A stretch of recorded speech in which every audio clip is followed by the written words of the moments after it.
299. Limit and smaller than the other, it is then deduced that, e.g., the function of the ordinate is the derived, first function of the area. Lagrange's exposition of the rectification of curves in which he starts from the principle of Archimedes is interesting because it provides an insight into the translation of the Archimedean method into the principle of modern analysis, thus enabling us to see into the inner, true meaning of the procedure which in the other method is carried out mechanically. The mode of procedure is necessarily analogous to the one just indicated. The principle of Archimedes, that the arc of a curve is greater than its chord and smaller than the sum of the two tangents drawn through the endpoints of the arc and contained between these points and the point of intersection of the tangents, gives no direct equation, but simply postulates an endless alternation between terms determined as too great or too small, the successive terms always being still too great or too small but within ever narrower limits of inaccuracy, its translation into the modern analytical form, however, takes the form of finding an expression which is per se a simple fundamental equation.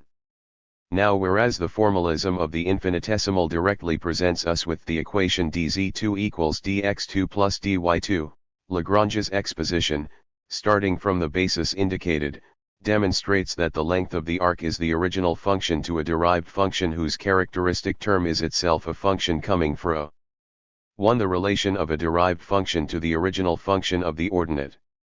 Because in Archimedes' method, as well as later in Kepler's treatment of stereometric objects, the idea of the infinitesimal occurs, this has often been cited as an authority for the employment of this idea in the differential calculus, although what is peculiar and distinctive in it has not been brought specifically to notice. The infinitesimal signifies, strictly, the negation of quantum as quantum, that is, of a so-called finite expression, of the completed determinateness possessed by quantum as such.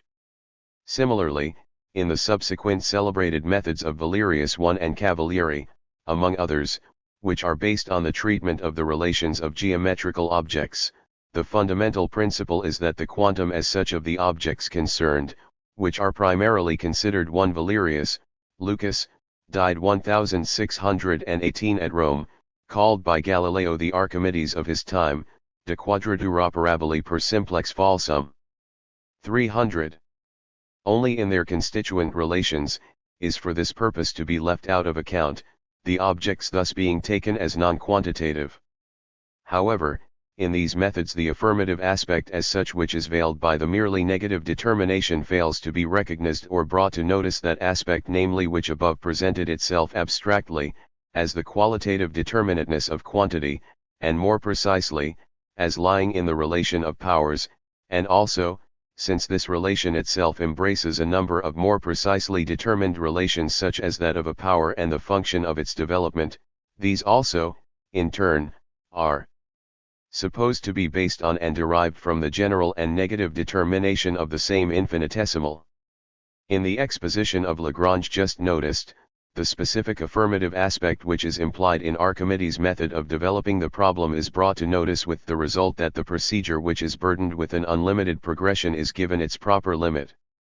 The greatness of the modern invention per se and its capacity to solve previously intractable problems and to treat in a simple manner those previously soluble, is to be ascribed solely to the discovery of the relation of the original to the so-called derived functions and of those parts of a mathematical whole which stand in such a relation. What has been said may suffice to signalize that distinctive relation of magnitudes which is the subject matter of the particular kind of calculus under discussion. It was possible to confine our exposition to simple problems and the methods of solving them. It would neither have been expedient as regards the determination of the notion, which determination is here our sole concern, not would it have lain in the author's power to have reviewed the entire compass of the so-called application of the differential and integral calculus, and by reference of all the respective problems and their solutions to what we have demonstrated to be the principle of the calculus, to have carried out completely the induction that the application is based upon this principle. But sufficient evidence has been produced to show that just as each particular mode of calculation has as its subject matter a specific determinateness or relation of magnitude, such relation constituting addition, multiplication, the raising to powers and extraction of roots, and operations with logarithms and series, and so on, so too has the differential and integ1al calculus. The subject matter proper to this calculus might be most appropriately 301. Named the relation between a power function and the function of its expansion or potentiation, because this is what is most readily suggested by an insight into the nature of the subject matter. Logarithms, circular functions, and series are of course also employed in the calculus, especially for the purpose of making expressions more amenable for the operations necessary for deriving the original function from the functions of expansion, but they are only used in the same way that the other forms of calculation such as addition, etc., are also used in the calculus.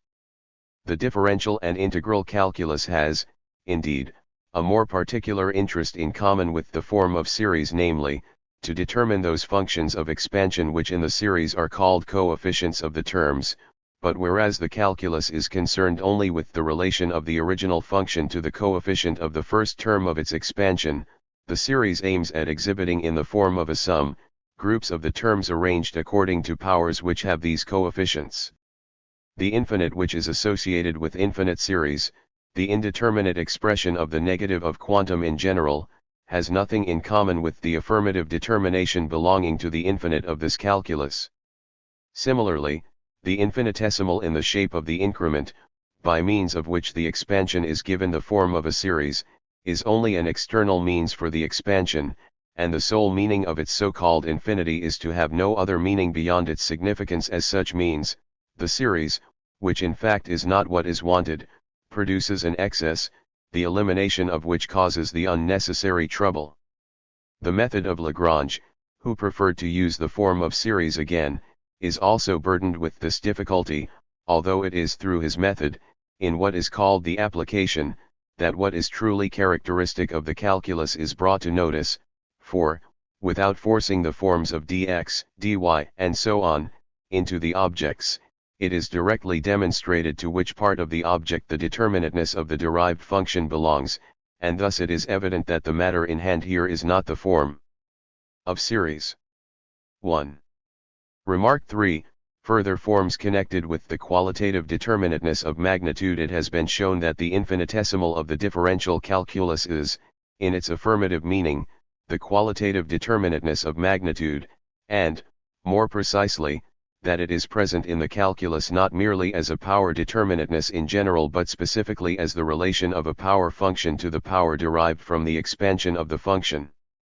But the qualitative determinateness is also present in another, so to speak, weaker form, and this form, together with the use and the meaning of the infinitely small in this connection, are to be the subject matter of this remark.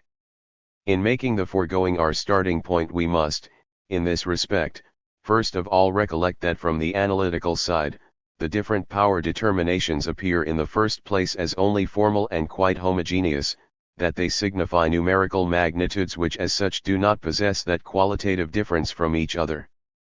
But in the application to spatial objects, the qualitative determinateness of the analytic relation is fully manifest as the transition from linear to planar determinations, from determinations of straight lines to those of curves, and so on. This application further involves that spatial objects, which by taken to be discrete, the plane therefore as a multitude of lines, the line as a multitude of points, and so on. The sole interest of this procedure is to determine the points and the lines themselves into which the lines and planes respectively have been resolved, in order that from such determination, progress can be made analytically, that is, strictly speaking, arithmetically. These starting points for the required magnitudes are the elements from which the function and equation for the concrete, that is, the continuous magnitude, is to be derived. For the problems where the employment of this procedure is chiefly indicated, it is requisite that the element forming the starting point should be self-determined in contrast to the indirect method which, on the contrary, can begin only with limits between which lies the self-determined element as the goal towards which the method advances.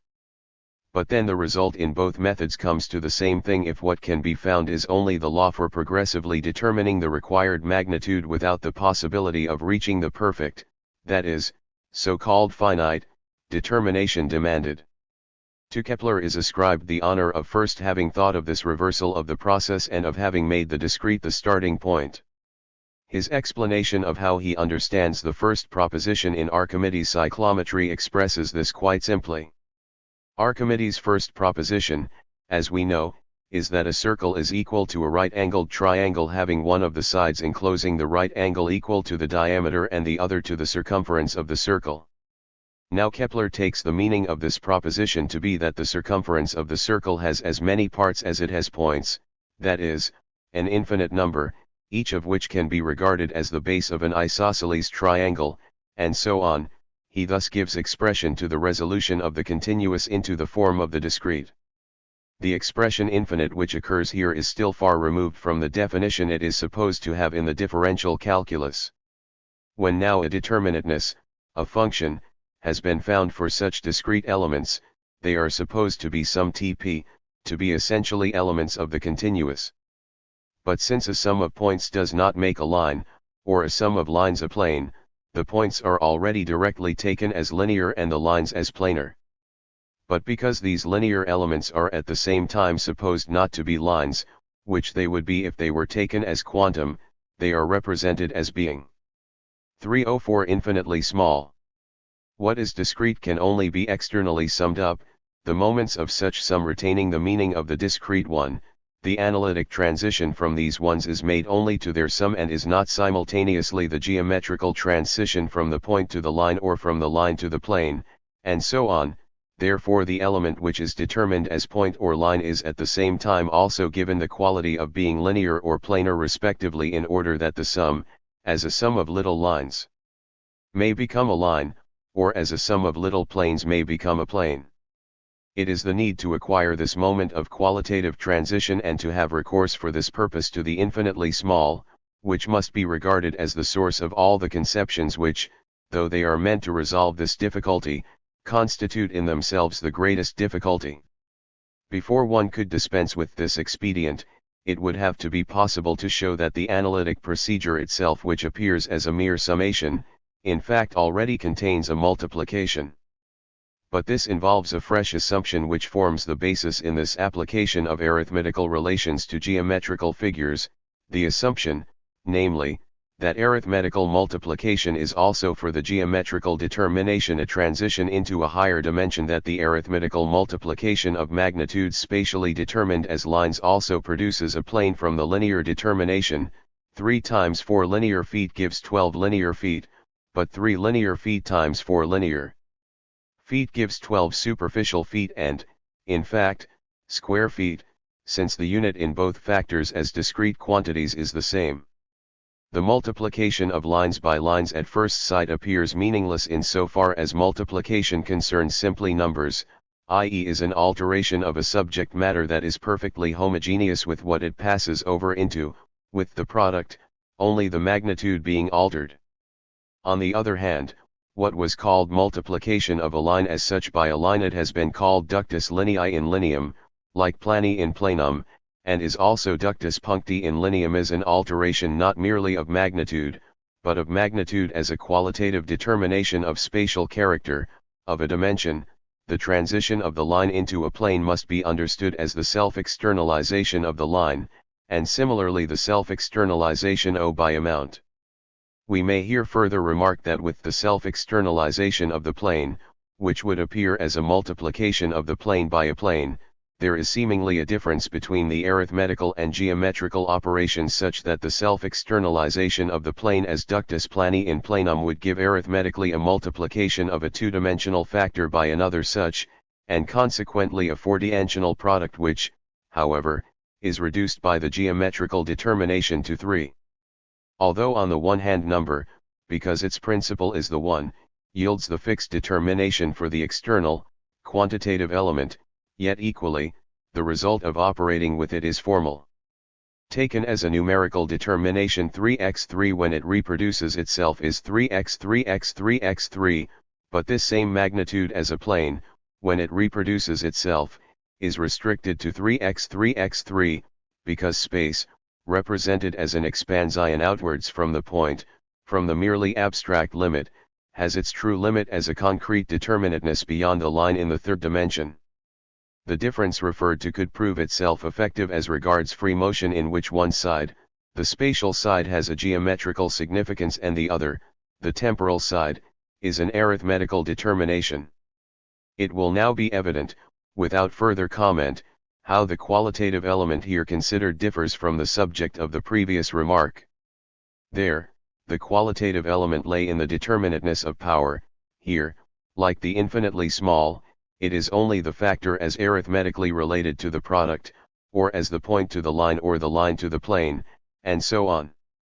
Now the qualitative transition which has to be made from the discrete to the continuous is effected as a process of summation. But that the alleged pure summation does in fact include a multiplication and therefore the transition from linear to planar dimensions, this comes to view most simply in the way in which, for example, it is shown that the area of a trapezium is equal to 306. The product of the sum of the two opposite parallel lines and half the height. This height is represented as being merely the amount of a multitude of discrete magnitudes which must be summed up. These magnitudes are lines which lie parallel between the said limiting parallels. There are infinitely many of them, for they are supposed to constitute the plane, and yet are lines which therefore, in order to possess the character of a plane, must at the same time be posited with negation. In order to escape the difficulty that a sum of lines is supposed to give a plane, the lines are directly assumed to be planes, but also as infinitely nal, for they have their determination solely in the linear quality of the parallel limits of the trapezium. As parallel and bounded by the other pair of rectilinear sides of the trapezium, these lines can be represented as the terms of an arithmetical progression, having a simply uniform difference which does not, however, require to be determined, and whose first and last terms are these two parallel lines. As we know, the sum of such a series is the product of the parallels and half the amount or number of terms. This last quantum is called amount or number simply and solely with reference to the conception of infinitely many lines. It is simply the specific magnitude of something which is continuous, the height. It is clear that what is called a sum is at the same time a ductus L-tinea in lineam, a multiplication of lines by lines, and so according to the above determination the result is something having the quality of a plane. In the simplest case of any rectangle of, each of the two factors is a simple magnitude, but even in the further, still elementary example of the trapezium, only one of the factors is simple as half of the height. The other, on the contrary, is determined by a progression. It is also linear, but its specific magnitude is more complex, and since it can be expressed only by a series, the problem of summing it is called analytical, i.e. arithmetical, but the geometrical moment in it is multiplicataion, the qualitative element of the transition from the dimension of line to that of plane. The one factor was taken to be discrete only for the arithmetical determination of the other. By itself it is, like the other, the magnitude of a line. But the method of representing planes as sums of lines is also often employed when multiplication as such is not used to produce the result. This happens when the problem is to indicate the magnitude in the equation not as a quantum but as a proportion. 307 It is, for example, a familiar way of showing that the area of a circle bears the same proportion to the area of an ellipse, the major axis of which is the diameter of the circle, as the major axis does to the minor axis, each of these areas being taken as the sum of the relative ordinates. Each ordinate of the ellipse is to the corresponding ordinate of the circle as is the minor to the major axis. Therefore, it is concluded, the sums of the ordinates, i.e. the areas, are also in the same proportion. Those who want to avoid here the representation of an area as a sum of lines resort to the usual, quite unnecessary expedient of making the ordinates into trapezia of infinitely small breadth. Since the equation is only a proportion, only one of the two linear elements of the plane comes into the comparison. The other, the abscissa axis, is assumed as equal in ellipse and circle, as a factor therefore arithmetically equal to 1, and consequently the proportion depends solely on the relation of the one determining moment. The two dimensions are necessary to the representation of a plane, but the quantitative determination required to be indicated in this proportion affects only the one moment, To be swayed by the representation of a plane, or to help it out by adding the idea of some to this one moment, is really to fail to recognize the essential mathematical element here involved. The foregoing exposition also contains the criterion F or Cavalieri's method of indivisibles referred to above, which equally is justified by it and does not need to be helped out by the infinitely small. These indivisibles are lines when he is considering a plane, and squares or plane circles when he is considering a pyramid or a cone, etc. The baseline or basic plane which is assumed as determined, he calls the regula, it is the constant, and with reference to a series it is its first or last term. The indivisibles are regarded as parallel with the regula and therefore as having the same determination as this with respect to the figure. Now Cavalieri's general fundamental proposition is that all figures, both plane and solid, are proportionate to all their indivisibles, these being compared with each other collectively, and, if there is a common proportion in the figures, distributively. 1 For this purpose, he compares in figures of the same base and height, the proportions between lines drawn parallel to the base and equidistant from it. All such lines in a figure have one exarch. Geometer, 6, in the later work, exarch, I, p. 6. 308. One and the same determination and constitute its whole content. In this way, too, Cavalieri proves, for example, the elementary proposition that parallelograms of equal height are proportional to their bases.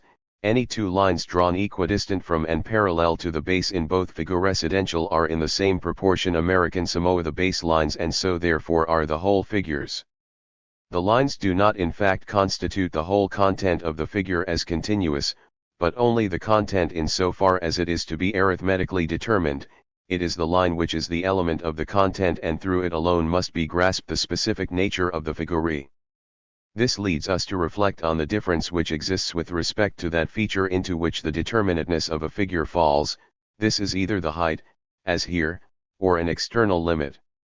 Where this determinateness is an external limit, it is admitted that the continuity of the figure, so to speak, follows upon the equality or the proportion of the limit. For example, the equality of figures which coincide follows from the fact that their boundaries coincide. But in parallelograms of equal height and base, only the latter determinateness is an external limit, the height, on which is based the second main determination of the figures, their proportion, introduces a second principle of determination additional to the external limits. Euclid's proof of the equality of parallelograms having the same height and base reduces them to triangles, to continuous figures limited externally. In Cavalieri's proof, primarily in that of the proportionality of parallelograms, the limit is simply a quantitative determinateness as such, which is explicated in every pair of lines drawn at the same distance from each other in both figures. These lines, which are equal or in an equal ratio with the base, taken collectively give figuresidential standing in the same ratio. The conception of an aggregate of lines is incompatible with the continuity of the figure. The essential determinateness is completely exhausted by a consideration of the lines alone. Cavalieri frequently answers the objection that the conception of indivisibles involves the comparison of lines or planes as if they were infinite in amount. One, he makes the correct distinction that he does not compare their amount, which we do not know, but only the magnitude, i.e. the quantitative determinateness as such, which one geometry, lib. 2. Propi Scholl. 309 is equal to the space occupied by these lines. Because this space is enclosed within limits, its magnitude too is enclosed within the same limits. The continuous figure is nothing other than the indivisibles themselves. He says, if it were something apart from them it would not be comparable, but it would be absurd to say that bounded continuous figuresidential were not comparable with each other. It is evident that Cavalieri means to distinguish what belongs to the outer existence of the continuous figure from what constitutes its determinateness. It is the latter alone to which we must attend when comparing the continuous or constructing theorems about it. The categories he employs in this connection, namely that the continuous is composed or consists of indivisibles, and the like, are of course inadequate, since they demand at the same time the intuition of the continuous or, as already said, its outer existence. instead of saying that the continuous is nothing other than the indivisibles themselves, it would be more correct and also directly self-explanatory to say that the quantitative determinateness of the continuous is none other than that of the indivisibles themselves. Cavalieri does not support the erroneous conclusion that there are greater and lesser infinites which is drawn by the schools from the idea that the indivisibles constitute the continuous. Further on he gives expression to his quite definite awareness that his method of proof by no means forces on him the idea that the continuous is composed of indivisibles. Continuous figures follow only the proportion of the indivisibles. He says he has taken the aggregate of indivisibles not as an apparent infinity for the sake of an infinite number of lines or planes, but in so far as they possess a specific kind of limitedness. But then, in order to remove this stumbling block, he does not spare himself the trouble of proving the principal proportions of his geometry in a way which remains free from any admixture of infinity. This method reduces the proofs to the usual form of the coincidence of figures above mentioned, i.e. as remarked, to the conception of determinateness as an external spatial limit. About this form of coincidence, we may add that it is, on the whole, a so to speak childish aid for sense perception. In the elementary theorems about triangles, two triangles are represented side by side. Of their 6 component parts, 3 are assumed equal to the corresponding 3 of the other triangle, and it is then shown that such triangles are congruent, i.e. that the remaining 3 parts of each triangle are also equal to those of the other triangle, because by virtue of the equality of the first 3 parts, the triangles coinde. If we take the matter more abstractly, then it is just because of this equality of each pair of corresponding parts in both triangles that there is only one triangle before us. In this it is assumed that 3 parts are already determined, and from this follows the determinateness of the 3 remaining parts. In this way, the determinateness is exhibited as completed in the 3 parts, hence for the determinateness as such, the 3 remaining parts are a superfluity, the superfluity of sensuous existence, i.e. of the intuition of continuity.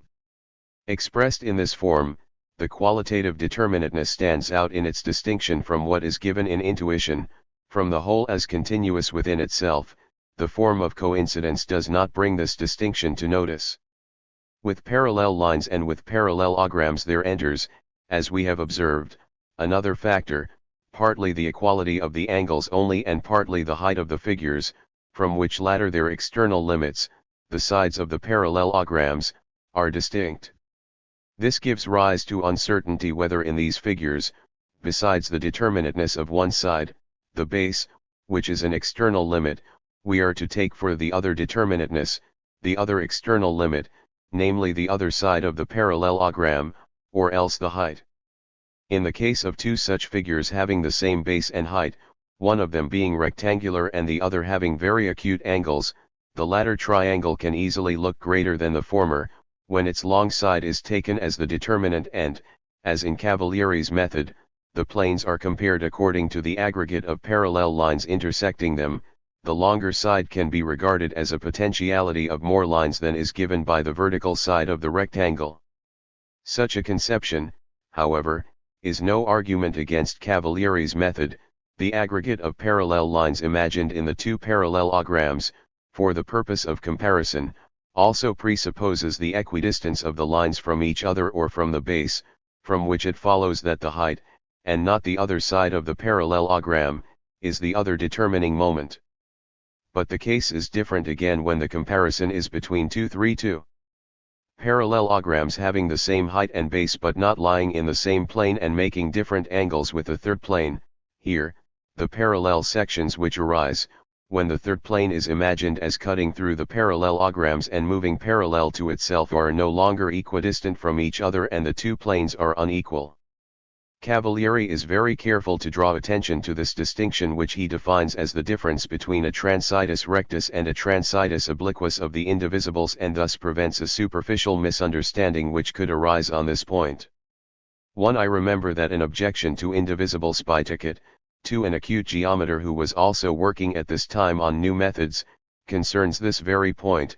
It is referred to in the above-mentioned work of Barrow III, who also uses the method of indivisibles, although with him it is tainted with the assumption that a curvilinear triangle, like the so-called characteristic triangle, may be equated with a rectilinear triangle if both are infinitely, that is, very small.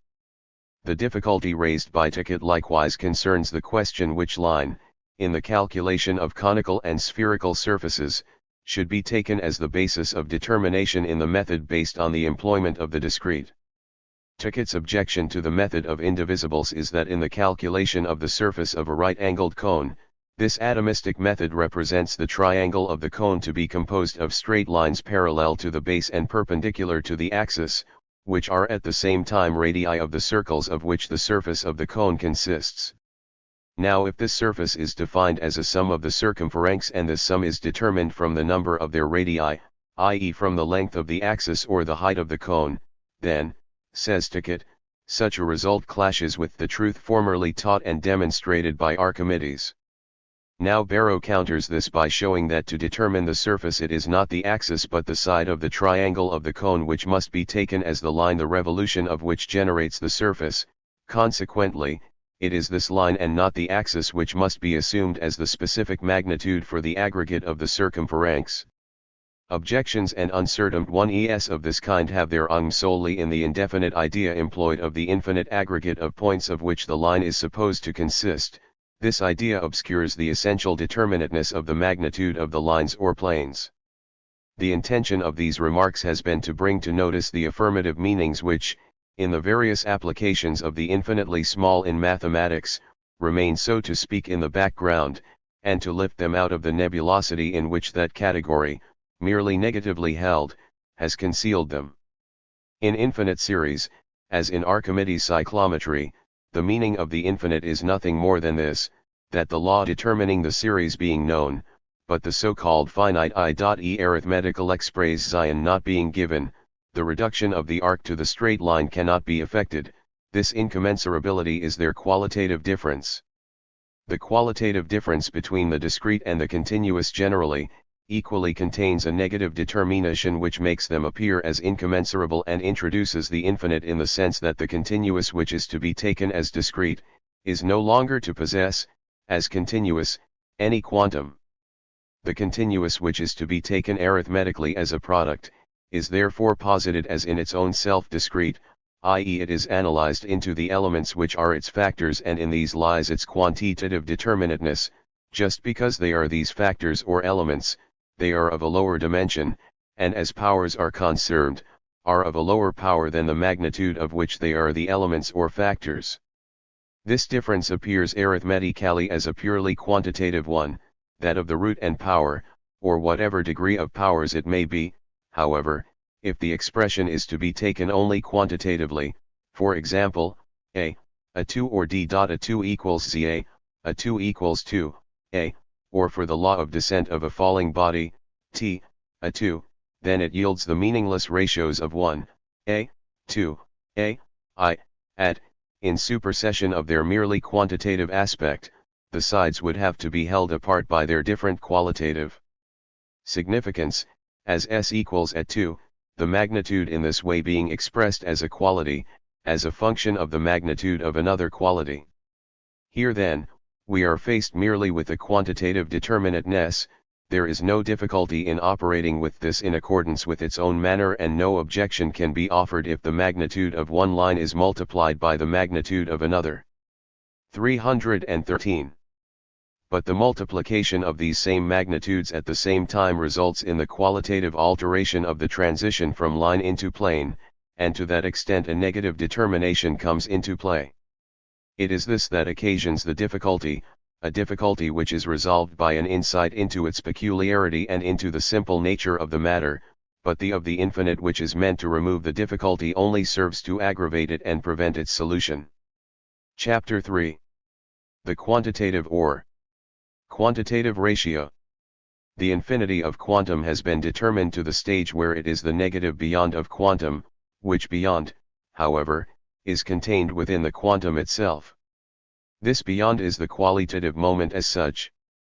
The infinite quantum as the unity of both moments, of the quantitative and qualitative determinateness, is in the first instance a ratio. In the ratio, quantum no longer has merely an indifferent determinateness but is qualitatively determined as simply related to its beyond. It continues itself into its beyond. This, in the first place, is simply another quantum. But they are essentially related to each other not as external quanta, but the determinateness of each consists in this relation to the other. In this their otherness they have thus returned into themselves. What each is, it is in the other constitutes the determinateness of each. The flight of quantum away from and beyond itself has now therefore this meaning, that it changed not merely into an other, or into its abstract other, into its negative beyond, but that in this other it reached its determinateness, finding itself in its beyond, which is another quantum. The quality of quantum, the specific nature of its notion, is its externality as such, and in ratio the quantum is now posited as having its determinateness in its externality, in another quantum, and as being in its beyond what it is. They are quanta which stand to each other in the relation just described. This relation is itself also a magnitude. The quantum is not only in a ratio, but it is itself posited as a ratio. There is only a single quantum and this has the said qualitative determinateness within itself. As such ratio, it is a self-enclosed totality and indifferent to limit, and it expresses this by containing within itself the externality of its determining and by being in this externality related only to itself. It is therefore, in its own self infinite. G5. Ratio as such is 1 direct ratio. In this, the qualitative moment does not yet emerge explicitly as such, its mode is still only that of quantum, namely, to be posited as having its determinateness in its very externality. The quantitative ratio is in itself the contradiction of externality and self-relation, of the affirmative being of quanta and their negation. Next, it is sublated 2 in the indirect or inverse ratio, in which is posited the negation of one of the quanta with the alteration of the other, and the alterableness of the direct relation itself. 3 in the ratio of powers, however, the unity which in its difference is self-related, vindicates itself as a simple self-production of the quantum. This qualitative moment itself, when finally posited in a simple determination and as identical with the quantum, becomes measure. About the nature of the following ratios, much has been anticipated in the preceding remarks concerning the infinite of quantity, i.e., the qualitative moment in it. It only remains therefore to expound the abstract notion of these ratios. A. The direct ratio. I in the ratio which, as immediate, is direct, the determinateness of either quantum lies reciprocally in the determinateness of the other. There is only one determinateness or limit of both and this is itself a quantum, namely, the exponent of the ratio. 2. The exponent is any quantum, but it is self-related in its own externality and a qualitatively determined quantum only in so far as it has within itself its own difference, its beyond and its otherness. This difference of quantum present within it is, however, the difference of unit and amount, unit being a being which is determined as for itself, and amount the indifferent fluctuation of the determinateness, the external indifference of quantum. Unit and amount were at first moments of quantum. Now, in the ratio, in the realization so far of quantum, each of its moments appears as a quantum on its own, and as a determination of its existence as a limiting of the otherwise merely external, indifferent determinateness of quantity. 316. The exponent is this difference as a simple determinateness, i.e., it has immediately within it the significance of both determinations. It is first of all a quantum. As such it is amount. If the one side of the ratio which is taken as unit is expressed numerically as 1 and it counts only as such, then the other, the amount, is the quantum of the exponent itself. Secondly, it is simple determinateness as the qualitative moment of the sides of the ratio. When the quantum of one side is determined, the other, too, is determined by the exponent, and it is quite immaterial how the first is determined. It no longer has any significance as a determinate quantum on its own, but can equally well be any other quantum without altering the value of the ratio, which depends solely on the exponent. The one which is taken as unit always remains unit however great it becomes, and the other, no matter how great it, 2, becomes in consequence, must remain the same amount of that unit. 3. The two therefore constitute strictly only one quantum, the one has relatively to the other only the value of unit, not of amount, the other only that of amount. Consequently, according to the specific nature of their notion, they themselves are not complete quanta. But this incompleteness is a negation in them, and a negation, not as regards their alterableness generally, in virtue of which one of them can assume any possible magnitude, but as regards the determination that when one is altered the other is increased or diminished by the same amount. This means, as has been shown, that the quantum of only one of them, the unit, is altered, while the other side, the amount, remains the same quantum of units, but the former two still counts only as a unit, no matter how it is altered as quantum. Thus each side is only one of the two moments of quantum, and the independence which belongs to the peculiar character of quantum is in principle negated. In this qualitative relationship they are to be posited as negative relatively to each other. The exponent ought to be the complete quantum, since the determination of both sides coincides in it, but in fact, even as quotient it has the value only of amount or of unit. There is nothing to determine which side of the ratio must be taken as unit or which as amount. If the quantum B is measured in terms of quantum A as unit, then the quotient C is the amount of such units, but if A is itself taken as amount, the quotient C is the 317 unit which to the amount A is required for the quantum B. This quotient therefore is, as exponent, not posited as what it ought to be, the determinant of the ratio, or the ratio's qualitative unity. It is only posited as this in so far as it has the value of being the unity of both moments, of unit and amount. True, these sides are present as quanta as they should be in the explicated quantum, in the ratio, but at the same time they have only the value proper to them as sides of the ratio, namely to be incomplete quanta and to count only as one of those qualitative moments. They must therefore be posited with this their negation, and thus there arises a more developed form of the ratio, one which corresponds more to its character, a ratio in which the exponent has the significance of the product of the sides. As thus determined, it is the inverse ratio. B. Inverse ratio. 1. The ratio as now before us is the sublated direct relation. At first, the ratio was immediate and therefore not yet truly determinate. The determinateness it now possesses is such that the exponent counts as a product, as a unity of unit and amount. As we have already seen, the exponent as immediate could equally well be taken either as unit or as amount. It was then also only a simple quantum and therefore, by choice, an amount. One side was the unit, to be taken as a numerical one, of which the other side is a fixed amount, and, at the same time, the exponent, the quality of this latter, therefore, was simply that this quantum is taken as fixed, or rather that this fixed quantum has the meaning only of quantum. Now in the inverse ratio the exponent as quantum is likewise immediate and is any quantum assumed as fixed, but this quantum is not a fixed amount to the one of the other quantum in the ratio. This ratio, which previously was fixed, is now on the contrary posited as alterable. If in place of the unit on one side of the ratio another quantum is taken, then the other side is no longer the same amount of units of the first side. In the direct ratio this unit is only the common element of both sides. As such, it continues itself into the other side, into the amount, and the amount itself taken by itself, or the exponent, is indifferent to the unit. But now the ratio is so determined that the amount as such is 318. Altered relatively to the other side of the ratio, to the unit.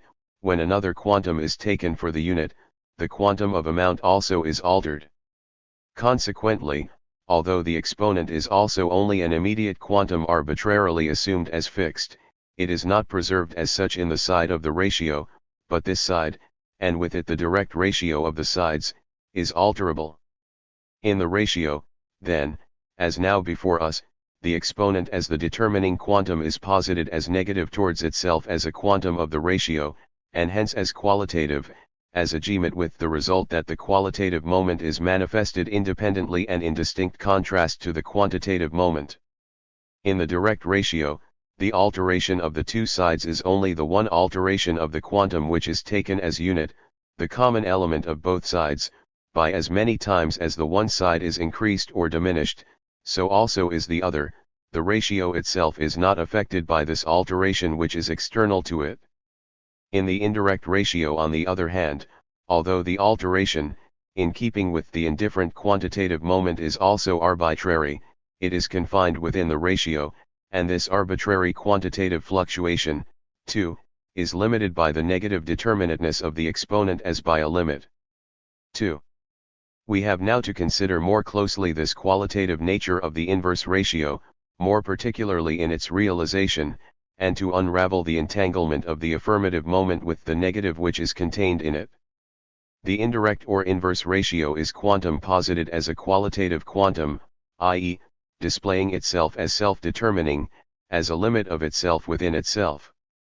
As such, the quantum is, first, an immediate magnitude as a simple determinateness, the whole as a quantum simply affirmatively present. But secondly, this immediate determinateness is also a limit.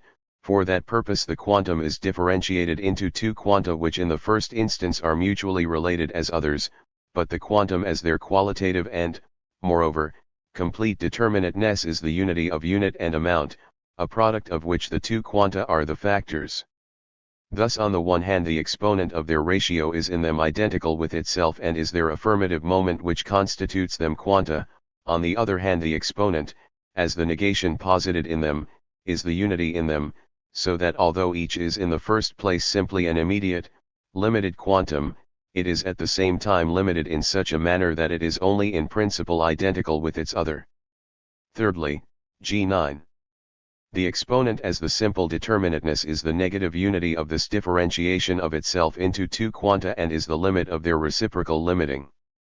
In conformity with these determinations, each of the two moments has its limit within the exponent, and since this is their specified unity, each is the negative of the other, one of them becomes as many times smaller as the other becomes greater, the magnitude of each depending on its containing the magnitude which the other lacks. Each in this way continues itself negatively into the other, to the extent that each is amount, the amount of the other is cancelled, and each is what it is only through the negation or limit posited in it by the other. In this manner each also conta ns the other and is measured by it, for each is supposed to be only that quantum which the other is not. The magnitude of the other is an indispensable factor in the value of each and is therefore inseparable from it. This continuity of each in the other constitutes the moment of unity through which they are in ratio the moment of the one determinateness, of the simple limit which is the exponent. This unity, the whole, constitutes the in itself, the principle of each, from which their actual magnitude is distinct. In accordance with the latter, each dot only is to the extent that it takes from the other a part of their common in itself, the whole. But it can take from the other only as much as will make its own self equal to this in itself. It has its maximum in the exponent which in accordance with the stated second determination is the limit of their reciprocal limiting. And since each is a moment of the ratio only in so far as it limits the other and is simultaneously limited by it, it loses this its determination in making itself equal to its in itself, for in so doing not only does the other magnitude become zero, but it vanishes itself, since what it is supposed to be is not a mere quantum as such, but only quantum as such moment of a ratio. Thus each side is the contradiction between its determination as the in itself, i.e. as unity of the whole, which is the exponent, and its determination as moment of the ratio. This contradiction is infinity again in a fresh, peculiar form. The exponent is a limit of the sides of its ratio within which they increase and decrease relatively to each other, but they cannot become equal to the exponent because of the latter's affirmative determinateness as quantum. As thus the limit of their 320 reciprocal limiting, the exponent, is their beyond, to which they infinitely approximate but which they cannot reach. This infinity in which they approach their beyond is the spurious infinity of the infinite progress. It is itself finite, is bounded by its opposite, by the finitude of each side and of the exponent itself, and is consequently only approximation. But the spurious infinity is here also posited as what it is in truth, namely, as only the negative moment in general, in accordance with which the exponent is the simple limit of the differentiated quanta of the ratio as their in itself, their finitude, as their simple alterableness, is related to this in itself which, however, remains absolutely distinct from them as their negation. This infinity, then, to which these quanta can only approximate is likewise affirmatively present and actual the simple quantum of the exponent. In it is reached the beyond with which the sides of the ratio are burdened, it is implicitly the unity of both, and so implicitly the other side of each, for each has only as much value as the other has not, the whole determinateness of each thus resides in the other, and this there in itself as an affirmative infinity is simply the exponent. 3. The outcome of this, however, is the transition of the inverse ratio into a different determination from that which it had at first. This consisted in an immediate quantum being also related to another quantum in such a way that its increase is proportional to the decrease of the other, that it is what it is through a negative relationship with the other. Also, a third magnitude is the common limit of this their fluctuating increase. This fluctuation here is their distinctive character in contrast to the qualitative moment as a fixed limit. They have the character of variable magnitudes, for which the said fixed limit is an infinite beyond. But the determinations which have emerged and which we have to summarize are not only that chi's infinite beyond is at the same time some present finite quantum or other, but that its fixity which constitutes it such infinite beyond relatively to the quantitative moment, and which is the qualitative moment of being only as abstract self-relation has developed as a mediation of itself with itself in its other, in the finite terms of the ratio. The general result can be indicated by saying that the whole, as exponent, is the limit of the reciprocal limiting of both terms and is therefore posited as negation of the negation, hence as infinity, as an affirmative relation to itself. More specifically the 321 exponent, simply as product, is implicitly the unity of unit and amount, but as each term is only one of these two moments, the exponent also includes them within itself and in them is implicitly related to itself. But in the inverse ratio, the difference has developed into the externality of quantitative being, and the qualitative moment is not merely the fixity of the exponent, or merely the immediate inclusion in it of the two moments of unit and amount, but is the identification of the exponent with itself in its self-external otherness. It is this determination which stands out as result in these moments as explicated. The exponent, namely, is found to be the in itself which is realized in the simple alterableness of its moments as quanta. The indifference of their magnitudes in their alteration is displayed as an infinite progress, the basis of which is that in their indifference their determinateness is to have their value in the value of the other. Hence, in accordance with the affirmative aspect of the quantum, each is implicitly the whole of the exponent. Similarly, the quanta have for their negative moment, for their reciprocal limiting, the magnitude of the exponent, their limit is that of the exponent. The fact that they no longer have any other immanent limit, a fixed immediacy, finds expression in the infinite progress of their determinate being and of their limitation, in the negation of every particular value. This negation is, accordingly, the negation of the self externally of the exponent which is displayed in the moments of the ratio, and the exponent, which is itself a simple quantum and is also differentiated into quanta, is, therefore, posited as preserving itself and uniting with itself in the negation of the indifferent existence of the quanta, thus being the determinant of its self-external otherness. The ratio is now specified as the ratio of powers. See the ratio of powers. 1. The quantum which, in its otherness, is identical with itself and which determines the beyond of itself, has reached the stage of being for self. As a qualitative totality, for it posits itself as developed, it has for its moments the determinations of the notion of number, unit, and amount. In the inverse ratio, the latter is still a plurality determined not by the unit itself as such, but from elsewhere, by a third, but now it is posited as determined L. 322. Only by the unit. This is the case in the ratio of powers, where the unit, which in its own self is amount, is also amount relatively to itself as unit. The otherness, the amount of units, is the unit itself. The power is a plurality of units, each of which is the same plurality. The quantum as an indifferent determinateness undergoes alteration, but insofar as this alteration is a raising to a power, this its otherness is limited purely by itself. Thus in the power, quantum is posited as returned into itself, it is at once its own self and also its otherness. The exponent of this ratio is no longer an immediate quantum as it is in the direct ratio and also in the inverse ratio. In the ratio of powers it is of a wholly qualitative nature, this simple determinateness that the amount is the unit itself, that the quantum in its otherness is identical with itself. In this is also contained the quantitative aspect of its nature, namely, that the limit or negation is not present simply affirmatively as an immediacy, but that the determinate being is posited as continued into its otherness, for the truth of quality is just this, to be quantity, immediate determinateness as sublated. 2. The ratio of powers appears at first to be an external alteration to which any quantum can be subjected, but it has a closer connection with the notion of quantum, namely, that in the determinate being into which it has developed in the ratio of powers, quantum has reached its notion and has completely realized it.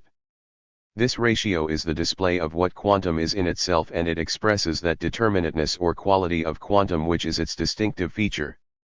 Quantum is the indifferent determinateness, i.e., posited as sublated, determinateness as a limit which is equally no limit, which continues itself into its otherness and so remains identical with itself therein. In the ratio of powers this quality of quantum is posited, quantum itself determines its otherness, its going beyond itself into another quantum. Comparing the progressive realization of quantum in the preceding ratios, we see that the quality of quantum as the posited difference of itself from itself is simply this, to be a ratio. As a direct ratio it is at first only the simple or unmediated form of such posited difference, so that its self-relation which it has as exponent, in contrast to its differences, counts only as the fixity of an amount of the unit. In the inverse ratio, the quantum is negatively determined as relating itself to itself as a 323 negation of itself, in which, however, it has its value. As an affirmative relation to itself it is an exponent which, as quantum, is only in principle the determinant of its moments. But in the ratio of powers, quantum is present in the difference as its own difference from itself. The externality of the determinateness is the quality of quantum, and this externality is now posited in conformity with the notion of quantum, as the latter's own self-determining, as its relation to its own self, as its quality. 3. But with the positing of quantum in conformity with its notion, it has undergone transition into another determination, or, as we may also express it, its determination is now also a determinateness. What quantum is in principle it is now also in reality. It is quantum in so far as the externality or indifference of its determining counts and is posited only simply or immediately. It has become the other of itself, namely, quality in so far as this externality is now posited as mediated by quantum itself, and thus as moment of itself, so that in this very externality quantum is self-related, is being as quality. At first, then, quantity as such appears in opposition to quality, but quantity is itself a quality, a purely self-related determinateness distinct from the determinateness of its other, from quality as such. But quantity is not only a quality, it is the truth of quality itself, the latter having exhibited its own transition into quantity. Quantity, on the other hand, is in its truth the externality which is no longer indifferent but has returned into itself. It is thus quality itself in such a manner that apart from this determination there would no longer be any quality as such. The positing of the totality requires the double transition, not only of the one determinateness into its other, but equally the transition of this other, its return, into the first. The first transition yields the identity of both, but at first only in itself or in principle. Quality is contained in quantity, but this is still a one-sided determinateness. That the converse is equally true, namely, that quantity is contained in quality and is equally only a sublated determinateness, this results from the second transition, the return into the first determinateness. This observation on the necessity of the double transition is of great importance throughout the whole compass of scientific method. Quantum is now no longer an indifferent or external determina. 324. But as such is sublated and is quality, and is that by virtue of which something is what it is. This is the truth of quantum, to be measure. Remark. In the remarks above on the quantitative infinite, it was shown that this infinite and also the difficulties associated with it have their origin in the qualitative moment which makes its appearance in the sphere of quantity, and also how the qualitative moment of the ratio of powers in particular is the source of various developments and complexities. It was shown that the chief obstacle to a grasp of the notion of this infinite is the stopping short at its merely negative determination as the negation of quantum, instead of advancing to the simple affirmative determination which is the qualitative moment. The only further remark to be made here concerns the intrusion of quantitative forms into the pure qualitative forms of thought in philosophy. It is the relationship of powers in particular which has been applied recently to the determinations of the notion. The notion in its immediacy was called the first power or potence, in its otherness or difference, in the determinate being of its moments, the second power, and in its return into itself or as a totality, the third power. It is at once evident that power as used thus is a category which essentially belongs to quantum. These powers do not bear the meaning of the potentia, the suva is of Aristotle. Thus, the relationship of powers expresses determinateness in the form or difference which has reached its truth, but difference as it is in the particular notion of quantum, not as it is in the notion as such. In quantum, the negativity which belongs to the nature of the notion is still far from being posited in the determination proper to the notion. Differences which are proper to quantum are superficial determinations for the notion itself and are still far from being determined as they are in the notion. It was in the infancy of philosophic thinking that numbers were used, as by Pythagoras, to designate universal, essential distinctions, and first and second power, and so on are in this respect not a whit better than numbers. This was a preliminary stage to comprehension in the element of pure thought. It was not until after Pythagoras that thought determinations themselves were discovered, i.e., became on their own account objects for consciousness. But to retrogress from such determina 325. To those of number is the action of a thinking which feels its own incapacity, a thinking which, in opposition to current philosophical culture which is accustomed to thought determinations, now also makes itself ridiculous by pretending that this impotence is something new, superior, and an advance. There is as little to be said against the expression power when it is used only as a symbol, as there is against the use of numbers or any other kind of symbols for notions, but also there is just as much to be said against them as against all symbolism whatever in which pure determinations of the notion or of philosophy are supposed to be represented. Philosophy needs no such help either from the world of sense or from the products of the imagination, or from subordinate spheres in its own peculiar province, for the determinations of such spheres are unfit for higher spheres and for the whole. This unfitness is manifest whenever categories of the finite are applied to the infinite. The current determinations of force, or substantiality, cause and effect, and so on, are likewise only symbols for expressing, for example, vital or spiritual relationships, i.e. they are untrue determinations for such relationships, and still more so are the powers of quantum and degrees of powers, both for such and for speculative relationships generally. If numbers, powers, the mathematical infinite, and such like are to be used not as symbols but as forms for philosophical determinations and hence themselves as philosophical forms, then it would be necessary first of all to demonstrate their philosophical meaning, i.e. the specific nature of their notion. If this is done, then they themselves are superfluous designations. The determinateness of the notion specifies its own self and its specification alone is the correct and fitting designation. The use of those forms is, therefore, nothing more than a convenient means of evading the task of grasping the determinations of the notion, of specifying and of justifying them. Section 3, Measure. Abstractly expressed, in measure quality and quantity are united. Being as such is an immediate identity of the determinateness with itself. This immediacy of the determinateness has sublated itself. quantity is being which has returned into itself in such a manner that it is a simple self-identity as indifference to the determinateness. But this indifference is only the externality of having the determinateness not in its own self but in an other. Thirdly, we now have self-related externality. As self-related it is also a sub/aided externality and has within itself the difference from itself, the difference which, as an externality is the quantitative, and as taken back into itself is the qualitative, moment.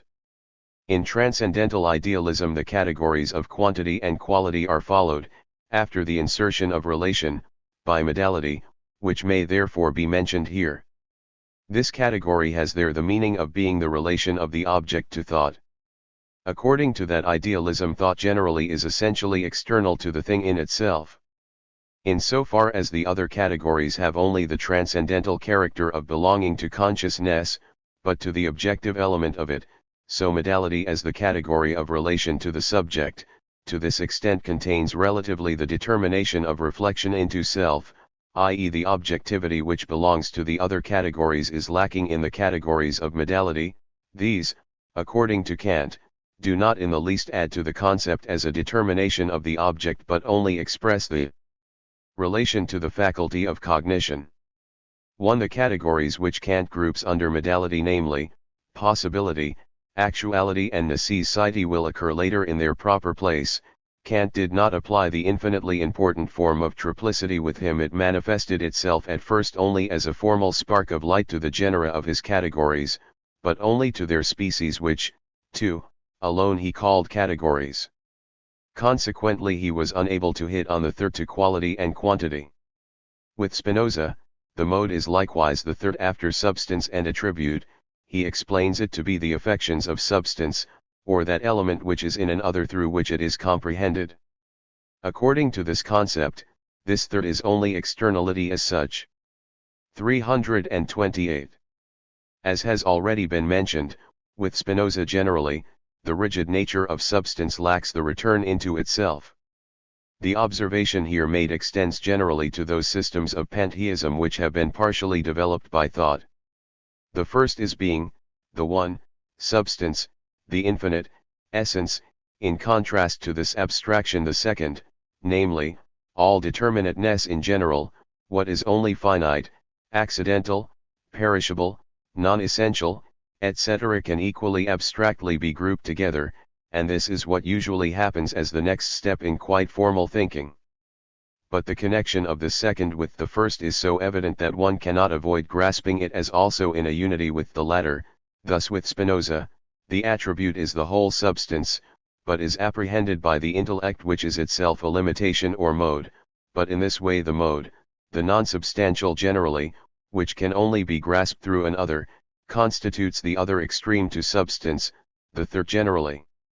Indian pantheism, too, in its monstrous fantasies has in an abstract way received this development which runs like a moderating thread through its extravagances.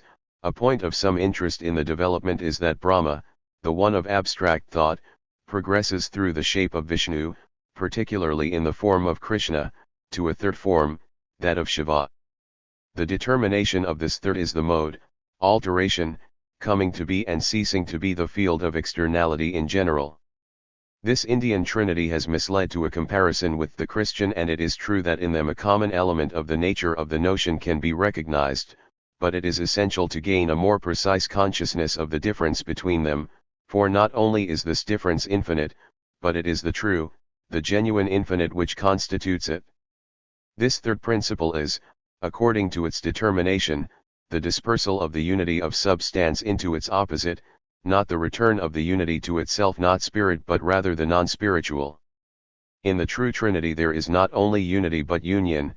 The conclusion of the syllogism is a unity possessing content and actuality, a unity which in its wholly concrete determination is spirit. This principle of the mode and of alteration does not, it is true, altogether exclude the unity. In Spinozism, for example, it is precisely the mode as such which is untrue. Substance alone is true and to it everything must be brought back. But this is only to submerge all content in the void, in a merely formal unity lacking all content. Thus Shiva, too, is again the great whole, not distinct from Brahma, but Brahma himself. In other words, the difference and the determinateness only vanish again but are not preserved, are not sublated, and the unity does not become a concrete unity, neither is the disunity reconciled. The supreme goal for man placed in the sphere of coming to be and ceasing to be, of modality generally, is submergence in unconsciousness, unity with Brahma, annihilation. The Buddhist nirvana, nibbana etc., is the same.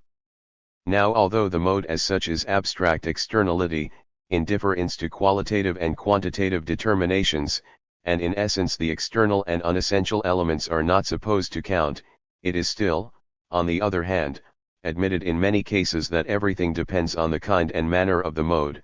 Such an admission means that the mode itself is declared to belong essentially to the substantial nature of a thing, a very indefinite connection but one which at least implies that this external element is not so abstractly an externality. Here the mode has the specific meaning of measure. Spinoza's mode, like the Indian principle of change, is the measureless. The Greek awareness, itself still indeterminate, that everything has a me.sure even Parmenides, after abstract being, introduced necessity as the ancient limit by which all things are bounded is the beginning of a much higher conception than that contained in substance and in the difference of the mode from substance. Measure in its more developed, more reflected form is necessity, fate, nemesis, was restricted in general to the specific nature of measure, namely, that what is presumptuous, what makes itself too great, too high, is reduced to the other extreme of being brought to nothing, so that the mean of measure, mediocrity is restored. The absolute, God, is the measure of all things is not more intensely pantheistic than the definition, the absolute, God, is being, but it is infinitely truer. Measure, it is true, is an external kind and manner of determinateness, a more or less, but at the same time it is equally reflected into itself, a determinateness which is not indifferent and external but intrinsic. It is thus the concrete truth of being. That is why mankind has revered measure as something inviolable and sacred. The idea of essence, namely, to be self-identical in the immediacy of its determined being, is already immanent in measure, so that the immediacy is thus reduced by the self-identity to L*. 33 degrees something mediated, which equally is mediated only through this externality, but is a mediation with itself, that is, reflection, the determinations of which are, but in this being are nothing more than moments of their negative unity. In measure, the qualitative moment is quantitative, the determinateness or difference is indifferent and so is no difference, is sublated. This nature of quantity as a return into self in which it is qualitative constitutes that being in and for itself which is essence. But measure is only in itself or in its notion essence, this notion of measure is not yet posited. Measure, still as such, is itself the immediate unity of quality and quantity, its moments are determinately present as a quality, and quanta thereof. These moments are at first inseparable only in principle, but do not yet have the significance of this reflected determination. The development of measure contains the differentiation of these moments, but at the same time their relation, so that the identity which they are in themselves becomes their relation to each other, i.e. is posited. The significance of this development is the realization of measure in which it posits itself as in relation with itself, and hence as a moment. Through this mediation it is determined as sublated, its immediacy and that of its moments vanishes, they are reflected. Measure, having thus realized its own notion, has passed into essence. At first, measure is only an immediate unity of quality and quantity, so that, we have a quantum with a qualitative significance, a measure. The progressive determining of this consists in explicating what is only implicit in it, namely, the difference of its moments, of its qualitatively and quantitatively determined being. These moments further develop themselves into wholes of measure which as such are self-subsistent. These are essentially in relationship with each other, and so measure becomes a ratio of specific quanta having the form of self-subsistent measures. But their self-subsistence also rests essentially on quantitative relation and quantitative difference, and so their self-subsistence becomes a transition of each into the other, with the result that measure perishes in the measureless. But this beyond of measure is the negativity of measure only in principle. This results in the positing of the indifference of the determinations of measure, and the positing of real measure real through the negativity contained in the indifference as an inverse ratio of measures, which, as self-subsistent qualities, are essentially based only on their quantity and on their negative relation to one another, thereby demonstrating themselves to be only moments of their truly self-subsistent unity, which is their reflection into self and the positing thereof, essence. The development of measure which has been attempted in the following chapters is extremely difficult. Starting from immediate, external measure, it should, on the one hand, go on to develop the abstract determination of the quantitative aspects of natural objects, and on the other hand, to indicate the connection between this determination of measure and the qualities of natural objects, at least in general, for the specific proof, derived from the notion of the concrete object, of the connection between its qualitative and quantitative aspects, belongs to the special science of the concrete. Examples of this kind concerning the law of falling bodies and free, celestial motion will be found in the Encyclop of the Phil. Sciences, 3rd ed., sections 267 and 270, remark. In this connection the general observation may be made that the different forms in which measure is realized belong also to different spheres of natural reality. The complete, abstract indifference of developed measure, i.e. the laws of measure, can only be manifested in the sphere of mechanics, in which the concrete bodily factor is itself only abstract matter. The qualitative differences of such matter are essentially quantitatively determined. Space and time are the purest forms of externality, and the multitude of matters, masses, intensity of weight, are similarly external determinations which have their characteristic determinateness in the quantitative element. On the other hand, such quantitative determinateness of abstract matter is deranged simply by the plurality of conflicting qualities in the inorganic sphere, and still more even in the organic world. But here there is involved not merely a conflict of qualities, for measure here is subordinated to higher relationships, and the immanent development of measure tends to be reduced to the simple form of immediate measure. The limbs of the animal organism have a measure which, as a simple quantum, stands in a ratio to the other quanta of the other limbs. The proportions of the human body are the fixed ratio of such quanta. Natural science is still far from possessing an insight into the connection between such quantities and the organic functions on which they 332 wholly depend. But the readiest example of the reduction of an immanent measure to a merely externally determined magnitude is motion. In the celestial bodies it is free motion, a motion which is determined solely by the notion, and whose quantitative elements therefore equally depend solely on the notion, but such free motion is reduced by the living creature to arbitrary or mechanically regular, i.e. a wholly abstract, formal motion. And in the realm of spirit there is still less to be found a characteristic, free development of measure. It is quite evident, for example, that a republican constitution like that of Athens, or an aristocratic constitution tempered by democracy, is suitable only for states of a certain size, and that in a developed civil society the numbers of individuals belonging to different occupations stand in a certain ratio to one another, but all this yields neither laws of measure nor characteristic forms of it. In the spiritual sphere as such there occur differences of intensity of character, strength of imagination, sensations, general ideas, and so on, but the determination does not go beyond the indefiniteness of strength or weakness. How insipid and completely empty the so-called laws turn out to be which have been laid down about the relation of strength and weakness of sensations, general ideas, and so on, comes home to one on reading the psychologies which occupy themselves with such laws. Chapter I. Specific quantity.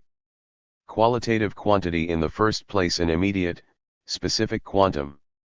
Secondly, this quantum as relating itself to another becomes a quantitative specifying, a sublating of the indifferent quantum.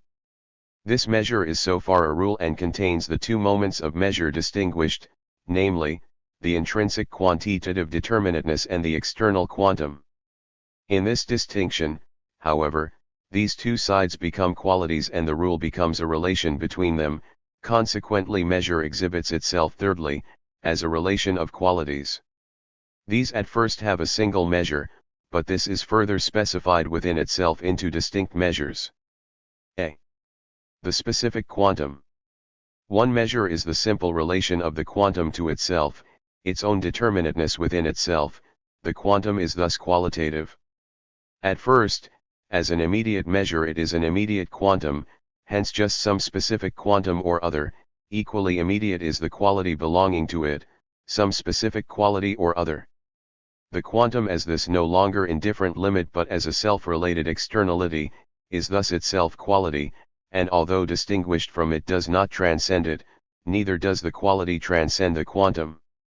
It is thus the determinateness which has returned into simple identity with itself, one with the specific determinate being, just as this latter is one with its quantum. If it is desired to make a proposition out of the determination in question, it can be expressed thus: all that exists has a measure. Everything that exists has a magnitude, and this magnitude belongs to the nature of the something itself. It constitutes its specific nature and its being within self. Something is not indifferent to this magnitude, so that if this were altered it would continue to be what it is. On the contrary, an alteration of the magnitude would alter the quality of the something. Quantum, as measure, has ceased to be a limit which is no limit. It is now the determination of the thing, which is destroyed if it is increased or diminished beyond this quantum. A measure taken as a standard in the usual meaning of the word is a quantum which is arbitrarily assumed as the intrinsically determinate unit relatively to an external amount. Such a unit can, it is true, also be in fact an intrinsically determinate unit, like a foot and such like original measures, but insofar as it is also used as a standard for other things it is in regard to them only an external measure, not their original measure. Thus the diameter of the earth or the length of a pendulum may be taken, each on its own account, as a specific quantum, but the selection of a particular fraction of the earth's diameter or of the length of the pendulum, as well as the degree of latitude under which the latter is to be taken for use as a standard, is a matter of choice. But for other things such a standard is still more something external. These have further specified the general specific quantum in a particular way and have thereby become particular things. It is therefore foolish to speak of a natural standard of things. Moreover, a universal standard ought only to serve for external comparison. In this most superficial sense in which it is taken as a universal measure, it is a matter of complete indifference what is used for this purpose. It ought not to be a fundamental measure in the sense that it forms a scale on which the natural measures of particular things could be represented and from which, by means of a rule, they could be grasped as specifications of a universal measure, i.e. of the measure of their universal body. Without this meaning, however, an absolute measure is interesting and significant only as a common element, and as such is a universal not in itself but only by agreement. This immediate measure is a simple quantitative determination as, for example, the size of organic beings, of their limbs etc. But everything that exists has a size which makes it what it is, and in general enables it to have an external reality. As a quantum it is an indifferent magnitude open to external determination and capable of increase and decrease. But as a measure it is also distinguished from itself as a quantum, as such an indifferent determination, and is a limitation of that indifferent fluctuation about a limit.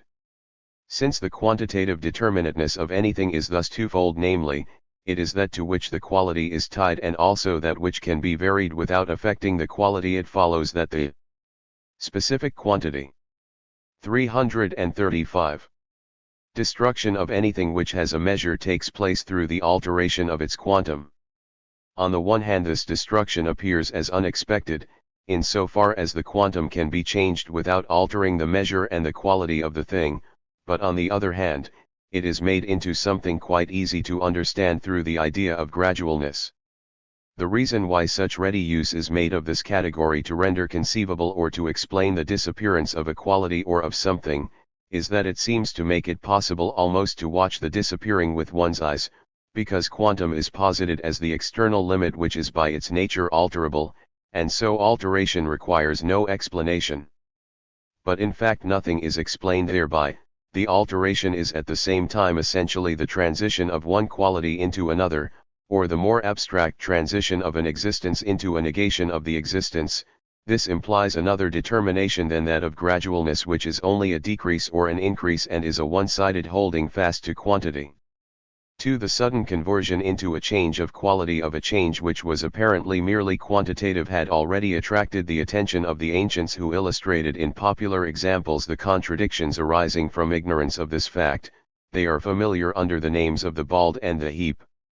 These elenchi are, according to Aristotle's explanation, ways in which one is compelled to say the opposite of what one had previously asserted. The question was asked, does the pulling out of a single hair from the head or from a horse's tail produce baldness, or does a heap cease to be a heap if a grain is removed? An answer in the negative can be given without hesitation, since such a removal constitutes only a quantitative difference, a difference moreover which is itself quite insignificant. Thus a hair, a grain, is removed and this is repeated, only one of them being removed each time in accordance with the answer given. At last the qualitative change is revealed. The head or the tail is bald, the heap has disappeared. In giving the said answer, what was forgotten was not only the repetition, but the fact that the individually insignificant quantities add up and the total constitutes the qualitative whole, so that finally this whole has vanished. The head is bald, the purse is empty. The dilemma, the contradiction which results therefrom, is not. 336. A sophism in the usual sense of the word, for such contradiction is not a sham or a deception. The real mistake is committed by the assumed other, the mistake, namely, of assuming a quantity to be only an indifferent limit, i.e. of assuming that it is just a quantity in the specific sense of quantity. This assumption is refuted by the truth to which it is brought, to wit, that quantity is a moment of measure and is connected with quality. What is refuted is the error of one-sidedly holding fast to the abstract determinateness of quantum. Therefore these examples, too, are not a pointless or pedantic joke but have their own correctness. They are the product of a mentality which is interested in the phenomena which occur in thinking. Quantum, when it is taken as an indifferent limit, is the aspect of an existence which leaves it open to unsuspected attack and destruction. It is the cunning of the notion to seize on this aspect of a reality where its quality does not seem to come into play, and such is its cunning that the aggrandizement of a state or of a fortune, etc., which leads finally to disaster for the state or for the owner, even appears at first to be their good fortune. 3. Measure in its immediacy is an ordinary quality with a specific magnitude attaching to it. Now that aspect of the quantum according to which it is an indifferent limit which can be exceeded without altering the quality, is also distinguished from its other aspect according to which it is qualitative and specific.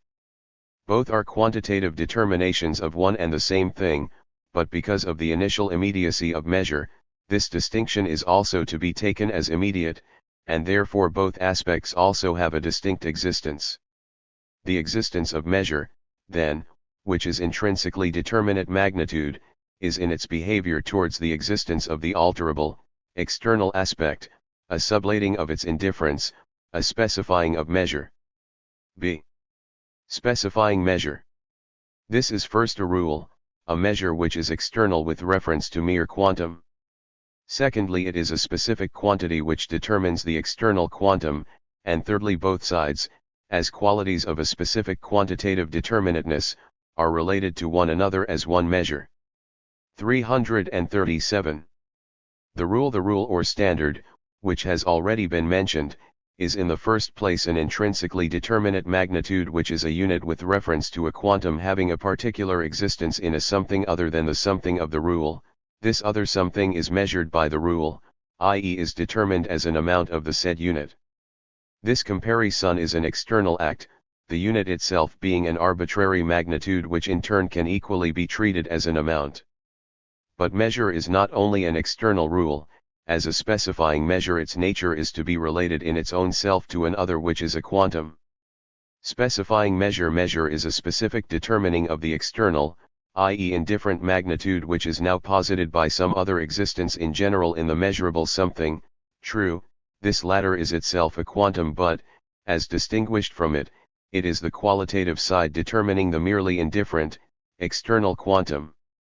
The measurable something has in it the side of being for other to which the indifferent increasing and decreasing is proper. This immanent measuring standard is a quality of the something to which is opposed the same quality in another something, but in the latter something the quality is at first only relative, the quantum having no significance as a measure in relation to the other something which is determined as T-phi standard of measuring. Something, in so far as it is a measure within itself, has the magnitude of its quality altered from outside itself. It does not accept this externally imposed alteration as an arithmetical amount, its measure reacts against it, behaves towards the amount as an intensive quantum and assimilates it in a characteristic way. It alters the externally imposed alteration, makes this quantum into a different one, and through this specifying shows itself to be self-determined in this externality. This specifically assimilated amount is itself a quantum which is also dependent on the other, or is for it only an external amount. Consequently the specified amount is also alterable, but is not therefore a quantum as such but the external quantum specified in a constant manner. The determinate being of measure is thus a ratio, the specific element of which is in general the exponent of this ratio. When considering intensive and extensive quantum we found 338. That it is the same quantum which is present, once in the form of intensity and again in the form of extension. In this difference the quantum lying at the base suffers no alteration, the difference being only an outer form. In the specifying measure, or the contrary, the quantum is taken in the first instance in its immediate magnitude, but in the second instance it is taken through the exponent of the ratio in another amount. The exponent which constitutes the specific element can at first seem to be a fixed quantum, as a quotient of the ratio between the external and the qualitatively determined quantum. But as such, it would be nothing but an external quantum. The exponent here must be understood as nothing else but the qualitative moment itself which specifies the quantum as such. As we have already seen, the strictly immanent qualitative form of the quantum is solely its determination as a power. It must be such a determination which constitutes the ratio and which here, as the intrinsic determination of the quantum, confronts the quantum as externally constituted. The principle of the quantum is the numerical one which constitutes its intrinsic determinedness, and the mode of relation of the numerical one is external, and the alteration which is specified only by the nature of the immediate quantum as such, consists by itself in the addition of such a numerical one and then another and so on. If in this way the alteration of the external quantum is an arithmetical progression, the specifying reaction of the qualitative nature of measure produces another series which is related to the first, increases and decreases with it, but not in a ratio determined by a numerical exponent but in a number of incommensurable ratios, according to a determination of powers. Remark. To cite an example, temperature is a quality in which these two sides of external and specified quantum are distinguished. As a quantum it is an external temperature, and that too, of a body as a general medium, and it is assumed that the alteration of the temperature proceeds on the scale of an arithmetical progression, increasing or decreasing uniformly. On the other hand, the particular bodies in the medium differ in the way they absorb the temperature, for through their immanent measure they determine it as received from outside themselves, and the change of temper 339. A ch in any one of them does not correspond in a direct ratio with that of the medium or of the other bodies among themselves. Different bodies compared at one and the same temperature give the numerical ratios of their specific heats, of their thermal capacities. But the thermal capacities of bodies vary in different temperatures, and associated with this is a change in the specific shape. Thus a particular specification is manifested in the increase or decrease of temperature. The ratio of the temperature, taken as external, to the temperature of a specific body which is at the same time dependent on the former temperature, has no fixed exponent. The increase or decrease of this heat does not proceed uniformly with the increase or decrease of the external heat. Here a temperature is assumed which is purely external and whose changes are merely external or purely quantitative. but the temperature is itself the temperature of the air or some other specific temperature. The ratio, therefore, if looked at more closely, would strictly speaking have to be taken not as the ratio of a merely quantitative quantum to a qualitative one, but as the ratio of two specific quanta. In fact, the determining of the specifying ratio has now advanced to the stage where the moments of measure not only consist of a quantitative E side and a side qualifying the quantum, both being sides of one and the same quality, but are related to each other as two qualities which are in themselves measures. Relation of the two sides as qualities 1. The qualitative, intrinsically determinate side of the quantum exists only as a relation to the externally quantitative side. As a specifying of the latter, it is a sublating of its externality through which quantum as such is. This qualitative side thus has a quantum for its presupposition and its starting point. But this quantum is also qualitatively distinguished from the quality itself. This difference between them is now to be posited in the immediacy of being as such, in which determination measure still is. The two sides are thus qualitatively related, and each is on its own account a qualitative determinate being, and the one quantum which at first was only a formal quantum indeterminate in itself, is the quantum of a something and of its quality, and also now that the connection between them is determined as a measure the specific magnitude of these qualities are related 34 to each other according to their determination as measures, which determination is their exponent. But they are already implicitly related to each other in the Bay. Ng for self of measure. The quantum in its dual character is both external and specific, so that each of the distinct quantities possesses this twofold determination and is at the same time inseparably linked with the other. It is in this way alone that the qualities are determined.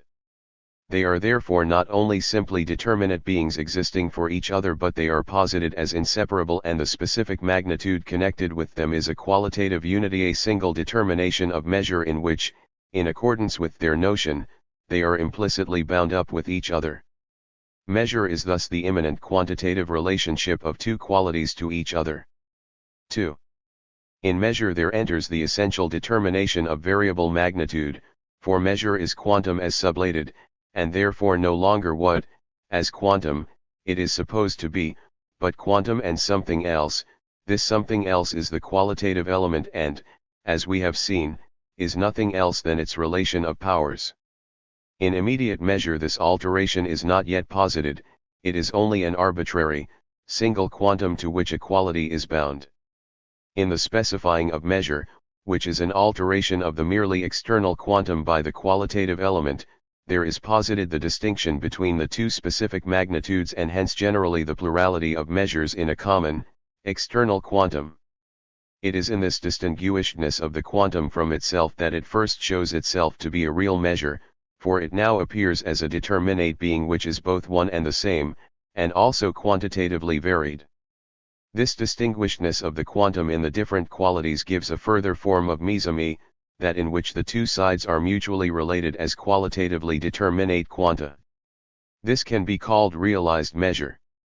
Magnitude, simply as magnitude, is alterable, for its determinateness is a limit which is at the same time no limit, so that the alteration concerns only a particular quantum, the place of which is taken by another. But the genuine alteration is that of the quantum as such. When understood in this way, we have the interesting determination of the variable magnitude in higher. 341. Mathematics. Here we must not stop short at the merely formal determination of variability in general, neither must we introduce any determination other than the simple determination of the notion according to which the other of quantum is only quality. The genuine determination, therefore, of real variable magnitude is that it is magnitude qualitatively determined, that is, as has been sufficiently demonstrated, determined by a ratio of powers. In this variable magnitude the fact is posited that what counts is not quantum as such but quantum determined in accordance with its other, i.e. qualitatively determined. The two sides thus related have, in keeping with their abstract aspect as qualities generally, some particular significance, for example, space and time.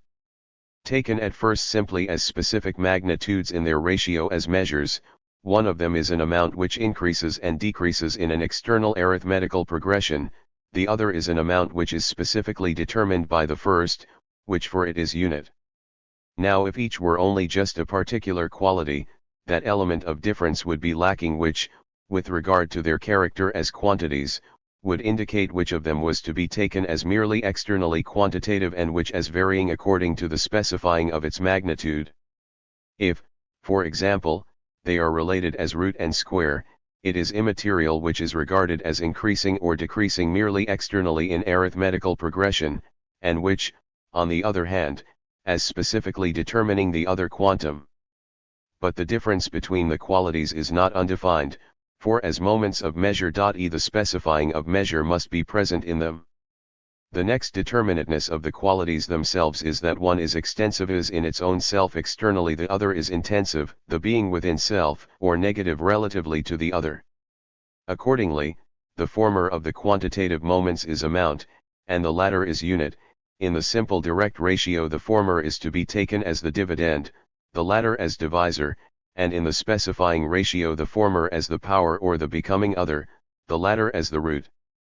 In so far as we still count here, i.e. still reflect on the external quantum, the alteration, too, being likewise taken as an external, arithmetical progression, then this falls on the side of the unit, of the intensive quality.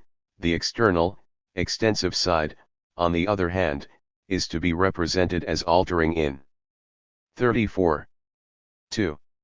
The specified series. But the direct ratio, the root, is to be taken as an empirical quantum varying in an arithmetical progression, and the other side is to be taken as specified, yet the higher realization of the qualifying of the quantitative, a realization more in harmony with the notion, is that in which both sides are related to each other in higher determinations of powers. Remark. The exposition here of the connection between the qualitative nature of something and its quantitative determination has its application in the already indicated example of motion.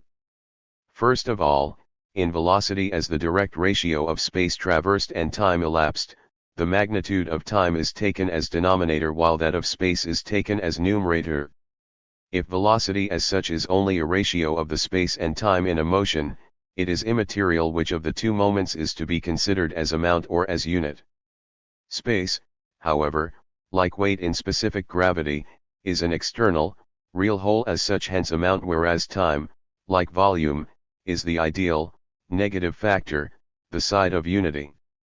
But here there essentially belongs the more important ratio, that which holds between the magnitudes of space and time in free motion, at first, in the still conditioned motion of a falling body where the time factor is determined as a root and the space factor as a square, or in the absolutely free motion of the celestial bodies where the period of revolution is lower by 1 power than the distance from the Sun, the former being a square and the latter a cube.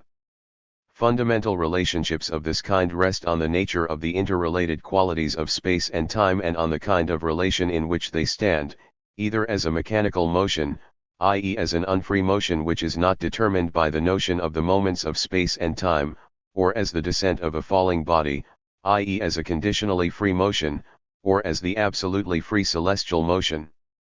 These kinds of motion, no less than their laws, rest on the development of the notion of their moments of space and time, since these qualities as such prove to be in themselves, i.e. in their notion. 343. Inseparable, and their quantitative relationship is the being for self of measure, is only one measure determination. In regard to the absolute relations of measure, it is well to bear in mind that the mathematics of nature, if it is to be worthy of the name of science, must be essentially the science of measures, a science for which it is true much has been done empirically, but little as yet from a strictly scientific, that is, philosophical point of view. Mathematical principles of natural philosophy, as Newton called his work, if they are to fulfill this description in a profounder sense than that accorded to them by Newton and by the entire Baconian species of philosophy and science, must contain things of quite a different character in order to bring light into these still obscure regions, which are, however, worthy in the highest degree of consideration.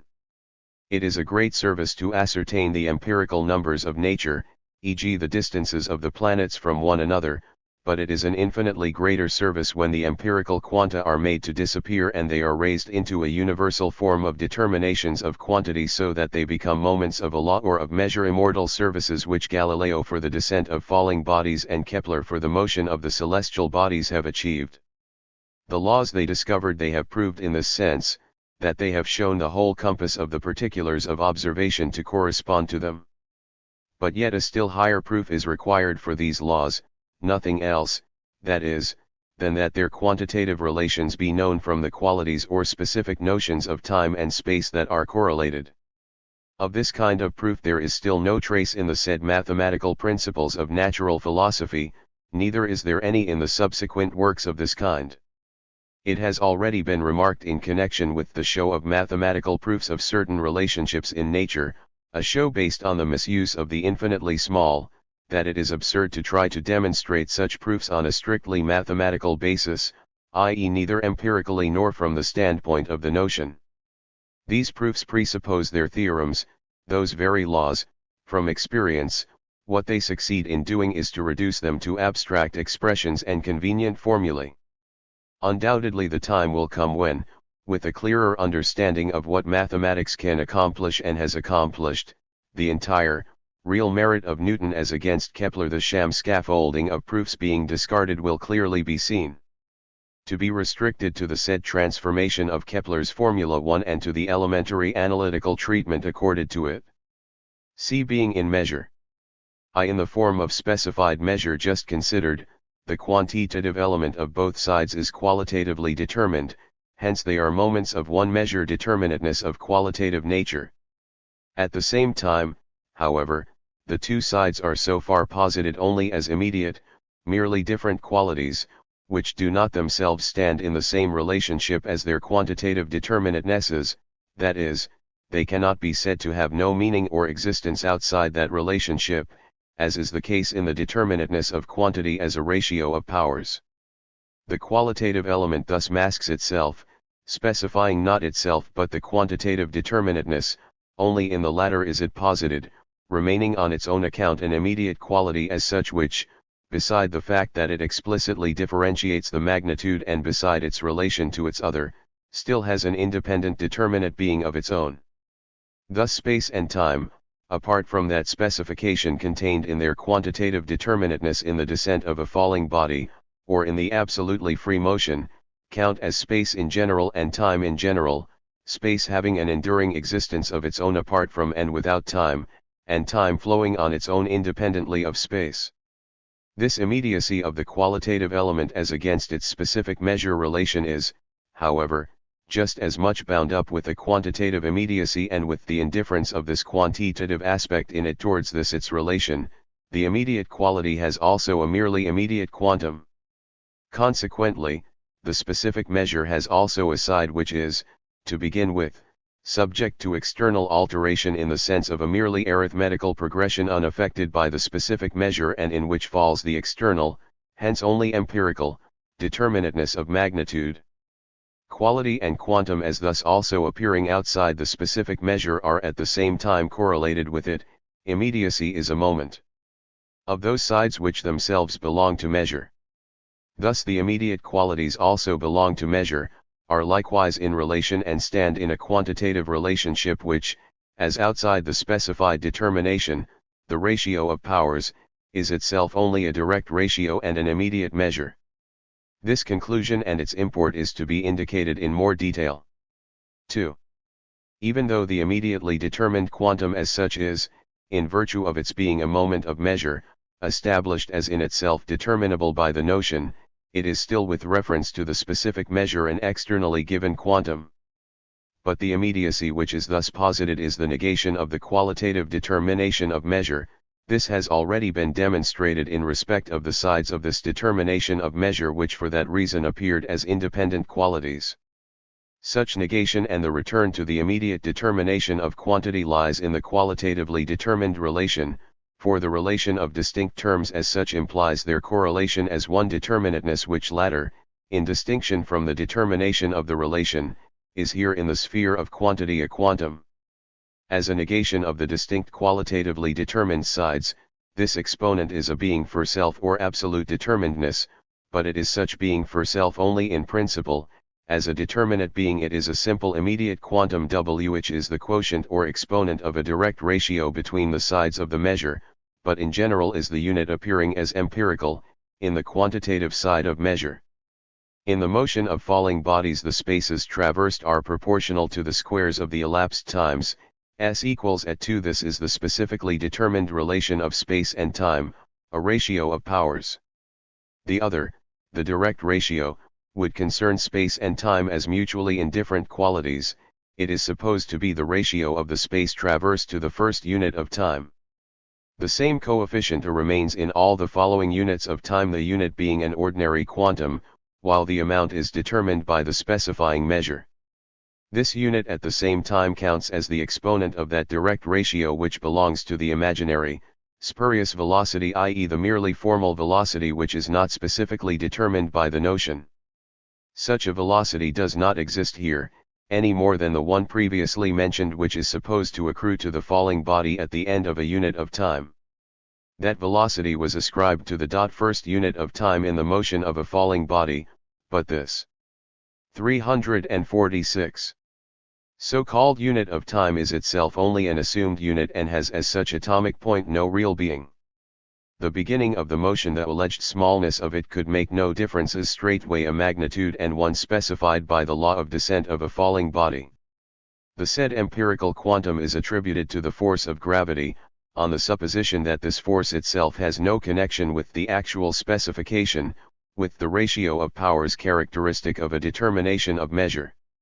The immediate moment, that in the motion of a falling body the amount of some 15 spatial units, taken as feet, is traversed in a unit, the so-called first unit of time, a second, is an immediate measure, like the measurements of the limbs of the human body, the distances and diameters of the planets and so forth.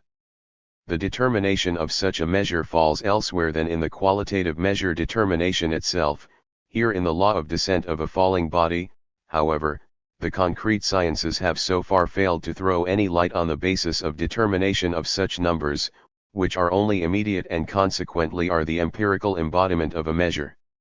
Here we are concerned only with the determinateness specified by the notion, namely, that the said empirical coefficient constitutes the moment of being for self in the measure determination, and that too only in so far as this moment is unexplicated, and hence an immediacy.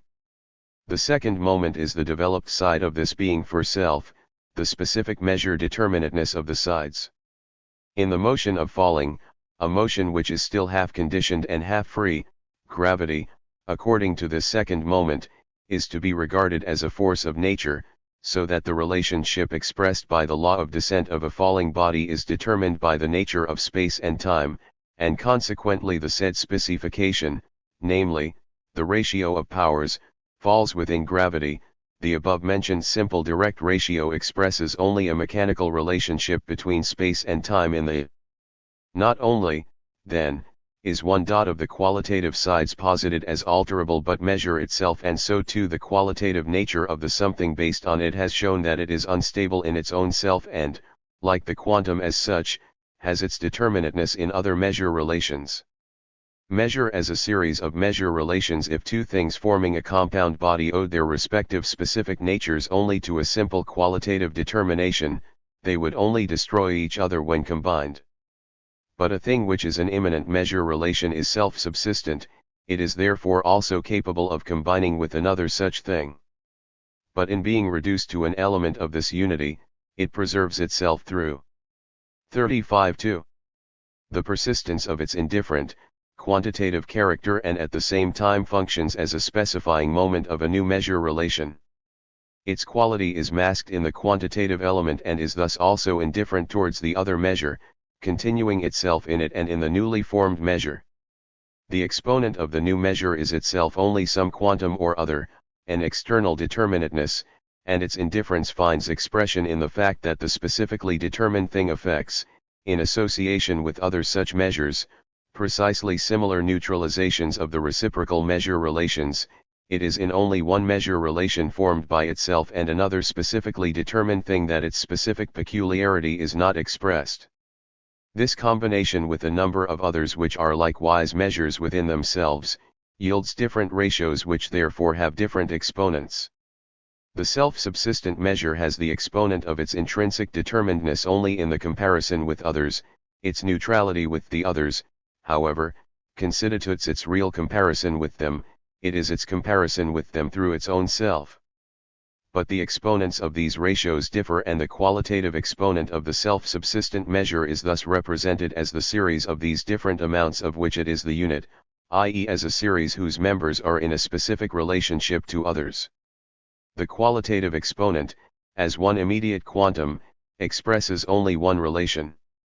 The distinctive character of the self-subsistent measure finds its true expression in the characteristic series of exponents which it, taken as unit, forms with other such self-subsistent measures, for one of these measures when brought into relation with the rest of them and taken as unit forms another series. Now it is the interrelationship of the members of such a series that constitutes the qualitative aspect of the self-subsistent measure. At first, it seems that a self-subsistent measure which forms a series of exponents with a series of such measures, is distinguished from another measure outside this series with which it is compared, by the fact that this other measure forms another series of exponents with the members of the first series. But in this way these two measures would not be comparable, because each is thus regarded as unit with respect to its exponents, and between the two series arising from this relation there is no specified difference. The two measures which, as self-subsistent, are supposed to be compared are at first contradistinguished only as quanta, in order 353. To determine their relation, an independent unit common to them both is required. This specific unit is to be sought, as has been indicated, only in that feature which embodies the specific determinate being of the measures to be compared, i.e. in the ratio which the exponents of the ratios of the members of the series have to each other. This ratio of the exponents themselves is, however, such independent and actually specific unit only in so far as the members of the series together have it as a constant ratio to both measures, in that way it can be their common unit. It is this alone, therefore, which makes it possible to compare the two self-subsistent measures which were assumed to be not reciprocally neutralizing measures, but indifferent to each other. Each of them taken separately and apart from the comparison is the unit of the ratio it forms with the opposite members, which are the amounts relatively to that unit and which thus represent the series of exponents. But conversely, this series is the unit for the two measures which when compared with each other are related as quanta, as such they are themselves different amounts of the unit just indicated. But further, those measures which together with the two, or rather indefinitely many self-subsistent measures of the first series measures which are compared only with each other yield a series of exponents of the ratios between the members of that series, are similarly in themselves self-subsistent measures, each being a specific something with its own intrinsic measure ratio. Each of these then is similarly to be taken as units so that they have a series of exponents in the two, or rather indefinitely many members of the first series which are compared merely among themselves, and these exponents are the numbers resulting from comparison among themselves of the measures just named, and conversely, the comparative numbers of the measures which are now also to be taken singly as self-subsistent are the series of exponents for the members of the first series. In this way, both sides are series in which each number is firstly simply a unit to the opposite series in which it has its self-determined character.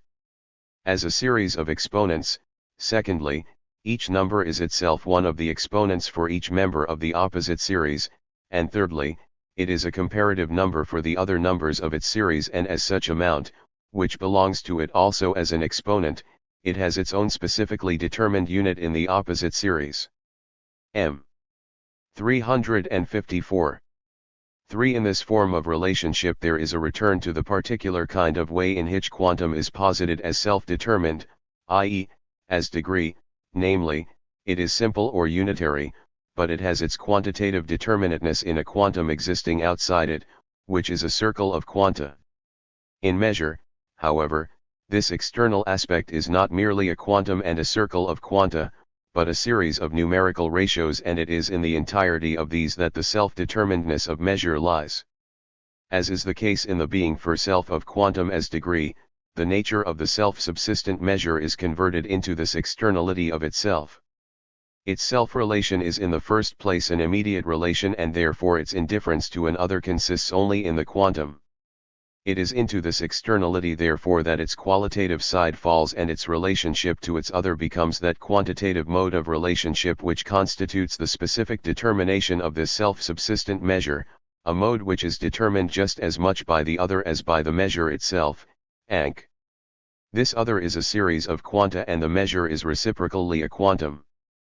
But this relation in which two specific measures specify themselves in a third something, the exponent, also implies that the one has not passed into the other, that therefore there is not only one negation, but that both are posited as negative in the relation, and since in this each preserves itself as indifferent towards the other, its negation is also in turn negated. This their qualitative unity is thus a self-subsistent exclusive unit. It is only as exclusive that the exponents, which are primarily comparative numbers of the members of the series, have in them their genuinely specific determinateness relatively to one another, and their difference thus acquires a qualitative nature. But this difference has a quantitative basis. First, the self-subsistent measure is related to a plurality of its qualitatively other side only because in this relationship it is, at the same time, indifferent. Secondly, the neutral relationship, in virtue of its quantitative aspect, is now not simply an alteration but is posited as a negation of the pegation and as an exclusive unit. Consequently, the affinity of a self-subsistent measure with the measures of the other side is no longer an indifferent relationship but an elective affinity. Elective affinity. The expression elective affinity used here and the terms neutrality and affinity employed in the preceding paragraphs, refer to the 355 chemical relationship. For a chemical substance has its specific determinateness essentially in its relation to its other and exists only as this difference from it. Furthermore, this specific relation is bound up with quantity and is at the same time the relation, not only to a single other but to a series of specifically different others opposed to it. The combinations with the series are based on a so-called affinity with every member of the series, but along with this indifference each member is at the same time exclusive towards the others, and it is this correlation of opposed determinations which we have still to consider. It is, however, not only in the sphere of chemistry that the specific relation is represented in a circle of combinations. The individual note, too, only has meaning in relationship and combination with another note and with a series of others. The harmony or disharmony in such a circle of combinations constitutes its qualitative nature, which is at the same time based on quantitative ratios. These form a series of exponents and are the ratios of the two specific ratios which each of the combined notes is in its own self. The individual note is the key of a system, but again it is equally an individual member in the system of every other key. The harmonies are exclusive elective affinities whose characteristic quality is equally dissolved one gain in the externality of a merely quantitative progression. What it is, however, that constitutes the principle of a measure for one whose affinities which are elective affinities between and in opposition to the others, will be the subject of a further remark in connection with chemical affinity, but this higher question is very closely bound up with the specific nature of the strictly qualitative aspect and belongs to the particular concrete natural sciences. Inasmuch as the member of a series has its qualitative unity in its relation to all the members of an opposite series, whose members however are distinguished only by the quantum required for neutralizing them with the member of the first series, the more specific determinateness in this multiple affinity is likewise only quantitative. In electivity, affinity as an exclusive, qualitative correlation, the relationship is rid of this quantitative difference. The next determination which offers itself is this, that in accordance with the difference of the amounts, that is, of extensive magnitude, of the substances of the one series required for the neutralization of a substance in the other series, the elective 356. Affinity of the latter substance would also be directed towards the substances of the first series with all of which it has an affinity. The exclusion which would thereby be established in the form of a firmer holding together against other possibilities of combination, would appear, thus transformed, in a proportionately greater intensity in virtue of the previously demonstrated identity of the forms of extensive and intensive magnitude, the quantitative determinateness being one and the same in both forms. However, this sudden conversion of the one-sided form of extensive magnitude into its other, intensive form, makes no difference to the nature of the fundamental determination, which is one and the same quantum.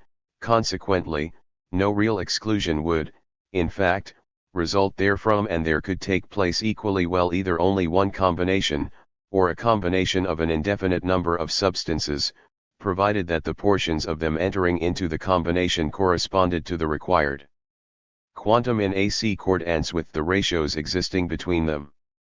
The combination, which we have also called neutralization, however, is not only the form of intensity, the exponent is entirely a measure determination and therefore exclusive.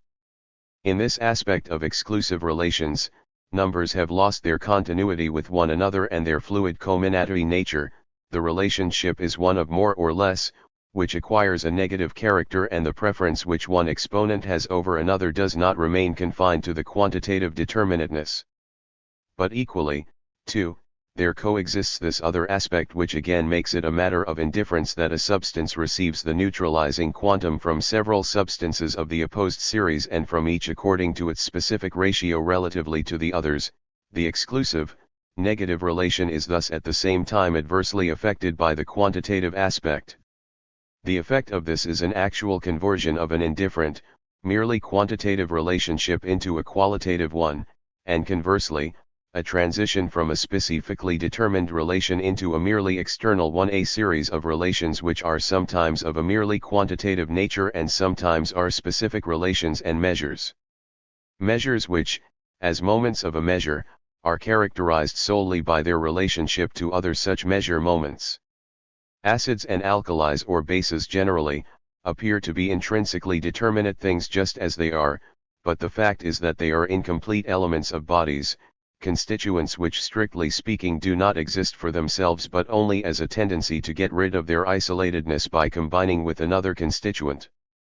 Further, the difference in virtue of which they are self-subsistent, does not consist in this immediate quality but in the peculiar quantitative mode of the relationship. This, namely, is not restricted to the chemical opposition of acid and alkali or base in general, but is a specific measure of saturation and consists in the specific determinateness of the quantity of the substances which neutralize each other.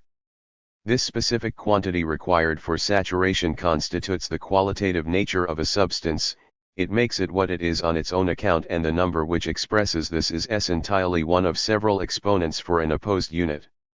A substance of this kind has a so-called affinity with another. If this connection remained of a purely qualitative nature, then, as in the case of the magnetic poles or positive and negative electricity, the one determinateness would be only the negative of the other, and both sides would not at the same time show themselves to be indifferent towards each other. But because the connection has also a quantitative side, each of these substances is capable of neutralizing itself with more than one and is not restricted only to the one to which it is opposed. It is not only an acid and an alkali or base which are in relation, but acids and alkalis or bases which are related to one another. They are specifically distinguished from each other primarily according to whether one acid, for example, requires a greater amount of an alkali for its saturation than another acid does. But the independent, self-determined character of the substances is displayed in the exclusiveness of the relation between the affinities, one having a preference over another in that one acid can by itself enter into combination with any alkali, and conversely. Thus the cardinal difference between two acids consists in one of them having a closer affinity to a base than the other, i.e., in a so-called elective affinity. The law of the chemical affinities of acids and alkalis has been discovered, and it states that if two neutral solutions are mixed resulting in dissociation followed by two new compounds, these 358 products, 2, are neutral. From this it follows that the amounts of two alkaline bases required for the saturation of an acid must be in the same ratio to saturate another acid, and in general, when for one alkali, taken as unit, the series of numerical ratios has been determined in which the various acids saturated, then this series is the same for any other alkali, though the different alkalis must be taken in different amounts relatively to one another, amounts which again on their part form a similar fixed series of exponents for each of the opposite acids, since they are related to any one acid in the same ratio as to any other. Fischer I was the first to extract these series in their simplicity from the works of Richter, II and Berthollet. III. Since that was written, our knowledge of the numerical ratios of mixtures of chemical elements has been greatly expanded in every direction, and to consider it here would be a digression, all the more so because this empirical expansion, which is in part only hypothetical, remains confined within the same group of concepts.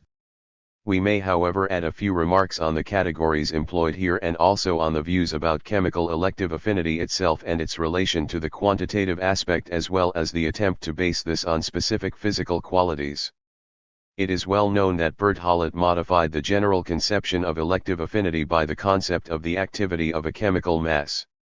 This modification does not affect the quantitative ratios of the chemical laws of saturation themselves, but its effect on the qualitative moment of exclusive elective affinity as such is not only to weaken it but rather to eliminate it, and this is a point that must not be overlooked.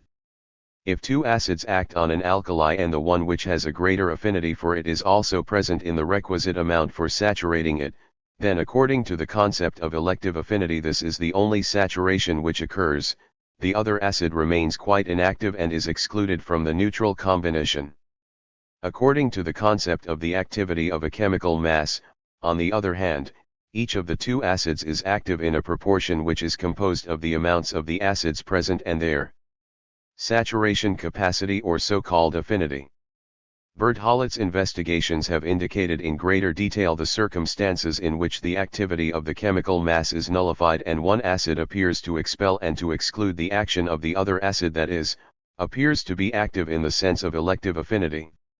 He has shown that this exclusion takes place in certain circumstances, such as strength of cohesion, or the insolubility in water of the salts formed, but the qualitative nature of the agents as such does not come into play, and the action of these circumstances can in turn be nullified by other circumstances, for example, by temperature. With the removal of these obstacles the chemical mass enters unimpeded into activity, and what appeared as a purely qualitative exclusion, as an elective affinity, proves to depend only on external modifications. It is Berzelius I principally who should be heard further on this subject, although in his textbook of chemistry he does not put forward anything original or more specific on the matter.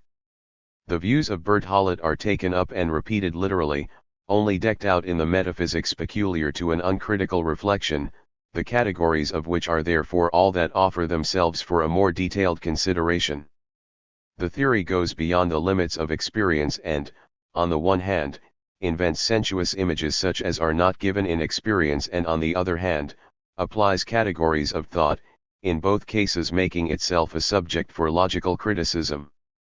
We propose therefore to hear what he has to say about the theory in the textbook itself. Now there we read that one must imagine that in a uniformly mixed liquid, each atom of the dissolved substance is surrounded by an equal number of atoms of the solvent, and if several substances are dissolved together they must share between them the interstices between the atoms of the solvent, so that with a uniform mixture of the liquid there is produced a symmetry in the arrangement of the atoms such that all the atoms of the individual substances are uniformly arranged in relation to the atoms of the other bodies. It could therefore be said that the solution is characterized by symmetry in the arrangement of the atoms, and the combination by the fixed proportions. This is then illustrated by an example of compounds formed when sulfuric acid is added to a solution of copper chloride, but the example certainly does not demonstrate that atoms exist, neither does it show that a number of atoms of the dissolved substances surround atoms of the fluid, nor that free atoms of the two sides arrange themselves around the atoms which remain combined, nor that there exists a symmetry in their position and arrangement, nor that interstices between the atoms exist, and least of all that the dissolved substances share among themselves the interstices between the atoms of the solvent. This would mean that the atoms of the dissolved substances take up their positions where the solvent is not, for the interstices between the atoms of the solvent are spaces empty of it, and hence that the dissolved substances are not present in the solvent, but rather are outside it, even if the solvent is arranged around them or they around it, and it is also certain therefore that they are not dissolved by it. One fails therefore to see why it is necessary to form such conceptions which are not empirically demonstrated, are in essence directly self-contradictory and are not corroborated in any other way. Corroboration could be provided only by a consideration of these conceptions themselves, i.e. by metaphysics, which is logic, but this cannot confirm them any more than experience can on the contrary. For the rest, Berzelius admits what was also said above, that Berthollet's propositions are not opposed to the theory of fixed proportions, although he does add that they are also not opposed to the views of the corpuscular theory, i.e. the ideas mentioned above of atoms, of the filling of the interstices of the solvent by the atoms of the solid substances, and so on. This latter baseless metaphysics, however, has entirely nothing to do with the proportions of saturation as such.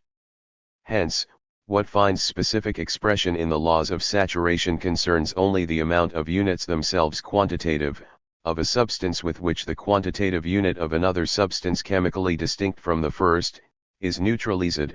The difference between them consists solely in these different proportions. When Berzelius, then, notwithstanding the fact that his theory of proportions is wholly and solely a determination of amounts, nevertheless also speaks of degrees of affinity, one in explaining Berthollet's chemical mass as the sum of the degree of affinity, from the given quantity of the active one, for example, on p. 86. 361. Substance. Although Berthollet is more consistent, for he uses the expression capacite de saturation, then he himself lapses into the form of intensive magnitude, but it is this form which is the characteristic feature of the so-called dynamic philosophy, which earlier on he calls the speculative philosophy of certain German schools, one and emphatically rejects in favor of the excellent corpuscular theory. He there states of this dynamic philosophy that it assumes that the elements interpenetrate one another in their chemical combination, and that neutralization consists in this mutual interpenetration. This means nothing else than that the chemically different particles, which are interrelated as a plurality, collapse into the simplicity of an intensive magnitude, a fact which also finds expression as a diminution of volume. In the corpuscular theory, on the other hand, even the atoms which are chemically combined are supposed to be preserved in the interstices, i.e.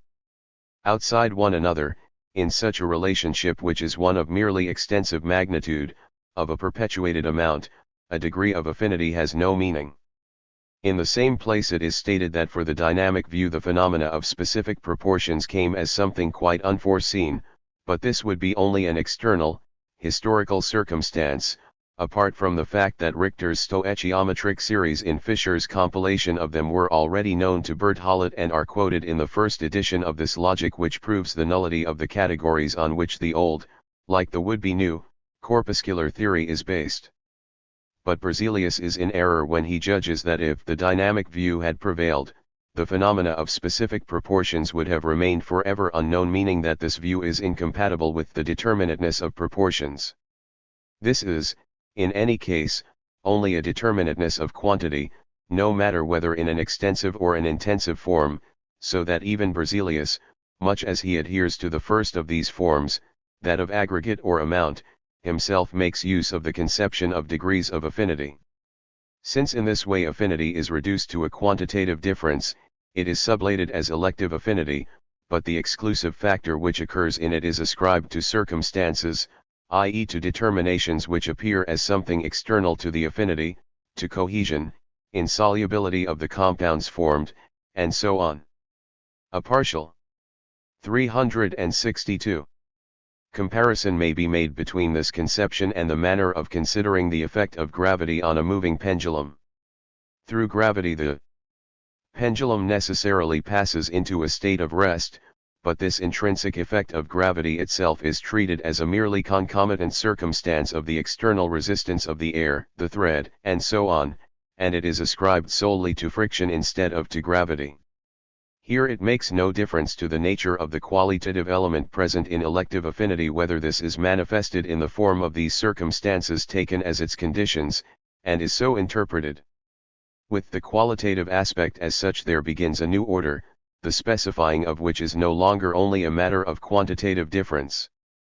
Now, although the chemical affinity in a series of quantitative ratios has thus been accurately distinguished from elective affinity, which occurs as a qualitative determinateness whose behavior in no way coincides with the order of that series, this distinction in turn gets utterly confused by the way in which electrical action has recently been coupled with chemical action, and the hope that this supposedly profounder principle would throw light on the most important relation, that of measure, has met with complete disappointment. We need not here consider more closely this theory in which the phenomena of electricity and chemistry are completely identified, since it concerns the physical nature of substances and not merely their measure relations, and it calls for mention only in so far as the distinctive character of the determinations of measure is confused by it. The theory as such must be dubbed shallow, for shallowness consists in omitting the difference between distinct terms and then treating them as identical. As for affinity, chemical processes being thus identified with electrical, and also with the phenomena of fire and light, this is reduced to neutralization of opposite electricities. It is almost comical to find the identification of electricity and chemical action expounded in the following manner: it is true that electrical phenomena explain the action of bodies at a greater or lesser distance, their attraction before combination and the fire caused by this combination, but they throw no light on the cause of the combination which persists with such strength after the opposite electrical condition has been destroyed. One, that is to say, the theory tells us that electricity is the cause of the chemical action, but about the specifically chemical nature of the chemical process electricity tells us nothing.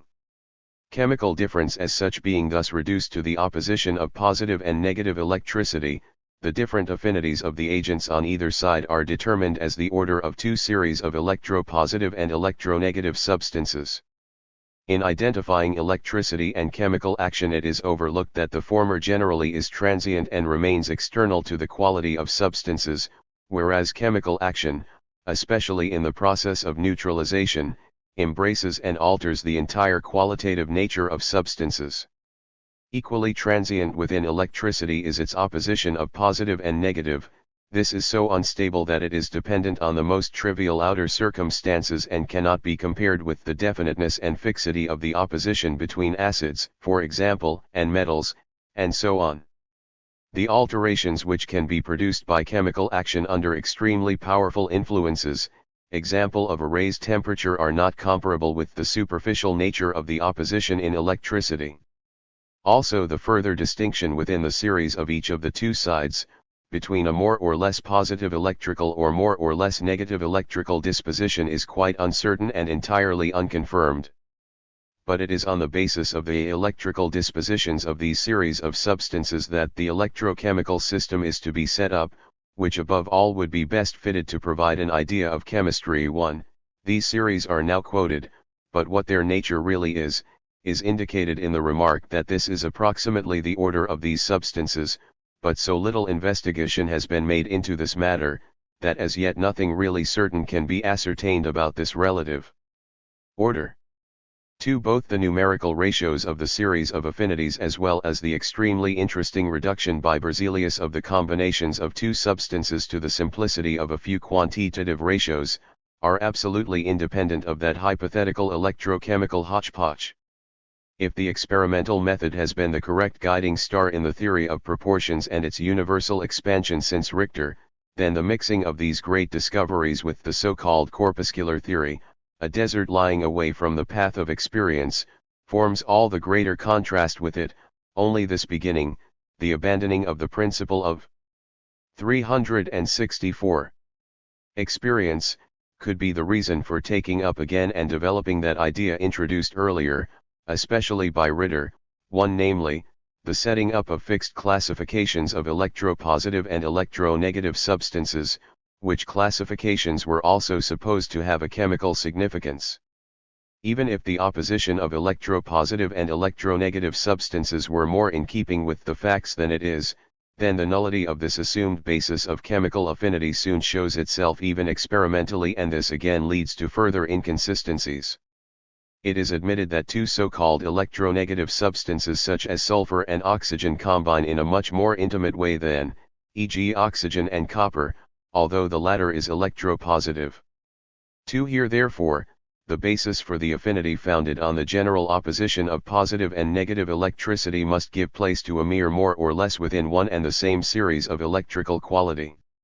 From this it is now inferred that the degree of affinity of the substances depends therefore not only on their specific unipolarity, the degree of affinity must be derived mainly from the intensity of their polarity generally. At this point then, the consideration of affinity passes on to the relationship of elective affinity, which is our chief concern. Let us see then what the result now is for this subject. It is at once admitted that the degree of this polarity, if this does not exist merely in our imagination, does not seem to be a constant quality but to depend very much on temperature. 3. So that, after all, the result turns out to be not only that every chemical action is therefore at bottom an electrical phenomenon, but also that what seems to be an effect of so-called elective affinity is brought about only by an electrical polarity which in certain substances is present in greater strength than in others. The conclusion then, after all this meandering in hypothetical conceptions, is that we are left with the category of greater intensity, which is the same formal determination as elective affinity in general, and since the latter is made to depend on a greater intensity of electrical polarity, it is not a whit nearer to being put on a physical basis than it was before. But even what is here supposed to be determined as a greater specific intensity is subsequently reduced to the modified cations demonstrated by Berthollet, which have already been cited. The merit and fame which Berzelius has earned by his theory of proportions, which has been extended to all chemical relations, ought not as such to be made a reason for not setting forth the weaknesses of this theory, but a more particular reason for doing so must be the circumstance that such merit in one aspect of a science, as with Newton, tends to become an authority for a baseless structure of spurious categories which is attached to it, and that it is just this kind of metaphysics which is proclaimed and echoed too with the greatest pretension. Apart from the forms of measure relation connected with chemical and elective affinity, others too can be considered with respect to quantities which are specified into a system. Chemical substances form a system of relations with respect to saturation. Saturation itself rests on the specific proportion in which the reciprocal amounts of two substances, each of which has a particular material existence, combine with each other. But there are also measure relations, the moments of which are inseparable and cannot be displayed in a separate and distinct existence of their own. These are what we called earlier on, immediate self-subsistent measures, and which are displayed in the specific gravities of substances. They are a ratio within the substances of weight to volume. The exponent of the ratio, which is the expression of the difference between one specific gravity and another, is a definite quantum only as a result of comparison. This is a relationship external to the substances in an external reflection, and is not founded on the one substance's own qualitative behavior towards another contrasted substance. The problem would be to recognize the exponents of the ratios of the series of specific gravities as a system based on a rule which would specify a merely arithmetical plurality into a series of harmonic nodes. The same demand would apply to our knowledge of the series of chemical affinities already mentioned. But the accomplishment of this task still lies a long way ahead, as far ahead as the problem of grasping the numbers of the relative distances of the planets from the Sun as elements in a system of measure.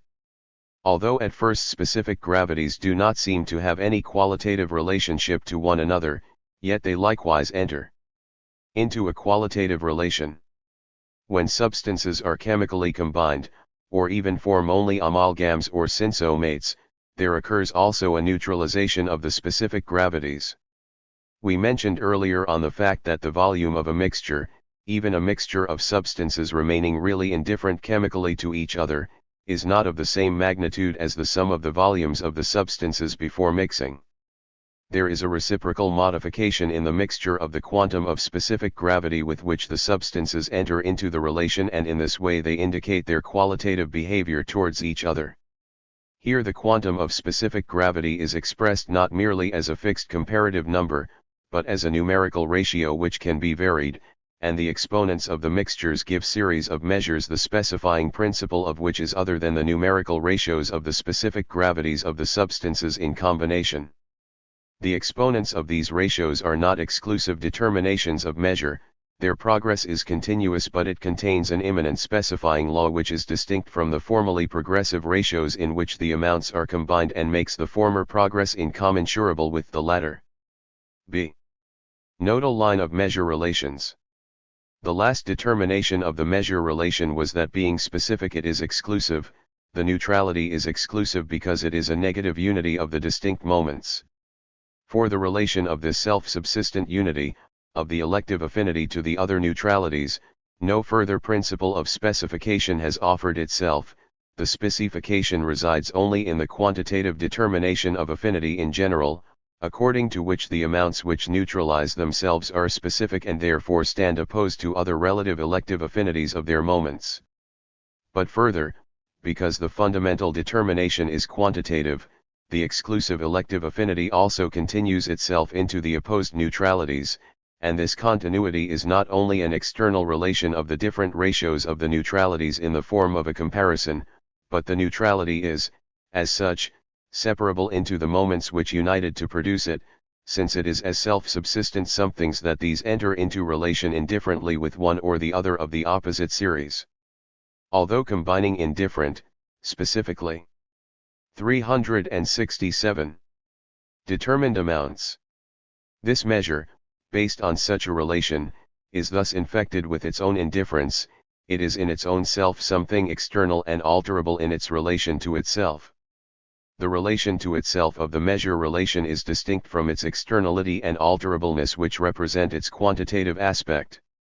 As related to itself in contrast to these, it is an affirmatively present, qualitative foundation, a permanent, material substrate which, as also the continuity of the measure with itself in its externality, must contain in its quality the principle of the specification of this externality referred to above.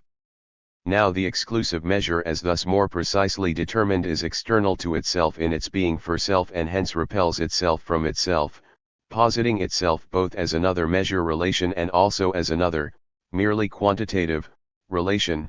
It is determined as in itself a specifying unity which produces measure relations within itself. These relations differ from the affinities of the kind above mentioned in which a self-subsistent measure relates itself to self-subsistent measures of a different quality and to a series of such. They take place in one and the same substrate within the same moments of the neutrality. The self-repelling measure develops other, merely quantitatively different relations which likewise form affinities and measures, alternating with those which remain only quantitatively different. They form in this way a nodal line of measures on a scale of more and less. Here we have a measure relation, a self-subsistent reality which is qualitatively distinguished from others. Such a being for self, because it is at the same time essentially a relation of quanta, is open to externality and to quantitative alteration. It has a range within which it remains indifferent to this alteration and does not change its quality. But there enters a point in this quantitative alteration at which the quality is changed and the quantum shows itself as specifying, so that the altered quantitative relation is converted into a measure, and thus into a new quality, a new something. The relation which has taken the place of the first is determined by this, partly according to the qualitative identity of the moments which are in affinity, and partly according to the quantitative continuity. But because the difference falls into this quantitative aspect, the relation between the new something and its predecessor is one of indifference, their difference is the external one of quantum. The new something has therefore not 368 emerged from or developed out of its predecessor but directly from itself, that is, from the inner specifying unity which has not yet entered into existence. The new quality or new something is subjected to the same progressive alteration, and so on to infinity. Since the progress from one quality is in an uninterrupted continuity of the quantity, the ratios which approach a specifying point are, quantitatively considered, only distinguished by a more and a less. From this side, the alteration is gradual. But the gradualness concerns merely the external side of the alteration, not its qualitative aspect. The preceding quantitative relation which is infinitely near the following one is still a different qualitative existence. On the qualitative side, therefore, the gradual, merely quantitative progress which is not in itself a limit, is absolutely interrupted. the new quality in its merely quantitative relationship is, relatively to the vanishing quality, an indifferent, indeterminate other, and the transition is therefore a leap. Both are posited as completely external to each other. People fondly try to make an alteration comprehensible by means of the gradualness of the transition, but the truth is that gradualness is an alteration which is merely indifferent, the opposite of qualitative change. In gradualness too, the connection of the two realities, whether these are taken to be states or self-subsistent things, is eliminated. Gradualness necessarily implies that neither of the two is the limit of the other but that each is completely external to the other. In this way there is eliminated the very factor which is necessary for an understanding of change, although little enough is required for that purpose. Remark, examples of such nodal lines, the maxim, nature does not make leaps. The system of natural numbers already shows a nodal line of qualitative moments which emerge in a merely external succession. It is on the one hand a merely quantitative progress and regress, a perpetual adding or subtracting, so that each number has the same arithmetical relation to the one before it and after it, as these have to their predecessors and successors, and so on. But the numbers so formed also have a specific relation to other numbers preceding and following them, being either an integral multiple of one of them or else a power or a root. In the musical scale which is built 367. Determined amounts. This measure, based on such a relation, is thus infected with its own indifference. It is in its own self something external and alterable in its relation to itself. The relation to itself of the measure relation is distinct from its externality and alterableness which represent its quantitative aspect. As related to itself in contrast to these, it is an affirmatively present, qualitative foundation, a permanent, material substrate which, as also the continuity of the measure with itself in its externality, must contain in its quality the principle of the specification of this externality referred to above. Now the exclusive measure as thus more precisely determined is external to itself in its being for self and hence repels itself from itself, positing itself both as another measure relation and also as another, merely quantitative, relation. It is determined as in itself a specifying unity which produces measure relations within itself. These relations differ from the affinities of the kind above mentioned in which a self-subsistent measure relates itself to self-subsistent measures of a different quality and to a series of such. They take place in one and the same substrate within the same moments of the neutrality. The self-repelling measure develops other, merely quantitatively different relations which likewise form affinities and measures, alternating with those which remain only quantitatively different. They form in this way a nodal line of measures on a scale of more and less. Here we have a measure relation, a self-subsistent reality which is qualitatively distinguished from others. Such a being for self, because it is at the same time essentially a relation of quanta, is open to externality and to quantitative alteration. It has a range within which it remains indifferent to this alteration and does not change its quality.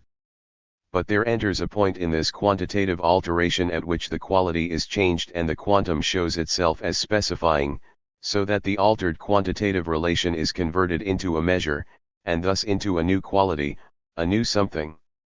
The relation which has taken the place of the first is determined by this, partly according to the qualitative identity of the moments which are in affinity, and partly according to the quantitative continuity. But because the difference falls into this quantitative aspect, the relation between the new something and its predecessor is one of indifference. Their difference is the external one of quantum. The new something has therefore not 368 emerged from or developed out of its predecessor but directly from itself, that is, from the inner specifying unity which has not yet entered into existence. The new quality or new something is subjected to the same progressive alteration, and so on to infinity. Since the progress from one quality is in an uninterrupted continuity of the quantity, the ratios which approach a specifying point are, quantitatively considered, only distinguished by a more and a less. From this side, the alteration is gradual. But the gradualness concerns merely the external side of the alteration, not its qualitative aspect. the preceding quantitative relation which is infinitely near the following one is still a different qualitative existence. On the qualitative side, therefore, the gradual, merely quantitative progress which is not in itself a limit, is absolutely interrupted. The new quality in its merely quantitative relationship is, relatively to the vanishing quality, an indifferent, indeterminate other, and the transition is therefore a leap. Both are posited as completely external to each other. People fondly try to make an alteration comprehensible by means of the gradualness of the transition, but the truth is that gradualness is an alteration which is merely indifferent, the opposite of qualitative change. In gradualness too, the connection of the two realities, whether these are taken to be states or self-subsistent things, is eliminated. Gradualness necessarily implies that neither of the two is the limit of the other but that each is completely external to the other. In this way there is eliminated the very factor which is necessary for an understanding of change, although little enough is required for that purpose. Remark, examples of such nodal lines, the maxim, nature does not make leaps. The system of natural numbers already shows a nodal line of qualitative moments which emerge in a merely external succession. It is on the one hand a merely quantitative progress and regress, a perpetual adding or subtracting, so that each number has the same arithmetical relation to the one before it and after it, as these have to their predecessors and successors, and so on. But the numbers so formed also have a specific relation to other numbers preceding and following them, being either an integral multiple of one of them or else a power or a root. In the musical scale which is built up on quantitative differences, a quantum gives rise to an harmonious relation without its own relation to those on either side of it in the scale differing from the relation between these again and their predecessors and successors. While successive notes seem to be at an ever-increasing distance from the keynote, or numbers in succeeding each other arithmetically seem only to become other numbers, the fact is that there suddenly emerges a return, a surprising accord, of which no hint was given by the quality of what immediately preceded it, but which appears as an actio in distance, as a connection with something far removed. There is a sudden interruption of the succession of merely indifferent relations which do not alter the preceding specific reality or do not even form any such, and although the succession is continued quantitatively in the same manner, a specific relation breaks in per saltum. Such qualitative nodes and leaps occur in chemical combinations when the mixture proportions are progressively altered. At certain points in the scale of mixtures, two substances form products exhibiting particular qualities. These products are distinguished from one another not merely by a more or less, and they are not already present, or only perhaps in a weaker degree, in the proportions close to the nodal proportions, but are bound up with these nodes themselves. For example, different oxides of nitrogen and nitric acids having essentially different qualities are formed only when oxygen and nitrogen are combined in certain specific proportions, and no such specific compounds are formed by the intermediate proportions. Metal oxides, e.g. the lead oxides, are formed at certain quantitative points of oxidation and are distinguished by colors and other qualities. They do not pass gradually into one another. The proportions lying in between these nodes do not produce a neutral or a specific substance. Without having passed through the intervening stages, a specific compound appears which is based on a measure relation and possesses characteristic qualities. Again, water when its temperature is altered does not merely get more or less hot but passes through from the liquid into either the solid or gaseous states. These states do not appear gradually, on the contrary, each new state appears as a leap, suddenly interrupting and checking the gradual succession of temperature changes at these points. Every birth and death, far from being a progressive gradualness, is an 37 degrees interruption of it and is the leap from a quantitative into a qualitative alteration. It is said, natura non facit saltum, and ordinary thinking when it has to grasp a coming to be or a ceasing to be, fancies it has done so by representing it as a gradual emergence or disappearance. But we have seen that the alterations of being in general are not only the transition of one magnitude into another, but a transition from quality into quantity and vice versa, a becoming other which is an interruption of gradualness and the production of something qualitatively different from the reality which preceded it. Water, in cooling, does not gradually harden as if it thickened like porridge, gradually solidifying until it reached the consistency of ice. It suddenly solidifies, all at once. It can remain quite fluid even at freezing point if it is standing undisturbed, and then a slight shock will bring it into the solid state.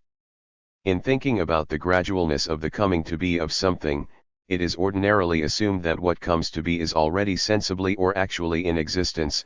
It is not yet perceptible only because of its smallness.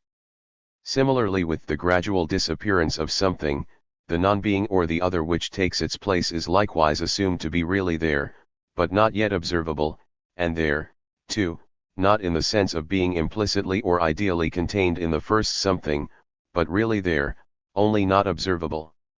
In this way, coming to be and ceasing to be lose all meaning, that is to say, the form of the in itself, the inner being of something before it actually exists, is transformed into a smallness of an outer existence, and the essential difference, that of the notion, is converted into an external difference of mere magnitude. The attempt to explain coming to be or ceasing to be on the basis of the gradualness of the alteration is tedious like any tautology. What comes to be or ceases to be is assumed as already complete and in existence beforehand, and the alteration is turned into a mere change of an external difference, with the result that the explanation is in fact a mere tautology. The intellectual difficulty attendant on such an attempted explanation comes from the qualitative transition from something into its other in general, and then into its opposite, but the identity and the alteration are misrepresented as the indifferent, external determinations of the quantitative sphere. In the moral sphere, in so far as it is considered under the 37(1) categories of being, there occurs the same transition from quantity into quality, and different qualities appear to be based on a difference of magnitude. It is through a more and less that the measure of frivolity or thoughtlessness is exceeded and something quite different comes about, namely crime, and thus right becomes wrong and virtue vice. Thus states, too, acquire through their quantitative difference, other things being assumed equal, a distinct qualitative character. With the expansion of the state and an increased number of citizens, the laws and the constitution acquire a different significance. The state has its own measure of magnitude, and when this is exceeded, this mere change of size renders it liable to instability and disruption under that same constitution which was its good fortune and its strength before its expansion. See the measure less. The exclusive measure, even in its realized being for self, remains burdened with the moment of quantitative determinate being, and is therefore open to movement up and down a scale of fluctuating ratios. Something, or a quality, based on such a ratio is impelled beyond itself into the measureless and is destroyed by the mere alteration of its magnitude. Magnitude is that side of determinate being through which it can be caught up in a seemingly harmless entanglement which can destroy it. The abstract measureless is the quantum as such which lacks an inner significance and is only an indifferent determinateness which does not alter the measure. Measure in the nodal line of measures is at the same time posited as specifying, and the abstract measureless raises itself into a qualitative determinateness. The new measure relation into which the original one passes is, with respect to this, measureless, but in its own self it is equally a quality on its own account. Thus there is posited the alternation of specific existences with one another, and of these equally with relations remaining merely quantitative, and so on ad infinitum. What therefore is present in this transition is both the negation of the specific relations and the negation of the quantitative progress itself, the infinite which is for itself. The qualitative infinite, as simply a determinate being, was the eruption of the infinite in the finite as an immediate transition and vanishing of 372. The latter in its beyond. The quantitative infinite on the other hand is, simply by virtue of its determinateness, the continuity of the quantum, a continuity of it into its beyond. The qualitative finite becomes the infinite, the quantitative finite is in its OWD self its beyond and points beyond itself. But this infinity of the spedification of measure posits both the qualitative and the quantitative as sublating themselves in each other, and hence posits their first, immediate unity, which is measure as such, as returned into itself and therefore as itself posited. The transition of the qualitative, of one specific existence, into another, is such that all that occurs is an alteration of the specific magnitude of a ratio. Hence the alteration of the qualitative itself into the qualitative is posited as an external and indifferent change, as a coming together with itself. Moreover, the quantitative, in being converted into the qualitative, into that which is determined in and for itself, sublates itself. This unity which thus continues itself into itself in its alternating measures is the truly persisting, self-subsistent material substance or thing. What therefore is present here is one and the same thing which is posited as the perennial substrate of its differentiations. This severance of being from its determinateness begins already in quantum as such. Under the category of magnitude, a thing is indifferent to its affirmative determinateness. In measure, the thing itself is already in itself the unity of its qualitative and quantitative moments, the two moments which constitute the element of difference within the general sphere of being and of which one is the beyond of the other. In this way the perennial substrate has directly in its own self the determination of affirmative infinity. This self-sameness of the substrate is posited in the fact that the qualitative self-subsistent measures into which the specifying unity is dispersed consist only of quantitative differences, so that the substrate continues itself into t-differentiation of itself. In the infinite progress of the nodal series there is posited the continuation of the qualitative moment into the quantitative progress as into an indifferent alteration, but equally too, there is posited the negation of the qualitative moment contained therein and hence of the merely quantitative externality too. The quantitative reference beyond itself to an other which is itself quantitative perishes in the emergence of a measure relation, of a quality, and the qualitative transition is sublated in the very 373. Fact that the new quality is itself only a quantitative relation. This transition of the qualitative and the quantitative into each other proceeds on the basis of their unity, and the meaning of this process is only to show or to posit the determinate being of such a substrate underlying the process, a substrate which is their unity. In the series of self-subsistent measure relations the one-sided members of the series are immediately qualitative somethings, and then their neutralizations are self-subsistent and even exclusive measure relations, self-determined and mutually indifferent totalities of determinate being. Now such relations are determined only as nodal points of one and the same substrate. Consequently, the measures and the self-subsistent things posited with them are reduced to states. The alteration is only change of a state, and the subject of the transition is posited as remaining the same in the process. Surveying the progressive determinations which measure has passed through, we can summarize them as follows. Measure is, in the first instance, only the immediate unity of quality and quantity as an ordinary quantum which is, however, specific. As thus a specific quantity which is related not to another but to itself, it is essentially a ratio. It therefore also contains its moments as sublated and undivided within itself. As is always the case in a notion, the difference in the ratio is present in such a manner that each of its moments is itself a unity of quality and quantity. The difference therefore is real and yields a number of measure relations which, as formal totalities in themselves, are self-subsistent. The two series formed by the sides of these ratios are the same constant arrangement for each individual member which, as belonging to one side, enters into relationship with all the members of the opposite series. This unity as a mere arrangement is still quite external, and although it shows itself to be an immanent specifying unity of a self-subsistent measure distinguished from its specifications, it is not yet the free notion which alone gives its differences an immanent determination. It is as yet only a substrate, a material, and for its differentiation into totalities, i.e., into differences embodying the nature of the unchanged substrate, it is dependent solely on the external. 374. Quantitative determination which shows itself at the same time as a difference of quality. In this unity of the substrate with itself the measure determination is sublated and its quality is an external state determined by the quantum. This process is equally the progressive determination of measure in its realization and also the reduction of measure to the status of a moment. Chapter 3. A. Absolute indifference. Being is the abstract equivalence for which, since it is to be thought of by itself as being, the expression indifference has been employed, in which there is supposed to be as yet no determinateness of any kind. Pure quantity is indifference as open to all determinations provided that these are external to it and that quantity has no immanent connection with them, but the indifference which can be called absolute is the indifference which, through the negation of every determinateness of being, i.e., of quality, quantity, and their at first immediate unity, measure, is a process of self-mediation resulting in a simple unity.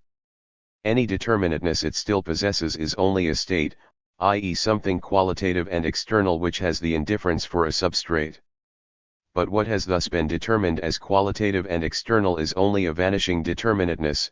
Quality as thus external to being is the opposite of itself and as such is only the sublation of itself. In this manner, the determinateness is still only posited in the substrate as an empty differentiation. But it is just this empty differentiation which is indifference itself as a result, and indifference is thus concrete, a mediation with self through the negation of every determination of being.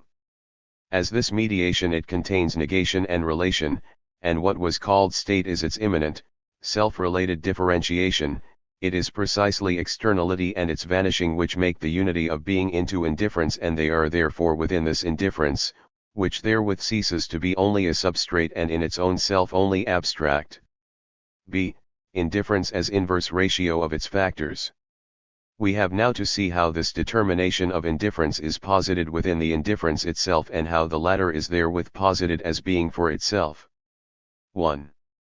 The reduction of measure relations which at first ranked as self-subsistent measures, establishes their common substrate. 376. This is their continuation into one another and hence the indivisible self-subsistent measure which is wholly present in its differentiations. For this difference, there are present the determinations of quality and quantity which the measure contains, and everything turns solely on how these are posited in it. This, however, is determined by the fact that the substrate is in the first place a result and only in principle a mediation, but because this mediation is not yet posited as such in the measure itself, this latter is in the first place a substrate and with respect to determinateness, indifference. Consequently, at first it is essentially the merely quantitative external difference which is present in it. There are two distinct quanta of one and the same substrate which in this way would be their sum and therefore would itself be determined as quantum. But the indifference is this fixed measure, the implicit, absolute limit, only in relation to those differences in such a manner that it would not be in its own self a quantum or opposed in any way, either as a sum or even as an exponent, to other quanta whether sums or indifferences. It is only the abstract determinateness which falls into the indifference. The two quanta, in order that they may be posited in it as moments, are variable, indifferent, greater or smaller relatively to one another. Bounded however by the fixed limit of their sum, they are related to each other not externally but negatively, and this now is the qualitative determination of their relationship. They are consequently inversely proportional. This relation is distinguished from the earlier formal inverted relation or inverse ratio by the fact that here the whole is a real substrate and each of the two sides is posited as having to be itself in principle this whole. According to the stated qualitative determinateness, the difference is present, further, as two qualities, one of which is sublated by the other, but because both are held in a unity which they together constitute, neither is separable from the other. The substrate itself, as an indifference, is likewise in itself the unity of both qualities, therefore each side of the relation, 2, contains both sides within itself and is distinguished from the other side only by a more of the one quality and a less of the other, and vice versa. The one quality is through its quantum only preponderant in the one side, and so, too, the other quality in the other side. 377. Consequently each side is in its own self an inverted relation. As formal, this relation recurs in the two distinct sides. These sides thus continue themselves into each other also in respect of their qualitative determinations. Each quality is self-related in the other and is present in each of the two sides, only in a different quantum. Their quantitative difference is that indifference in accordance with which they continue themselves into each other, and this continuation as the self-sameness of the qualities is in each of the two unities. The sides, however, each as the whole of the two determinations and hence containing the indifference itself, are thus at the same time posited as self-subsistent relatively to each other. 2. As this indifference, being is now the specification of measure no longer in its immediacy, but measure as developed in the manner just indicated, it is indifference first as in itself, the whole of the determinations of being which are resolved into this unity, and secondly, as a determinate being, as a totality of the posited realization, in which the moments themselves are implicitly the totality of the indifference, borne by this one atter as their unity.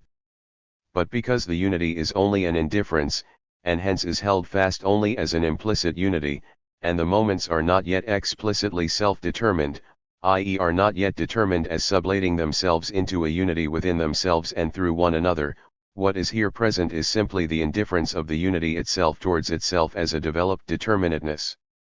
This self-subsistent measure as thus indivisible is now to be considered in more detail. It is immanent in all its determinations and in them remains in unity with itself and unaffected by them, but as remaining implicitly the totality, it possesses the determinatenesses which are sublated in it, only as groundlessly emerging in it. The implicit being of the indifference and this real being of the latter are unconnected, the determinatenesses show themselves in the indifference in an immediate manner, and the indifference is wholly present in each of them. Consequently, the difference between them is posited in the first place as sublated, therefore as only quantitative, but not as the self-repulsion of the indifference, and the indifference is not posited as self-determining but as being determinate and determined only externally. The two moments are in an inverted quantitative relation a to and fro in the scale of magnitude, but this fluctuation is determined. 378. Not by the indifference, which is just the indifference of this fluctuation, but is determined herewith only externally. The principle of determination resides not in the indifference, but in something lying outside it. The absolute, as indifference, has in this aspect the second defect of the quantitative form, namely that the determinateness of the difference is not determined by the absolute itself, just as it has the first defect in the fact that the differences simply emerge in it, that is to say, the absolute's positing is immediate in character, is not the mediation of the absolute with itself. The quantitative determinateness of the moments which are now sides of the relation constitutes this mode of their subsistence. Through this indifference their determinate being is freed from the transition of the qualitative sphere. But in distinction from this their real being, they have an implicit subsistence in the fact that they are in themselves the indifference itself, each being itself the unity of the two qualities into which the qualitative moment splits itself. The difference between the two sides is restricted to this, that one quality is posited in the one side with a more and in the other with a less, and the other quality similarly, but conversely. Hence each side is in its own self the totality of the indifference. Each of the two qualities taken singly on its own account also remains the same sum which the indifference is, it continues itself out of the one side into the other and is not bounded by the quantitative limit which is thereby posited in it. In consequence of this the determinations come into immediate opposition, and this develops itself into a contradiction which we have now to consider. 3. Namely, each quality enters within each side into relation to the other, and does so in such a manner that, as has been determined, this relation too is to be only a quantitative difference. If the two qualities are self-subsistent taken, say, as if they were sensuous things independent of each other, then the whole determinateness of indifference falls asunder, their unity and totality would be empty names. But they are at the same time expressly determined as comprised in a single unity, as inseparable, each as having meaning and reality only in this one qualitative relation to the other. But now, because their quantitativity is simply and solely of this qualitative nature, each reaches only as far as the other. If the qualities are regarded simply as distinct quanta, then the one would reach beyond the other and would have in its more. 379. An indifferent determinate being which the other would not have. But in their qualitative connectedness, each is only in so far as the other is. From this it follows that they are in equilibrium, that by as much as the one increases or decreases, the other likewise would increase or decrease and in the same proportion. Therefore on the basis of their qualitative connection there can be no question of a quantitative difference or of a more of the one quality. The more by which one of the correlated moments would exceed the other would only be a baseless determination, or else this more would only be the other itself again, but in this their equality, both would have vanished, for their determinate being was supposed to be based solely on the inequality of their quantum. Each of these hypothetical factors vanishes, whether it is supposed to be beyond or equal to the other. This vanishing appears to quantitative conception as a disturbance of the equilibrium so that the one factor becomes greater than the other, thus there is posited the sublating of the quality of the other and its lack of any support. One factor becomes preponderant as the other diminishes with an accelerated velocity and is overpowered by the first, which therefore constitutes itself the sole self-subsistent quality, but this being so, there are no longer two specific moments and factors but only the one whole. This unity thus posited as the totality of the process of determining, in which it is itself determined as indifference, is a contradiction in every respect. It therefore has to be posited as sublating this its contradictory nature and acquiring the character of a self-determined, self-subsistent being which has for its result and truth not the unity which is merely indifferent, but that immanently negative and absolute unity which is called essence. Remark: centripetal and centrifugal force. The relationship of a whole which is supposed to have its determinateness in the quantitative difference of two factors determined qualitatively against each other, is applied to the elliptical motion of the celestial bodies. This example exhibits primarily only two qualities in inverse relation to each other, not two sides, each of which is itself the unity of both and their inverse relation. The fact, the inverse relation, rests on a firm empirical foundation, but the theoretical explanation of it involves a consequence which is overlooked, namely the destruction of the basic fact, or if, as is. 380 Hegel 1's Science of Logic proper, the fact is retained. It escapes notice that the theory proves to be meaningless in face of the fact. The ignoring of this consequence allows the fact and the theory conflicting with it to exist calmly side by side. The simple fact is that in the elliptical motion of the celestial bodies their velocity is accelerated as they approach perihelion and retarded as they approach aphelion. The quantitative side of this fact has been accurately ascertained by the untiring diligence of observation, and further, it has been reduced to its simple law and formula. Hence all that can properly be required of a theory has been accomplished, but to reflective understanding this did not appear sufficient. For the purpose of a so-called explanation of the phenomenon and its law, a centripetal and a centrifugal force are assumed as qualitative moments of the curvilinear motion. Qualitatively, their difference consists in the opposed direction of the moments, and quantitatively, the moments being determined as unequal, in the fact that as the one increases the other is supposed to decrease, and vice versa, then further, that their relationship is reversed again so that after a period during which the centripetal force has been increasing and the centrifugal force decreasing, a point is reached where the former decreases and the latter increases.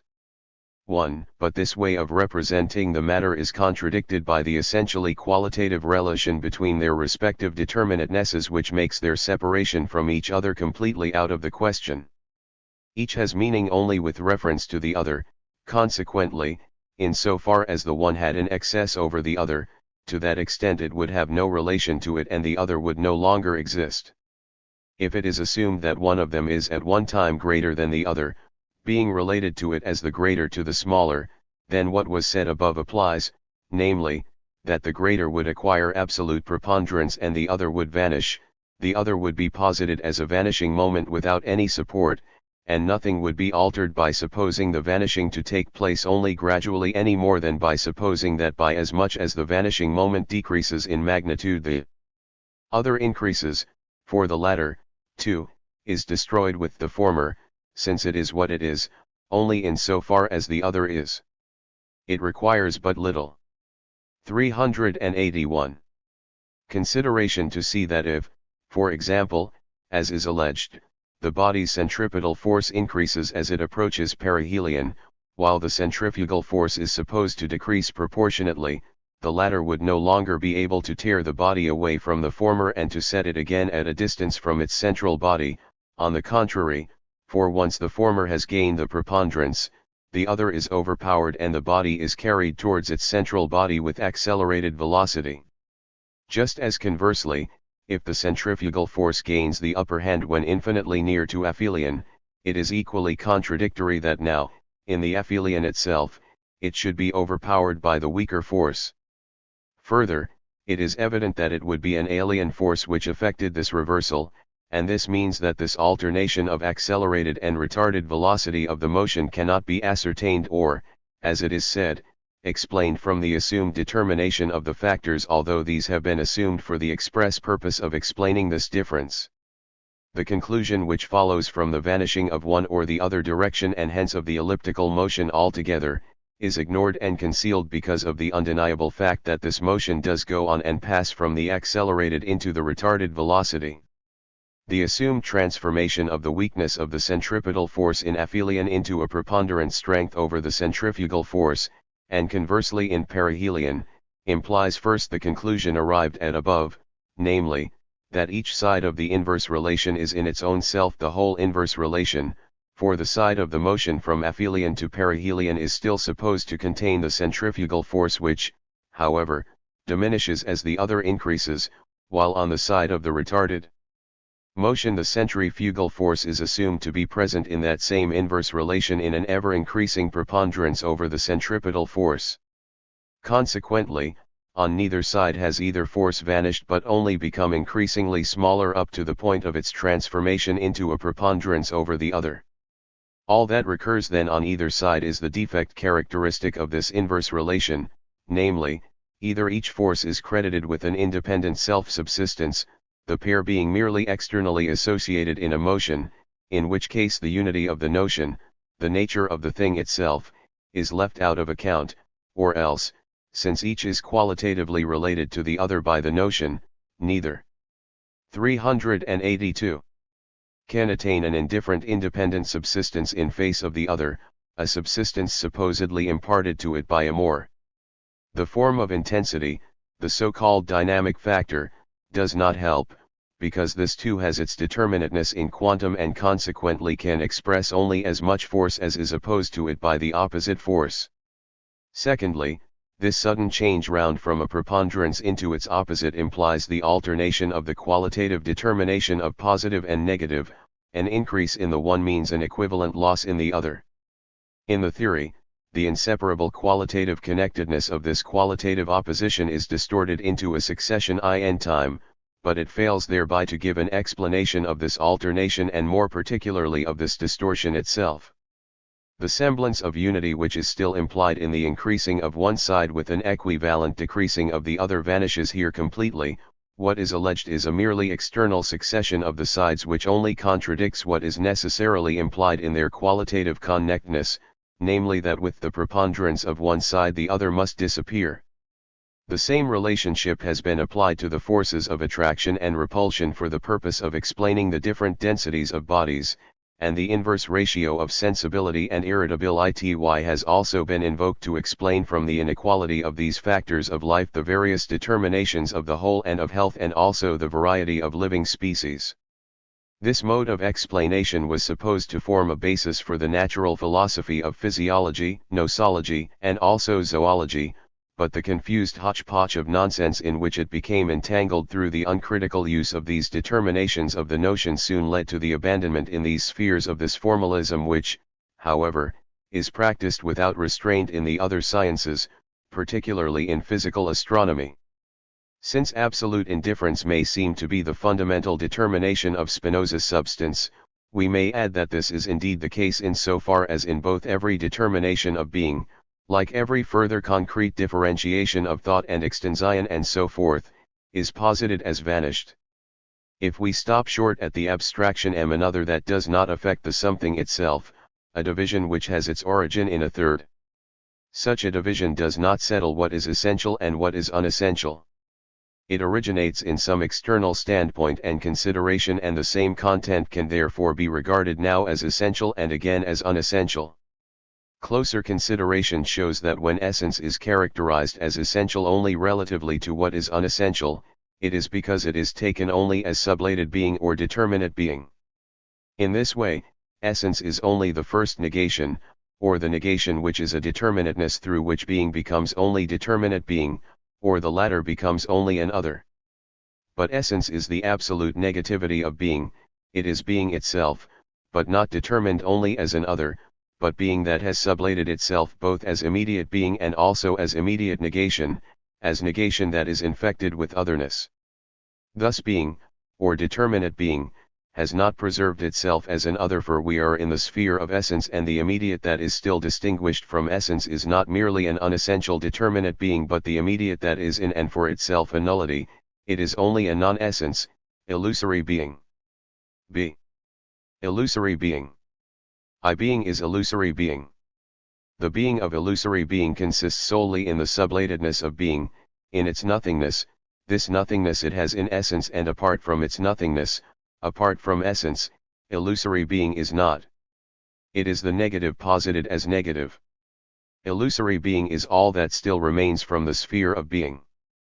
But it seems still to have an immediate side that is independent of essence and to be simply an other of essence. The other contains in general the two moments of determinate being and negated determinate being. Since the unessential no longer has a being, all that remains to it of otherness is the pure moment of negated determinate being. Illusory being is this immediate, negated determinate being in the determinateness of being, in such wise. 396. That it has determinate being only in relation to an other, only in its negated determinate being, the non-self-subsistent which is only in its negation. All that is left to it, therefore, is the pure determinateness of immediacy. It is reflected immediacy, that is, immediacy which is only by means of its negation and which, when contrasted with its mediation, is nothing but the empty determination of the immediacy of negated determinate being. Thus illusory being is the phenomenon of scepticism, and the appearance of idealism, too, is such an immediacy, which is not a something or a thing, in general, not an indifferent being that would still be, apart from its determinateness and connection with the subject. Scepticism did not permit itself to say it is, modern idealism did not permit itself to regard knowledge as a knowing of the thing in itself. The illusory being of scepticism was supposed to lack any foundation of being, and in idealism the thing in itself was not supposed to enter into knowledge. But at the same time scepticism admitted a multitude of determinations of its illusory being, or rather its illusory being had for content the entire manifold wealth of the world. In idealism, too, appearance embraces within itself the range of these manifold determinatenesses. This illusory being and this appearance are immediately thus manifoldly determined. This content, therefore, may well have no being, no thing, or thing in itself at its base. It remains on its own account as it is.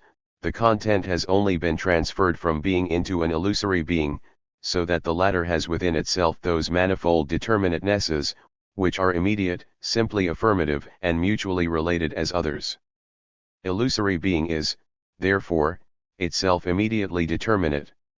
It can have this or that content, whatever content it has. Illusory being does not posit this itself but has it immediately.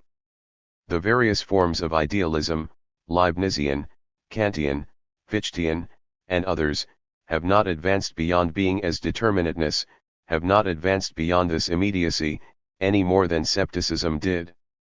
Scepticism permits the content of its illusory being to be given to it, whatever content it is supposed to have. For scepticism it is immediate. The monad of Leibniz evolves its ideas and representations out of itself, but it is not the power that generates and binds them together, rather do they arise in the monad like bubbles. They are indifferent and immediate over against one another and the same in relation to the monad itself. Similarly, 397. The Kantian appearance is a given content of perception. It presupposes affections, determinations of the subject, which are immediate relatively to themselves and to the subject.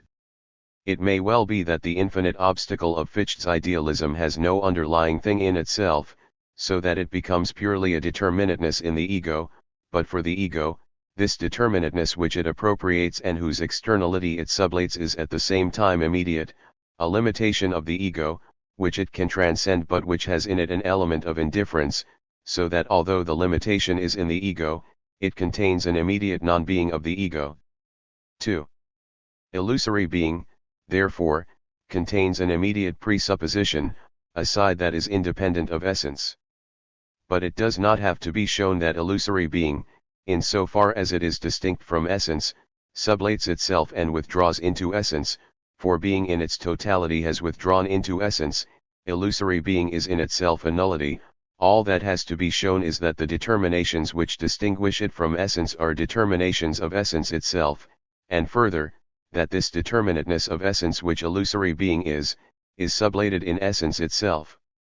It is the immediacy of non-being that constitutes illusory being, but this non-being is nothing else but the negativity of essence present within it. In essence, being is non-being.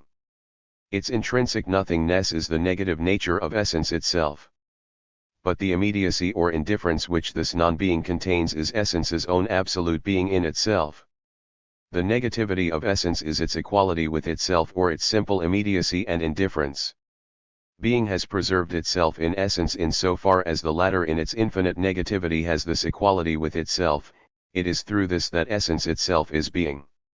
The immediacy of the determinateness in illusory being over against essence is consequently nothing other than essence's own immediacy, but the immediacy is not simply affirmative, but is the purely mediated or reflected immediacy that is illusory being, not as being, but only as the determinateness of being as opposed to mediation, being as a moment. These two moments, namely the nothingness which yet is and the being which is only a moment, or the implicit negativity and the reflected immediacy that constitute the moments of illusory being, are thus the moments of essence itself. What we have here is 398. Not an illusory show of being in essence, or an illusory show of essence in being. The illusory being in essence is not the illusory being of an other, but is illusory being per se, the illusory being of essence itself. Illusory being is essence itself in the determinateness of being. Essence has an illusory being because it is determinate within itself and thereby distinguished from its absolute unity. But equally this determinateness is absolutely sublated in its own self. For essence is the self-subsistent, which is as self-mediated through its negation, which negation essence itself is. It is therefore the identical unity of absolute negativity and immediacy. The negativity is negativity per se, it is its relation to itself and is thus in itself immediacy, but it is negative self-relation, a negating that is a repelling of itself, and the intrinsic immediacy is thus negative or determinate in regard to it. But this determinateness is itself absolute negativity, and this determining which is, as determining, immediately the sublating of itself, is a return into self. Illusory being is the negative that has a being, but in an other, in its negation, it is a non-self-subsistent being which is in its own self sublated and null. As such, it is the negative returned into itself, non-self-subsistent being as in its own self not self-subsistent. This self-relation of the negative or of non-self-subsistent being is its immediacy, it is an other than the negative itself, it is its determinateness over against itself, or it is the negation directed against the negative. But negation directed against the negative is purely self-related negativity, the absolute sublating of the determinateness itself. The determinateness, therefore, which illusory being is in essence is infinite determinateness, it is the purely self-coincident negative, it is thus the determinateness which as such is self-subsistent and indeterminate.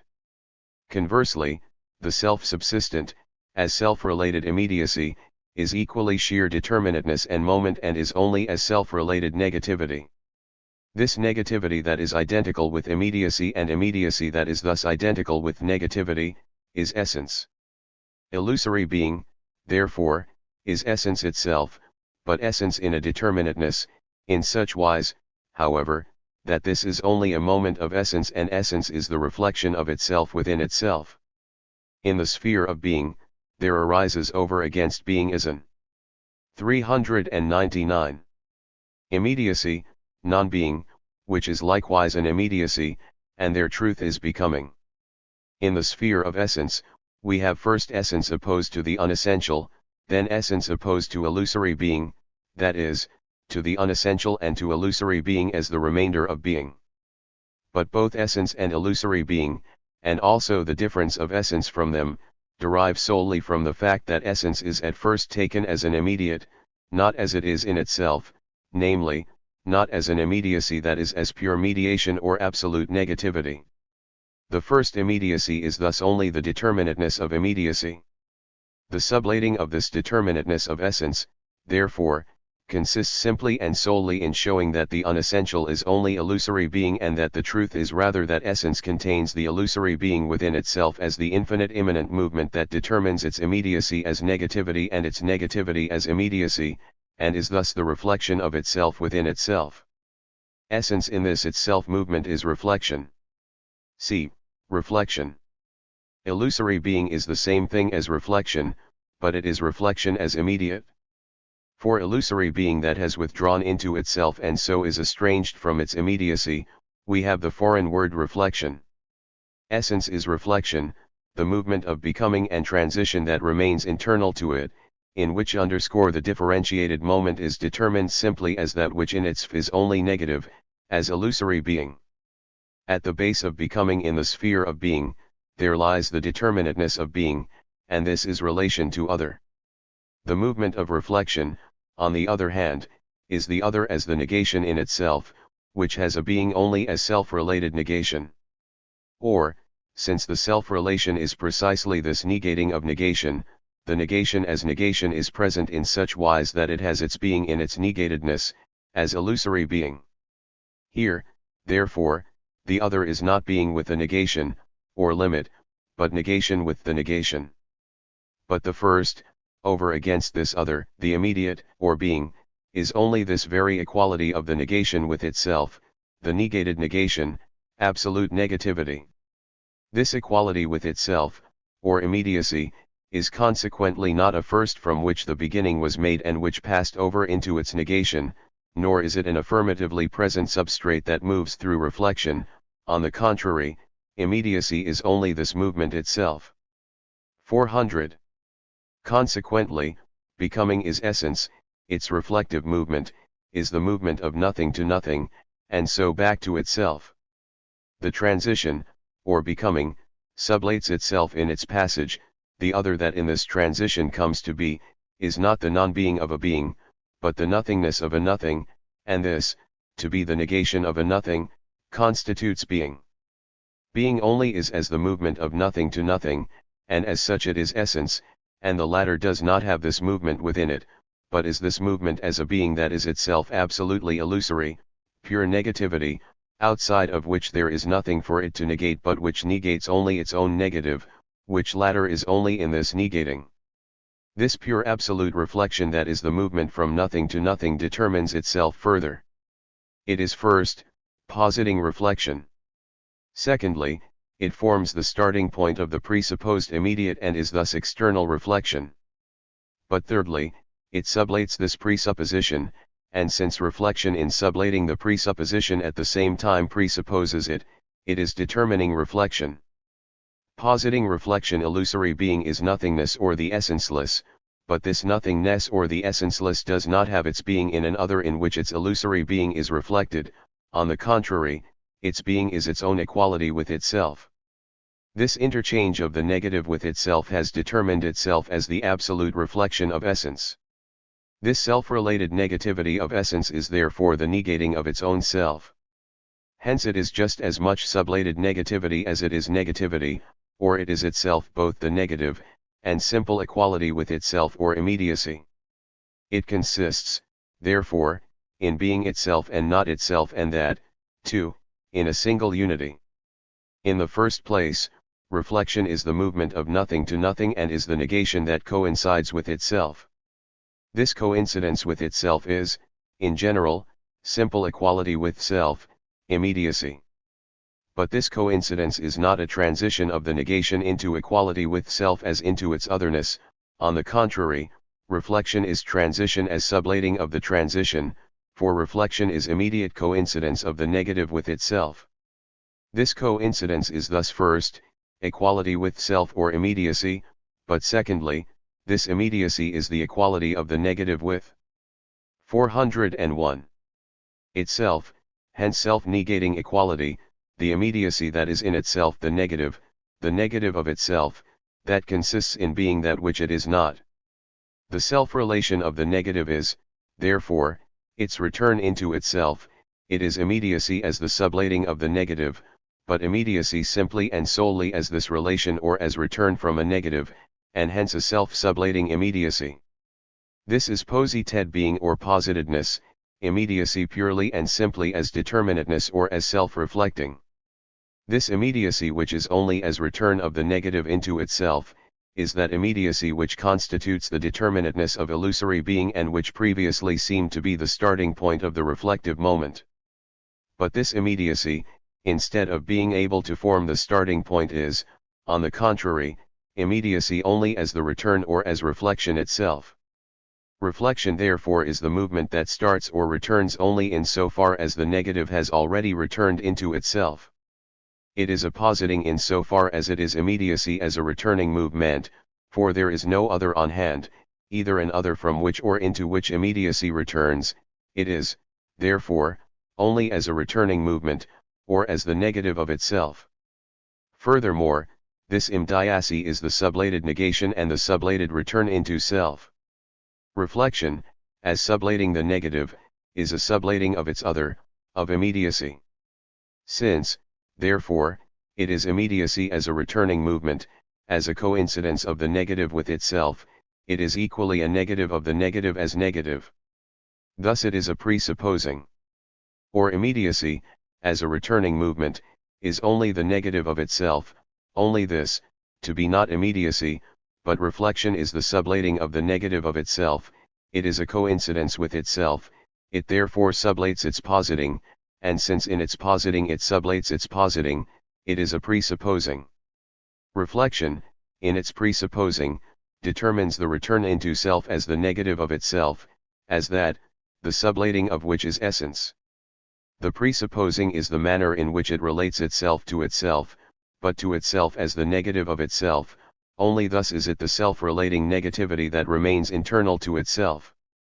Immediacy presents itself simply and solely as a return and is that negative which is the illusory being of the beginning, the illusory being which is negated by the return.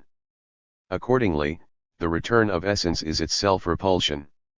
In other words, reflection into self is essentially the presupposing of that from which it is the return. 402. It is only when essence has sublated its equality with self that it is equality with self. It presupposes itself and the sublating of this presupposition is essence itself.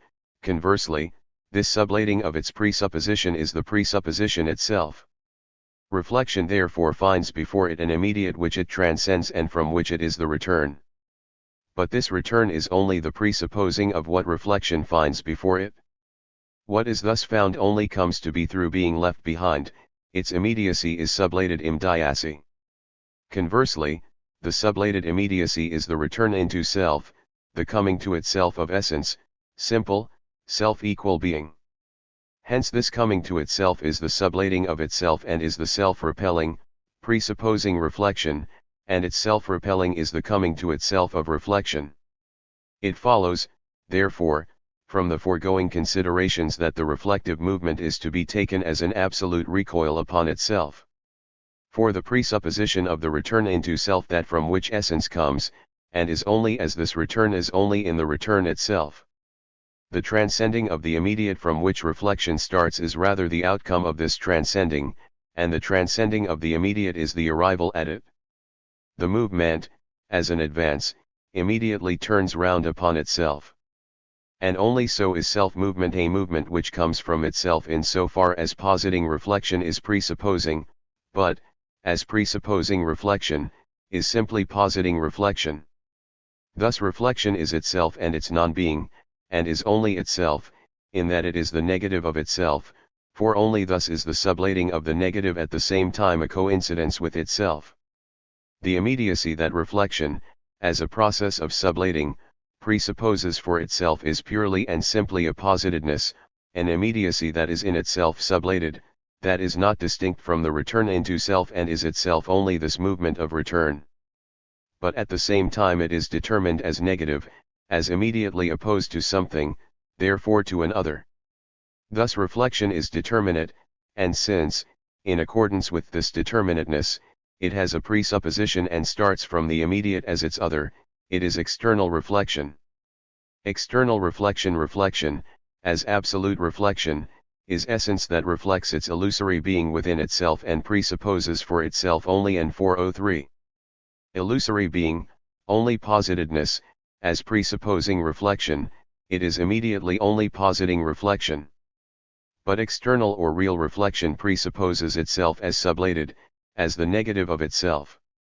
In this determination it is doubled, it is what is presupposed, or reflection into self, which is the immediate, and also it is reflection that is negatively self-related, it is related to itself as to its non-being. External reflection therefore presupposes a being, first, not in the sense that its immediacy is only positedness or a moment, but, on the contrary, that this immediacy is self-relation and the determinateness is only a moment. Its relationship to its presupposition is such that the latter is the negative of reflection, but so that this negative as negative is sublated. Reflection in its positing, immediately sublates its positing and thus has an immediate presupposition. It therefore finds this before it as something from which it starts, and from which it is first the return into self, the negating of this its negative. But the fact that what is thus presupposed is a negative or is posited does not concern it, this determinateness belongs only to the positing reflection, but in the presupposing the positedness is present only as sublated. The determinations posited by the external reflection in the immediate are to that extent external to the latter. This external reflection in the sphere of being was the infinite, the finite ranked as the first, as the real, as the foundation, the abiding foundation, it forms the starting point and the infinite is the reflection into self over against it. This external reflection is the syllogism in which are the two extremes, the immediate and reflection into self. The middle term of the syllogism is the connection of the two, the determinate immediate, so that one part of the middle term, immediacy, belongs only to one of the extremes, the other, determinateness or negation, belongs only to the other extreme. But a closer consideration of the action of external reflection shows it to be secondly, a positing of the immediate, which consequently becomes the negative or the determinate, but external reflection is immediately also the sublating of this its positing, for it presupposes the immediate, in negating, it is the negating of this its negating. But in doing so it is immediately equally a positing, a sublating of the immediate negatively related to it, and this immediate from which it seemed to start as from 404 something alien, is only in this its beginning. In this way, the immediate is not only in itself that means, for us, or in external reflection identical with reflection, but this identicalness is posited. For the immediate is determined by reflection as its negative or its other, but it is reflection itself that negates this determining. Hence the externality of reflection over against the immediate is sublated, its positing in which it negates itself, is the union of itself with its negative, with the immediate, and this union is the immediacy of essence itself. The fact is, therefore, that external reflection is not external, but is no less the immanent reflection of immediacy itself. In other words, the outcome of positing reflection is essence in and for itself. Reflection is thus determining reflection. Remark. Reflection is usually taken in a subjective sense as the movement of the faculty of judgment that goes beyond a given immediate conception and seeks universal determinations for it or compares such determinations with it. Kant opposes reflective judgment to determining judgment. 1. He defines the faculty of judgment in general as the ability to think the particular as subsumed under the universal. If the universal is given, then the faculty of judgment that subsumes the particular under it is determinative. But if only the particular is given for which the universal is to be found, then judgment is merely reflective. Here, then, to reflect is likewise to go beyond an immediate to the universal. On the one hand, it is only through this reference of the immediate to its universal that it is determined as a particular. By itself, it is only an individual or an immediate, simply affirmative being. On the other hand, that to which it is referred is its universal, its rule, principle, law, in general, that which is reflected into itself, is self-related, essence or the essential. But what is under discussion here is neither reflection at the level of consciousness, nor the more specific reflection of the understanding, which has the particular and the universal for its determinations, but of reflection generally. That reflection to which Kant ascribes the search for the universal of a given particular is clearly also only external reflection, which is related. 1 Critique of Judgment, pxxiisq. 405. To the immediate as to something given. But in external reflection there is also implicit the notion of absolute reflection, for the universal, the principle or rule and law to which it advances in its determining, counts as the essence of that immediate which forms the starting point, and this immediate therefore counts as a nullity, and it is only the return from it, its determining by reflection, that is the positing of the immediate in accordance with its true being. Therefore, what reflection does to the immediate, and the determinations which issue from reflection, are not anything external to the immediate but are its own proper being. It was external reflection, too, that recent philosophy had in mind when, as was the fashion for a while, it ascribed everything bad to reflection generally, regarding it and all its works as the polar opposite and hereditary foe of the absolute method of philosophizing. And intellectual reflection, in so far as it operates as external reflection, does in fact start from something immediately given which is alien to it, regarding itself as a merely formal activity which receives its content and material from outside and which, by itself, is only the movement conditioned by that content and material. Further, as will become more evident as soon as we come to consider determining reflection, the reflected determinations are of a different kind from the merely immediate determinations of being. The latter are more readily granted to be transient, merely relative and standing in relation to other, but the reflected determinations have the form of being in and for self. This makes them count as essential, and instead of passing over into their opposites they appear rather as absolute, free, and indifferent towards each other. Consequently, they are stubbornly opposed to their movement, their being is their self-identity in their determinateness, in accordance with which, even though they presuppose each other, they maintain themselves completely separate in this relation. Determining reflection. Determining reflection is in general the unity of positing and external reflection. This is to be considered in more detail. External reflection starts from immediate being, positing reflection from nothing. External reflection, when it determines, posits an other, but this is essence in the place of the sublated being, but the determination thus posited is not put in the place. 406. Of an other, the positing has no presupposition. But that is why it is not the completed, determining reflection. The determination that it posits is consequently only something posited, it is an immediate, but not as equal to itself but as negating itself, it has an absolute relation to the return into self, it is only in reflection into self, but it is not this reflection itself. What is posited is consequently an other, but in such a manner that the equality of reflection with itself is completely preserved, for what is posited is only as sublated, as a relation to the return into self. In the sphere of being, determinate being was the being in which negation was present, and being was the immediate base and element of this negation, which consequently was itself immediate. In the sphere of essence, positedness corresponds to determinate being.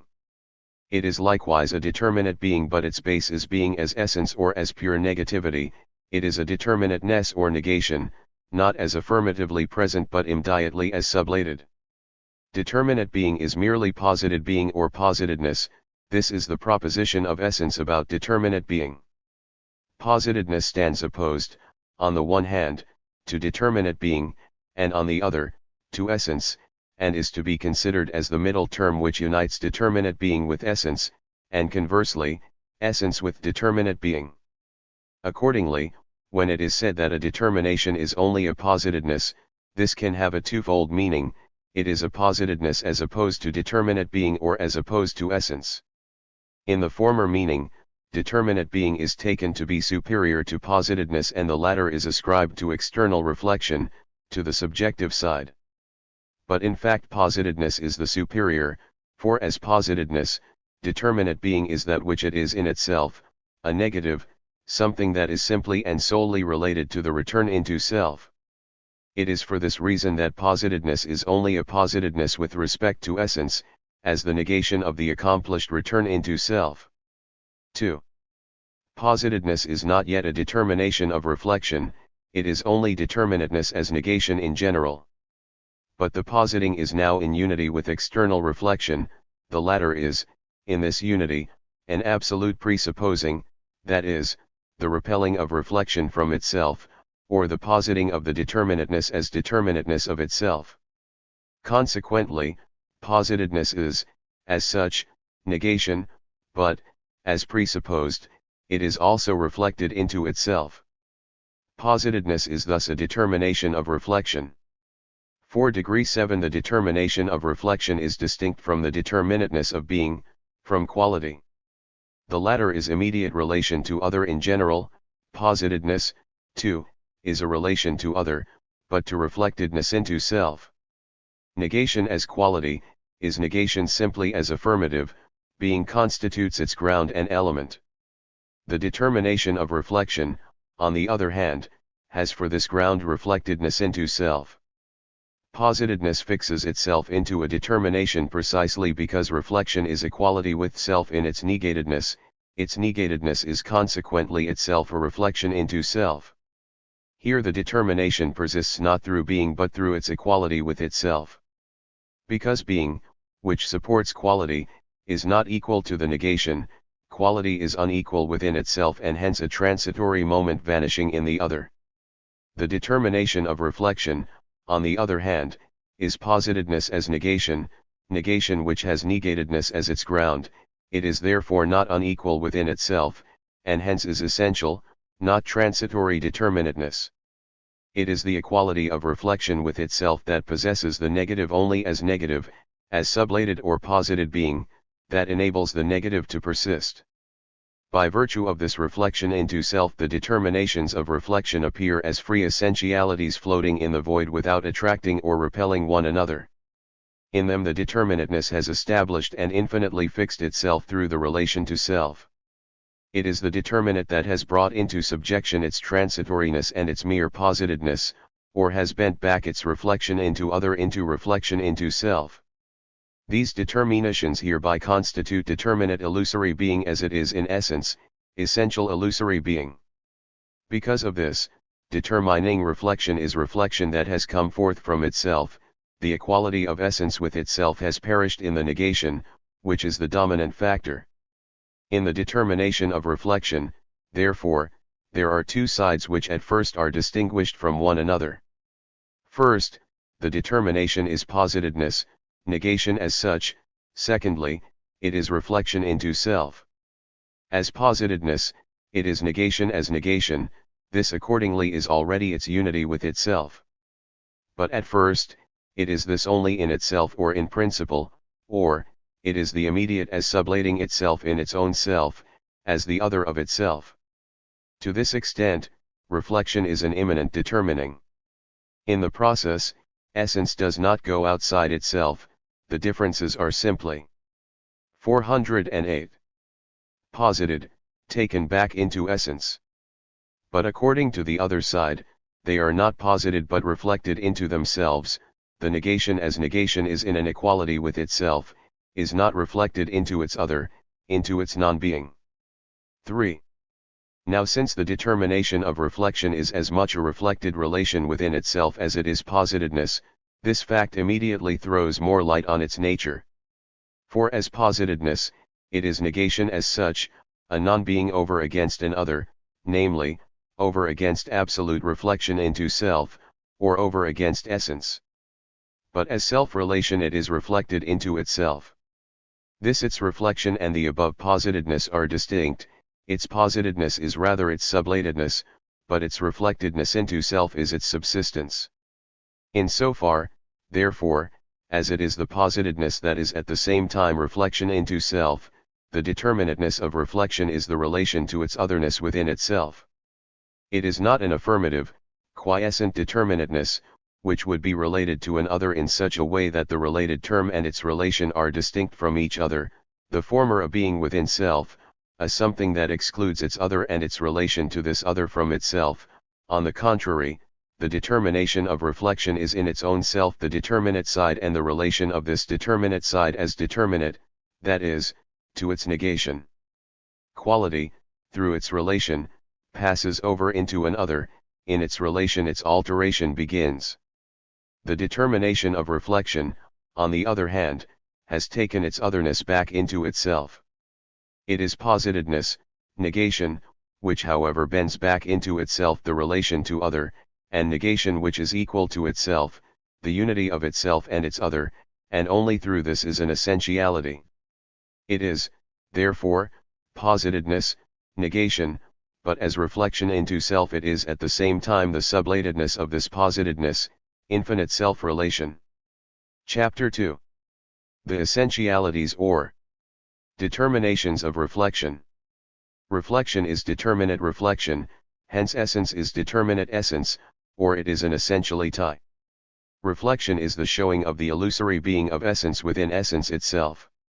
Essence, as infinite return into self, is not immediate but negative simplicity, it is a movement through distinct moments, absolute self-mediation. But it reflects itself into these its moments which consequently are themselves determinations reflected into themselves. Essence is at first, simple self-relation, pure identity. This is its determination, but as such it is rather the absence of any determination. Secondly, the proper determination is difference, a difference that is, on the one hand, external or indifferent, diversity in general, and on the other, is opposed diversity or opposition. Thirdly, as contradiction, the opposition is reflected into itself and withdraws into its ground. Remark. The categories of reflection used to be taken up in the form of propositions, in which they were asserted to be valid for everything. These propositions ranked as the universal laws of thought that lie at the base of all thinking, that are absolute in themselves and incapable of proof, but are immediately and incontestably recognized and accepted as true by all thinking that grasps their meaning. Thus the essential category of identity is enunciated in the proposition, everything is identical with itself, A equals A. Or negatively, A cannot at the same time be A and not A. In the first place, there is no apparent reason why only these simple determinations of reflection should be grasped in this particular form, and not also the other categories, such as all the determinatenesses of the sphere of being. We should then have the propositions, for example, everything is, everything has A. 410. Determinate being, and so on, or, everything has a quality, quantity, etc. For being, determinate being, and so forth, are, simply as logical categories, predicates of everything. According to its etymology and Aristotle's definition, category is what is predicated or asserted of the existent. But a determinateness of being is essentially a transition into its opposite. The negative of any determinateness is as necessary as the latter itself, as immediate determinatenesses, each is directly confronted by the other. Consequently, if these categories are put in the form of such propositions, then the opposite propositions equally appear, both present themselves with equal necessity and, as immediate assertions, are at least equally correct. The one, therefore, would demand proof as against the other, and consequently these assertions could no longer be credited with the character of immediately true and incontestable propositions of thought. The determinations of reflection, on the contrary, are not of a qualitative kind. They are self-related, and so are at the same time determinations removed from determinateness against an other. Further, in that they are determinatenesses which are in themselves relations, to that extent they already contain within themselves the propositional form. For the difference between proposition and judgment is mainly that in the former the content constitutes the relation itself or is a specific relation. The judgment, on the contrary, transfers the content to the predicate as a universal determinateness which is for itself and is distinct from its relation, the simple copula. When a proposition is to be converted into a judgment, then the specific content, if, for example, it is a verb, is changed into a participle, in order to separate in this way the determination itself and its relation to a subject. For the determinations of reflection, on the contrary, as positedness reflected into itself, the propositional form itself lies immediately at hand. Only, since they are enunciated as universal laws of thought, they still require a subject of their relation, and this subject is everything, or an A, which equally means each and every existent. On the one hand, this propositional form is a superfluity, the determinations of reflection are to be considered in and for themselves. Further, these propositions are defective in that they have for subject, being, everything. In this way, they resuscitate being and enunciate the categories of reflection identity, and so on of es and ialities or determinations of reflection 41I. The something as a quality which something has in it, not in the speculative sense, but meaning that something as subject persists in such a quality as simply affirmative, not that it has passed over into identity, and so on, as into its truth and its essence. But lastly, although the determinations of reflection have the form of equality with self and therefore of being unrelated to an other and without opposition, yet they are determinate against one another, as we shall find on closer examination of them, or as is immediately evident from the categories of identity, difference, and opposition. Their form of reflection, therefore, does not exempt them from transition and contradiction. The several propositions which are set up as absolute laws of thought, are, therefore, more closely considered, opposed to one another, they contradict one another and mutually sublate themselves. If everything is identical with itself, then it is not different, not opposed, has no ground. Or, if it is assumed that no two things are the same, that is, everything is different from everything else, then A is not equal to A, nor is A opposed to A, and so on. The assumption of any of these propositions rules out the assumption of the others. The thoughtless consideration of them enumerates them one after the other, so that there does not appear to be any relation between them. It has in mind merely their reflectedness into self, ignoring their other moment, positedness, or their determinateness as such, which sweeps them on into transition and into their negation. A. Identity. One essence is simple immediacy as sublated immediacy. Its negativity is its being, it is self-equal in its absolute negativity, through which otherness and relation to other has vanished in its own self into pure equality with self. Essence is therefore simple identity with self. To this identity with self is the immediacy of reflection. It is not that equality with self that being or even nothing is, but the equality with self that has brought itself to unity, not a restoration of itself from an other, but this pure origination from and within itself, essential identity. Consequently, it is not abstract identity or has not arisen through a relative negating which had taken place outside it, merely separating off the distinguished moment. 412. But otherwise leaving it afterwards as si.mply affirmative as it was before. On the contrary, being and every determinateness of being has sublated itself not relatively, but in its own self, and this simple negativity of being in its own self is identity itself. So far, then, identity is still in general the same as essence. Remark I, abstract identity. Thinking that keeps to external reflection and knows of no other thinking but external reflection, fails to attain to a grasp of identity in the form just expounded, or of essence, which is the same thing. Such thinking always has before it only abstract identity, and apart from and alongside it, difference. In its opinion, reason is nothing more than a loom on which it externally combines and interweaves the warp of, say, identity and then the woof of difference, or, also, again proceeding analytically, it now extracts especially identity and then also again obtains difference alongside it, is now a positing of likeness and then also again a positing of unlikeness, likeness when abstraction is made from difference, and unlikeness when abstraction is made from the positing of likeness. These assertions and opinions about what reason does must be completely set aside, since they are in a certain measure merely historical. The truth is rather that a consideration of everything that is, shows that in its own self everything is in its self-sameness different from itself and self-contradictory, and that in its difference, in its contradiction, it is self-identical, and is in its own self this movement of transition of one of these categories into the other, and for this reason, that each is in its own self the opposite of itself. The notion of identity, that it is simple self-related negativity, is not a product of external reflection but has come from being itself. Whereas, on the contrary, that identity that is aloof from difference, and difference that is aloof from identity, are products of external reflection and abstraction, which arbitrarily clings to this point of indifferent difference. 2.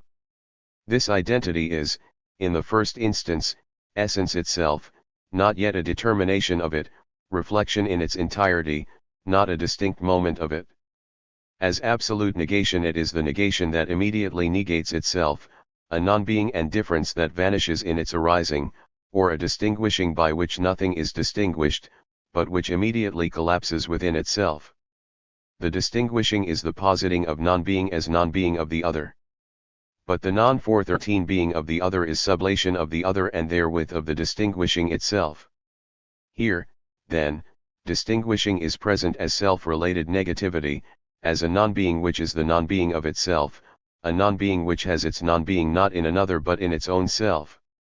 What is present, therefore, is self-related, reflected difference, or pure, absolute difference. In other words, identity is the reflection into self that is identity only as internal repulsion, and is this repulsion as reflection into self, repulsion which immediately takes itself back into itself.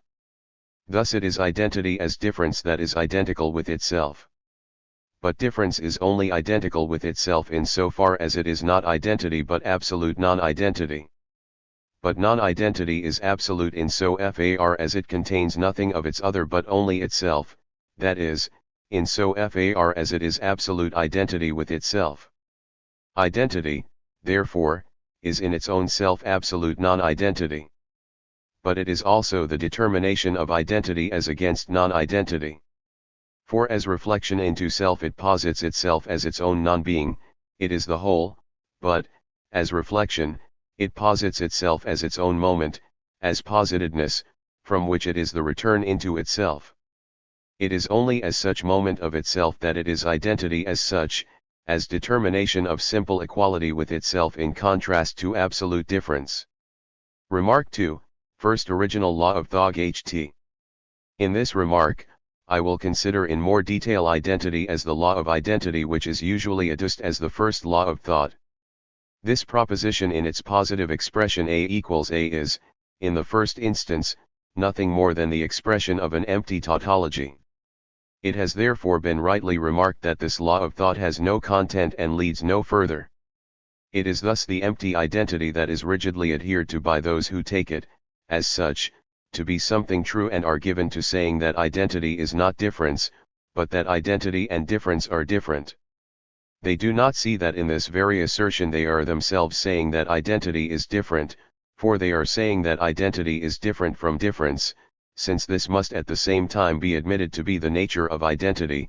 Their assertion implies that identity, not externally, but in its own self, in its very nature, is this, to be different. But further, they do not see that, by clinging to this unmoved identity which has its opposite in difference, they thereby convert it into a one-sided determinateness which, as such, has 414. Hegel's Science of Logic. No truth. It is admitted that the law of identity expresses only a one-sided determinateness, that it contains only formal truth, a truth which is abstract, and complete. In this correct judgment, however, it is immediately implied that truth is complete only in the unity of identity with difference, and hence consists only in this unity. When asserting that this identity is imperfect, the perfection one has vaguely in mind is this totality, measured against which the identity is imperfect, but since, on the other hand, identity is rigidly held to be absolutely separate from difference and in this separation is taken to be something essential, valid, true, then the only thing to be seen in these conflicting assertions is the failure to bring together these thoughts, namely, that identity as abstract identity is essential, and that as such it is equally imperfect, the lack of awareness of the negative movement which, in these assertions, identity itself is represented to be. Or, when it is said that identity is essential identity as separation from difference, or in the separation from difference, then this is directly the expressed truth about it, namely, that identity consists in being separation as such, or in being essential in separation, that is, it is not the ng for itself but is a moment of separation.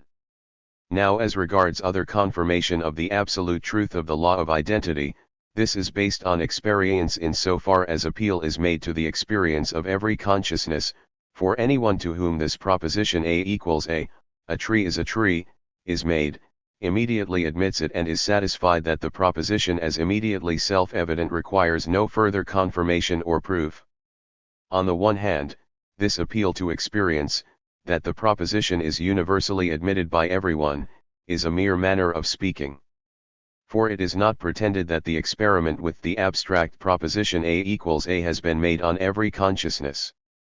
The appeal, then, to actually carried out experiment is not to be taken seriously, it is only the assurance that if the experiment were made, the proposition would be universally admitted.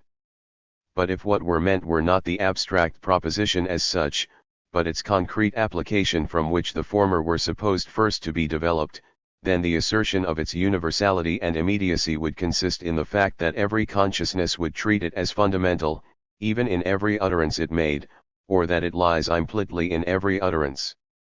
But the concrete and the application are, in fact, precisely the connection of the simple identical with 415. A manifold that is different from it. Expressed as a proposition, the concrete would at first be a synthetic proposition. From the concrete itself or its synthetic proposition, abstraction could indeed extract by analysis the proposition of identity, but then, in fact, it would not have left experience as it is, but altered it, for the fact is that experience contains identity in unity with difference and is the immediate refutation of the assertion that abstract identity as such is something true, for the exact opposite, namely, identity only in union with difference, occurs in every experience. On the other hand, the experiment with the pure law of identity is made only too often, and it is shown clearly enough in this experiment what is thought of the truth it contains. If, for example, to the question what is a plant, the answer is given a plant is a plant, the truth of such a statement is at once admitted by the entire company on whom it is tested, and at the same time it is equally unanimously declared that the statement says nothing. If anyone opens his mouth and promises to state what God is, namely God is God, expectation is cheated, for what was expected was a different determination, and if this statement is absolute truth, such absolute verbiage is very lightly esteemed. Nothing will be held to be more boring and tedious than conversation which merely reiterates the same thing, or than such talk which yet is supposed to be truth. Looking more closely at this tedious effect produced by such truth, we see that the beginning, the plant is dash, sets out to say something, to bring forward a further determination. But since only the same thing is repeated, the opposite has happened, nothing has emerged. Such identical talk therefore contradicts itself identity, instead of being in its own self-truth and absolute truth, is consequently the very opposite, instead of being the unmoved simple, it is the passage beyond itself into the dissolution of itself. In the form of the proposition, therefore, in which identity is expressed, there lies more than simple, abstract identity, in it, there lies this pure movement of reflection in which the other appears only as illusory being, as an immediate vanishing. A is a beginning that hints at something different to which an advance is to be made, But this different something does not materialize. A is A, the difference is only a vanishing, the 416. Movement returns into itself. The propositional form can be regarded as the hidden necessity of adding to abstract identity the more of that movement. And so an A, or a plant, or some other kind of substrate, too, is added which, as a useless content, is of no significance, but it constitutes the difference which seems to be accidentally associated with it. If instead of A or any other substrate, identity itself is taken, identity is identity, then equally it is admitted that also in its place any other substrate could be taken. Consequently, if the appeal is to be made to what experience one shows, then it shows that this identity is nothing, that it is negativity, the absolute difference from itself. The other expression of the law of identity, A cannot at the same time be A and not A, has a negative form. It is called the law of contradiction. Usually no justification is given of how the form of negation by which this law is distinguished from its predecessor, comes to identity. But this form is implied in the fact that identity, as the pure movement of reflection, is simple negativity which contains in more developed form the second expression of the law just quoted. A is enunciated, and a not A, the pure other of A, but it only shows itself in order to vanish. In this proposition, therefore, identity is expressed as negation of the negation. A and not A are distinguished, and these distinct terms are related to one and the same A identity, therefore, is here represented as the sti and wishness pound and one relation or as simple difference in the terms themselves.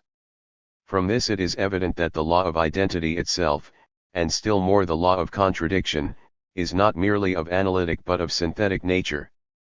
For the latter contains in its expression not merely empty, simple equality with self, and not merely the other of this in general, but, what is more, absolute inequality, contradiction per se.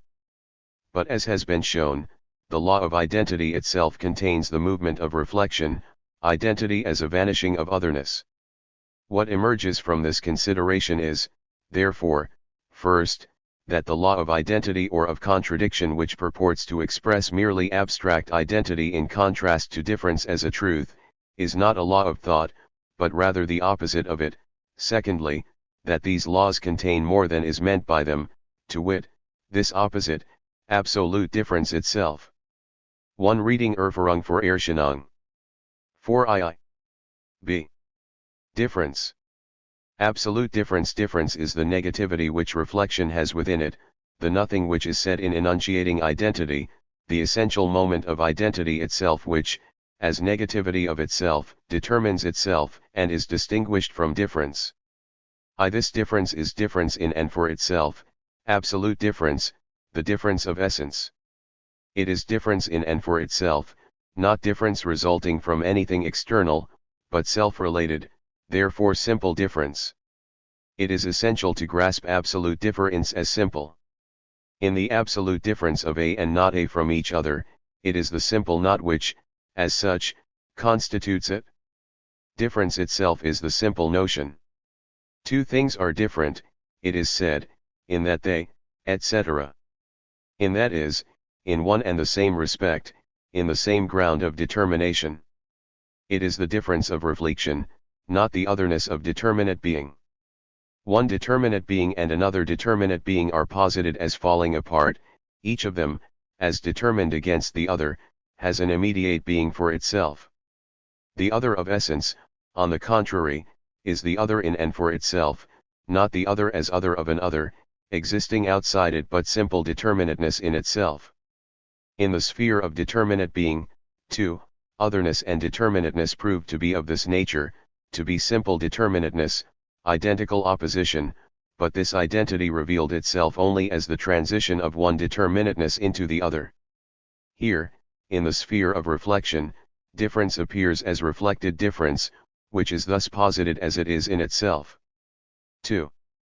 Difference in itself is self-related difference, as such, it is the negativity of itself, the difference not of an other, but of itself from itself, it is not itself but its other.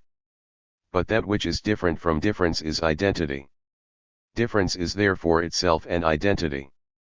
Both together constitute difference, it is the whole, and its moment. It can equally be said that difference, as simple, is no difference, it is this only when it is in relation with identity, but the truth is rather that, as difference, it contains equally identity and this relation itself. Difference is the whole and its own moment, just as identity equally is its whole and its moment. This is to be considered as the essential nature of reflection and as the specific, original ground of all activity and self-movement. Difference and 0. 418. Hegel's science of logic also identity, make themselves into a moment or a positedness because, as reflection, they are negative relation to self. Difference as thus unity of itself and identity, is in its own self-determinate difference. It is not transition into an other, not relation to an other outside it, it has its other, identity, within itself, just as identity, having entered into the determination of difference, has not lost itself in it as its other, but preserves itself in it, is its reflection into self and its moment. 3. Difference possesses both moments, identity and difference, both are thus a positedness, a determinateness. But in this positedness each is self-relation. One of them, identity, is itself immediately the moment of reflection into self, but equally, the other is difference, difference in itself, reflected difference. Difference, in that it has two moments that are themselves reflections into self, is diversity. Diversity 1. Identity falls apart within itself into diversity because, as absolute difference, it posits itself as its own negative within itself, and these its moments, namely, itself and the negative of itself, are reflections into self, are self-identical, or, in other words, precisely because identity itself immediately sublates its negating and in its determination is reflected into itself. The distinguished terms subsist as indifferently different towards one another because each is self-identical, because identity constitutes its ground and element, in other words, the difference is what it is, only in its very opposite, in identity. Diversity constitutes the otherness as such of reflection. The other of determinate being has for its ground immediate being in which the negative subsists. But in reflection it is self-identity, reflected immediacy, that constitutes the subsistence of the negative and its indifference. The moments of difference are identity and difference itself.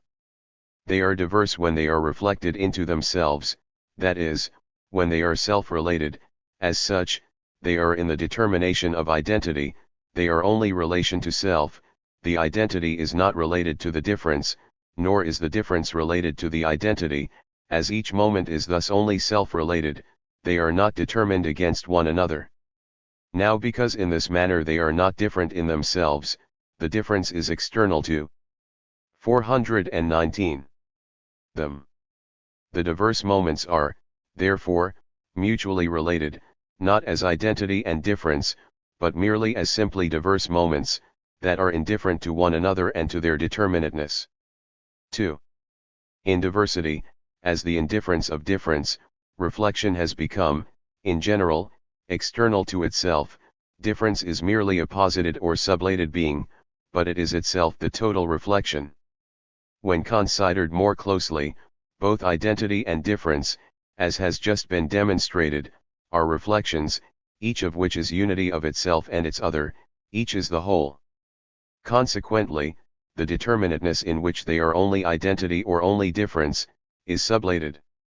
Therefore they are not qualities, because through the reflection into self, their determinateness is at the same time only a negation.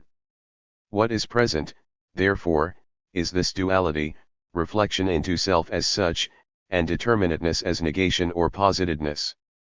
Positedness is the reflection that is external to itself, it is the negation as negation and so therefore in itself or implicity, the self-related negation and reflection into self, but only implicitly, it is relation to the negation as something external to it. Thus the reflection that is implicit, and external reflection, are the two determinations into which the moments of difference, namely, identity and difference, posited themselves. They are these moments themselves in so far as they have now determined themselves. Reflection in itself is identity, but determined as being indifferent to difference, not as simply not possessing difference, but as being self-identical in its relationship with it. It is diversity. It is identity that has so reflected itself into itself that it is really the one reflection of the two moments into themselves, both are reflections into self. Identity is this one reflection of both, which contains difference only as an indifferent difference and is simply diversity. External reflection, on the other hand, is their determinate difference, not as an absolute reflection into self, but as a determination to which the implicit reflection is indifferent. Differences, two moments, identity and difference itself, are thus externally posited determinations, not determinations in and for themselves. Now this external identity is likeness, and external difference, unlikeness. Likeness, it is true, is identity, but only as a positedness, an identity that is not in and for itself. Similarly, unlikeness is difference, but as an external difference that is not in and for itself the difference of the unlike itself. Whether or not something is 420. Like something else does not concern either the one or the other, each of them is only self-referred, is in and for itself what it is, identity or non-identity, as likeness or unlikeness, is the verdict of a third party distinct from the two things. 3. External reflection relates what is diverse to likeness and unlikeness. This relation, which is a comparing, passes to and fro between likeness and unlikeness. But this relating to likeness and unlikeness, back and forth, is external to these determinations themselves. Also, they are related not to one another but each, by itself, to a third. In this alternation, each stands forth immediately on its own. External reflection is, as such, external to itself. The determinate difference is the negated absolute difference. Therefore it is not simple, not reflection into self. On the contrary, it has this outside it. Its moments, therefore, fall asunder and are related also as mutually external to the reflection into self confronting them. In the self-alienated reflection, therefore, likeness and unlikeness appear as mutually unrelated, and in relating them to one and the same thing, it separates them by the of insofar, of sides and respects. The diverse, which are one and the same, to which both likeness and unlikeness are related, are therefore, from one side like one another, but from another side are unlike, and in so far as they are like, they are not unlike. Likeness is related only to itself, and similarly unlikeness is only unlikeness. But by this separation of one from the other they merely sublate themselves. The very thing that was supposed to hold off contradiction and dissolution from them, namely, that something is like something else in one respect, but is unlike it in another, this holding apart of likeness and unlikeness is their destruction. For both are determinations of difference, they are relations to one another, the one being what the other is not, like is not unlike and unlike is not like, and both essentially have this relation and have no meaning apart from it, as determinations of difference, each is what it is as distinct from its other. But through this mutual indifference, likeness is only self-referred, and unlikeness similarly is self-referred and a reflective determination on its own. Each, therefore, is like itself. The difference has vanished, since they cannot have any determinateness over against one another. In other words, each therefore is only likeness. This indifferent point of view or external difference thus 421 sublates itself and is in its own self the negativity of itself. It is the negativity that belongs to the comparer in the act of comparing. The comparer goes from likeness to unlikeness and from this back to likeness, and therefore lets the one vanish in the other and is, in fact, the negative unity of both. This unity, in the first instance, lies beyond the compared and also beyond the moments of the comparison. As a subjective act falling outside them. But, as we have seen, this negative unity is, in fact, the very nature of likeness and unlikeness. The independent self-reference which each of them is, is in fact the self-reference that sublates their distinctiveness and so, too, themselves. From this side, likeness and unlikeness, as moments of external reflection and as external to themselves, vanish together in their likeness. But further, this their negative unity is also posited in them, they have, namely the implicit reflection outside them, or are the likeness and unlikeness of a third party, of an other than they. And so likeness is not like itself, and unlikeness, as unlike not itself but something else unlike it, is itself likeness. The like and the unlike are therefore unlike themselves. Consequently each is this reflection, likeness, that it is itself and unlikeness, and unlikeness, that it is itself and likeness. Likeness and unlikeness formed the side of positedness as against the compared or the diverse which had determined itself as the implied reflection contrasted with them. But this positedness as thus determined has equally lost its determinateness as against them. But likeness and unlikeness, the determinations of external reflection, are just this merely implicit reflection which the diverse as such is supposed to be, the merely indeterminate difference of the diverse.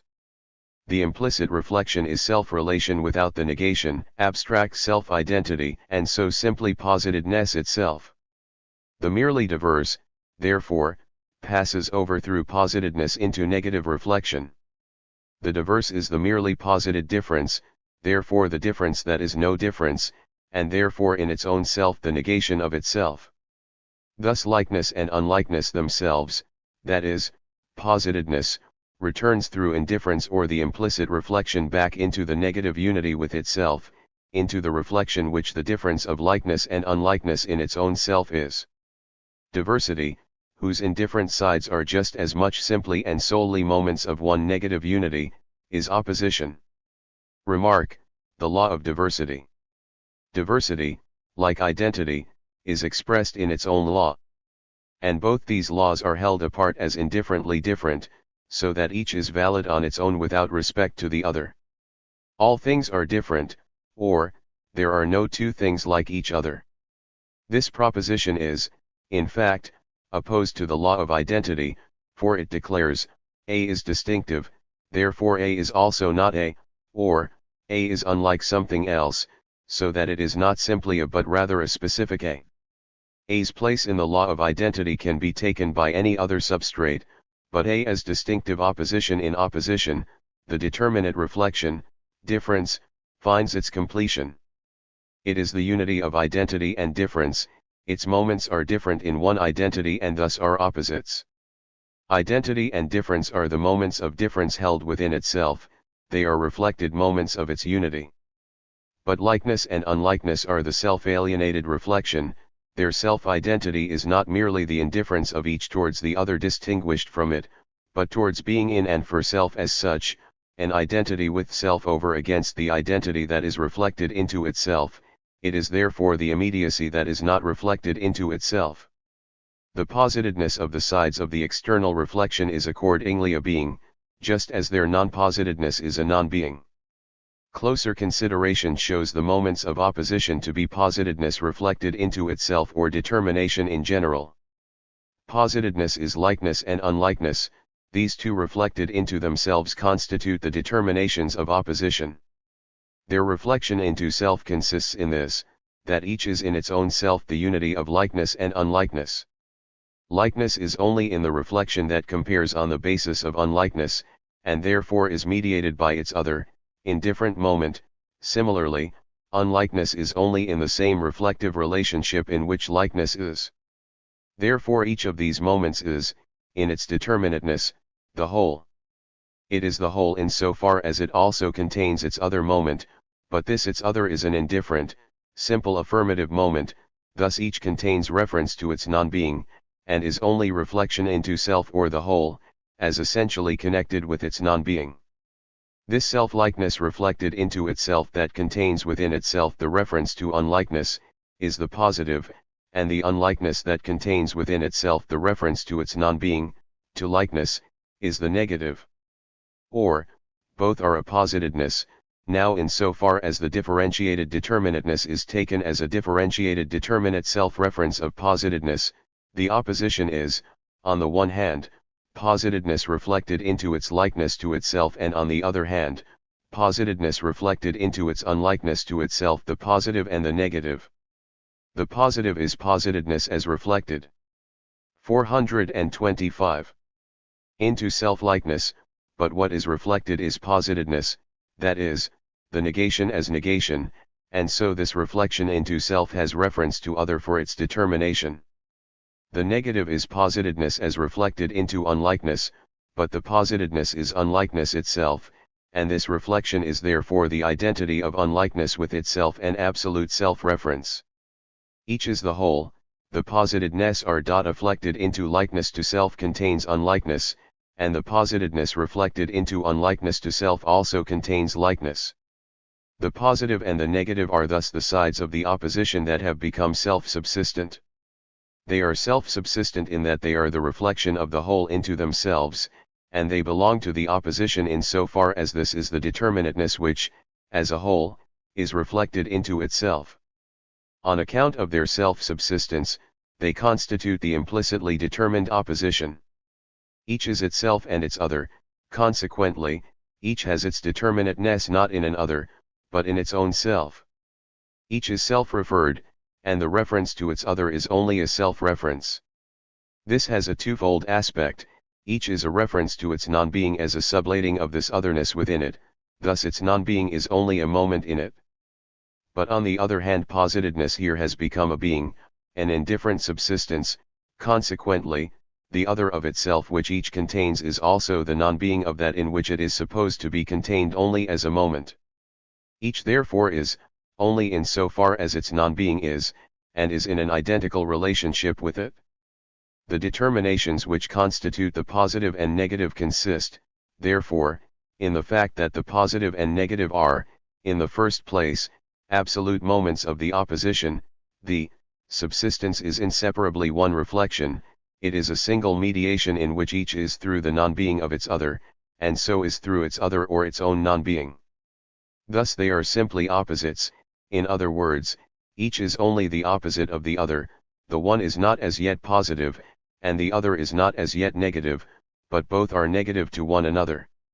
In the first place, then, each is, only in so far as the other is, it is what it is, through the other, through its own non-being, it is only a positedness.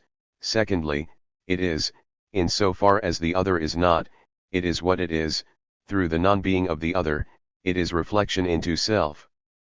But these two are the one mediation of the opposition as such, in which they are simply only posited moments. Further, however, this mere positedness is simply reflected into O*. 426 Hegel's science of logic itself.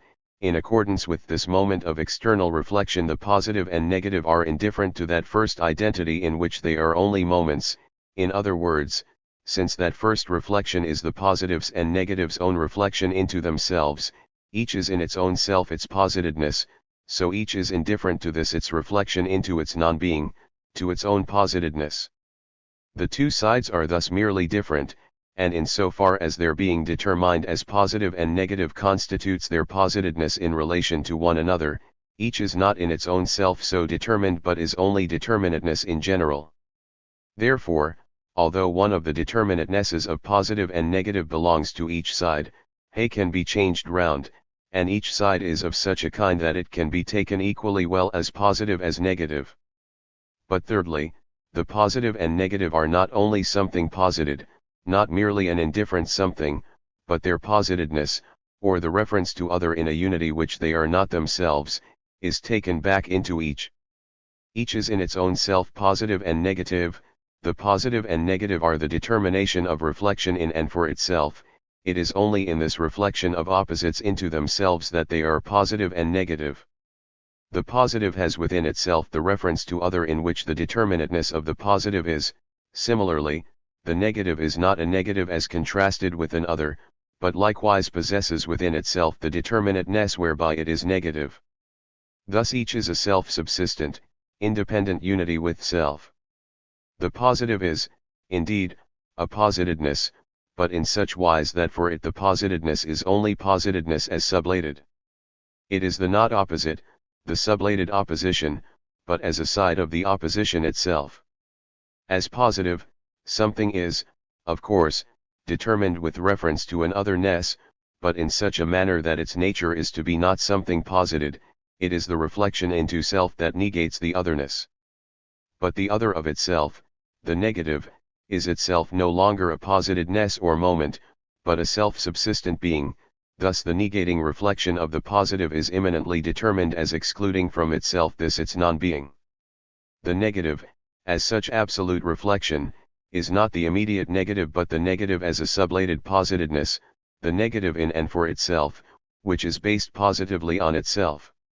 As reflection into self it negates its relationship to other, its other is the positive. 427. A self-subsistent being, consequently, its negative relation to it is to exclude it. The negative is the independently existing opposite contrasted with the positive, which is the determination of the sublated opposition, the self-based whole opposition opposed to the self-identical positedness. The positive and negative are therefore not merely implicitly positive and negative, but explicitly and actually so. They are implicitly positive and negative in so far as one makes abstraction from their exclusive relation to other and only takes them in accordance with their determination. Something is in itself positive or negative when it is supposed to be so determined not merely relatively to an other. But when the positive and negative are taken, not as positedness, and therefore not as opposites, then each is the immediate, being and non-being. But the positive and negative are moments of opposition, their in itself constitutes merely the form of their reflectedness and self. Something is in itself positive, apart from the relation to the negative, and something is in itself negative, apart from the relation to the positive. One in this determination, one clings merely to the abstract moment of this reflectedness.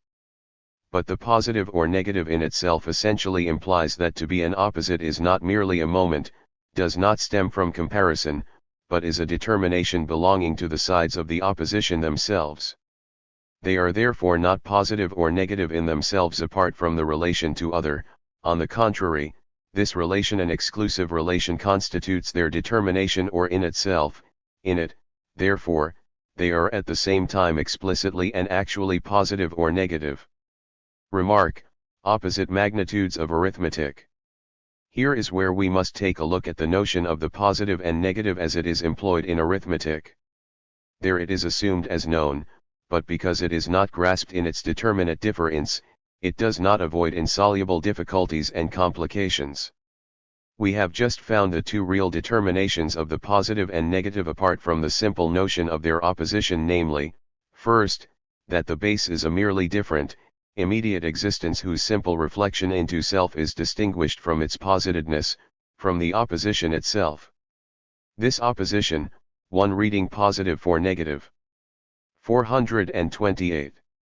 Therefore, is not regarded as having any truth in and for itself, and though it does belong to the different sides, so that each is simply an opposite, yet, on the other hand, each side exists indifferently on its own, and it does not matter which of the two opposites is regarded as positive or negative. But secondly, the positive is the positive in and for itself, the negative in and for itself the negative, so that the different sides are not mutually indifferent but this their determination is true in and for itself. These two forms of the positive and negative occur in the very first applications of them in arithmetic. In the first instance, plus a and a are simply opposite magnitudes. A is the implicit unity forming their common base, it is indifferent to the opposition itself and serves here, without any further notion, as a dead base.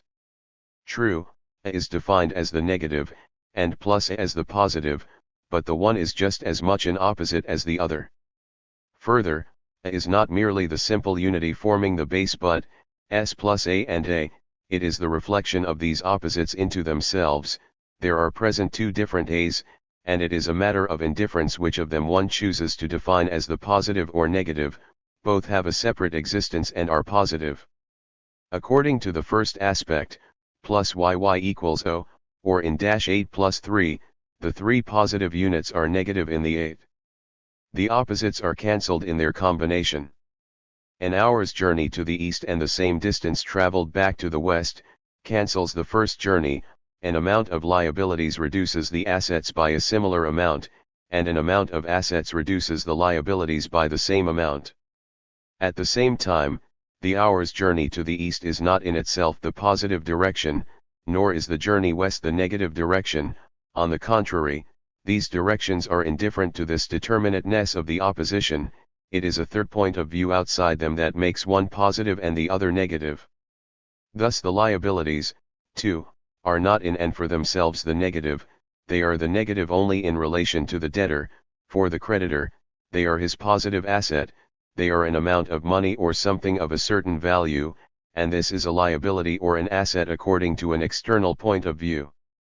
The opposites certainly cancel one another in their relation, so that the result is zero, but there is also present in them their identical relation, which is indifferent to the opposition itself. 429. In this manner they constitute a one. Just as we have pointed out that the sum of money is only one sum, that the a in plus a and a is only one a, and that the distance covered is only one distance, not two, one going east and the other going west. Similarly, an ordinate y is the same on whichever side of the axis it is taken. So far, plus y, y equals y, it is only the one ordinate and it has only one determination and law. But again, the opposites are not only a single indifferent term, but two such. For as opposites, they are also reflected into themselves and thus exist as distinct terms. Thus in -8 plus 3 there are altogether 11 units present, plus y and y are ordinates on opposite sides of the axis, where each is an existence indifferent to this limit and to their opposition. Thus plus y equals 2y. Also the distance traveled east and west is the sum of a twofold effort or the sum of two periods of time. Similarly, in economics, a quantum of money or of wealth is not only this one quantum as a means of subsistence but is double. It is a means of subsistence both for the creditor and for the debtor. The wealth of the state is computed not merely as the total of ready money plus the value of property movable and immovable, present in the state, still less is it reckoned as the sum remaining after deduction of liabilities from assets. For capital, even if its respective determinations of assets and liabilities nullified each other, remains first, positive capital, as plus AA equals A, and secondly, since it is a liability in a great number of ways, being lent and relent, this makes it a very much multiplied capital. But not only are opposite magnitudes, on the one hand, merely opposite as such, and on the other hand, real or indifferent, for although quantum itself is being with an indifferent limit, yet the intrinsically positive and the intrinsically negative also occur in it. For example, A, when it bears no sign, is meant to be taken as positive if it has to be defined. If it were intended to become merely an opposite as such, it could equally well be taken as A. But the positive sign is given to it immediately, because the positive on its own has the peculiar meaning of the immediate, as self-identical, in contrast to opposition. Further, when positive and negative magnitudes are added and subtracted, they are counted as positive or negative on their own account and not as becoming positive or negative in an external manner merely through the relation of addition and subtraction. 43 degrees in 8, the first minus means opposite to 8, but the second minus counts as opposite in itself, apart from this relation. This becomes more evident in multiplication and division. Here the positive must essentially be taken as the not opposite, and the negative, on the other hand, as the opposite, not both determinations equally as only opposites in general. The textbooks stop short at the notion of opposite magnitudes as such in the proofs of the behavior of the signs in these two species of calculation. These proofs are therefore incomplete and entangled in contradiction. But in multiplication and division plus and minus receive the more determinate meaning of the positive and negative in themselves, because the relation of the factors they are related to one another as unit and amount is not a mere relation of increasing and decreasing as in the case of addition and subtraction, but is a qualitative relation, with the result that plus and minus, too, are endowed with the qualitative meaning of the positive and negative. Without this determination and merely from the notion of opposite magnitudes, the false conclusion can easily be drawn that if a times plus a equals a 2, conversely plus a times a equals plus a 2, since one factor is amount and the other unity. And the one which comes first usually means that it takes precedence. The difference between the two expressions a times plus a and plus a times a is that in the former plus a is the unit and a the amount, and in the latter the reverse is the case. Now in the first case it is usually said that if I am to take plus a times, then I take plus a not merely a times but also in the opposite manner, plus a times a, therefore since it is plus, I have to take it negatively, and the product is a 2. But if, in the second case, a is to be taken plus a times, then a likewise is not to be taken a times but in the opposite determination, namely plus a times. Therefore it follows from the reasoning in the first case, that the product must be plus a 2, and similarly in the case of division. This is a necessary conclusion in so far as plus and minus are taken only as simply opposite magnitudes. In the first case the minus is credited with the power of altering the plus, but in the second case the plus was not supposed to have the same power over the minus, notwithstanding that it is no less an opposite determination of magnitude than the latter. In point of fact, the plus does not possess this power, for it is to be taken here as qualitatively determined against the minus, the factors having a qualitative relationship to one another. Consequently, the negative here is the intrinsically opposite as such, but the positive is an indeterminate, indifferent sign in general. It is, of course, also the negative, but the negative of the other, not in its own self the negative. A determination as negation, therefore, is introduced solely by the negative, not by the positive. And so a times a is also plus a 2, because the negative a is to be taken not merely in the opposite manner, but because it is to be taken negatively. But the negation of negation is the positive. See contradiction. One difference as such contains its two sides as moments. In diversity they fall indifferently apart. In opposition as such, they are sides of the difference, one being determined only by the other, and therefore only moments, but they are no less determined within themselves, mutually indifferent and mutually exclusive, the self-subsistent determinations of reflection. One is the positive, the other the negative, but the former as the intrinsically positive, the latter as the intrinsically negative. Each has an indifferent self-subsistence of its own through the fact that it has within itself the relation to its other moment. It is thus the whole, self-contained opposition. As this whole, each is mediated with itself by its other and contains it. But further, it is mediated with itself by the non-being of its other, thus it is a unity existing on its own and it excludes the other from itself. The self-subsistent determination of reflection that contains the opposite determination, and is self-subsistent in virtue of this inclusion, at the same time also excludes it, in its self-subsistence, therefore, it excludes from itself its own self-subsistence. For this consists in containing within itself its opposite determination through which alone it is not a relation to something external but no less immediately in the fact that it is itself, and also excludes from itself the determination that is negative to it. It is thus contradiction. Difference as such is already implicitly contradiction, for it is the unity of sides which are, only in so far as they are not one, and it is the separation of sides which are, only as separated in the same relation. But the positive and negative are the posited contradiction. 43-2. Because, as negative unities, they are themselves the positing of themselves, and in this positing each is the sublating of itself and the positing of its opposite. They constitute the determining reflection as exclusive, and because the excluding of the sides is a single act of distinguishing and each of the distinguished sides in excluding the other is itself the whole act of exclusion, each side in its own self excludes itself. If we consider the two determinations of reflection on their own, then the positive is positedness as reflected into likeness to itself, positedness that is not a relation to an other, a subsistence, therefore, in so far as positedness is sublated and excluded. But with this, the positive makes itself into the relation of a non-being into a positedness. It is thus the contradiction that, in positing identity with itself by excluding the negative, it makes itself into the negative of what it excludes from itself, that is, makes itself into its opposite. This, as excluded, is posited as free from that which excludes it, and therefore as reflected into itself and as itself exclusive. The exclusive reflection is thus a positing of the positive as excluding its opposite, so that this positing is immediately the positing of its opposite which it excludes. This is the absolute contradiction of the positive, but it is immediately the absolute contradiction of the negative. The positing of each is a single reflection. The negative, considered on its own over against the positive, is positedness as reflected into unlikeness to itself, the negative as negative.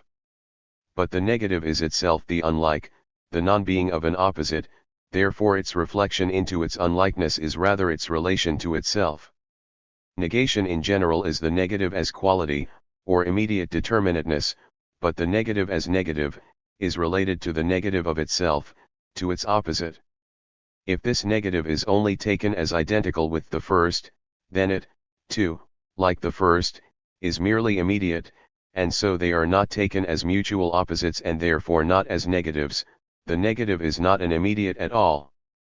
But now, since it is also just as much a fact that each is the same as its opposite, this relation of the unlike is just as much their identical relation. This is therefore the same contradiction that the positive is, namely, positedness or negation as self-relation.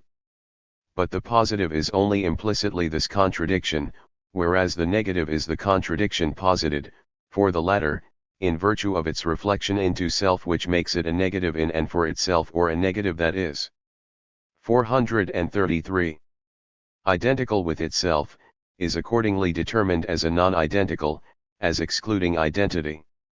The negative is this, to be identical with itself in opposition to identity, and consequently, through its excluding reflection to exclude itself from itself. The negative is, therefore, the whole opposition based, as opposition, on itself, absolute difference that is not related to an other. As opposition, it excludes identity from itself but in doing so excludes itself, for as self-relation it is determined as the very identity that it excludes. 2. Contradiction resolves itself. In the self-excluding reflection we have just considered, positive and negative, each in its self-subsistence, sublates itself, each is simply the transition or rather the self-transposition of itself into its opposite. This ceaseless vanishing of the opposites into themselves is the first unity resulting from contradiction, it is the null. But contradiction contains not merely the negative, but also the positive, or, the self-excluding reflection is at the same time positing reflection. The result of contradiction is not merely a nullity. The positive and negative constitute the positedness of the self-subsistence. Their own negation of themselves sublates the positedness of the self-subsistence. It is this which in truth perishes in contradiction. The reflection into self whereby the sides of opposition are converted into self-subsistent self-relations is, in the first instance, their self-subsistence as distinct moments. As such they are only implicitly this self-subsistence, for they are still opposites, and the fact that they are implicitly self-subsistent constitutes their positedness. But their excluding reflection sublates this positedness, converts them into explicitly self-subsistent sides, into sides which are self-subsistent not merely implicitly or in themselves but through their negative relation to their opposite. In this way, their self-subsistence is also posited. But further, through this their positing, they make themselves into a positedness. They destroy themselves in that they determine themselves as self-identical, yet in this determination are rather the negative, an identity with self that is a relation to other. However, this excluding reflection, looked at more closely, is not merely this formal determination. It is an implicit self-subsistence and is the sublating of this positedness, and it is only through the sublating that it becomes explicitly and in fact a self. 434. Subsistent unity. True, through the sublating of otherness or positedness, we are again presented with positedness, the negative of an other. But in point of fact, this negation is not merely the first, immediate relation to other again, not positedness as a sublated immediacy, but as a sublated positedness. The excluding reflection of self-subsistence, being exclusive, converts itself into a positedness, but is just as much a sublating of its positedness. It is a sublating self-relation. In this, it first sublates the negative, and secondly, posits itself as a negative, and it is only this negative that it sublates. In sublating the negative, it posits and sublates itself at the same time. In this way, the exclusive determination itself is that other of itself whose negation it is. Consequently, the sublating of this positedness is not again a positedness as the negative of an other, but is a uniting with itself, the positive unity with itself. Self-subsistence is thus through its own negation a unity returned into itself, since it returns into itself through the negation of its own positedness. It is the unity of essence, being identical with itself through the negation, not of an other, but of itself. 3.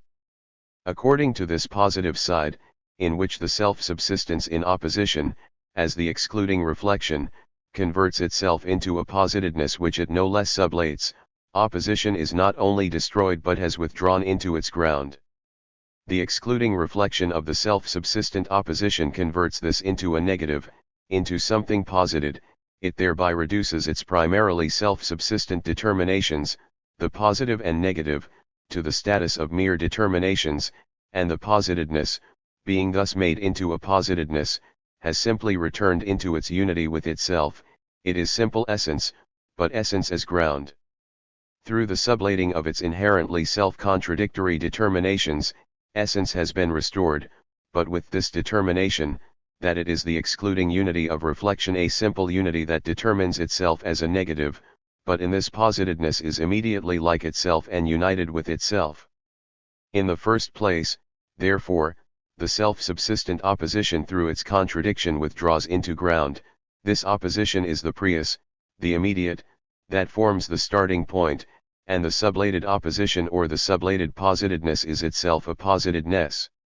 Thus essence as ground is a positedness, something that has become. But conversely, what has been posited is only this, that. 435. Opposition or positedness is a sublated positedness, only is as positedness.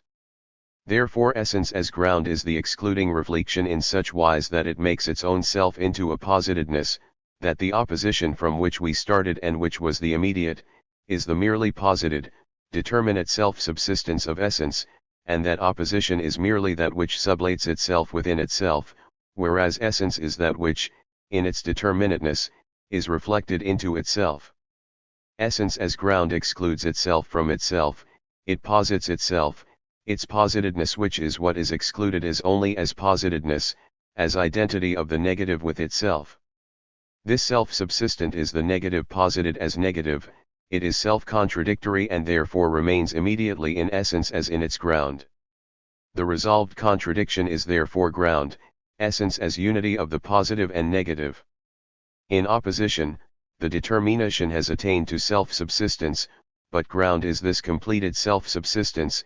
In it, the negative is self-subsistent essence, but as a negative, as self-identical in this negativity, ground is just as much the positive. Opposition and its contradiction is, therefore, in ground as much abolished as preserved. Ground is essence as positive identity with self, which, however, at the same time relates itself to itself as negativity, and therefore determines itself and converts itself into an excluded positedness, but this positedness is the whole self-subsistent essence, and essence is ground, as self-identical and positive in this its negation. The self-contradictory, self-subsistent opposition was therefore already itself ground. All that was added to it was the determination of unity with self, which results from the fact that each of the self-subsistent opposites sublates itself and makes itself into its opposite, thus falling to the ground, but in this process it at the same time only unites with itself. Therefore, it is only in falling to the ground, that is, in its positedness or negation, that the opposite is really the essence that is reflected into and identical with itself. Remark I unity of positive and negative. The positive and negative are the same. This expression stems from external reflection insofar as this draws a comparison between these two determinations. But it is not an external comparison that should be drawn between them any more than between any. 436. Other categories, rather must they be considered in themselves, that is, we have to consider what their own reflection is. But we have found that each is essentially the mere show or illusory being of itself in the other and is itself the positing of itself as the other.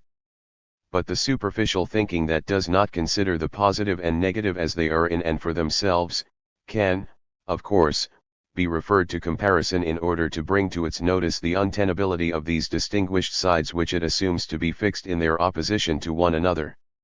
Even a slight experience in reflective thinking will make it apparent that if something has been defined as positive and one moves forward from this basis, then straightway the positive has secretly turned into a negative, and conversely, the negatively determined into a positive, and that reflective thinking gets confused and contradicts itself in these determinations. Unfamiliarity with their nature imagines this confusion to be an error that ought not to happen, and ascribes it to a subjective mistake. This transition also, in fact, remains a mere confusion when there is no awareness of the necessity of the transformation. But even for external reflection, it is a simple consideration that, in the first place, the positive is not an immediately identical, but on the one hand is an opposite to a negative, having meaning only in this relation, so that the negative itself is contained in its notion, on the other hand, that it is in its own self the self-related negation of mere positedness or the negative, is therefore itself absolute negation within itself. Similarly, the negative which stands over against the positive, has meaning only in this relation to its other, it therefore contains this in its notion. But the negative also has a subsistence of its own apart from this relation to the positive, it is self-identical, but as such it is itself that which the positive was supposed to be. The opposition between the positive and negative is taken chiefly in the sense that the former is supposed to be an objective, and the latter a subjective that stems only from an external reflection and is no concern of the objective, which exists in and for itself and for which the subjective does not exist at all. Indeed, if the negative expresses nothing else but the abstraction of a subjective caprice or a determination of an external comparison, then of course it does not exist for the objective positive, that is, this is not related in its own self to such empty abstraction, but in that case. 437. The determination that it is a positive is likewise merely external to it. Thus, to take an example of the fixed opposition of these reflective determinations, light as such is reckoned as the pure positive and darkness as the pure negative. But light essentially possesses in its infinite expansion and in its power to promote growth and to animate, the nature of absolute negativity. Darkness, on the other hand, as a non-manifold or as the non-self-differentiating womb of generation, is the simply self-identical, the positive. It is taken as the pure negative in the sense that, as the mere absence of light, it simply does not exist for it, so that light, in its relation with darkness, is supposed to be in relation, not with an other but purely with itself, darkness therefore simply vanishing before it. But it is a familiar fact that light is dimmed to gray by darkness, and besides this merely quantitative alteration it suffers also the qualitative change of being determined to color by its relation to darkness. Thus, for example, virtue too is not without conflict, rather is it the supreme, finished conflict, as such it is not merely the positive, but is absolute negativity. Also it is virtue not only in comparison with vice, but is in its own self-opposition and conflict. Or again, vice is not merely the lack of virtue innocence, too, is this lack nor is it distinct from virtue only for an external reflection, on the contrary, it is in its own self opposed to it, it is evil. Evil consists in being self-poised in opposition to the good, it is a positive negativity. But innocence, being neither good nor evil, is indifferent to both determinations, is neither positive nor negative. But at the same time this lack must also be taken as a determinateness. On the one hand, it is to be considered as the positive nature of something, on the other, it is related to an opposite, and every nature emerging from its innocency, from its indifferent self-identity, spontaneously relates itself to its other and thereby falls to the ground or, in the positive sense, withdraws into its ground. Truth also is the positive as the knowing that agrees with the object, but it is only this likeness to itself in so far as the knower has put himself into a negative relation with the other, has penetrated the object and sublated the negation which it is. Error is a positive, as an opinion asserting what is not in and for itself, an opinion that is aware of itself and asserts itself. But ignorance is either indifferent to truth and error, and therefore neither positively nor negatively determined, its determination stemming from external reflection, or 438. Else as objective, as a nature's own determination, it is the impulse that is directed against itself, a negative that contains a positive direction within it. It is of the greatest importance to perceive and to bear in mind this nature of the reflective determinations we have just considered, namely, that their truth consists only in their relation to one another, that therefore each in its very notion contains the other. Without this knowledge, not a single step can really be taken in philosophy. Remark 2, the law of the excluded middle. The determination of opposition has also been made into a law, the so-called law of the excluded middle. Something is either A or not A, there is no third. This law implies first, that everything is an opposite, is determined as either positive or negative. An important proposition, which has its necessity in the fact that identity passes over into difference, and this into opposition. Only it is usually not understood in this sense, but usually means nothing more than that, of all predicates, either this particular predicate or its non-being belongs to a thing. The opposite means here merely the lack, or rather indeterminateness, and the proposition is so trivial that it is not worth the trouble of saying it. When the determinations sweet, green, square are taken and all predicates are meant to be taken, and then it is said that spirit is either sweet or not sweet, green or not green, and so on, this is a triviality leading nowhere.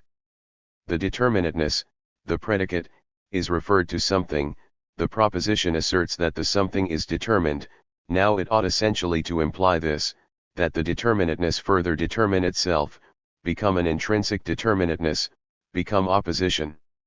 Instead of this, however, it merely passes over, in the trivial sense just mentioned, from the determinateness into its non-being in general, back to indeterminateness. The law of the excluded middle is also distinguished from the laws of identity and contradiction considered above. The latter of these asserted that there is nothing that is at once A and not A. It implies that there is nothing that is neither A nor not A, that there is not a third that is indifferent to the opposition. But in fact the third that is indifferent to the opposition is given in the law itself, namely, A itself is present in it. This A is neither plus A. 439. Nor A, and is equally well plus A as A. The something that was supposed to be either A or not A is therefore related to both plus A and not A, and again, in being related to A, it is supposed not to be related to not A, nor to A, if it is related to not A. The something itself, therefore, is the third which was supposed to be excluded. Since the opposite determinations in the something are just as much posited as sublated in this positing, the third which has here the form of a dead something, when taken more profoundly, is the unity of reflection into which the opposition withdraws as into ground. Remark J, the law of contradiction. If, now, the first determinations of reflection, namely, identity, difference and opposition, have been put in the form of a law, still more should the determination into which they pass as their truth, namely, contradiction, be grasped and enunciated as a law. Everything is inherently contradictory, and in the sense that this law in contrast to the others expresses rather the truth and the essential nature of things. The contradiction which makes its appearance in opposition, is only the developed nothing that is contained in identity and that appears in the expression that the law of identity says nothing. This negation further determines itself into difference and opposition, which now is the posited contradiction. But it is one of the fundamental prejudices of logic as hitherto understood and of ordinary thinking, that contradiction is not so characteristically essential and immanent a determination as identity, but in fact, if it were a question of grading the two determinations and they had to be kept separate, then contradiction would have to be taken as the profounder determination and more characteristic of essence. For as against contradiction, identity is merely the determination of the simple immediate, of dead being, but contradiction is the root of all movement and vitality. It is only in so far as something has a contradiction within it that it moves, has an urge and activity. In the first place, contradiction is usually kept aloof from things, from the sphere of being and of truth generally. It is asserted that there is nothing that is contradictory. Secondly, it is shifted into subjective reflection by which it is first posited in the process of relating and comparing. But even in this reflection, it does not really exist, for it is said that the contradictory cannot be imagined. 440. Or thought. Whether it occurs in actual things or in reflective thinking, it ranks in general as a contingency, a kind of abnormality and a passing paroxysm of sickness. Now as regards the assertion that there is no contradiction, that it does not exist, this statement need not cause us any concern. An absolute determination of essence must be present in every experience, in everything actual, as in every notion. We made the same remark above in connection with the infinite, which is the contradiction as displayed in the sphere of being. But common experience itself enunciates it when it says that at least there is a host of contradictory things, contradictory arrangements, whose contradiction exists not merely in an external reflection but in themselves. Further, it is not to be taken merely as an abnormality which only occurs here and there, but is rather the negative as determined in the sphere of essence, the principle of all self-movement, which consists solely in an exhibition of it. External, sensuous motion itself is contradiction's immediate existence. Something moves, not because at one moment it is here and at another there, but because at one and the same moment it is here and not here, because in this here, it at once is and is not. The ancient dialecticians must be granted the contradictions that they pointed out in motion, but it does not follow that therefore there is no motion, but on the contrary, that motion is existent contradiction itself. Similarly, internal self-movement proper, instinctive urge in general, is nothing else but the fact that something is, in one and the same respect, self-contained and deficient, the negative of itself. Abstract self-identity is not as yet a livingness, but the positive, being in its own self a negativity, goes outside itself and undergoes alteration. Something is therefore alive only in so far as it contains contradiction within it, and moreover is this power to hold and endure the contradiction within it. But if an existent in its positive determination is at the same time incapable of reaching beyond its negative determination and holding the one firmly in the other, is incapable of containing contradiction within it, then it is not the living unity itself, not ground, but in the contradiction falls to the ground. Speculative thinking consists solely in the fact that thought holds fast contradiction, and in it, its own self, but does not allow. 441. Itself to be dominated by it as in ordinary thinking, where its determinations are resolved by contradiction only into other determinations or into nothing.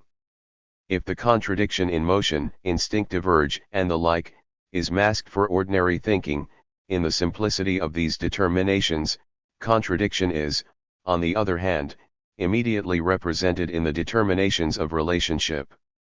The most trivial examples of above and below, right and left, father and son, and so on ad infinitum, all contain opposition in each term. That is above, which is not below. Above is specifically just this, not to be below, and only is, and so far as there is a below, and conversely, each determination implies its opposite. Father is the other of son, and son the other of father, and each only is as this other of the other, and at the same time, the one determination only is, in relation to the other, their being is a single subsistence. The father also has an existence of his own apart from the son relationship, but then he is not father but simply man, just as above and below, right and left, are each also a reflection into self and are something apart from their relationship, but then only places in general. Opposites, therefore, contain contradiction in so far as they are, in the same respect, negatively related to one another or sublate each other and are different to one another. Ordinary thinking, when it passes over to the moment of the difference of the determinations, forgets their negative unity and so retains them merely as difference in general, in which determination right is no longer right, nor left left, etc. But since it has, in fact, right and left before it, these determinations are before it as self-negating, the one being in the other, and each in this unity being not self-negating but indifferently for itself. Therefore, though ordinary thinking everywhere has contradiction for its content, it does not become aware of it, but remains an external reflection which passes from likeness to unlikeness, or from the negative relation to the reflection into self, of the distinct sides. It holds these two determinations over against one another and has in mind only them, but not their transtition, which is the essential point and which contains the contradiction. Indulgent reflection, to mention this here, consists, on the contrary, in grasping and asserting contradiction. Even though it does not express the notion of things and their relationships and has for its material and content only the determinations. 442.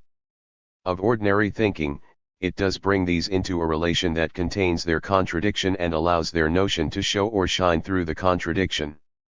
Thinking reason, however, sharpens, so to say, the blunt difference of diverse terms, the mere manifoldness of pictorial thinking, into essential difference, into opposition. Only when the manifold terms have been driven to the point of contradiction do they become active and lively towards one another, receiving in contradiction the negativity which is the indwelling pulsation of self-movement and spontaneous activity. We have already remarked that the basic determination in the ontological proof of the existence of God is the sum total of all realities. It is usually shown, first of all, that this determination is possible because it is free from contradiction, reality being taken only as reality without any limitation. We remarked that the sum total thus becomes simple indeterminate being, or if the realities are, in fact, taken as a plurality of determinate beings, into the sum total of all negations. More precisely, when the difference of reality is taken into account, it develops from difference into opposition, and from this into contradiction, so that in the end the sum total of all realities simply becomes absolute contradiction within itself. Ordinary but not speculative thinking, which abhors contradiction, as nature abhors a vacuum, rejects this conclusion, for in considering contradiction, it stops short at the one-sided resolution of it into nothing, and fails to recognize the positive side of contradiction where it becomes absolute activity and absolute ground.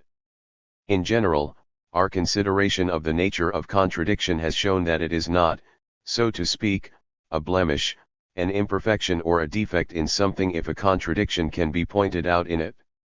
On the contrary, every determination, every concrete thing, every notion, is essentially a unity of distinguished and distinguishable moments, which, by virtue of the determinate, essential difference, pass over into contradictory moments. This contradictory side of course resolves itself into nothing, it withdraws into its negative unity. Now the thing, the subject, the notion, is just this negative unity itself. It is inherently self-contradictory, but it is no less the contradiction resolved, it is the ground that contains and supports its determinations. The thing, subject, or notion, as reflected into itself in its sphere, is its resolved contradiction, but its entire. 443. Sphere is again also determinate, different, it is thus a finite sphere and this means a contradictory one. It is not itself the resolution of this higher contradiction but has a Hig1kr sphere for its negative unity, for its ground. Finite things, therefore, in their indifferent multiplicity are simply this, to be contradictory and disrupted within themselves and to return into their ground. As will be demonstrated later, the true inference from a finite and contingent being to an absolutely necessary being does not consist in inferring the latter from the former as from a being that is and remains the ground. On the contrary, the inference is from a being that, as is also directly implied in contingency, is only in a state of collapse and is inherently self-contradictory, or rather, the true inference consists in showing that contingent being in its own self withdraws into its ground in which it is sublated, and further, that by this withdrawal it posits the ground only in such a manner that it rather makes itself into a positedness. In ordinary inference, the being of the finite appears as ground of the absolute, because the finite is, therefore the absolute is. But the truth is that the absolute is, because the finite is the inherently self-contradictory opposition, because it is not. In the former meaning, the inference runs thus: the being of the finite is the being of the absolute, but in the latter, thus, the non-being of the finite is the being of the absolute. Chapter 3. Essence determines itself as ground. Just as nothing is at first in simple immediate unity with being, so here too the simple identity of essence is at first in immediate unity with its absolute negativity. Essence is only this its negativity, which is pure reflection. It is this pure negativity as the return of being into itself; as such, it is determined in itself, or for us, as ground in which being is dissolved. But this determinateness is not posited by essence itself. In other words, essence is not ground except in so far as it has itself posited this its determinateness. Its reflection, however, consists in its positing and determining itself as that which it is in itself, as a negative. The positive and negative constitute that determination of essence in which essence is lost in its negation.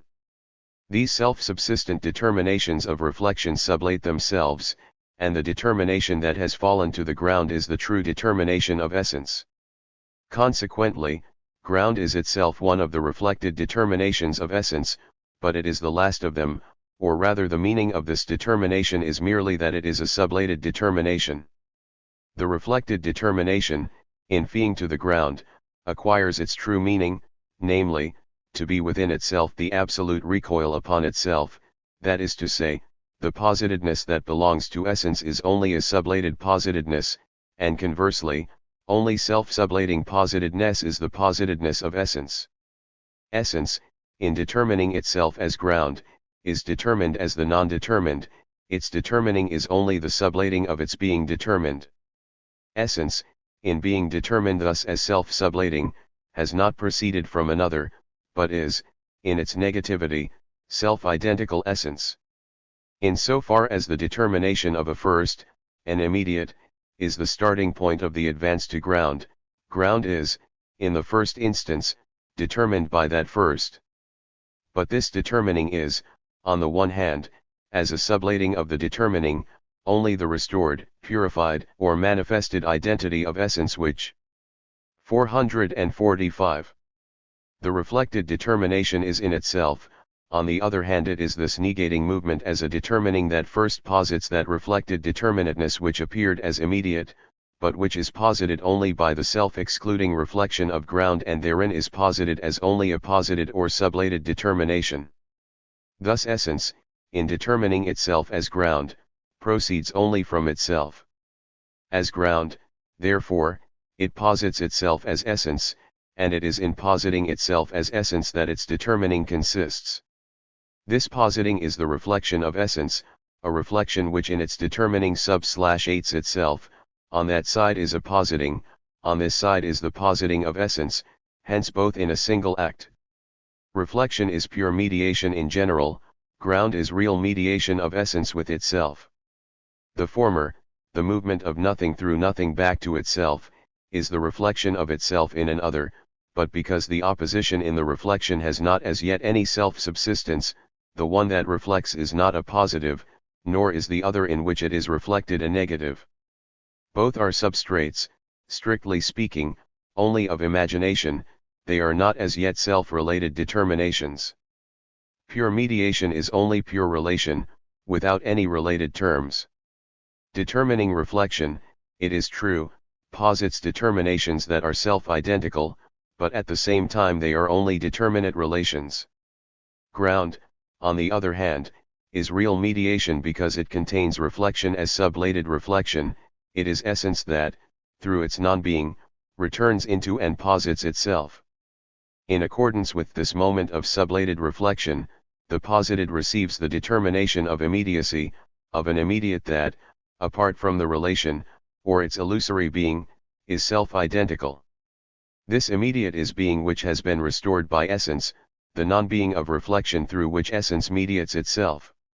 Essence returns into itself as a negating activity, therefore in its return into itself, it gives itself determinateness, which is for this very reason the self-identical negative, sublated positedness, and consequently is equally an affirmative being as the identity of essence with itself as ground. Ground is first, absolute ground, in which essence is, in the first instance, a substrate for the ground relation, but it further determines itself as form and matter and gives itself a content. Secondly, it is a determinate ground as ground of a determinate content, in that the ground relation in its realization as such becomes external to itself, it passes over into conditioning mediation. 446. Thirdly, ground presupposes a condition, but the condition no less presupposes the ground. The unconditioned is their unity, the fact in itself, which through the mediation of the conditioning relation passes over into existence. Remark, the law of ground. Ground, like the other determinations of reflection, has been expressed in the form of a law. Everything has its sufficient ground. This means in general nothing else but, what is not to be regarded as a merely affirmative immediate, but as something posited. We must not stop at immediate determinate being or determinateness as such, but must go back from this into its ground, in which reflection it is a sublated being and is in and for itself. In the law of ground, therefore, the essential character of reflection into self in contrast to mere being is expressed. To add that the ground must be sufficient is really quite superfluous, for it is self-evident, that for which the ground is not sufficient would not have a ground, but everything is supposed to have a ground. Leibniz, however, who had the principle of the sufficient ground very much at heart and even made it the basis of his entire philosophy, associated with it a profounder meaning and more important concept than is usually connected with it when no advance is made beyond the immediate expression, although even with this meaning, the law must be considered important, for it declares being as such in its immediacy to be untrue and essentially something posited, and ground is declared to be the true immediate. But Leibniz opposed the sufficiency of ground mainly to causality in its strict sense as the mechanical mode of action. Since this is an altogether external activity, restricted as regards content to a single determinateness, the determinations posited by it are externally and contingently conjoined. Partial determinations are comprehended by their causes, but their connection, which constitutes the essential feature of an existent, is not contained in causes belonging to the sphere of mechanism. This relationship in which the whole is an essential unity, lies only in the notion, in end. Mechanical causes are not sufficient for this unity because their basis is not end as the unity of the determinations. Accordingly, by sufficient ground, Leibniz understood one that was also sufficient for this unity and which therefore comprehended not merely causes, but final causes. But 447. This is not yet the proper place for this determination of ground. Teleological ground is a property of the notion and of mediation by the notion, which is reason. A. Absolute ground. Form and essence. The determination of reflection, in so far as it withdraws into ground, is a first, an immediate determinate being in general, which forms the starting point. But determinate being still has only the meaning of positedness and essentially presupposes a ground in the sense that it does not really posit a ground, that this positing is a sublating of itself, that really it is the immediate that is the posited, and ground the not posited. As we have seen, this presupposing is positing that recoils on that which posits, ground, as the determination that has been sublated, is not indeterminate, it is essence determined through itself, but determined as undetermined, or as a sublated positedness.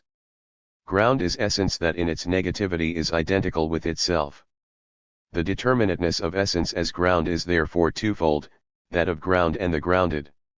It is first, essence as ground, determined as essence over against positedness, determined, that is, as a not positedness. Secondly, it is the grounded, the immediate, which however is not in and for itself, it is positedness qua positedness. This, therefore, is likewise self-identical, but is the identity of the negative with itself. The self-identical negative and the self-identical positive is now one and the same identity. For ground is the identity of the positive or even of positedness, too, with itself, the grounded is positedness qua positedness, but this its reflection into self is the identity of the ground. This simple identity is therefore not itself ground, for ground is essence posited as the not posited over against positedness. As the unity of this determinate identity and of the negative identity, it is essence as such as distinguished from its mediation. This mediation, compared with the preceding reflection from which it has proceeded, is first, not pure reflection, which is not distinguished from essence and is the negative, consequently also does not as yet contain the independence of the determinations. In G1 and as sublated reflection, however, these determinations 448 do persist. Nor is it determining reflection, whose determinations have an essential self-subsistence, for this has fallen to the ground, in whose unity the determinations are only posited ones. This mediation of the ground is therefore the unity of the pure and the determining reflection, their determinations or the posited, has a subsistence, and conversely, their subsistence is apposited. Because this their subsistence is itself apposited or has a determinateness, they are distinguished from their simple identity, and constitute the form as against essence. Essence has a form and determinations of the form. It is only as ground that it has a fixed immediacy or is a substrate. Essence as such is one with its reflection and inseparable from the movement of reflection itself. Consequently, it is not essence through which the reflective movement runs, nor is essence a first from which reflection begins. This circumstance makes the exposition of reflection in general more difficult, for we cannot really say that essence withdraws into itself, that essence inwardly reflects itself, because it is not before or in its movement, and this has no substrate on which it runs its course. A related determination only makes its appearance in ground conformably to the moment of sublated reflection. But essence as related substrate is determinate essence, by virtue of this positedness it essentially contains form. The form determinations, on the other hand, are now determinations as in essence, the latter lies at their base as the indeterminate which, in its determination, is indifferent towards them, in it they have their reflection into self. The determinations of reflection ought to have their subsistence within themselves and to be self-subsistent, but their self-subsistence is their dissolution, they have it in an other, but this dissolution is itself this self-identity or the ground of their subsistence that they give to themselves. To form belongs in general everything determinate, it is a form determination in so far as it is something posited and consequently distinct from that of which it is the form. Determinateness as quality is one with its substrate, with being.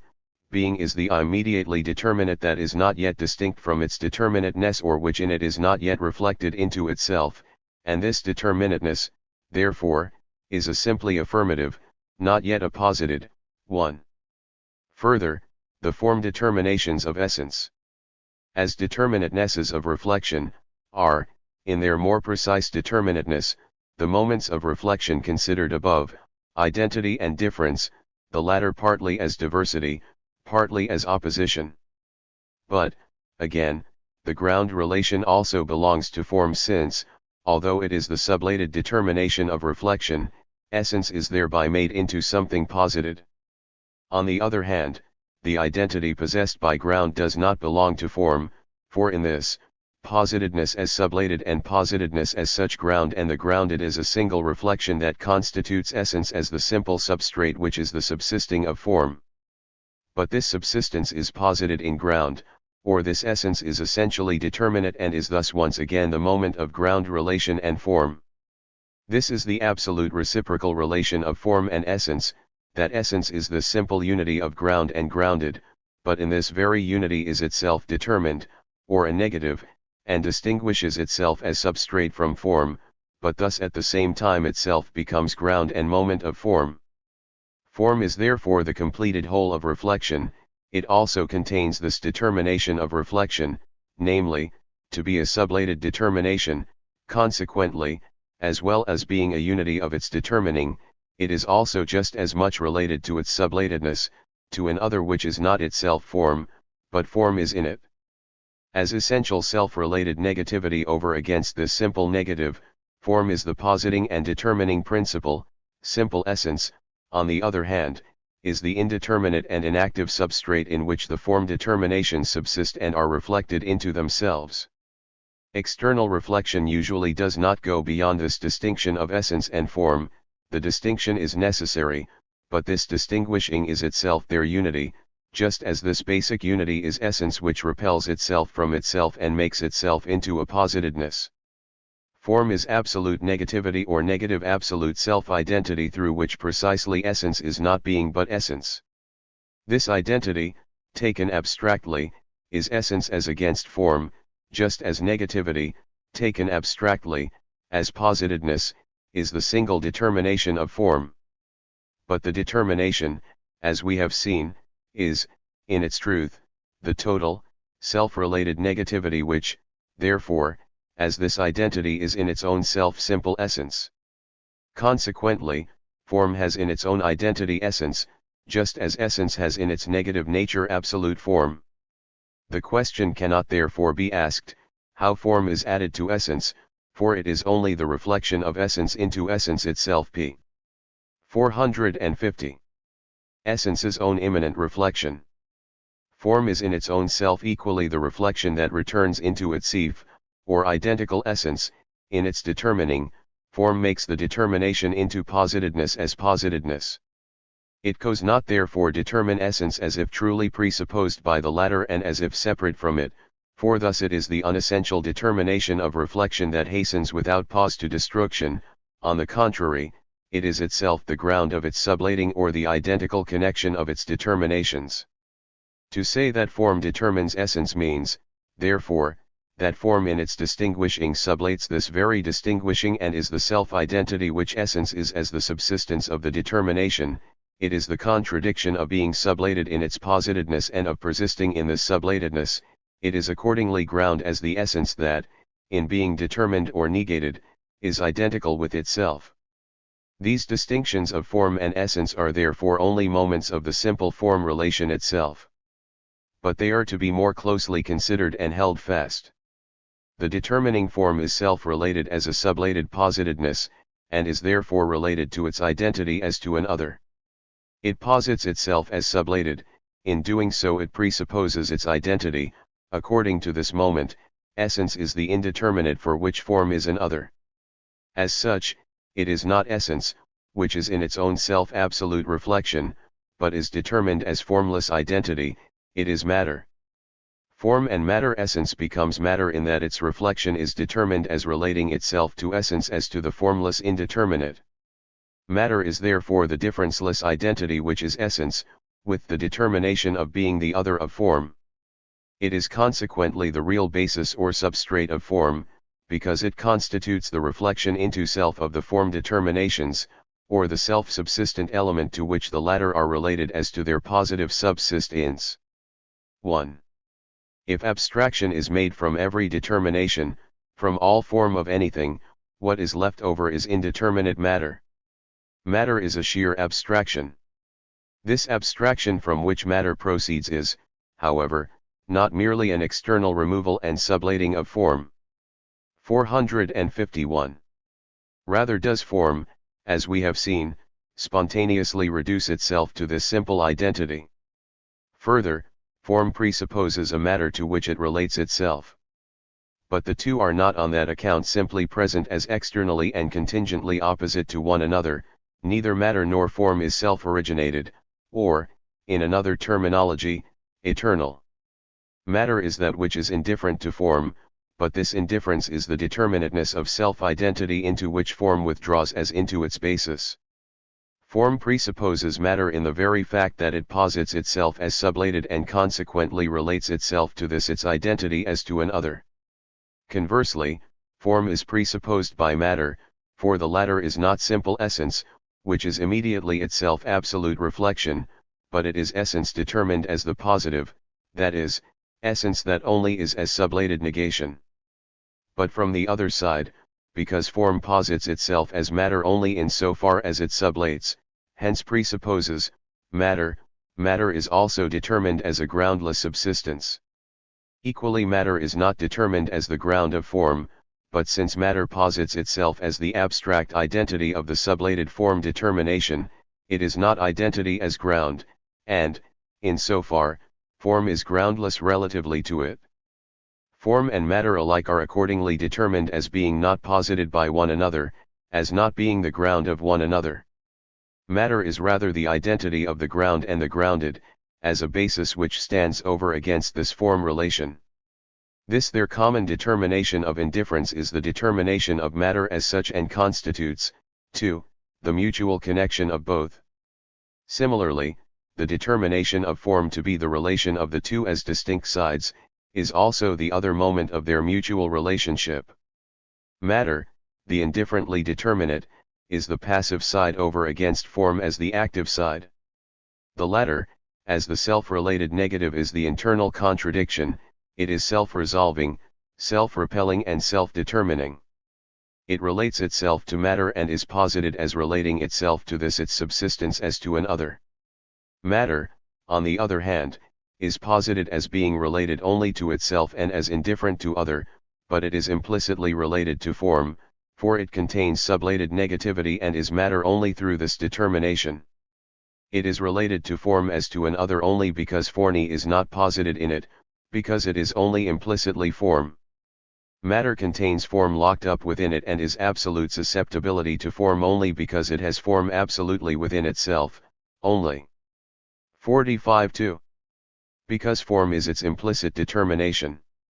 Matter must therefore be formed, and form must materialize itself, must give itself in matter self-identity or subsistence. 2. Hence form determines matter, and matter is determined by form. Now because form itself is absolute identity with self and therefore contains matter within it, and equally, because matter in its pure abstraction or absolute negativity possesses within itself form, therefore the action of form on matter and the passivity of matter in its determining by form is, in effect, only the removal of the illusion of their indifference and distinguishedness. This relation of the determining is thus the mediation of each with itself through its own non-being, but these two mediations are one movement and the restoration of their original identity, the inwardizing of their outwardness. At first, form and matter presuppose one another. As we have seen, this simply means that the one essential unity is negative self-relation, which thus sunders itself into essential identity, determined as the indifferent basis, and into essential difference or negativity, as the determining form. That unity of essence and form that confront one another as form and matter, is the absolute ground that determines itself. The relation, in differentiating itself, becomes by virtue of the fundamental identity of the different sides, reciprocal presupposition. Secondly, form as self-subsistent is, besides, the self-sublating contradiction, but it is also posited as such, for it is at the same time both self-subsistent and essentially related to an other, it thus sublates itself. Since it is itself two-sided, this sublating, too, has a double aspect. First, it sublates its self-subsistence, converts itself into something posited, into something that is in an other, and this its other is matter. Secondly, it sublates its determinateness relatively to matter, its relation to it, and consequently its positedness, and in doing so gives itself a subsistence. Since form sublates its positedness, this its reflection is its own identity into which it passes, but since, at the same time, it divests itself of this identity and opposes itself to itself as matter, this reflection of the positedness into itself is a union with the matter in which it obtains a subsistence. In this union, therefore, it is just as much united with matter as an other in accordance with the first aspect whereby it converts itself into something posited, as also, in that other, it is united with its own identity. 453. Thus the activity of form through which matter is determined consists in a negative bearing of form towards itself. But, conversely, in doing so, form also bears itself negatively towards matter, yet this activity by which matter is determined is just as much a movement belonging to form itself. Form is free from matter, but it sublates this its self-subsistence, but its self-subsistence is matter itself, for in this it has its essential identity. Therefore the conversion of itself into something posited is the same thing as its making matter into something determinate. But looked at from the other side, form is at the same time divested of its own identity, and matter is its other, and to this extent, matter is also not determined, since form sublates its own self-subsistence. But matter is self-subsistent only as against form, the negative, in sublating itself, also sublates the positive. Form, therefore, having sublated itself, the determinateness which matter has as against form also disappears, namely, to be an indeterminate subsistence. This, which appears as activity of form, is also no less a movement belonging to matter itself. The implicit determination of matter or what it ought to be, is its absolute negativity. Through this, matter is not related to form simply as to an other, on the contrary, this external other is the form that lies concealed within matter itself. Matter is the same internal contradiction that form contains, and this contradiction, like its resolution, is only one. But matter is internally contradictory because, as indeterminate self-identity, it is also absolute negativity, it therefore sublates itself internally and its identity disintegrates in its negativity and the latter obtains from the former its subsistence. Therefore matter, in being determined by form as by something external, thereby achieves its determination, and the externally of the relationship both for form and matter consists in the fact that each, or rather their original unity, in its positing is at the same time presupposing, with the result that the relation to itself is at the same time a relation to itself as sublated, or a relation to its other. Thirdly, through this movement of form and matter, their original unity is, on the one hand, restored, and on the other hand, it is now a posited unity. Matter is just as much self-determined, as this determining is for it an external activity of the form. Conversely, form determines only itself or has within itself the matter that is determined by it, just as much as in its determining. 454. It relates itself to an other, and both, the activity of form and the movement of matter, are the same, save that the former is an activity, that is, negativity as posited, whereas the latter is a movement or becoming, negativity as an implicit determination. The result is accordingly the unity of implicit being or the in itself, and positedness. Matter is as such determinate or necessarily has a form, and form is simply material, subsistent form. Form, in so far as it presupposes a matter as its other, is finite. It is not ground but only the active principle. Similarly, matter, in so far as it presupposes form as its non-being, is finite matter, just as little is it ground of its unity with form, but only the basis for form. But this finite matter as well as the finite form has no truth, each relates itself to the other, in other words, only their unity is their truth. Into this unity both these determinations withdraw and therein sublate their self-subsistence, this unity thus demonstrates itself to be their ground. Matter is therefore ground of its form determination only in so far as it is not matter as matter, but the absolute unity of essence and form. Similarly, form is ground of the subsistence of its determinations only in so far as it is the same one unity.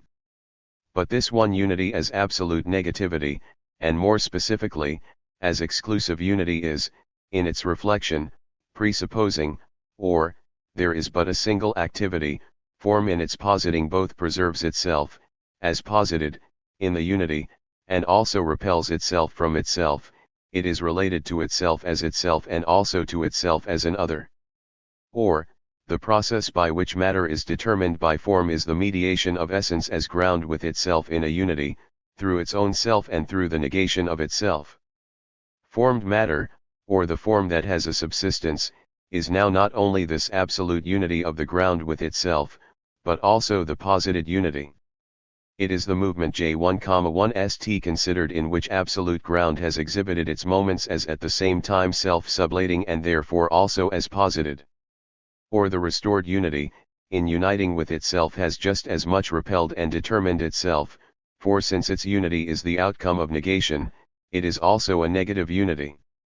It is therefore the unity of form and matter as their basis, but as their determinate basis, which is formed matter, but which is at the same time indifferent to form and matter, these being sublated and unessential determinations. It is content. 455. Form and content. At first, form stands opposed to essence, it is then the simple-ground relation, and its determinations are the ground and the grounded. Secondly, it stands opposed to matter, it is then determining reflection, and its determinations are the reflected determination itself and the subsistence of the determination. Lastly, it stands opposed to content, and then its determinations are again form itself and matter.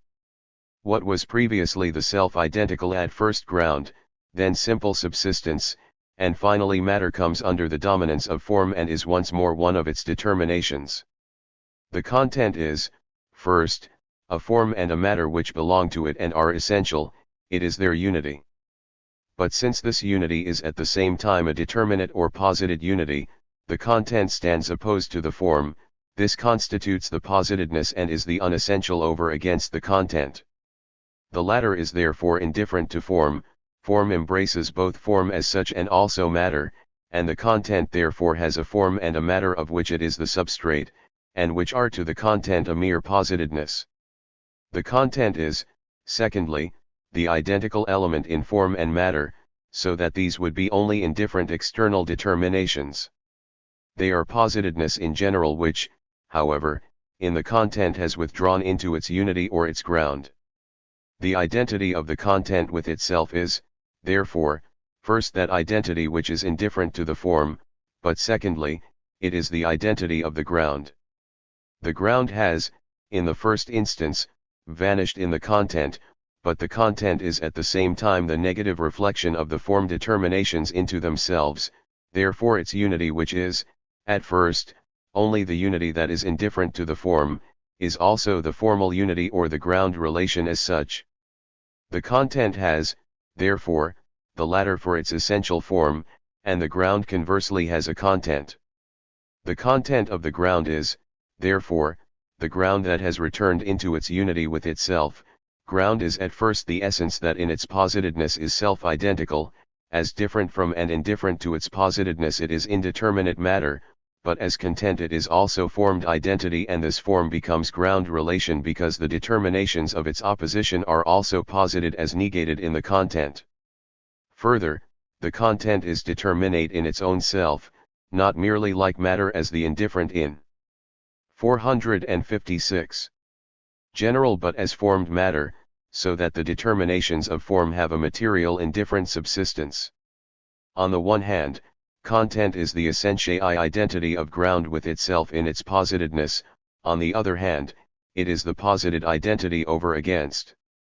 The ground relation, this positedness, which is present in this identity as a form determination, stands over against the free positedness, that is to say, over against the form as a whole relation of ground and grounded.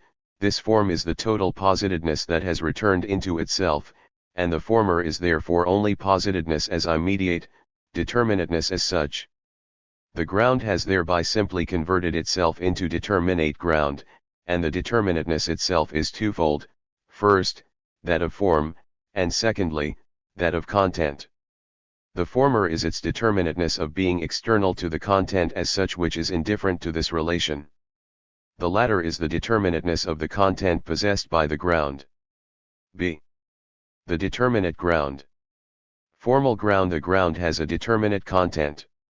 The determinateness of the content is, as we have seen, the substrate for the form, the simple immediate over against the mediation of the form. The ground is negatively self-related identity, which thereby makes itself into positedness. It is negatively related to itself, in that it is self-identical in this its negativity, This identity is the substrate or the content, which in this way constitutes the indifferent or positive unity of the ground relation and is the mediating principle of this unity. In this content, the determinateness of the ground and the grounded over against one another has at first vanished. But the mediation is further a negative unity. The negative element in the above indifferent substrate is the latter's immediate determinateness, whereby the ground has a determinate content. But then this negative element is the negative relation of the form to itself. On the one hand, what has been posited sublates itself and withdraws into its ground, but the ground, the essential self-subsistence, relates itself negatively to itself and makes itself into a positedness. This negative mediation of the ground and the grounded is the characteristic mediation of the form as such, formal mediation. Now both sides of the form, because each passes over into the 457 other, mutually posit themselves as sublated in one identity. In doing so they at the same time presuppose this identity. It is the determinate content to which, therefore, the formal mediation is related through itself as to the positive mediating principle. This content is the identical element of both, and since they are distinguished, but each in its difference is relation to the other, it is their subsistence, the subsistence of each as the whole itself.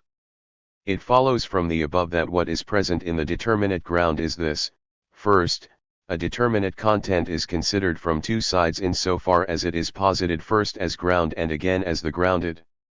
The content itself is indifferent to this form, in both it is simply one determination only.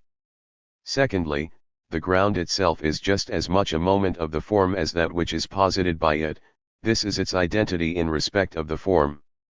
It does not matter which of the two determinations is made the first, whether the transition is made from the posited to the other as ground, or from the one as ground to the other as the posited. The grounded considered on its own is the sublating of itself. Through this it makes itself on the one hand into a posited, and is at the same time a positing of the ground. The same movement is the ground as such. It makes itself into a posited and thereby becomes the ground of something, that is, in this movement it is present both as a posited and also first as ground. The posited is the ground that there is a ground, and conversely the ground is therefore a posited. The mediation begins just as much from the one as from the other. Each side is just as much ground as posited, and each is the whole mediation or the whole form. Furthermore, the whole form itself is, as the self-identical, the substrate of the determinations which are the two sides of the ground and the grounded, and thus form and content are themselves one and the same identity. Because of this identity of the ground and the grounded, both as regards content and form, the ground is sufficient. There is nothing in the ground that is not in the grounded, and there is nothing in the grounded that is not in the ground. When we ask for a ground, we want to see the same determination that is content, double, once in the form of something posited, and again in the form of a determinate being reflected into itself, of essentiality. Now since in the determinate ground and the grounded are each the whole form, and their content, though p*. 458. Determinate, is one and the same, it follows that there is as yet no real determination of the sides of the ground. They have no distinct content. The determinateness is as yet only simple, it has not yet passed over into the sides. What is present is the determinate ground at first in its pure form, the formal ground.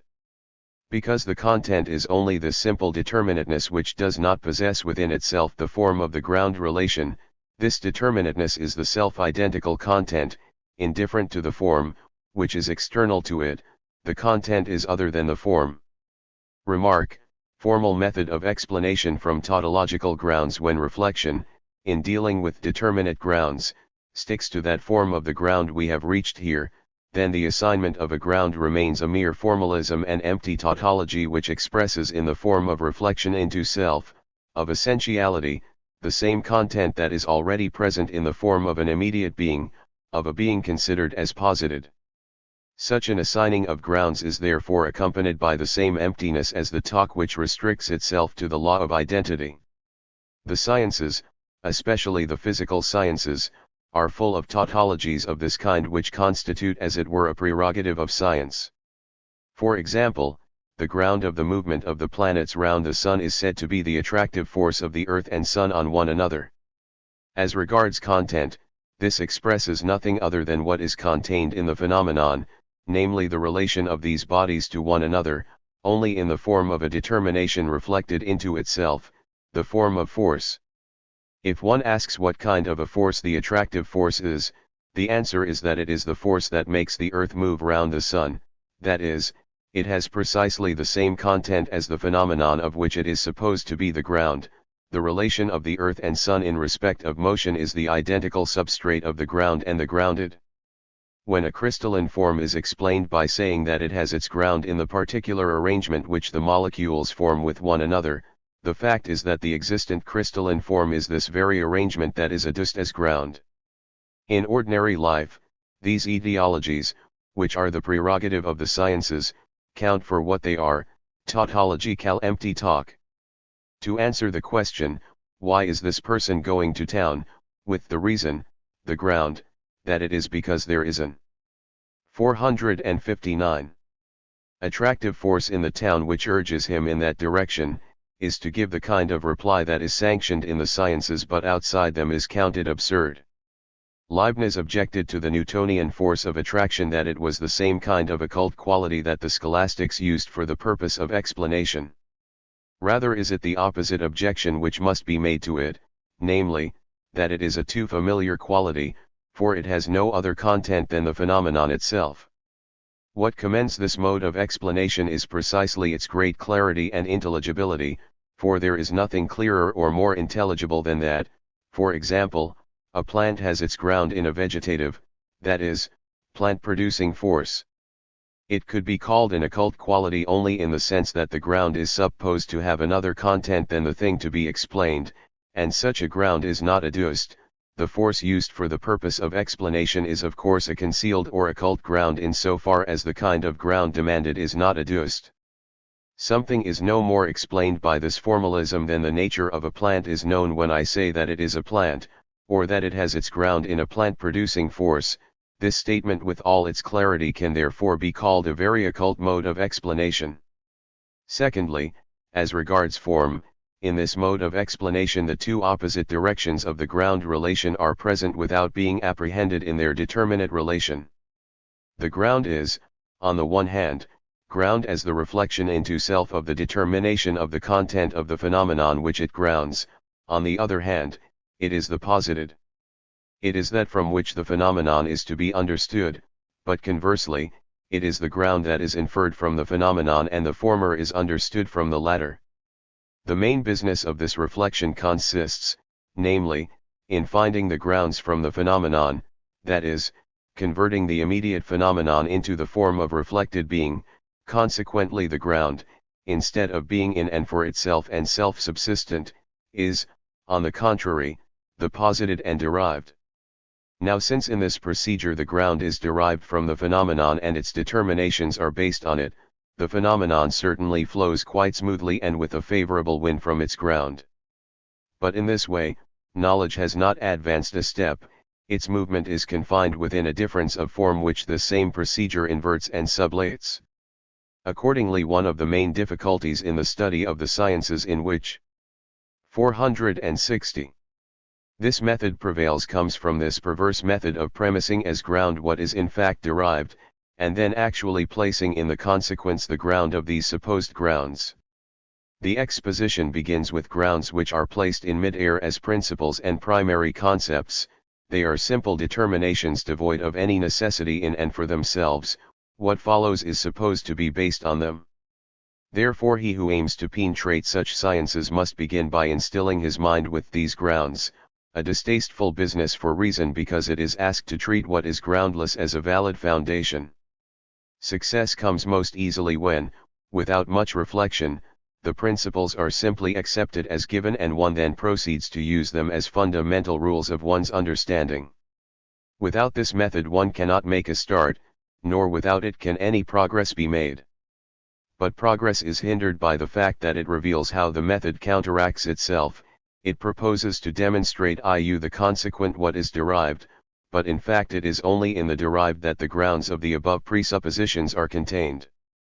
Also because the consequent shows itself to be the phenomenon from which the ground was derived, this relation in which the phenomenon is presented awakens a distrust of the exposition of it, for the relation presents itself not as expressed in its immediacy but as a support for the ground.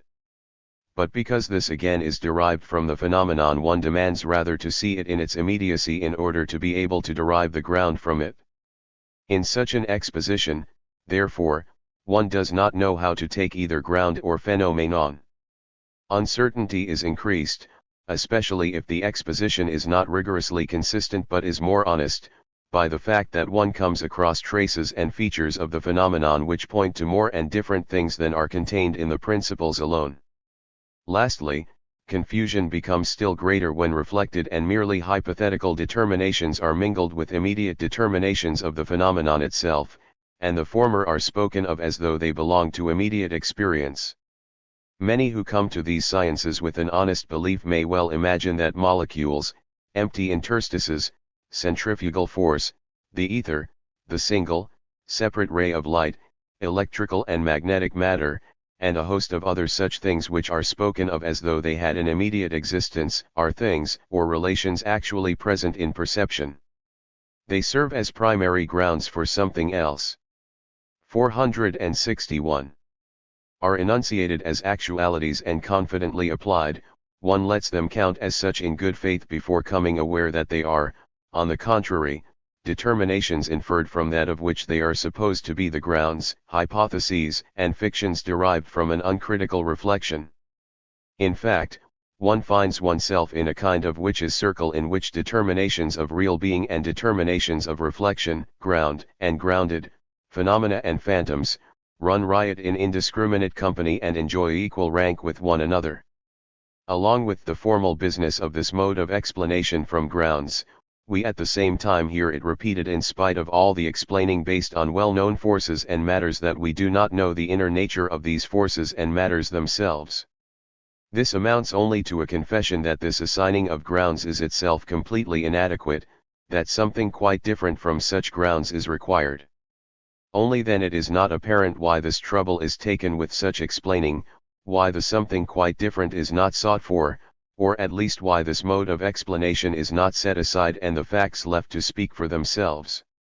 Real ground, as we have seen, the determinateness of the ground is partly determinateness of the substrate or determination of the content, and partly the otherness in the ground relation itself, namely, the distinction between the content and form.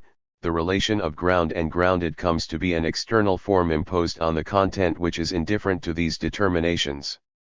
But in point of fact the two are not external to one another, for the content is this, to be the identity of the ground with itself in the grounded, and of the grounded in the ground. The side of the ground has shown that it is itself apposited, and the side of the grounded that it is itself ground, each is in itself this identity of the whole.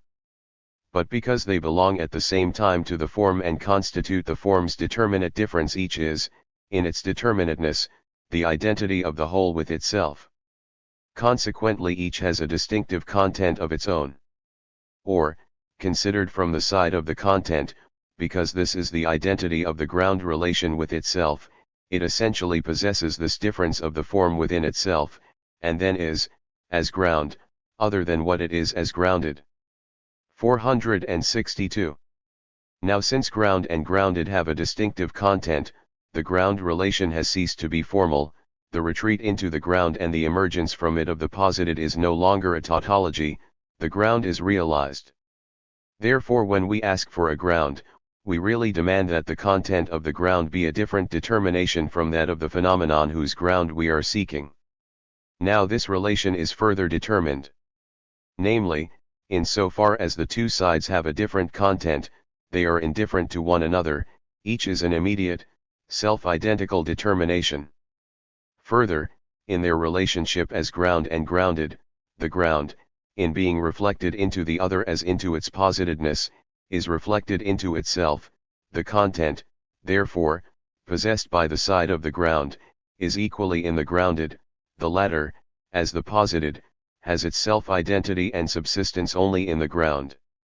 But apart from this content of the ground, the grounded now also has its own distinctive content and is accordingly the unity of a twofold content.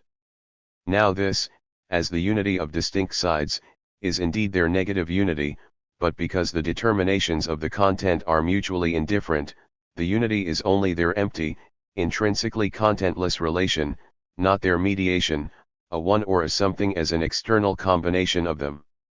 Therefore in the real ground relation, what is present is twofold. First, the determination of the content, which is ground, is in continuity with itself in the positedness, so that it constitutes the simple identical element of the ground and the grounded thus completely contains within itself the ground, their relation is an undifferentiated essential compactness. Therefore, what more is added in the grounded to this simple essence, is only an unessential form, external determinations of the content which, as such, are free from the ground and are an immediate manifoldness. Of this unessential side, therefore, the essential is not the ground, nor is it ground of the relation of both to one another in the grounded. It is a positively identical that indwells the grounded, but does not posit itself therein in any difference of form, but, as self-related content, is an indifferent positive substrate. Secondly, what is combined with this substrate in the something is an indifferent content, but as the unessential side. The main thing is the relation of the substrate and the unessential manifoldness. But because the related determinations are an indifferent content. 463. This relation is also not ground. True, one of them is determined as essential and the other as unessential or posited content, but as self-related content this form is external to both. The one of the something that constitutes their relation is therefore not a form relation but only an external bond which does not contain the unessential manifold content as posited, it is therefore likewise only a substrate. Ground, in determining itself as real, consequently breaks up, on account of the diversity of content which constitutes its reality, into external determinations. The two relations, the essential content as the simple immediate identity of the ground and grounded, and then the something as relation of the diversified content, are two different substrates, the self-identical form of the ground, namely, that the something is, on the one hand, essential and, on the other hand, posited, has vanished, the ground relation has thus become external to itself. Consequently there is now an external ground which brings the diversified content into combination and determines which is ground and which is posited by the ground.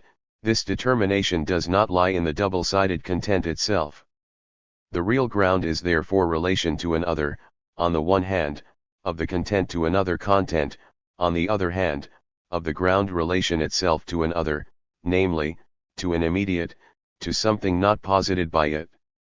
Remark, formal method of explanation from a ground distinct from that which is grounded. The formal ground relation contains only one content for ground and grounded, in this identity lies their necessity, but at the same time their tautology. Real ground contains a diversified content, but this brings with it the contingency and externality of the ground relation. On the one hand, that which is considered as the essential and therefore as the fundamental determination, is not the ground of the other determinations connected with it. On the other hand, it is also undetermined which of the several determinations of the content of a concrete thing ought to be taken as essential and as ground, hence the choice between them is free. Thus in the former respect, for example, the ground of a house is its foundation. This is the ground by virtue of the gravity which is inherent in sensuous matter and which is the purely identical. 464. Principle in both ground and the house which is grounded. Now that there is in heavy matter such a distinction as that of a foundation and a modification distinct from it through which it constitutes a house, this fact is a matter of complete indifference to the heavy matter itself. Its relation to other determinations of the content, of the end, of the furnishing of the house, and so on, is external to it. Consequently, though it is indeed the foundation, it is not the ground of these determinations. Gravity, which is the ground for a house standing, is no less also the ground for a stone falling. The stone has this ground, gravity, within it, but that the stone has a further determination of its content by virtue of which it is not merely something heavy but a stone. This is external to gravity. Further, it is something else that has caused the stone to be placed beforehand at a distance from the body upon which it falls. Similarly, time, space, and their relation, which is motion, are another content than gravity and can be conceived of without it, and consequently are not essentially posited by it. Gravity is also equally the ground which makes a projectile describe a trajectory opposite to that of a falling body. From the variety of determinations of which it is the ground, it is clear that something else is also required to make it the ground of this or some other determination. When it is said of nature, that it is the ground of the world, what is called nature is, on the one hand, one with the world, and the world is nothing but nature itself. But they are also different, nature being rather the indeterminate, or at least is determinate only in the universal differences which are laws, the self-identical essence of the world, and before nature can be the world a multiplicity of determinations must be externally added to it. But these do not have their ground in nature as such, on the contrary, nature is indifferent to them as contingencies. It is the same relationship as when God is characterized as the ground of nature. As ground, he is its essence, nature contains this essence and is identical with it, but nature has yet a further manifoldness which is distinct from the ground itself and is the third in which these two distinct sides are conjoined. That ground is neither ground of the manifoldness distinguished from it nor of its connection with it. The cognitio p. of nature is therefore not from God as ground, for as ground he would only be nature's universal essence, and nature as a determinate essence is not contained in the ground. 465. Because of this diversity of the content of the ground, or strictly speaking of the substrate, and of what is connected with it in the grounded, the assigning of real grounds is just as much a formalism as the formal ground itself. In the latter, the self-identical content is indifferent to the form. In real ground this is equally true. Now the result of this is, further, that the real ground does not itself indicate which of the manifold determinations ought to be taken as essential. Something is a concrete of manifold determinations which show themselves to be equally fixed and permanent in it. One as much as another can therefore be determined as ground, namely, as essential, compared with which the other is then only apposited. This links up with what has already been mentioned, namely, from the fact that in one case a determination is present as ground of another, it does not follow that this other is posited with it in another case or at all. Punishment, for example, has various determinations. It is retribution, a deterrent example as well, a threat used by the law as a deterrent, and also it brings the criminal to his senses and reforms him. Each of these different determinations has been considered the ground of punishment, because each is an essential determination, and therefore the others, as distinct from it, are determined as merely contingent relatively to it. But the one which is taken as ground is still not the whole punishment itself. This concrete also contains those others which, whilst associated with the ground in the punishment, do not have their ground in the latter. Again, an official has an aptitude for his office, as an individual has relationships with others, has a circle of acquaintances, a particular character, made an appearance in such and such circumstances and on such and such occasions, and so on. Each of these attributes can be, or can be regarded as, the ground for his holding his office. They are a diverse content which is joined together in a third, the form, in which they are determined as being either essential or posited in relation to one another, is external to the content. Each of these attributes is essential to the official because through it he is the specific individual that he is, in so far as the office can be regarded as an external, posited determination. Each can be determined as ground relatively to it, but also conversely, they can be regarded as posited and the office as their ground. How they are actually related, that is, in the individual case, this is a determination external to the ground relation and to the content itself. It is a third that imparts to them the form of ground and grounded. 466. So in general anything can have a variety of grounds, each determination of its content, as self-identical, pervades the whole and can therefore be considered essential, the door is wide open to innumerable aspects, that is, determinations, lying outside the thing itself, on account of the contingency of their mode of connection. Therefore whether a ground has this or that consequent is equally contingent. Moral motives, for example, are essential determinations of the ethical nature, but what follows from them is at the same time an externality distinct from them, which follows and also does not follow from them. It is only through a third that it is attached to them. More accurately, this is to be understood in this way, that if the moral motive is a ground, it is not contingent to it whether it has or has not a consequent or a grounded, but it is contingent whether it is or is not made a ground at all. But again, since the content which is the consequent of the moral motive, if this has been made the ground, has the nature of externality, it can be immediately sublated by another externality. Therefore an action may, or may not, issue from a moral motive. Conversely, an action can have various grounds. As a concrete, it contains manifold essential determinations, each of which can therefore be assigned as ground. The search for and assignment of grounds, in which argumentation mainly consists, is accordingly an endless pursuit which does not reach a final determination. For any and everything one or more good grounds can be given, and also for its opposite, and a host of grounds can exist without anything following from them. What Socrates and Plato call sophistry is nothing else but argumentation from grounds. To this, Plato opposes the contemplation of the idea, that is, of the subject matter in and for itself or in its notion. Grounds are taken only from essential determinations of a content, essential relationships and aspects, and of these every subject matter, just like its opposite, possesses several.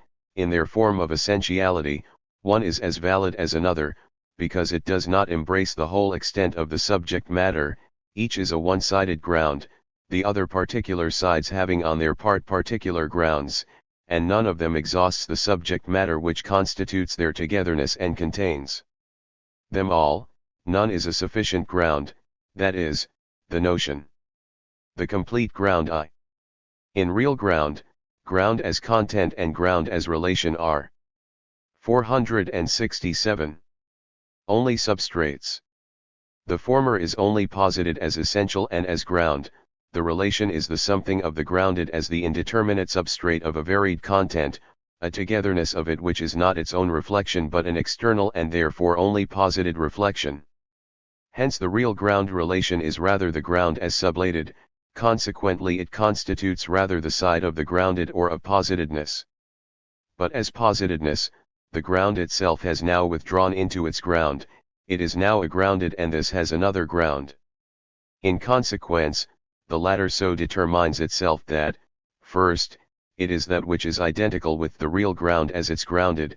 In conformity with this determination both sides have one and the same content, and the two determinations of the content and the togetherness in the something are likewise present in the new ground. But secondly, the new ground into which that merely posited, external togetherness has sublated itself is, as its reflection into self, the absolute relation of the two determinations of the content. In consequence of the real ground itself having withdrawn into its ground, the identity of ground and grounded, or formal ground, is restored in it. The resultant ground relation is therefore the complete ground relation, which embraces both formal and real ground and which mediates the determinations of the content which, in the latter, confront one another as immediate. 2. The ground relation has thus determined itself more precisely in the following manner. First, something has a ground, it contains the determination of the content which is the ground, and, in addition a second determination, one which is posited by the ground. But each is an indifferent content, so that the one determination is not in its own self ground, nor is the other in its own self that which is grounded by the first. The fact is, that in the immediacy of the content, this relation is a sublated or posited relation and has, as such, its ground in another. This second relation, as different only in respect of form, has the same intent as the first, namely, the two determinations of the content, but it is their immediate togetherness. However, the determinations thus connected constitute a simply varied content, and are therefore determined as indifferent to one another. Consequently, this relation is not their truly absolute relation in which one of the determinations would be self-identical in positedness, and the other only this positedness of the same self-identical determination. On the contrary, they are 468. Supported by a something which constitutes their merely immediate, not reflected, relation, which is, therefore, only a relative ground in relation to the togetherness in the other something. The two somethings are therefore the two distinct relations of the content which have been brought to view. They stand in the identical ground relation of form, they are one and the same whole content, namely, the two determinations of the content and their relation. They are distinguished only by the kind of this relation, which in the one is an immediate, in the other a posited relation. Through this, they are distinguished one from the other as ground and grounded only in respect of form. Secondly, this ground relation is not merely formal, but also real. The formal ground passes over into real ground, as we have seen. The moments of form are reflected into themselves, they are a self-subsistent content, and the ground relation also contains one peculiar content as ground, and another as grounded. The content, in the first instance, constitutes the immediate identity of the two sides of the formal ground, which thus have one and the same content. But it also has form within it, and is thus a twofold content which has the nature of ground and grounded. One of the two determinations of the two somethings is therefore determined as being, not merely common to them as in an external comparison, but as being their identical substrate and the foundation of their relation. As against the other determination of the content, this determination is essential and is the ground of the other which is posited, namely, in the something, of which the grounded determination is the relation. In the first something, which is the ground relation, this second determination of the content is immediately and in itself connected with the first. But the other something only contains the one in itself as that in which it is immediately identical with the first something, but the other as the determination posited in it. The former determination of the content is its ground by virtue of its being originally connected with the other determination in the first something. The ground relation of the determinations of the content in the second something is thus mediated by the first, implicit relation of the first something. The inference is as follows: in one something, the determination B is implicitly connected with determination A, therefore, in the second something to which only the one determination A immediately belongs, B is also linked with A. In the 469 second something, not only is the second determination a mediated one, but the fact that its immediate determination is ground is also mediated, namely, by its original connection with B, the first something. This connection is thus the ground of ground A, and the whole ground relation is, in the second something, a posited or a grounded. 3. Real ground shows itself to be the self-external reflection of ground. The complete mediation of ground is the restoration of its self-identity. But since this self-identity has thereby also acquired the externality of real ground, the formal ground relation in this unity of itself and real ground is just as much self-positing as self-sublating ground. The ground relation mediates itself with itself through its negation. First, ground as the original relation, is the relation of immediate content determinations. The ground relation, being essential form, its sides are determined as sublated or as moments. Therefore, as form of immediate determinations, it is self-identical relation at the same time that it is the relation of its negation, hence it is ground, not in and for itself, but as relation to the sublated ground relation. Secondly, the sublated relation or the immediate which, in the original and the posited relation, is the identical substrate, is likewise not in and for itself real ground. On the contrary, it is posited as being ground through that original connection. The ground relation in its totality is therefore essentially presupposing reflection. The formal ground presupposes the immediate content determination, and this, as real ground, presupposes form. Ground is therefore form as an immediate togetherness, but in such a manner that the form repels itself from itself and rather presupposes immediacy, in which it is related to itself as to an other. This immediate is the content determination, the simple ground, but as this, namely, as ground, it is equally repelled from itself and likewise is related to itself as to an other. Thus the total ground relation has determined itself to be conditioning mediation. See condition. The relatively unconditioned one. Ground is the immediate, and the grounded the mediated. But it is positing reflection, as such it makes itself into a positedness. 47 degrees and is presupposing reflection, thus it relates itself to itself as to a sublated moment, to an immediate by which it is itself mediated.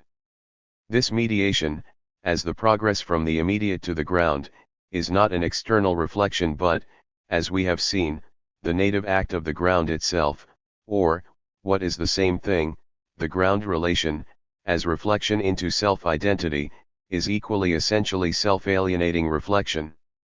The immediate to which the ground is related as to its essential presupposition is condition, real ground is therefore essentially conditioned. The determinateness which it contains is the otherness of itself. Condition is, therefore, first, an immediate manifold something. Secondly, this something is related to another, to something that is ground, not of the first something, but in some other respect, for the first something is itself immediate and without a ground. According to that relation it is posited, the immediate something ought to be, as condition, not for itself but for something else. But at the same time, the fact that it is thus for another, is itself only a positedness. This fact that it is a posited is sublated in its immediacy, and a something is indifferent to its being a condition. Thirdly, condition is an immediate in such a manner that it constitutes the presupposition of the ground. In this determination it is the form relation of the ground, withdrawn into identity with itself, and is consequently the content of the ground. But the content as such is only the indifferent unity of the ground, as in form without form there is no content. Further, it frees itself from this indifferent unity in that, in the complete ground, the ground relation becomes a relation external to its identity, whereby the content acquires immediacy. In so far, therefore, as condition is that in which the ground relation has its self-identity, it constitutes the content of the ground, but because the content is indifferent to this form, it is only implicitly its content, something which has yet to become content and hence constitutes material for the ground. Posited as condition, something has the determination of losing its indifferent immediacy and becoming moment of something else.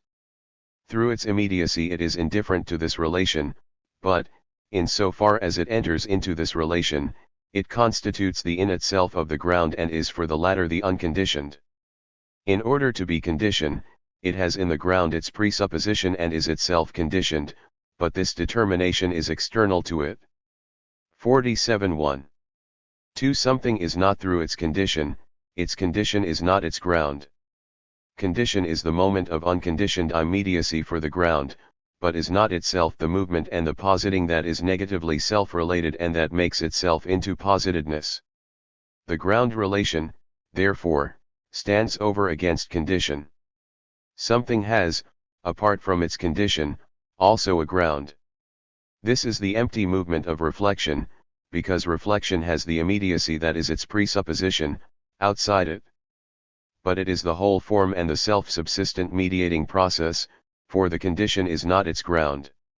Since this mediating process is, as a positing, self-related, it is from this side also an immediate and unconditioned. True, it presupposes itself, but as a discarded or sublated positing. On the other hand, what it is according to its determination, that it is in and for itself. In so far as the ground relation is a self-subsistent relation to self, and it has within it the identity of reflection, it has its own peculiar content over against the content of the condition. The former is content of the ground and therefore essentially formed, the latter, on the other hand, is only an immediate material, whose relation to the ground is external to it while, at the same time, it no less constitutes the in itself of the ground. It is thus a mixture of the self-subsistent content which has no relation to the content of the ground determination, and of such content that enters into the ground determination and, as its material, is meant to become a moment of it.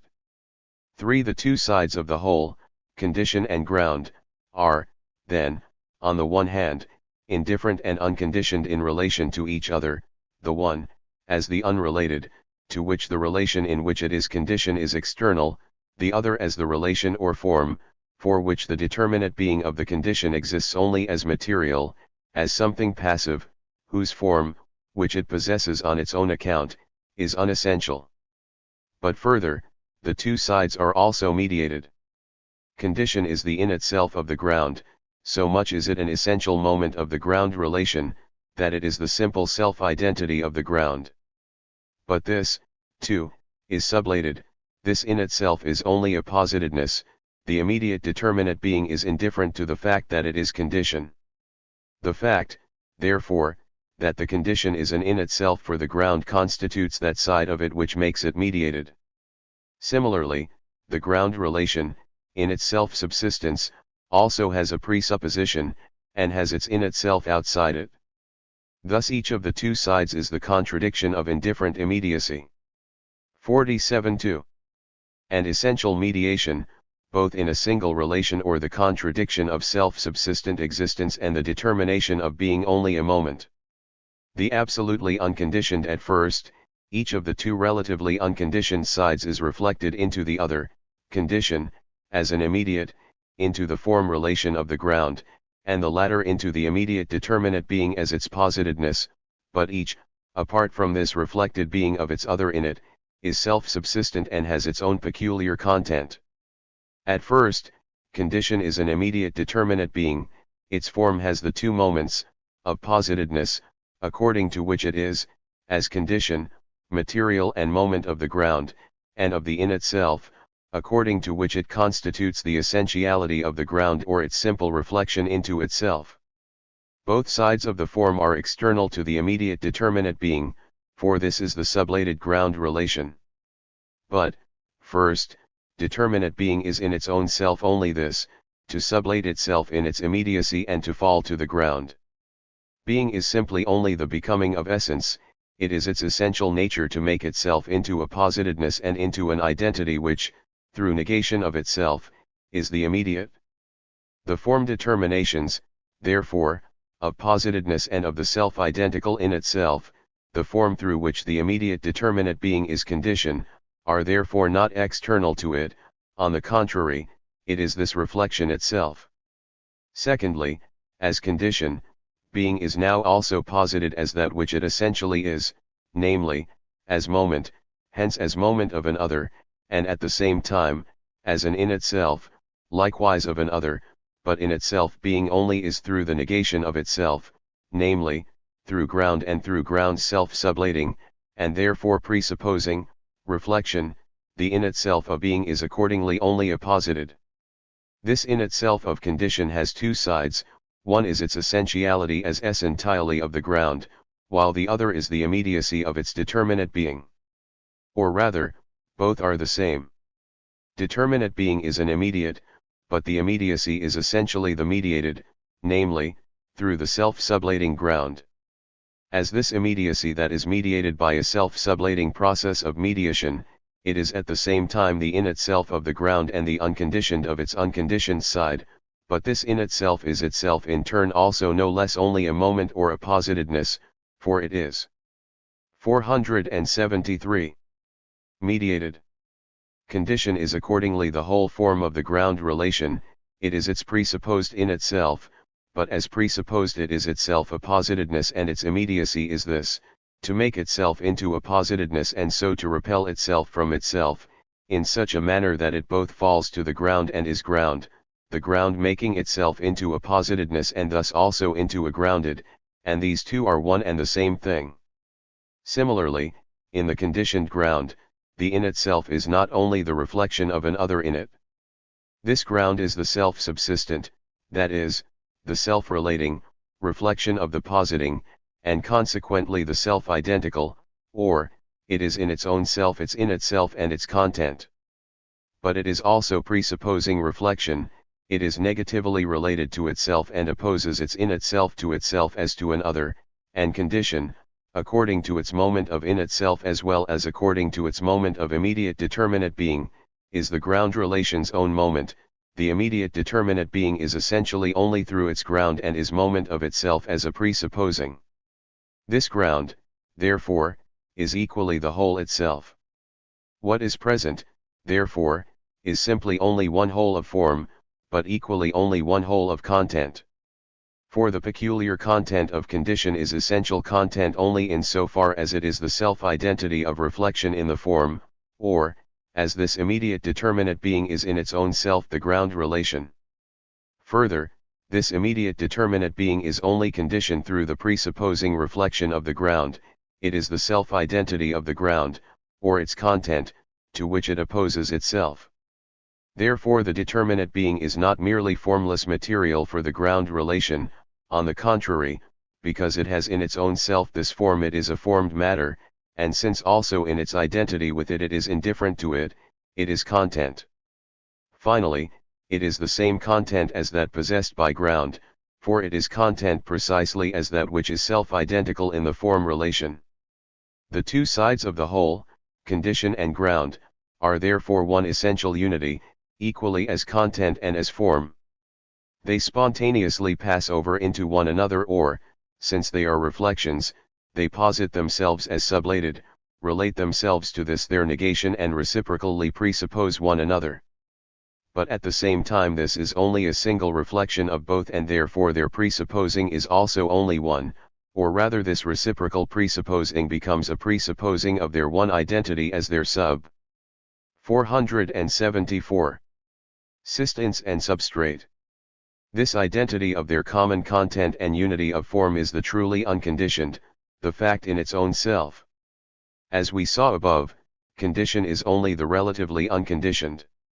It is therefore usually regarded as itself conditioned and a fresh condition is asked for, and thus the usual infinite progress from condition to condition is introduced.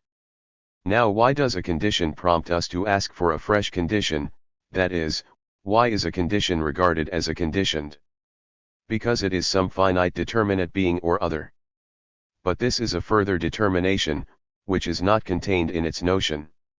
Condition as such is conditioned, solely because it is apposited in itself, it is therefore sublated in the absolutely unconditioned. Now this contains within itself the two sides, condition and ground, as its moments, it is the unity into which these have withdrawn. Together they constitute its form or positedness. The unconditioned fact is condition of both, but it is absolute condition, that is, condition that is itself ground. Now as ground, it is the negative identity that has repelled itself into these two moments, first, into the shape of the sublated ground relation, of an immediate, self-external manifoldness, without unity, which relates itself to the ground as something other to it, and at the same time constitutes the grounds in itself, secondly, into the shape of an internal, simple form, which is ground, but relates itself to the self-identical immediate as to an other and determines it as condition, that is, determines this its in itself as its own moment. These two sides presuppose the totality in such a manner that it is that which posits them. Conversely, because they presuppose the totality, this in turn also seems to be conditioned by them, and the fact seems to arise from its condition and from its ground. But since these two sides have shown themselves to be an identity, the relation of condition and ground has vanished, they are reduced to an illusory being. The absolutely unconditioned in its movement of positing and presupposing is only the movement in which this illusory being sublates itself. It is the fact's own act to condition itself and to oppose itself as ground to its conditions, but its relation, as a relation between conditions and ground, is a reflection into itself, and its relation to them is its union with itself. Emergence of the fact into existence. The absolutely unconditioned is the absolute ground that ones. 475. Identical with its condition, the immediate fact in its truly essential nature. As ground, it relates itself negatively to itself, makes itself into a positedness, but this positedness is a reflection that is complete in both its aspects and a form relation that is self-identical in them, as we have seen from their notion. This positedness is accordingly, first, the sublated ground, the fact as the reflectionless immediate, the side of conditions. This is the totality of the determinations of the fact itself, but cast out into the external ity of being, the restored sphere of being. In condition, essence releases the unity of its reflection into self as an immediacy, which however from now on has the character of being a conditioning presupposition and of essentially constituting only one of the sides of essence. The conditions are, therefore, the whole content of the fact, because they are the unconditioned in the form of formless being. But they also have, by reason of this form, another shape besides the determinations of the content as it is in the fact as such. They appear as a multiplicity without unity, mixed with non-essentials and other circumstances that do not belong to the sphere of determinate being in so far as this constitutes the conditions of this specific fact. For the absolute, unrestricted fact, the sphere of being itself is the condition. The ground, which withdraws into itself, posits condition as the first immediacy, and it relates itself to this as to its unconditioned. This immediacy as sublated reflection is reflection in the element of being, which thus develops itself as such into a whole. The form, as a determinateness of being, goes on to multiply itself and thus appears as a manifold content distinct from and indifferent to the determination of reflection. The unessential, which belongs to the sphere of being and which the latter, in so far as it is condition, strips off, is the determinateness of immediacy in which the unity of form is submerged. This form unity, as the relation of being, is present in it at first as becoming the transition of one determinateness of being into another. But the becoming of being is further the transition to essence and the withdrawal into ground. The determinate being, therefore, that constitutes the conditions is, in truth, not determined as conditioned by something else and used by it as material. On the contrary, it is through its own act that it makes itself into a moment of another. Also, far from its becoming starting from itself as the true first and immediate, the truth is that its immediacy is only something presupposed, and the movement of its becoming. 476. Is the act of reflection itself. Accordingly, the truth of determinate being is to be condition, its immediacy is, solely through the reflection of the ground relation which posits itself as sublated. Becoming is, therefore, like immediacy, only the illusory being of the unconditioned, in that this presupposes itself and therein has its form, and the immediacy of being is accordingly essentially only a moment of the form. The other side of this reflective movement of the unconditioned is the ground relation as such, determined as form over against the immediacy of the conditions and the content. But it is the form of the absolute fact, and it possesses within itself the unity of its form with itself, or its content, and in the very act of determining this content to be condition it sublates the diversity of the content and reduces it to a moment, just as, conversely, as essenceless form it gives itself the immediacy of a subsistence in the self-identity. The reflection of the ground sublates the immediacy of the conditions and relates them, so making them moments in the unity of the fact, but the conditions are presupposed by the unconditioned fact itself, which thus sublates its own positing, or its positing directly converts itself equally into a becoming. The two are therefore one unity. The immanent movement of the conditions is a becoming, a withdrawal into ground to the positing of ground, but the ground as posited, that is to say, as sublated, is the immediate. The ground relates itself negatively to itself, makes itself into a positedness and grounds the conditions, but in thus determining immediate determinate being as a posited, the ground sublates it and thereby first constitutes itself ground. This reflection is accordingly the mediation of the unconditioned fact with itself through its negation. Or rather, the reflection of the unconditioned is at first a presupposing, but the sublating of itself is immediately a positing which determines. Secondly, in this presupposing, reflection is immediately a sublating of what is presupposed and a determining from within itself. Thus this determining is again a sublating of the positing and is in its own self a becoming. In this, the mediation as a return to self through negation has vanished, it is the simple, internal movement of reflection and groundless abso-one-ut becoming. The movement of the fact to become posited, on the one hand through its conditions, and on the other through its ground, is merely the vanishing of the illusion of mediation. The 477 process by which the fact is posited is accordingly an emergence, the simple entry of the fact into existence, the pure movement of the fact to itself.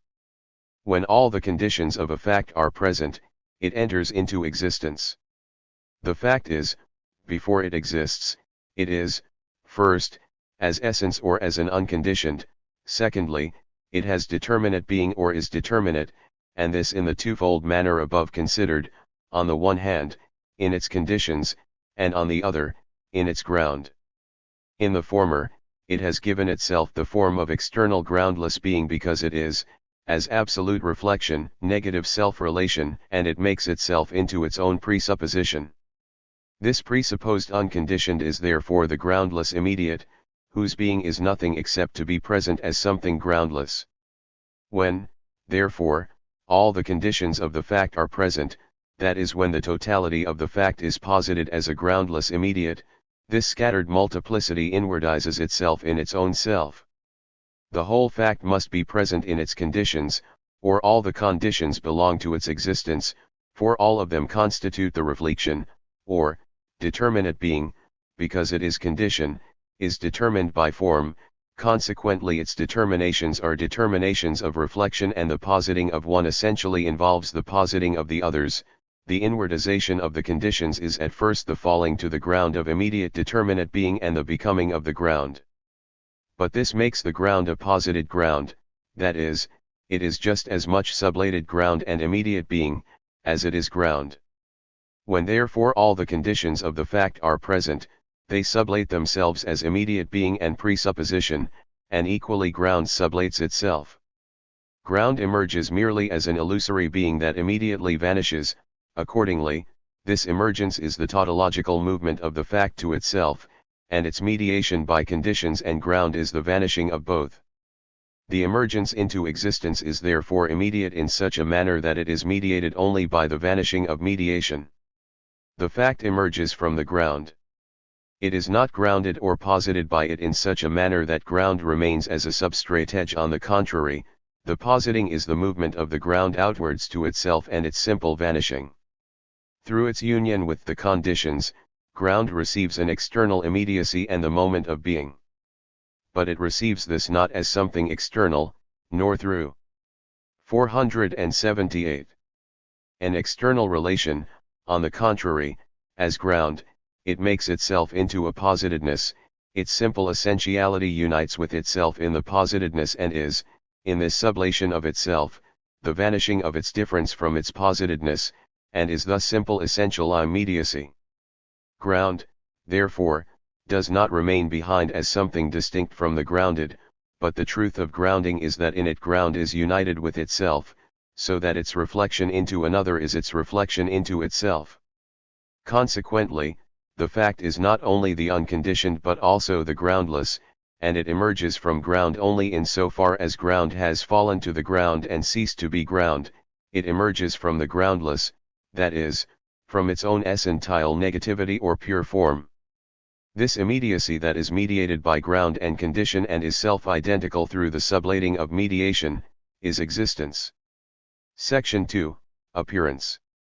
Essence must appear. Being is the absolute abstraction. This negativity is not something external to being, which is being, and nothing but being, only as this absolute negativity. For the same reason, being only is as self-sublating being and is essence. But, conversely, essence as simple equality with itself is likewise being. The doctrine of being contains the first proposition, being is essence. The second proposition, essence is being, constitutes the content of the first section of the doctrine of essence. But this being into which essence makes itself is essential being, existence. It is a being that has come forth from negativity and inwardness. Thus essence appears. Reflection is the showing of illusory being within essence itself. Its determinations are enclosed within the unity simply and solely as posited, sublated determinations, or, reflection is essence which, in its positedness, is immediately identical with itself. But since this essence is ground, it gives itself a real determination through its reflection, which is self-sublating or which returns into itself. Further, since this determination, or the otherness, of the ground relation sublates itself in the reflection of the ground and becomes existence, this endows the form determinations with an element of self-subsistence. Their illusory being completes itself to become appearance. The essentiality that has advanced to immediacy is, in the first instance, existence, and an existent or thing as an undifferentiated one unity of essence with its immediacy. It is true that the thing contains reflection, but its negativity is, in the first instance, extinguished in its immediacy, but because its ground is essentially reflection, its immediacy sublates itself and the thing makes itself into positedness. Secondly, then, it is appearance. Appearance is that which the thing is in itself, or its truth. But this merely posited existence which is reflected into otherness is equally the transcending of itself in its infinitude. To the world of appearance is opposed the one Unterscheidene in Lassen's edition is a misprint. 480. World that is reflected into itself, the world of essence. But the being that appears and essential being, simply stand in relation to one another. Thus existence is, thirdly, essential relation, what appears manifests what is essential, and this is in its appearance. The relation is the still imperfect union of reflection into otherness and reflection into self, the perfect interpenetration of both is actuality. Chapter I. Existence. Just as the proposition of ground states that whatever is has a ground, or is something posited or mediated, so too we must formulate a proposition of existence, and in these terms, whatever is, exists. The truth of being is to be, not a first immediate, but essence that has emerged into immediacy. But when further it was also said, whatever exists has a ground and is conditioned, then equally it must also be said that it has no ground and is unconditioned. For existence is the immediacy that has emerged from the sublating of the mediation by which ground and condition are related, and in emerging it sublates this emergence itself. In so far as the proofs of the existence of God may be mentioned here, we may begin by recalling that besides immediate being and existence, there is yet a third being that proceeds from the notion, namely, objectivity. Proof is, in general, mediated cognition. The various kinds of being demand or imply their own kind of mediation, so that the nature of proof, too, will differ in respect of each. The ontological proof proposes to start from the notion, it makes the sum total of all realities its basis and then proceeds to subsume existence, too, under reality. It is therefore the mediation that is syllogism and that does not as yet come up for consideration here. We have already considered above Kant's objections to this proof and have remarked that Kant understands by existence, the determinate being whereby something enters into the context of the totality of experience, that is, into the determination of an otherness and into relation to an other. Thus something, as existent, is mediated by an other, and existence in general is the side of its mediation. Now what Kant calls a concept, namely, something taken as only simply self-related, or conception as such, does not contain its mediation. In abstract self-identity, opposition is left out. The ontological proof would now have to demonstrate that the absolute concept, namely the concept of God, attains to a determinate being, to a mediation, or how simple essence mediates itself with Q. 482 Hegel's Science of Logic Mediation. This is effected by the stated subsumption of existence under its universal, namely, reality, which is assumed as the middle term between God in his concept, on the one hand, and existence on the other. This mediation, in so far as it has the form of a syllogism, is, as we have said, not under discussion here. But the preceding exposition has shown what is the true nature of this mediation of essence with existence. The nature of proof itself will be considered in the doctrine of cognition. Here we have only to indicate what is relevant to the nature of mediation in general. The proofs of the existence of God adduce a ground for this existence. It is not supposed to be an objective ground of God's existence, for this existence is in and for itself. Thus it is merely a ground for cognition.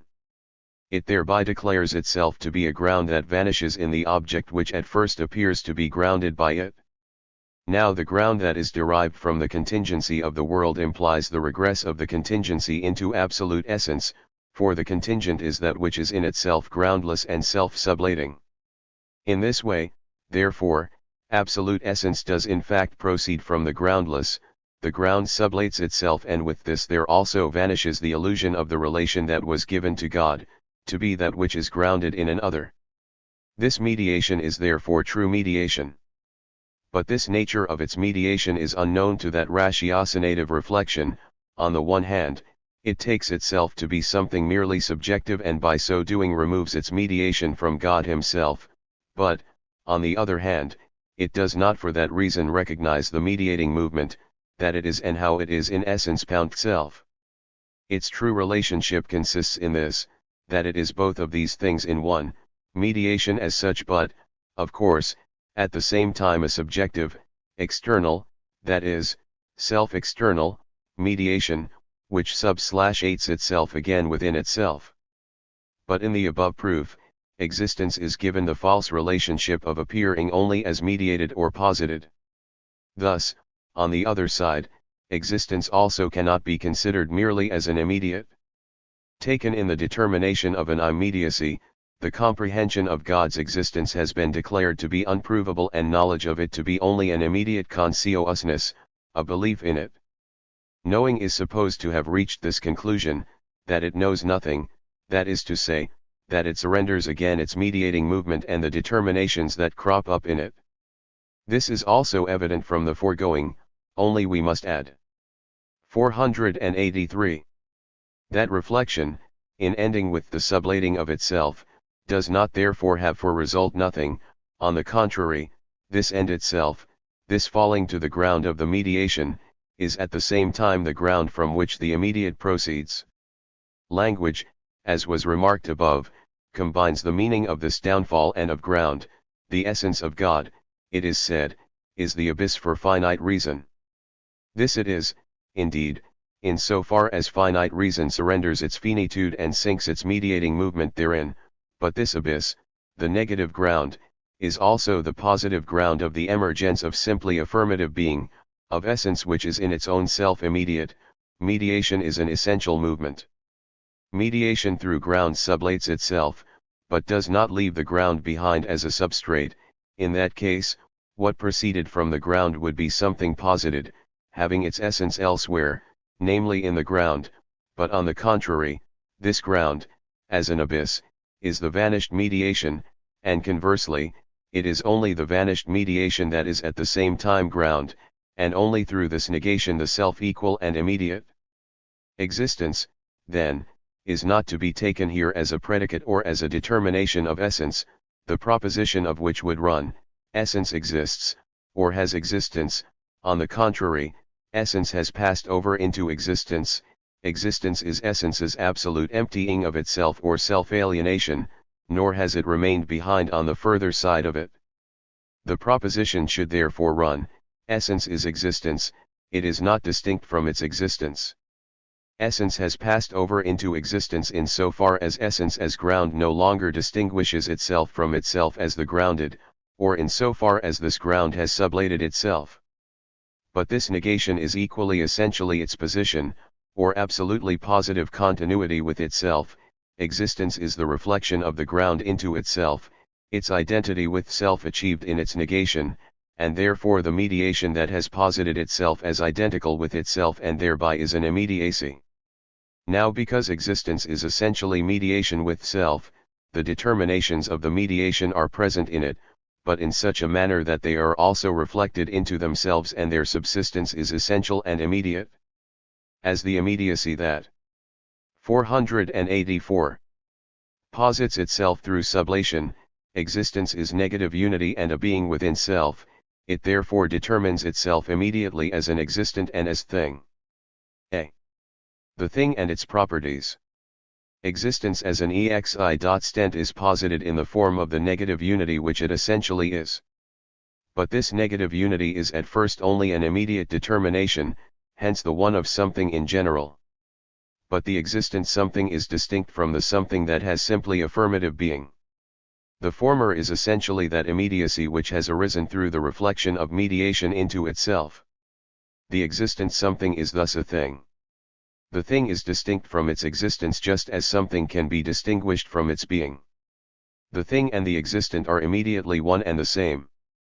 But because existence is not the first immediacy of being but has within itself the moment of mediation, its further determination as thing and the distinguishing of both, is not a transition but really an analysis, and existence as such contains this distinction itself in the moment of its mediation, the distinction of thing in itself and of external existence. Thing in itself and existence I. The thing in itself is the existent as the essential immediate which has resulted from the sublated mediation.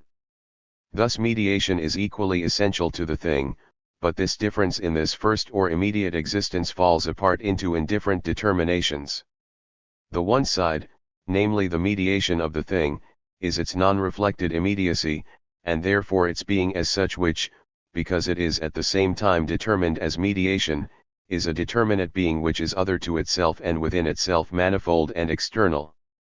But it is not only determinate being, it stands in relation to the sublated mediation and is an essential immediacy, consequently it is determinate being as an unessential, as a positedness. But the thing in itself and its mediated being are both contained in existence and both are themselves existences, the 485. Thing in itself exists and is the essential existence of the thing, but the mediated being is its unessential existence. The thing in itself as the simple reflectedness of existence within itself is not the ground of the unessential determinate being, it is the unmoved, indeterminate unity precisely because it has the determination of being sublated mediation and therefore of being only the substrate of the determinate being.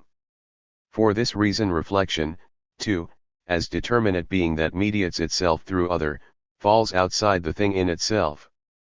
This is not supposed to contain within it any specific manifoldness, and it therefore only obtains this when brought into relationship with external reflection, but it remains indifferent to the latter.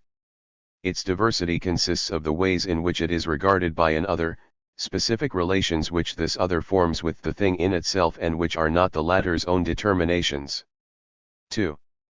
Now this other is reflection which, determined as external, is first, external to itself and determinate manifoldness.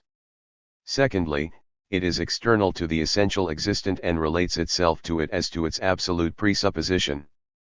But these two moments of external reflection, its own manifoldness and its relation to the thing in itself which is other to it, are one and the same.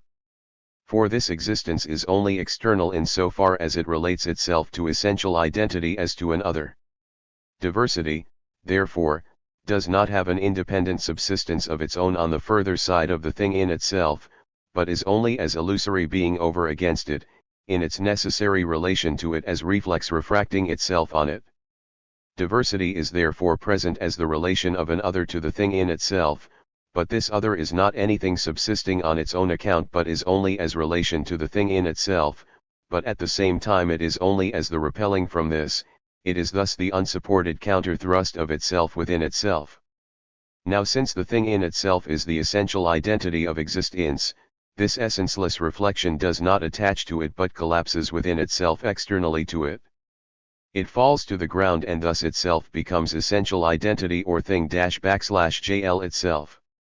This can also be considered in the following manner: essenceless existence has in the thing in itself its reflection into self, it is related to it in the first instance as to its other, but as the other over against that which is in itself, it is the sublating of its own self and the 486. Becoming of being in self. The thing in itself is therefore identical with external existence. In the thing in itself this is displayed in the following manner.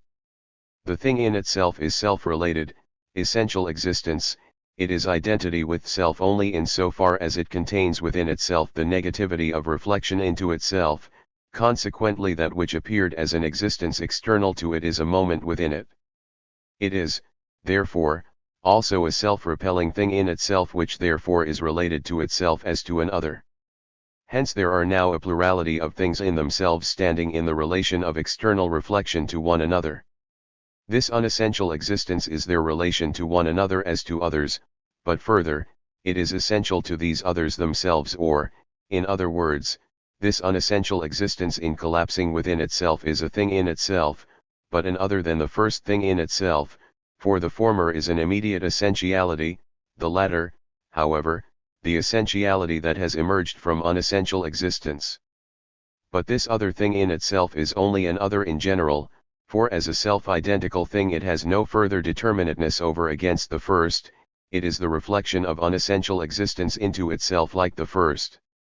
The determinateness of the various things in themselves over against one another falls therefore into external reflection.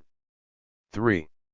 This external reflection is now a relating of the things in themselves to one another, their reciprocal mediation as others. The things in themselves are thus the extremes of a syllogism whose middle term constitutes their external existence, the existence through which they are others for one another and distinct from one another. This their difference falls only in their relation, they send, as it were, determinations only from their surface into the relation and remain themselves, as absolutely reflected into themselves, indifferent towards the relation. Now this relationship constitutes the totality of existence. The thing in itself stands in relation to a reflection external to it in which it possesses a multiplicity of determinations. This is the repelling of itself from itself into another thing in itself. This repelling is the counter-thrust of itself internally, since each is only an other, as a reflecting of itself out of the other, it has its positedness not in its own self but in the other, is determined only by the determinateness of the other, this other is equally determined only by the determinateness of the first. But the two things in themselves, since thus they do not contain the difference within themselves but each has it only in 487. The other, are not distinguished from one another, the thing in itself, since it is supposed to be related to the other extreme as to another thing in itself, is related to it as something that is not distinguished from it, and the external reflection, which should constitute the mediating connection between the extremes, is only a relating of the thing in itself to itself, or essentially its reflection into itself. It is therefore only an implicit determinateness, or the determinateness of the thing in itself. The thing in itself, therefore, has the determinateness, not in a relation to another thing in itself, and of this other to it, the determinateness is not merely a surface of the thing in itself but is the essential mediation of itself with itself as with an other. The two things in themselves which are supposed to constitute the extremes of the relation, since they are supposed not to possess in themselves any determinateness over against one another, in fact collapse into one. There is only one thing in itself, which in external reflection is related to itself, and it is its own self-relation as to an other that constitutes its determinateness. This determinateness of the thing in itself is the property of the thing. Property quality is the immediate determinateness of something, the negative itself through which being is something.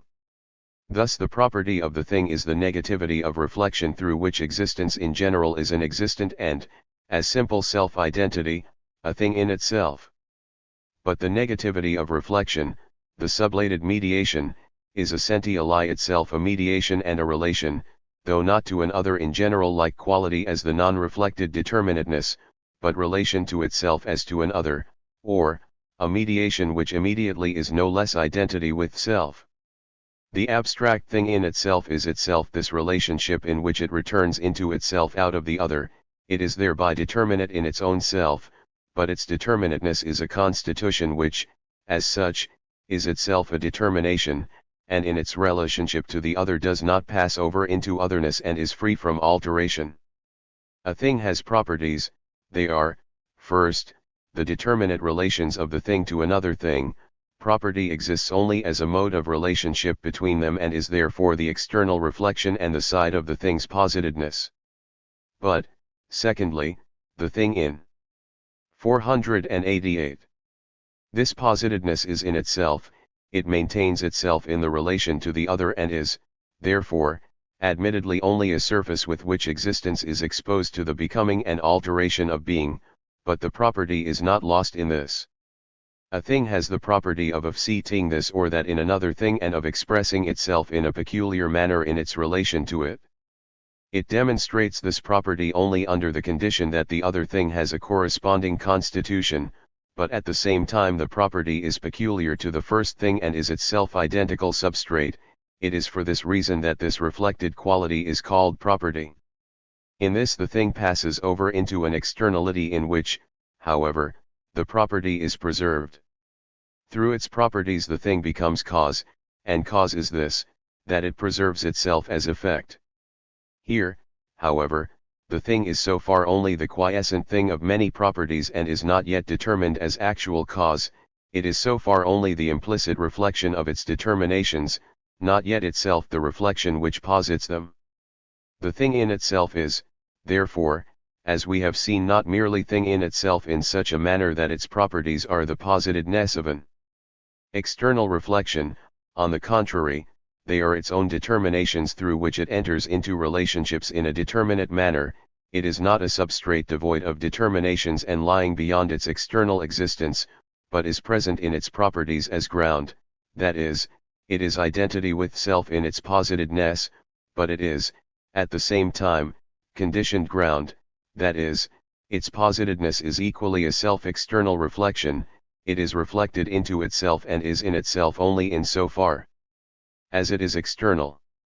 Through existence, the thing in itself enters into external relationships and existence consists in this externality.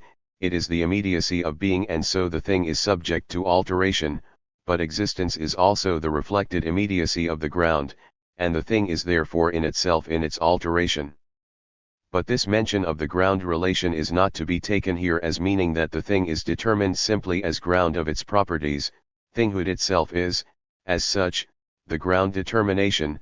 The property is not distinct from its ground, nor does it constitute merely the positedness, but is the ground that has passed over into its externality and is therefore truly ground reflected into itself. Property itself, as such, is ground, implicitly a positedness, or, it constitutes the form of its identity with itself. Its determinateness is the self-external reflection of the 489 ground, and the whole is ground that in its repelling and determining, in its external immediacy, is self-related ground. The thing in itself exists, therefore, essentially, and that it does exist means, conversely, that existence is, as an external immediacy, at the same time being in self. Remark, the thing in itself of transcendental idealism mention has already been made above one of the thing in itself in connection with the moment of determinate being, of being in self, and it was remarked that the thing in itself as such is nothing else but the empty abstraction from all determinateness, of which admittedly we can know nothing, for the very reason that it is supposed to be the abstraction from every determination. The thing in itself being thus presupposed as the indeterminate, all determination falls outside it into an alien reflection to which it is indifferent. For transcendental idealism this external reflection is consciousness.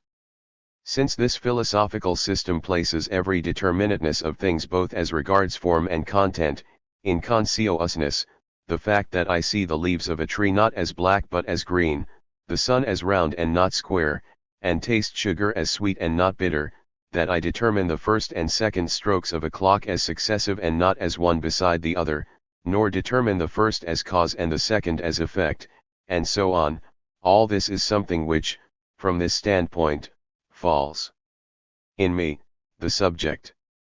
This crude presentation of subjective idealism is directly contradicted by the consciousness of freedom, according to which I know myself rather as the universal and undetermined, and separate off from myself those manifold and necessary determinations, recognizing them as something external for me and belonging only to things. In this consciousness of its freedom the ego is to itself that true identity reflected into itself, which the thing in itself was supposed to be.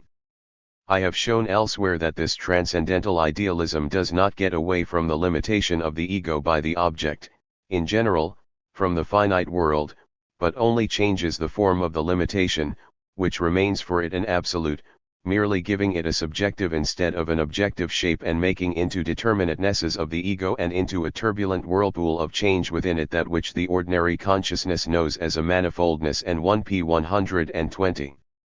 Q** 49 alteration belonging only to things external to it.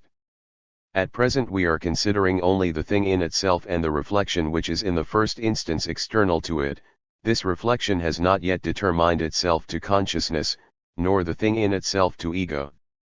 We have seen from the nature of the thing in itself and of external reflection that this same external reflection determines itself to be the thing in itself, or, conversely, becomes the first thing in itself's own determination. Now the inadequacy of the standpoint at which this philosophy stops short consists essentially in holding fast to the abstract thing in itself as an ultimate determination, and in opposing to the thing in itself reflection or the determinateness and manifoldness of the properties, whereas in fact the thing in itself essentially possesses this external reflection within itself and determines itself to be a thing with its own determinations, a thing endowed with properties, in this way demonstrating the abstraction of the thing as a pure thing in itself to be an untrue determination. The reciprocal action of things, the thing in itself essentially exists, the external immediacy and determinateness belongs to its in itself or to its reflection into self.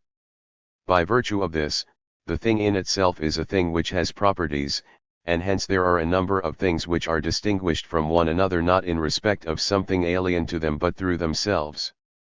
These many different things stand in essential reciprocal action through their properties.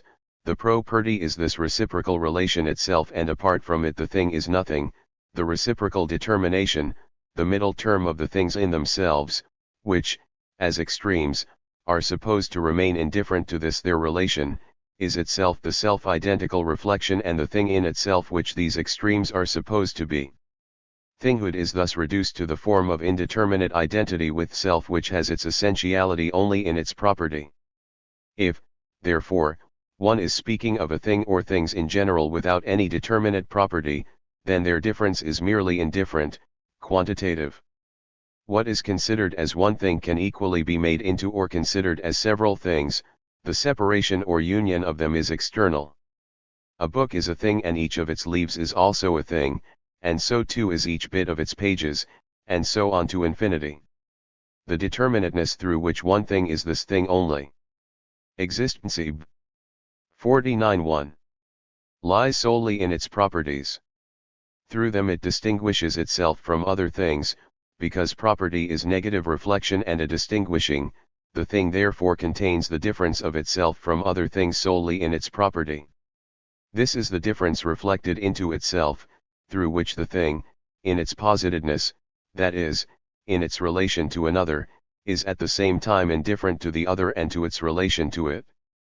All that remains therefore to the thing without its properties is abstract being in self or in itselfness, an unessential compass and external holding together. The true in itself is the in itself in its positedness, and this is property. With this, thinghood has passed over into property. The thing in its relationship to property should be an implicit extreme, and property should constitute the middle term between the related things. But it is in this relation that the things encounter one another as the self-repelling reflection in which they are distinguished and related. This their difference and relation is one reflection and one continuity of them. Accordingly the things themselves fall only within this continuity which is property, and as extremes which would have a continuing existence apart from this property, they vanish.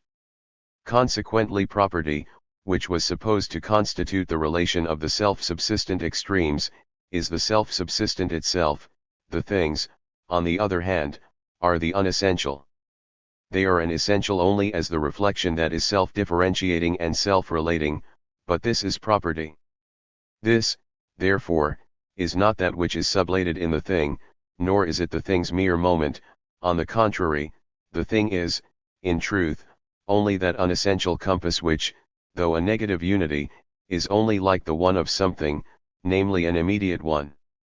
Previously the thing was determined as an unessential compass in so far as it was made such by external abstraction which strips it of its property, But now this abstraction has happened through the transition of the thing in itself into property itself, but with inversion of the values, whereas in the former act of abstraction the abstract thing without its property was still vaguely conceived of as the essential, but the property as an external determination, here the thing as such spontaneously determines itself into an indifferent external form of the property.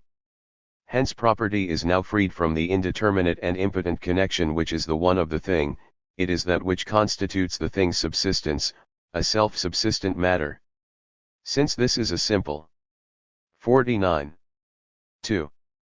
Continuity with itself, it possesses form, in the first instance, only as diversity, consequently there are various self-subsistent matters of this kind and the thing consists of them. b. The constitution of the thing out of matters.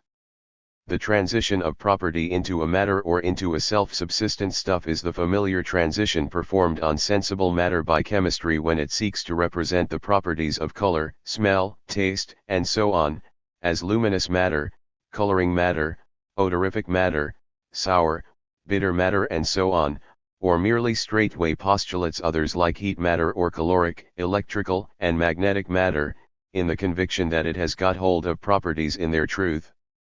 Equally current is the expression that things consist of various matters. One is careful not to call these matters things, although it would certainly be admitted that, e.g. a pigment is a thing, but I do not know whether e.g. luminous matter, heat matter, or electrical matter and so on, are also called things. Things and their constituents are distinguished without it being exactly stated whether and to what extent the latter are also things or perhaps only half things, but they are at least existents in general. The necessity of making the transition from properties to matters, or of postulating that properties are in truth matters, has resulted from the fact that properties are the essential and therefore the truly self-subsistent element of things.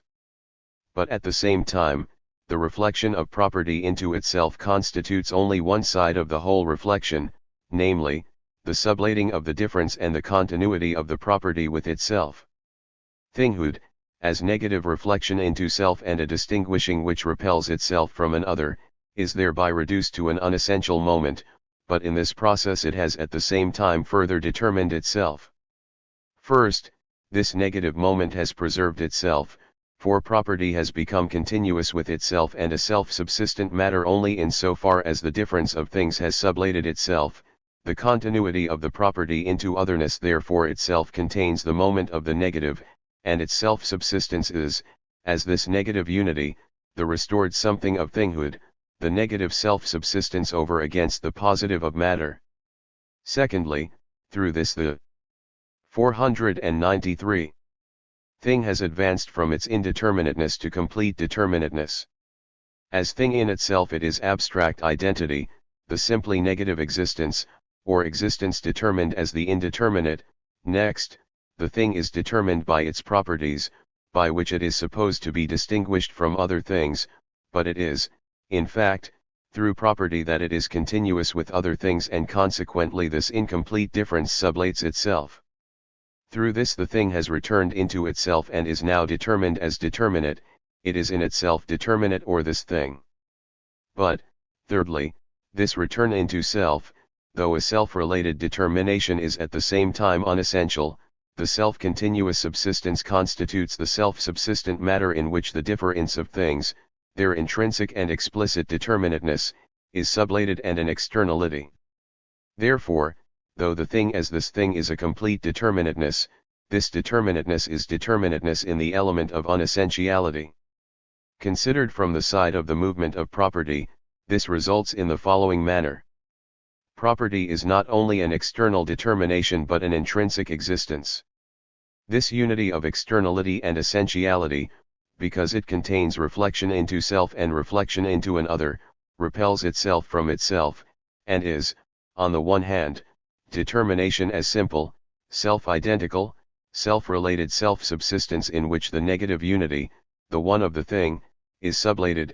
On the other hand, it is this determination over against an other, but likewise as a one reflected into itself and intrinsically determinate, it is therefore the matters and this thing. These are the two moments of the externality which is identical with itself, or of the property reflected into itself.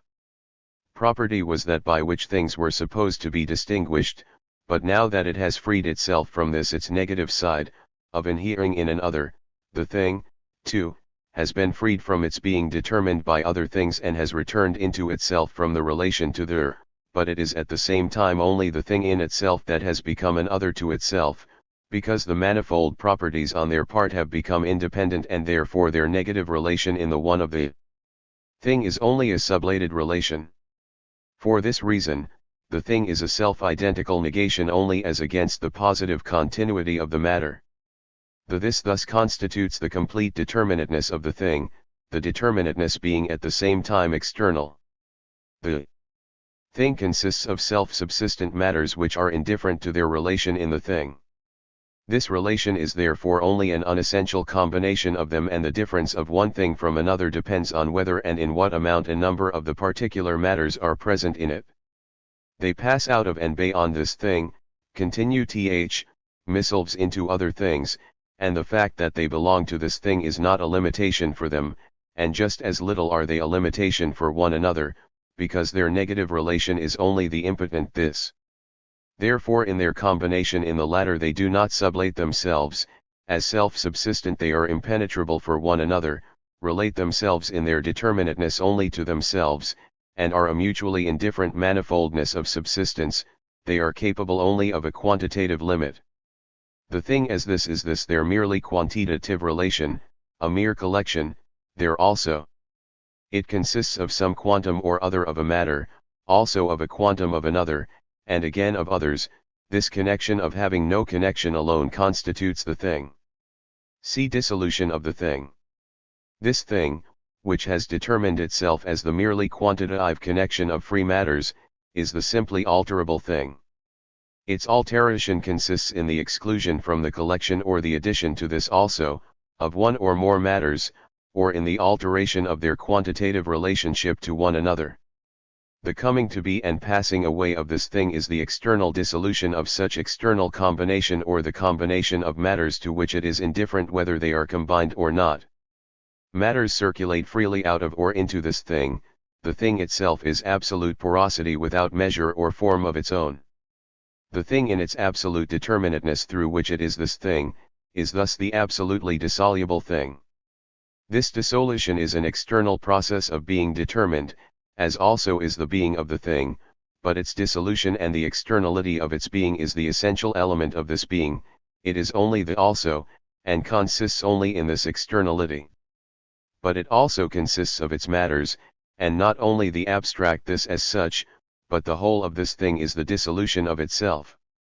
The thing, namely, is determined as an external collection of self-subsistent matters, these matters are not. 495. Things, they do not have negative self-subsistence, but they are the properties as self-subsistence, that is, they are determinate and the determinateness is, as such, reflected into itself. The matters, therefore, are indeed simple and are only self-related, but their content is a determinateness, reflection into self is only the form of this content, which is not as such reflected into itself but, in accordance with its determinateness, relates itself to an other. The thing is, therefore, not merely the also of the matters their relation as mutually indifferent but equally their negative relation, on account of their determinateness the matters themselves are this their negative reflection, which is the puncticity of the thing.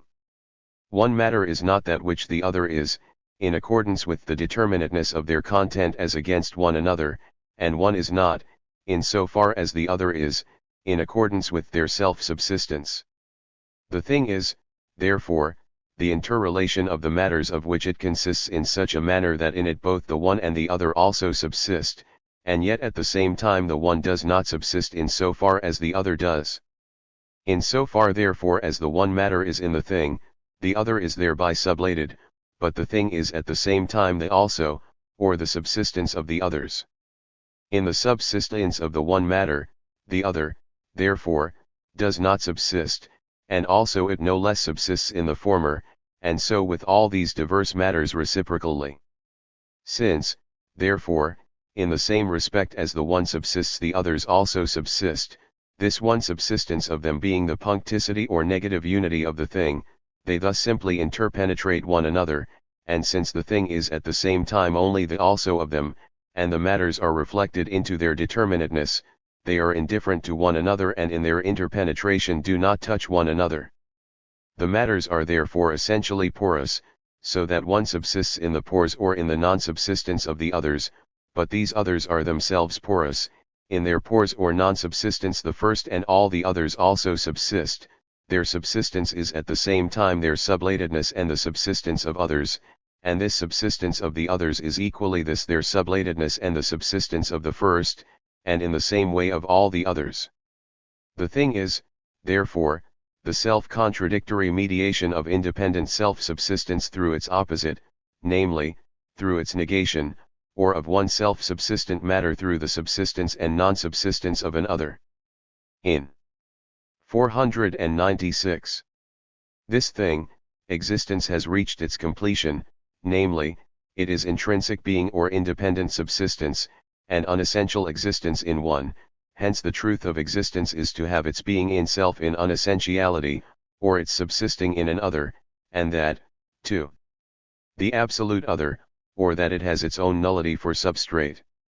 It is therefore appearance. Remark, the porosity of matters. It is one of the commonest determinations of ordinary thinking that a thing consists of a number of independent matters. On the one hand, the thing is considered to have properties, whose subsistence is the thing. But, on the other hand, these different determinations are regarded as matters whose subsistence is not the thing, but, conversely, the thing consists of them and is itself only their external combination and quantitative limit.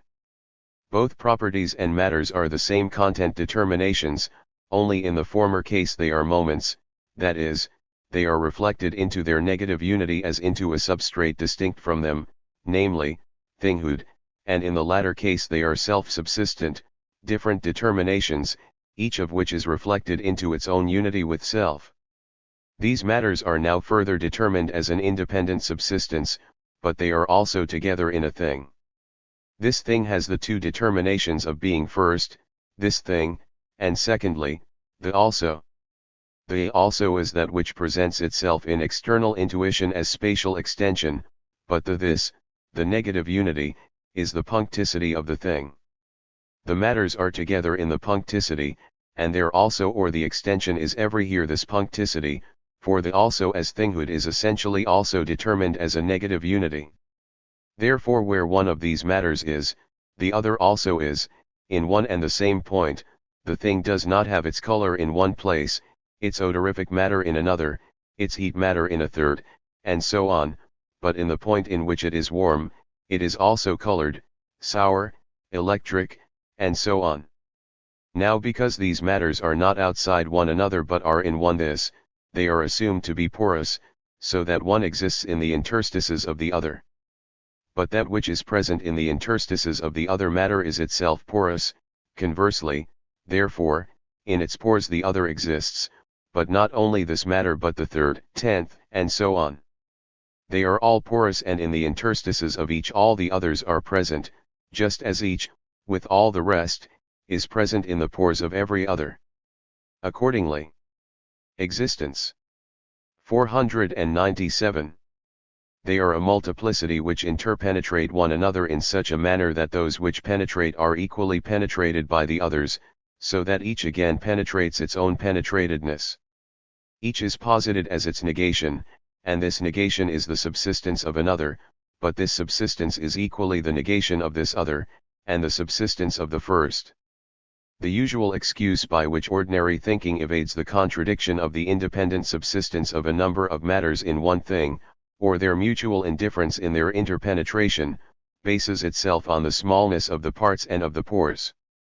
Where difference in itself, contradiction, and the negation of negation occur, in general, where thinking should be in terms of the notion, ordinary thinking falls back onto external, quantitative difference, in regard to coming to be and passing away, it has recourse to gradualness, and in regard to being, to smallness in which the vanishing element is reduced to an imperceptible and the contradiction to a confusion, and the true relationship is perverted into an ill-defined image which saves the self-sublating aspect of the relationship by its obscurity.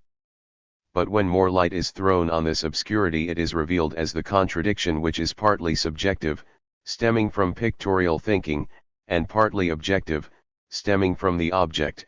The elements of the contradiction are completely contained in the thinking itself.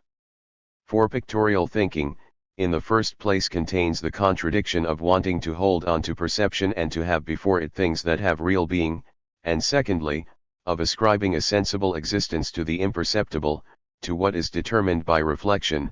The minute parts and pores are at the same time supposed to be a sensible existence, and their positedness is spoken of as if it had the same kind of reality as that which belongs to color, heat, etc.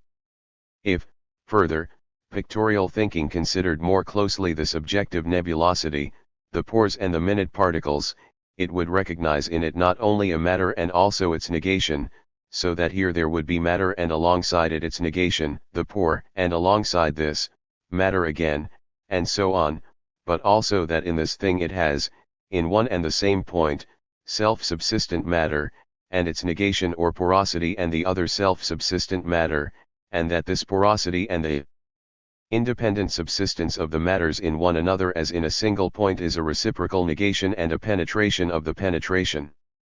Recent 498. Expositions in physics of the expansion of steam in atmospheric air and of various gases in one another give more distinct prominence to one side of the notion conceiving the nature of the thing that has here come to view.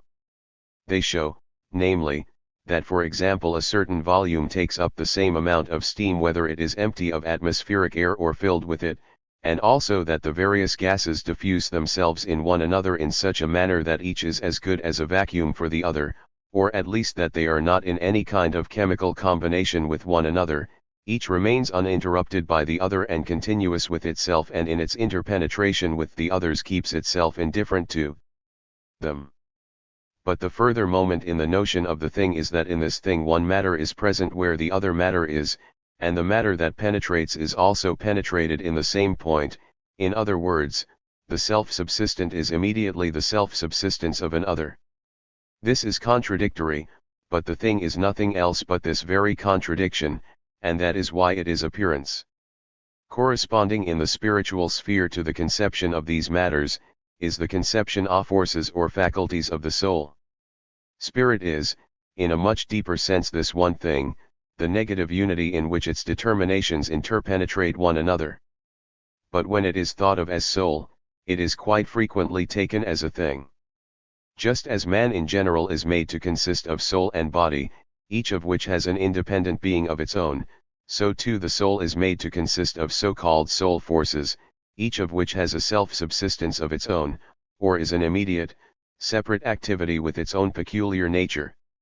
It is imagined that the intellect acts separately in one place and the imagination by itself in another, that intellect, memory, and so on, are each cultivated separately, and for the time being the other forces are left inactive on one side until perhaps, or perhaps not, their turn comes. In placing them in the materially simple soul thing which as simple is immaterial, the faculties are not, it is true, represented as particular matters, but as orcs they are taken as equally indifferent to one another as the said matters. But spirit is not that contradiction which the thing is, which dissolves itself and passes over into appearance. On the contrary, it is already in its own self the contradiction that has returned into its absolute unity, namely, the notion, in which the differences are no longer to be thought of as independent, but only as particular, moments in the subject, in the simple individuality. Chapter 2. Existence is the immediacy of being to which essence has restored itself again. This immediacy is in itself the reflection of essence into itself. Essence, as existence, has issued from its ground which has itself passed over into it. Existence is this reflected immediacy in so far as it is in its own self absolute negativity. It is now also posited as this in that it has determined itself as appearance. Accordingly, appearance is at first essence in its existence, essence is immediately present in it. The fact that it is not immediate but reflected existence, constitutes the moment of essence in it, or, existence as essential existence is appearance.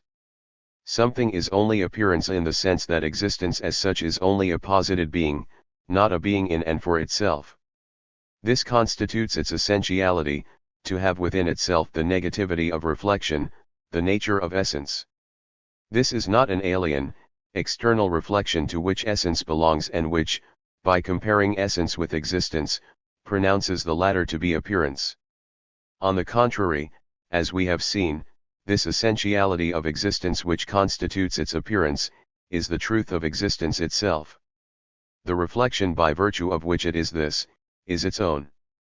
But if it is said that something is only appearance, in the sense that contrasted with it immediate existence is the truth, then the fact is that appearance is the higher truth, for it is existence as essential appearance, whereas existence, on the contrary, is still essenceless appearance because it contains only the one moment of appearance, namely, existence as immediate reflection, not yet as its negative reflection. When appearance is called essenceless, one thinks of the moment of its negativity as though the immediate by contrast were the positive and the true, but the fact is that this immediate does not as yet contain the essential truth. It is when existence passes over into appearance that it ceases to be essenceless. Essence at first reflects an illusory being within itself, within its simple identity, as such it is abstract reflection, the pure movement from nothing through nothing back to itself. Essence 500 appears, so that it is now real illusory being, since the moments of illusory being have existence. As we have seen, appearance is the thing as the negative mediation of itself with itself. The differences it contains are self-subsistent matters which are the contradiction of being an immediate subsistence and at the same time only in an alien self-subsistence, of therefore having their subsistence in the negation of their own self-subsistence, and again for that very reason also only in the negation of this alien negation, or in the negation of their own negation. Illusory being is the same mediation, but its unstable moments have, in appearance, the shape of immediate self-subsistence. On the other hand, the immediate self-subsistence which belongs to existence is, on its part, reduced to a moment. Appearance is accordingly the unity of illusory being and existence. Appearance now determines itself further. It is essential existence, the latter's essentiality is distinguished from appearance as unessential and these two sides enter into relation with each other. It is therefore at first simple self-identity which also contains various content determinations, and these themselves as well as their relation are what remains self-equal in the flux of appearance. This is the law of appearance. Secondly, however, the law which is simple in its diversity passes over into opposition, the essential moment of appearance becomes opposed to appearance itself, the end-world of appearance is confronted by the world of essence. Thirdly, this opposition returns into its ground, that which is in itself is in the appearance and conversely that which appears is determined as taken up into its in itself, appearance becomes coitelation or essential relation. A. The law of appearance. X appearance is the existent mediated by its negation _, which constitutes its subsistence. This its negation is, indeed, another self-subsistence, but this is equally essentially a sublated self-subsistence. The existent is accordingly the return of itself into itself through its negation and through the negation of this its negation, it has, therefore, essential self-subsistence, just as it is equally immediately a sheer positedness which has a ground and an other for its subsistence. In the first PLCE, therefore, appearance is 501. Existence along with its essentiality, positedness with its ground, but this ground is a negation, and the other self-subsistent, the ground of the first is likewise only a positedness. In other words, the existent is, as an appearance, reflected into an other which it has for its ground, which other is itself only this, to be reflected into an other. The essential self-subsistence which belongs to it because it is a return into self is the return of the nothing through nothing back to itself on account of the negativity of the moments. The self-subsistence of the existent is, therefore, only the essential illusory show, The connection of the reciprocally grounding existence consists therefore in this reciprocal negation, namely, that the subsistence of the one is not the subsistence of the other, but is its positedness, which relation of the positedness alone constitutes the subsistence of the existence. The ground is present as it is in truth, namely, to be a first that is only presupposed. Now this constitutes the negative side of appearance. But in this negative mediation is immediately contained the positive identity of the existent with itself. For it is not a positedness relatively to an essential ground, or is not an illusory being in a self-subsistent, it is a positedness that is related to a positedness, or is an illusory being only in an illusory being. It relates itself in this its negation or in its other, which is itself a sublated moment, to itself, and is therefore self-identical or positive essentiality. This identity of the existent is not the immediacy that belongs to existence as such, the merely unessential which subsists in an other.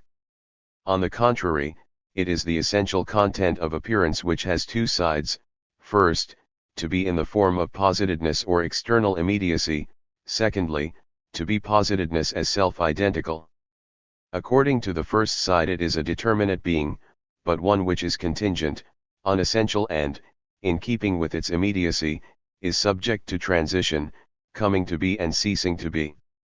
According to the other side, it is the simple content determination exempt from this flux, the enduring element of it. This content in general, besides being the simple element in that which is transitory, is also a determinate, inwardly diverse content. It is the reflection of appearance into itself, of negative determinate being, and therefore essentially contains determinateness. But appearance is the simply affirmative manifold variety which wantons in unessential manifoldness, its reflected content. 502. On the other hand, is its manifoldness reduced to simple difference. The determinate essential content is, more precisely, not merely simply determinate, but, as the essential moment of appearance, is complete determinateness, the one and its other. In appearance each of these two has its subsistence in the other in such a manner that at the same time it is only in the other's non-subsistence. This contradiction sublates itself, and its reflection into self is the identity of their double-sided subsistence. The positedness of the one is also the positedness of the other. They constitute one subsistence, but at the same time as a diverse, mutually indifferent content. Hence in the essential side of appearance, the negative aspect of the unessential content, its self-sublation, has returned into identity. It is an indifferent subsistence, which is not the sublatedness, but rather the subsistence, of the other. This unity is the law of appearance. 2. The law is therefore the positive side of the mediation of what appears. Appearance is at first existence as negative self-mediation, so that the existent is mediated with itself through its own non-subsistence, through an other, and, again, through the non-subsistence of this other. In this is contained first, the mere illusory being and the vanishing of both, the unessential appearance; secondly, also their permanence or law, for each of the two exists in the sublating of the other, and their positedness as their negativity is at the same time the identical, positive positedness of both. This permanent subsistence which appearance has in law, is therefore, conformable to its determination, first, opposed to the immediacy of being which existence has. True, this immediacy is in itself reflected immediacy, namely the ground which has withdrawn into itself, but now in appearance this simple immediacy is distinguished from the reflected immediacy which first started to separate itself in the thing. The existent thing in its dissolution has become this opposition. The positive side of its dissolution is that identity with self of what appears, as positedness, in its other positedness. Secondly, this reflected immediacy is itself determined as positedness over against the simply affirmative immediacy of existence. This positedness is now the essential and the truly positive. The German expression Gesetz likewise contains this determination. In this positedness lies the essential relation of the two sides of the difference which law contains. They 5°3 are a diverse content, each side being immediate with respect to the other, and they are this as the reflection of the vanishing content belonging to appearance, as essential diversity. The different sides are simple self-related content determinations. But equally, neither is immediate on its own, but each is essentially a positedness, or is, only in so far as the other is. Thirdly, appearance and law have one and the same content.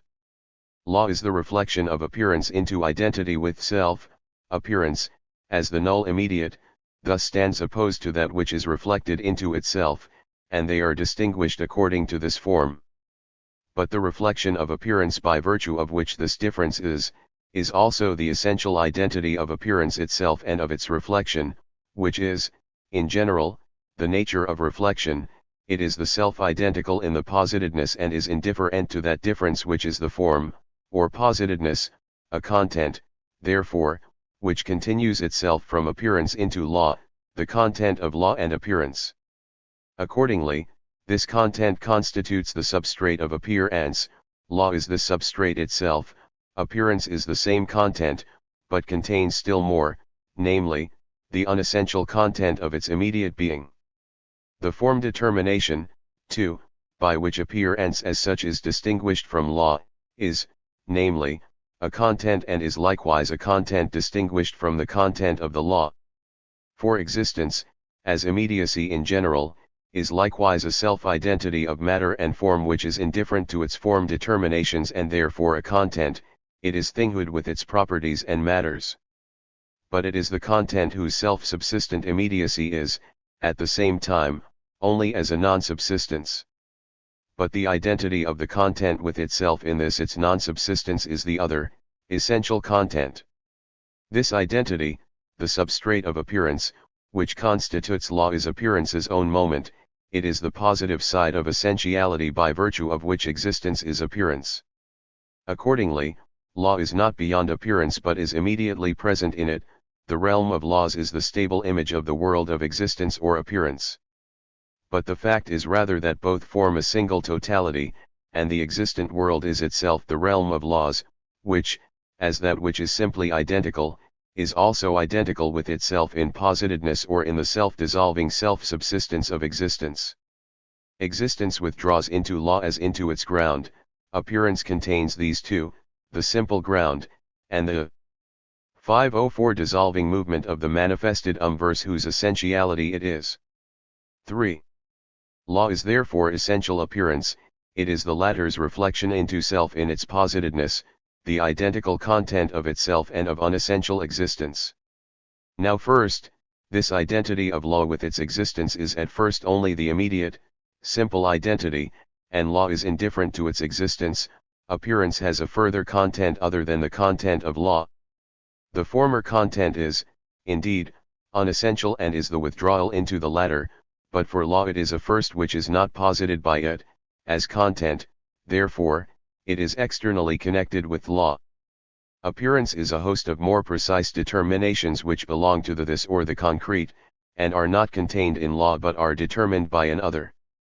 Secondly, that which appearance contains distinct from law, determined itself as a positive or as another content, but it is essentially a negative. It is form and its movement as such, which belongs to appearance. The realm of laws is the stable content of appearance. Appearance is the same content but presenting itself in restless flux and as reflection into other.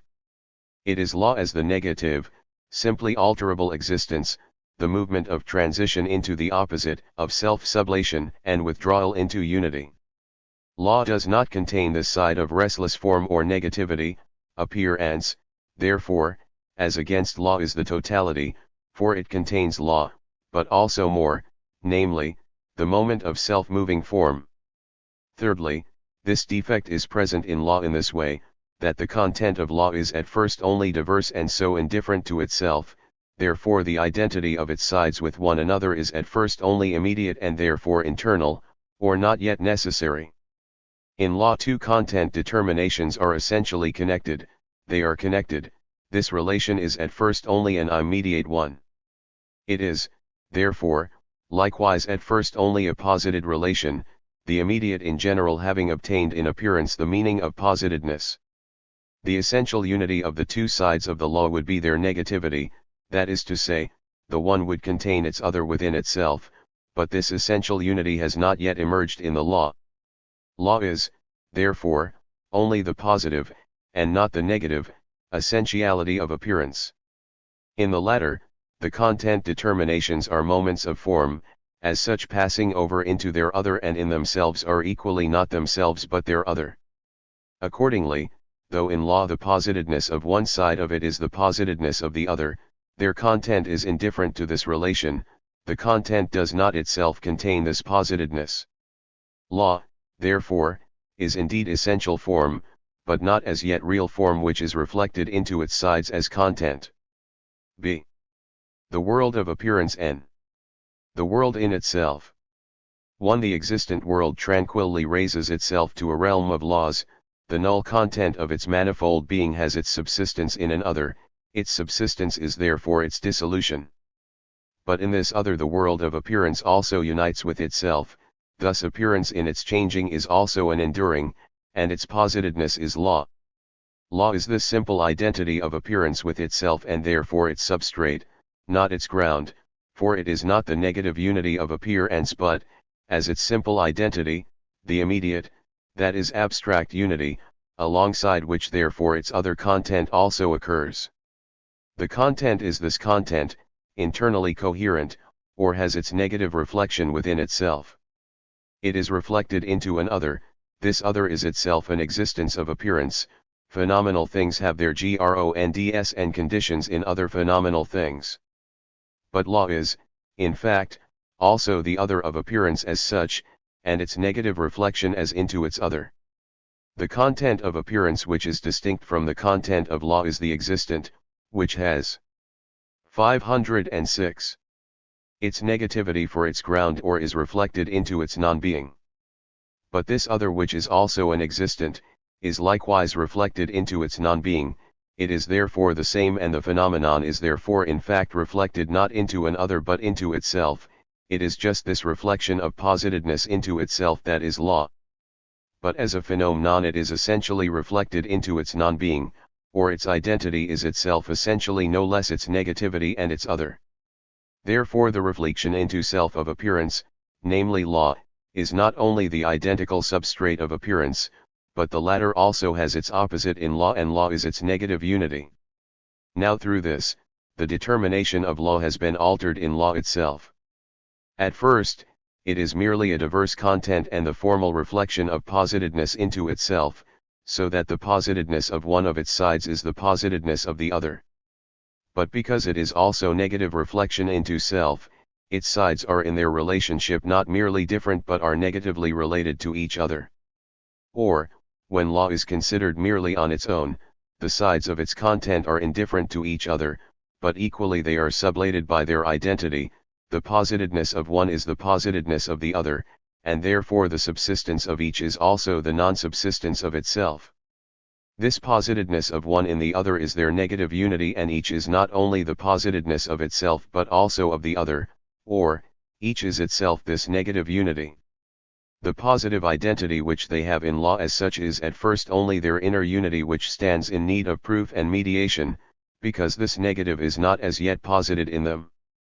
But since the different sides of law are now determined as being different in their negative unity, or such that each of them contains its other within it, and at the same time, as a self-subsistent side, repels this its otherness from itself, the identity of law is therefore now also a posited and real identity.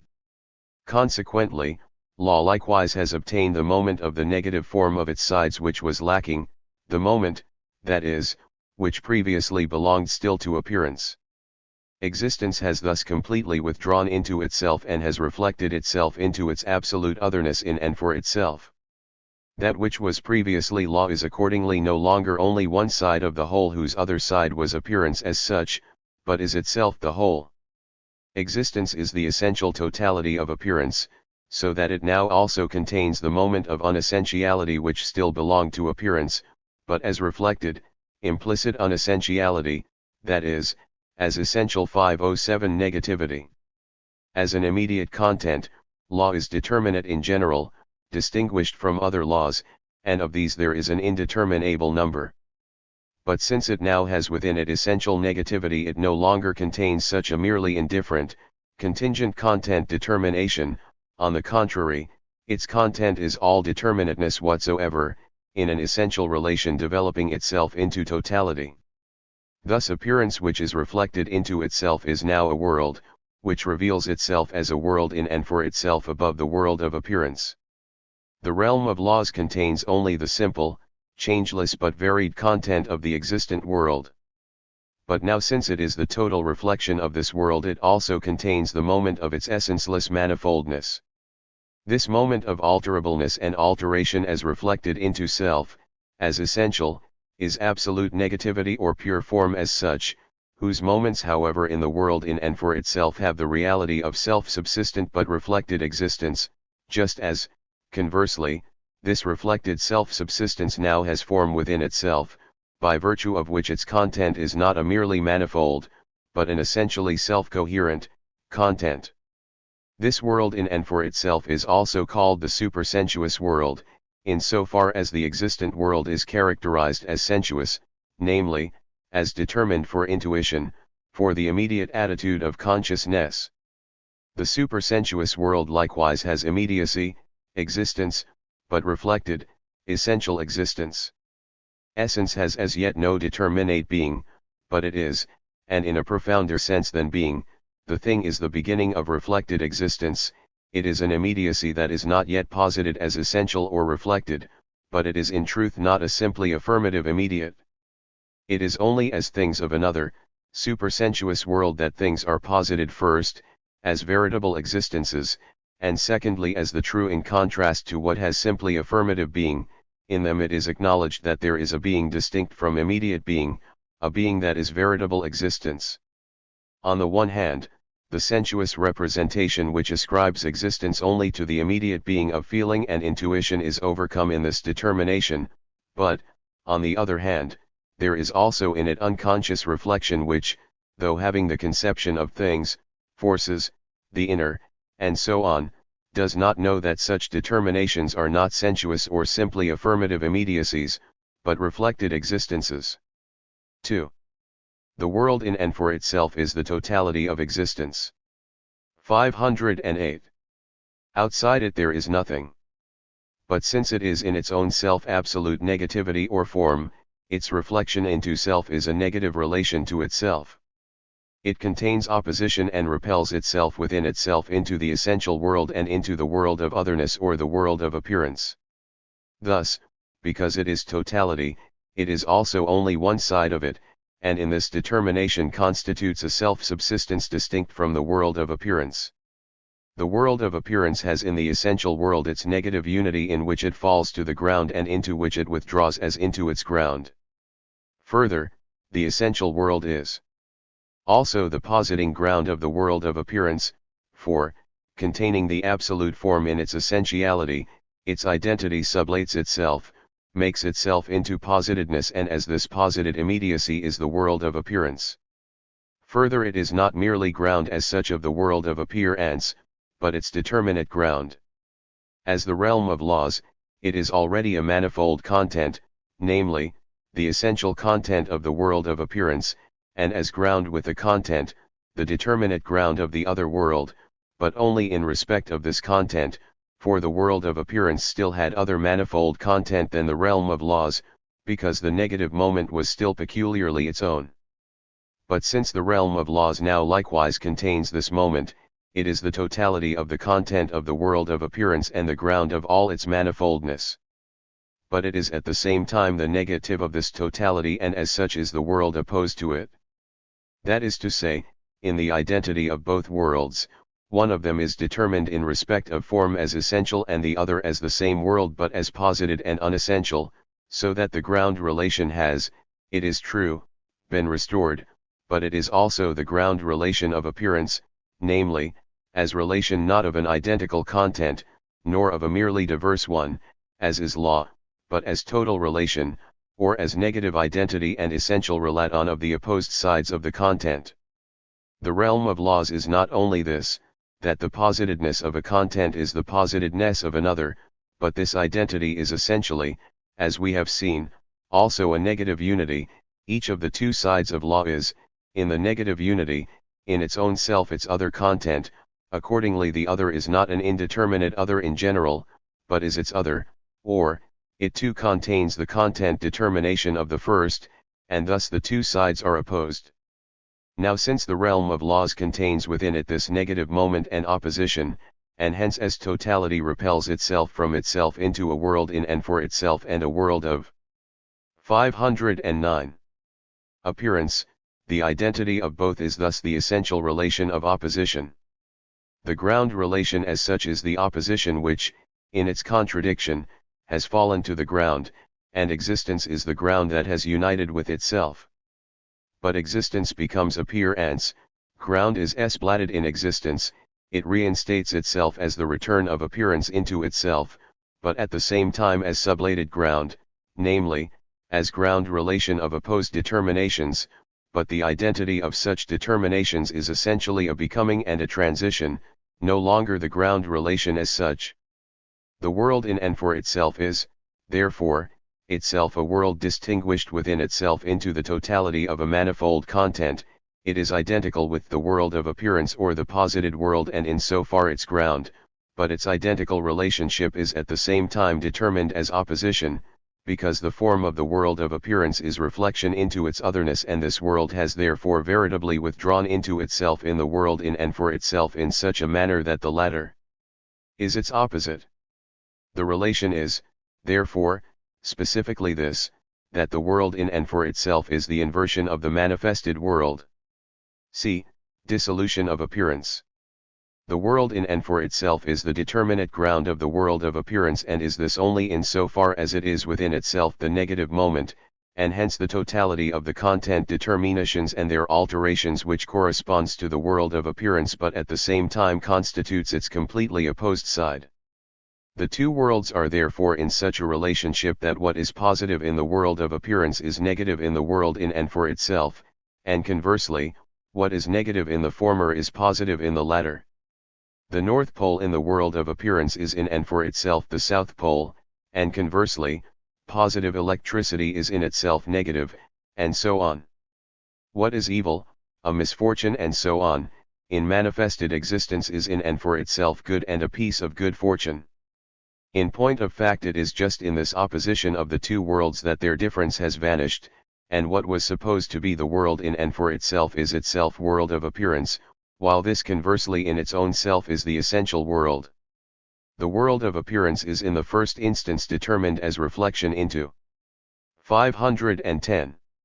Otherness, so that its determinations and existences have their ground and subsistence in an other, but since this other is likewise a reflection into an other, they are related therein only to a self-sublating other, hence to themselves. The world of appearance is thus in its own self the law which is identical with itself. Conversely, the world in and for itself is at first the self-identical content exempt from otherness and change, but this, as complete reflection of the world of appearance into itself, or, because its diversity is difference reflected into itself and absolute, contains the negative moment and relation to itself as to otherness, it thereby becomes essenceless content, self-opposed, and self-inverting.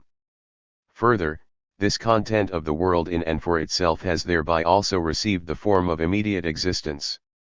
For it is in the first instance ground of the world of appearance, but since it has opposition within it, it is equally sublated ground and immediate existence.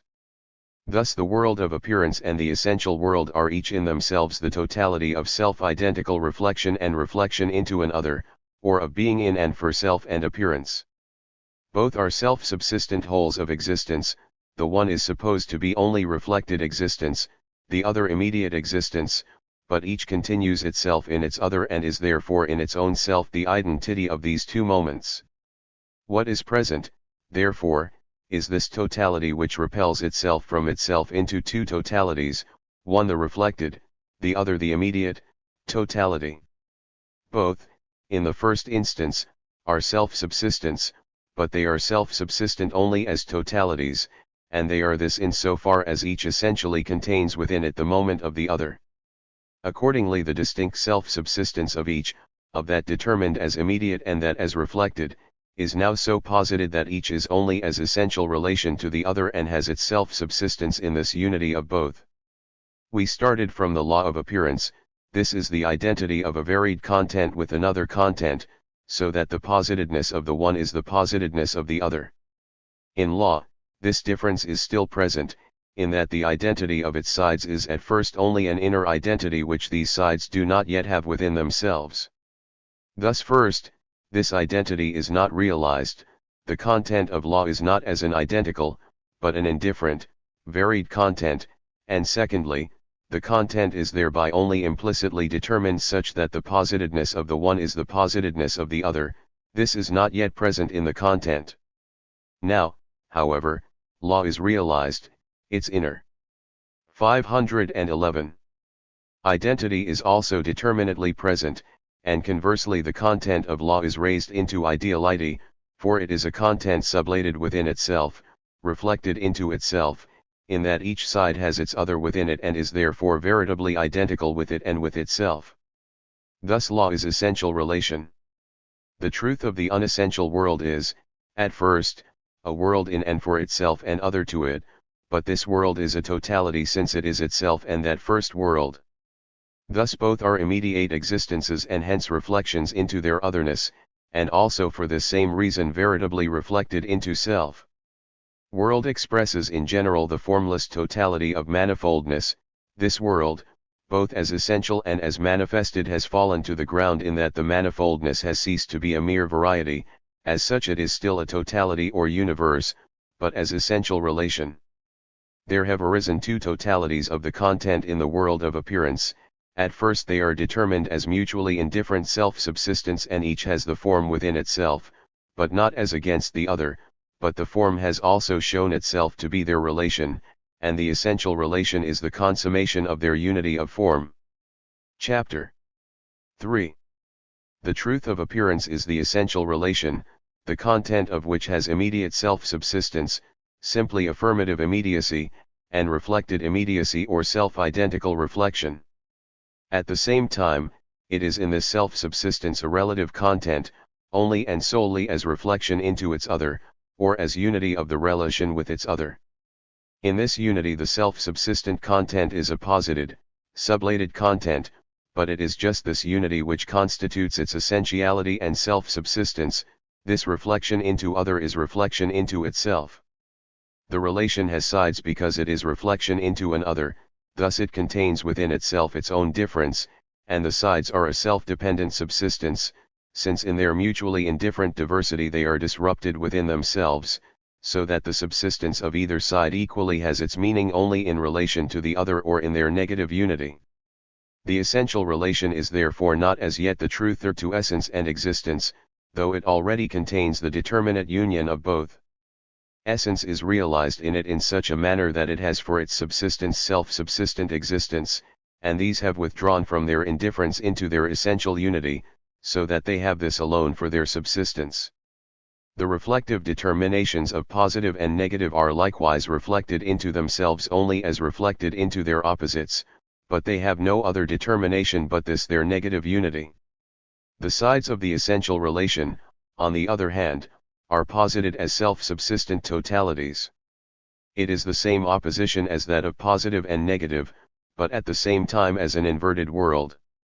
The side of the essential relation is a totality which, however, as essentially an opposite, has a beyond of itself. It is only appearance, its existence is not its own, but rather that of its other. It is therefore disrupted within itself, but this its sublatedness consists in its being the unity of itself and its other, therefore a whole, and precisely for this reason it has self-subsistent existence and is essential reflection into self. This is the notion of the relation. But at first the identity it 513 contains is not yet complete. The totality which each related side is within itself is at first an inner. The side of the relation is in the first instance posited in one of the determinations of the negative unity. The self-subsistence belonging to each of the two sides is that which constitutes the form of the relation. Its identity is therefore only a relation, its self-subsistence falling outside it, namely in the sides. the reflected unity of this identity and the self-subsistent existences, namely, substance, is not yet before us. Accordingly, although the notion of the relation has shown itself to be the unity of reflected and immediate self-subsistence, this notion is itself at first still immediate, its moments therefore are immediate in respect of each other, and their essential relation is unity, a unity which is only the true unity accordant with the notion in so far as it realizes itself, that is, has posited itself as this unity through its movement. The essential relation is therefore immediately the relation of whole and parts, the relation of reflected and immediate self-subsistence, so that both sides only are as at the same time reciprocally conditioning and presupposing each other. In this relation as yet neither of the sides is posited as moment of the other, and therefore their identity is itself one side, in other words, their identity is not their negative unity. Secondly, therefore, the relation passes over into the relationship in which one side is moment of the other and in it as in its ground, the veritable self-subsistent element of both, the relation of force and its express-sion. Thirdly, the inequality still present in this relation now sublates itself and the final relation is that of inner and outer. In this difference, which has become wholly formal, the relation itself falls to the ground and there emerges substance or the actual as the absolute unity of immediate and reflected existence. A. The of whole and parts. The essential relation contains first, the self-subsistence of immediacy, reflected into itself, as such it is the simple form whose moments, though existences, too, are at the same time posited, moments held in the unity. This self-subsistence which is reflected into itself is at the same time reflection into its opposite, namely, immediate self-subsistence, and its subsistence is essentially as R. 514. Much this identity with its opposite as it is its own self-subsistence. Secondly, with this identity the other side, too, is immediately posited, the immediate self-subsistence which, determined as the other, is within itself a manifold variety, but such that this manifoldness essentially also has within it the relation of the other side, the unity of the reflected self-subsistence.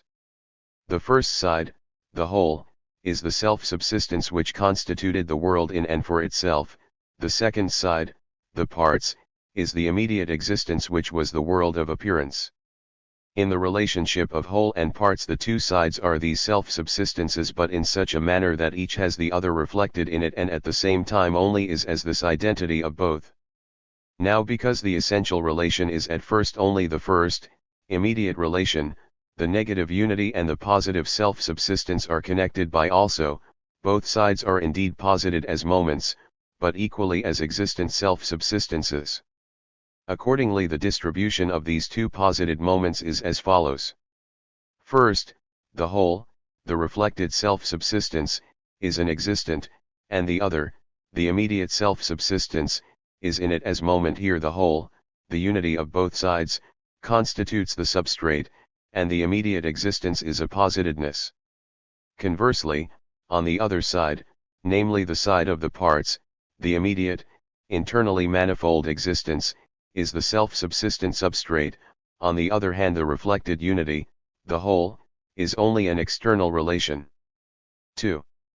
This relation thus contains the self-subsistence of the sides, and equally their sublatedness, and it contains both simply in one relation. The whole is the self-subsistent, the parts are only moments of this unity, but equally they, too, are the self-subsistent and their reflected unity only a moment, and each is, in its self-subsistence, simply the relative of another. This relation is therefore in its own self-immediate contradiction, and sublates itself. Considered more closely, the whole is the reflected unity which has an independent subsistence of its own, but this its subsistence is equally repelled from it. The whole is, as negative unity, negative relation to self, it is thus alienated from itself, it has its subsistence in its opposite, in the manifold immediacy, the parts. The whole accordingly consists of parts, so that it is not anything without them. It is therefore the whole relation and the self-subsistent totality, but for this very reason it is only a relative. 515. For that which makes it a totality is rather its other, the parts, and it has its subsistence not within itself but in its other. Thus the parts likewise are the whole relation. They are immediate, as against reflected, self-subsistence and do not subsist in the whole but on their own account. Further, they have this whole as their moment within themselves, it constitutes their relation, for without a whole there are no parts. But because they are the self-subsistent, this relation is only an external moment towards which they are, in and for themselves, indifferent.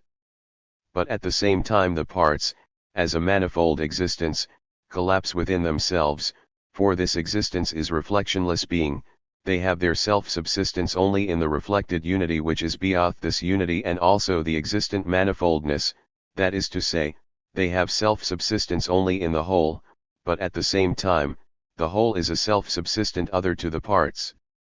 The whole and the parts therefore condition each other, but the relation here considered is at the same time higher than the relation of conditioned and conditioned to each other as it had determined itself above. Here this relation is realized, that is, it is posited that condition is the essential self-subsistence of the conditioned in such a manner that it is presupposed by the latter. Condition as such is only the immediate and is only implicitly presupposed. But the whole, though it is the condition of the parts, also contains this, that it, too, only is in so far as it has the parts for presupposition. Since, then, both sides of the relation are posited as conditioning each other, each is an immediate self-subsistence within itself, but its self-subsistence is equally mediated or posited by the other. The whole relation is, through this reciprocity, the return of the conditioning into itself, the non-relative, the unconditioned. Now since each side of the relation has its self-subsistence not in itself but in its other, what is present is only a single identity of both in which both are only moments, but since each is in its own self self-subsistent, there are two self-subsistent existences which are indifferent to each other. In accordance with the first respect, that of the essential identity of both sides, the whole is equal to the parts and the parts to the whole. There is nothing in the whole which is not in the parts, and nothing in the parts which is not in the whole. The whole is not abstract unity, but unity as of a diverse manifoldness, but this unity, as that in which the elements of the manifold are related to one. 516. Another, is the determinateness of each element through which it is part. The relation has, therefore, an inseparable identity and one self-subsistence only.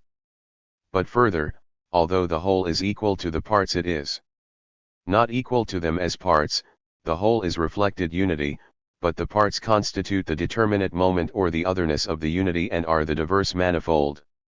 The whole is not equal to them as the self-subsistent diversity, but to them together. But this their together is nothing else but their unity, the whole as such. The whole is, therefore, in the parts only equal to itself, and the equality of the whole and the parts expresses only the tautology that the whole as whole is equal not to the parts but to the whole. Conversely, the parts are equal to the whole, but because they are in themselves the moment of otherness, they are not equal to it as the unity, but in such a manner that one of the manifold determinations of the whole attaches to the part, or that they are equal to the whole as a manifold, that is to say, they are equal to it as a divided whole, that is, to the parts. Here we have the same tautology, that the parts as parts are equal, not to the whole as such, but in it to themselves, the parts. In this way, the whole and the parts fall indifferently apart, each of these sides relates itself only to itself. But as thus held apart they destroy themselves. The whole which is indifferent to the parts is the abstract identity which is not internally differentiated, this is a whole only as internally differentiated, and moreover in such a manner that these manifold determinations are reflected into themselves and have immediate self-subsistence. And the identity of reflection has shown through its movement that it has this reflection into its other for its truth. Similarly the parts, as indifferent to the unity of the whole, are only the unrelated manifold, that which is within itself other, which as such is the other of itself and only sublates itself. This self-relation of each of the two sides is their self-subsistence, but this their self-subsistence which each has for itself is rather their self-negation. Accordingly each side has its self-subsistence not within itself but in the other. This other, which constitutes the subsistence, is its presupposed immediate which is supposed to be the first, and its beginning, but this first of each side is itself not a first, but has its beginning only in the other. The truth of the relation consists therefore in the mediation. 517. Its essence is the negative unity in which both the reflected and the simply affirmative immediacy are sublated. The relation is the contradiction which withdraws into its ground, into the unity which, as returning, is reflected unity, but since this latter has equally posited itself as sublated, it is negatively related to itself, sublates itself, and makes itself into a simply affirmative immediacy. But this its negative relation, in so far as it is a first and an immediate, is mediated only through its other and is equally posited. This other, the simply affirmative immediacy, is equally only as sublated. Its self-subsistence is a first, but only in order to vanish, and it has an existence that is posited and mediated. In this determination the relation is no longer that of whole and parts. The immediacy which belonged to its sides has passed over into positedness and mediation. Each is posited, in so far as it is immediate, as self-sublating and passing over into the other, and in so far as it is itself negative relation, as at the same time being conditioned by the other as its positive, just as its immediate transition, too, is equally a mediated transition, being a sublating that is posited by the other.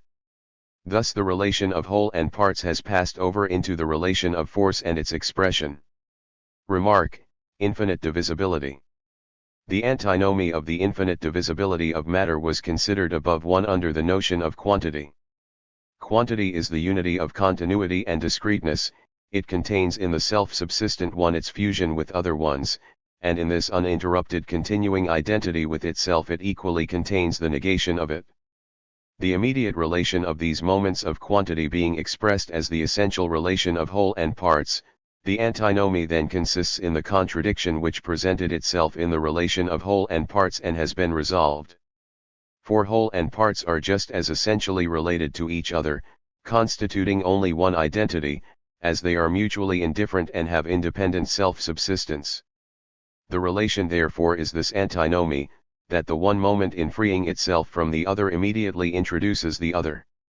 The existent, then, being determined as a whole, has parts, and the parts constitute its subsistence. The unity of the whole is only. I pages 190 SQQ. 518. A posited relation, an external composition which does not concern the self-subsistent existent. Now in so far as this is a part it is not a whole, not a composite, hence a simple. But the relation to a whole is external to it and therefore does not concern it. The self-subsistent is, therefore, not even in itself part, for it is part only through that relation. But now since it is not part it is a whole, for there is only this relation of whole and parts present and the self-subsistent is one of the two. But as a whole, it is again composite, it again consists of parts, and so on to infinity. This infinitude consists solely in the perennial alternation of the two determinations of the relation, in each of which the other immediately arises, so that the positedness of each is the vanishing of itself. Matter determined as whole consists of parts, and in these the whole becomes an unessential relation and vanishes. But the part taken in the same way by itself is also not part but the whole. The antinomy of this inference when closely examined is really this: because the whole is not the self-subsistent, therefore the part is self-subsistent, but because the part is self-subsistent only without the whole, it is self-subsistent not as part, but rather as whole. The infinitude of the progress which arises is the inability to bring together the two thoughts which the mediation contains, namely, that each of the two determinations through its self-subsistence and separation from the other passes over into non-self-subsistence and into the other. b. The of force and its expression. Force is the negative unity into which the contradiction of whole and parts has resolved itself, the truth of that first relation. The whole and parts is the thoughtless relation which ordinary thinking first happens to think of, or objectively it is a dead, mechanical aggregate having, it is true, form determinations through which the manifoldness of its self-subsistent matter is connected in a unity, but this unity is external to the matter. But the relation of force is the higher return into self in which the unity of the whole which constituted the relation of the self-subsistent otherness, ceases to be external and indifferent to this manifoldness. In the essential relation as now determined, the immediate and the reflected self-subsistence are posited as sublated or as moments. In the preceding relation they were independent, self-subsistent. 519. Sides or extremes. In this there is contained first, that the reflected unity and its immediate determinate being, in so far as both are first and immediate, sublate themselves within themselves and pass over into their other, the former, force, passes over into its expression, and what is expressed is a vanishing something which withdraws into force as into its ground, it is, only as born and posited by force. Secondly, this transition is not only a becoming and vanishing, but is a negative relation to self, or, that which alters its determination is at the same time reflected into itself and preserves itself. The movement of force is not so much a transition as a movement in which it transposes itself, and in this alteration posited by itself remains what it is. Thirdly, this reflected, self-related unity is itself sublated and a moment, it is mediated by its other and has it for condition, its negative self-relation, which is a first and begins the movement of its transition out of itself, has equally a presupposition by which it is solicited, and an other from which it begins. The conditionedness of force considered in its closer determinations. Force contains first, the moment of affirmative immediacy, it itself is determined over against this immediacy as negative unity. This, however, in the determination of immediate being, is an existent something. This something, because it is negative unity as an immediate, appears as the first, force, on the other hand, as reflected unity appears as positedness and thus as belonging to the existent thing or to a matter. But this does not imply that force is the form of this thing and that the thing is determined by force. On the contrary, the thing as an immediate is indifferent to it. As thus determined, the thing contains no ground for having a force. Force, on the other hand, as the side of positedness, essentially has the thing for its presupposition. When therefore it is asked how the thing or matter comes to have a force, then the force appears as externally connected with it and impressed on the thing by an extraneous power. As this immediate subsistence, force is a quiescent determinateness of the thing in general, it does not express or manifest itself but is immediately an externality. Thus force is also designated as matter, and instead of magnetic, electrical, and other forces, magnetic, electrical, and other matters are assumed, or, instead of 520. The famous attractive force, a subtle ether which holds everything together. These are the matters into which the inert, powerless, negative unity of the thing is resolved and which were considered above. But force contains immediate existence as moment, a moment which, though it is condition, passes over and sublates itself, not immediate existence therefore as an existent thing. Further, it is not negation as determinateness but negative unity reflected into itself. Accordingly the thing in which the force was supposed to be no longer has any meaning here, rather is force itself a positing of externality which appears as existence. Nor is it, therefore, merely a determinate matter, such self-subsistence has long since passed over into positedness and appearance. Secondly, force is the unity of reflected and immediate subsistence, or of the form unity and external self-subsistence. It is both in one, it is the contact of sides of which one is in so far as the other is not, self-identical positive reflection and negated reflection.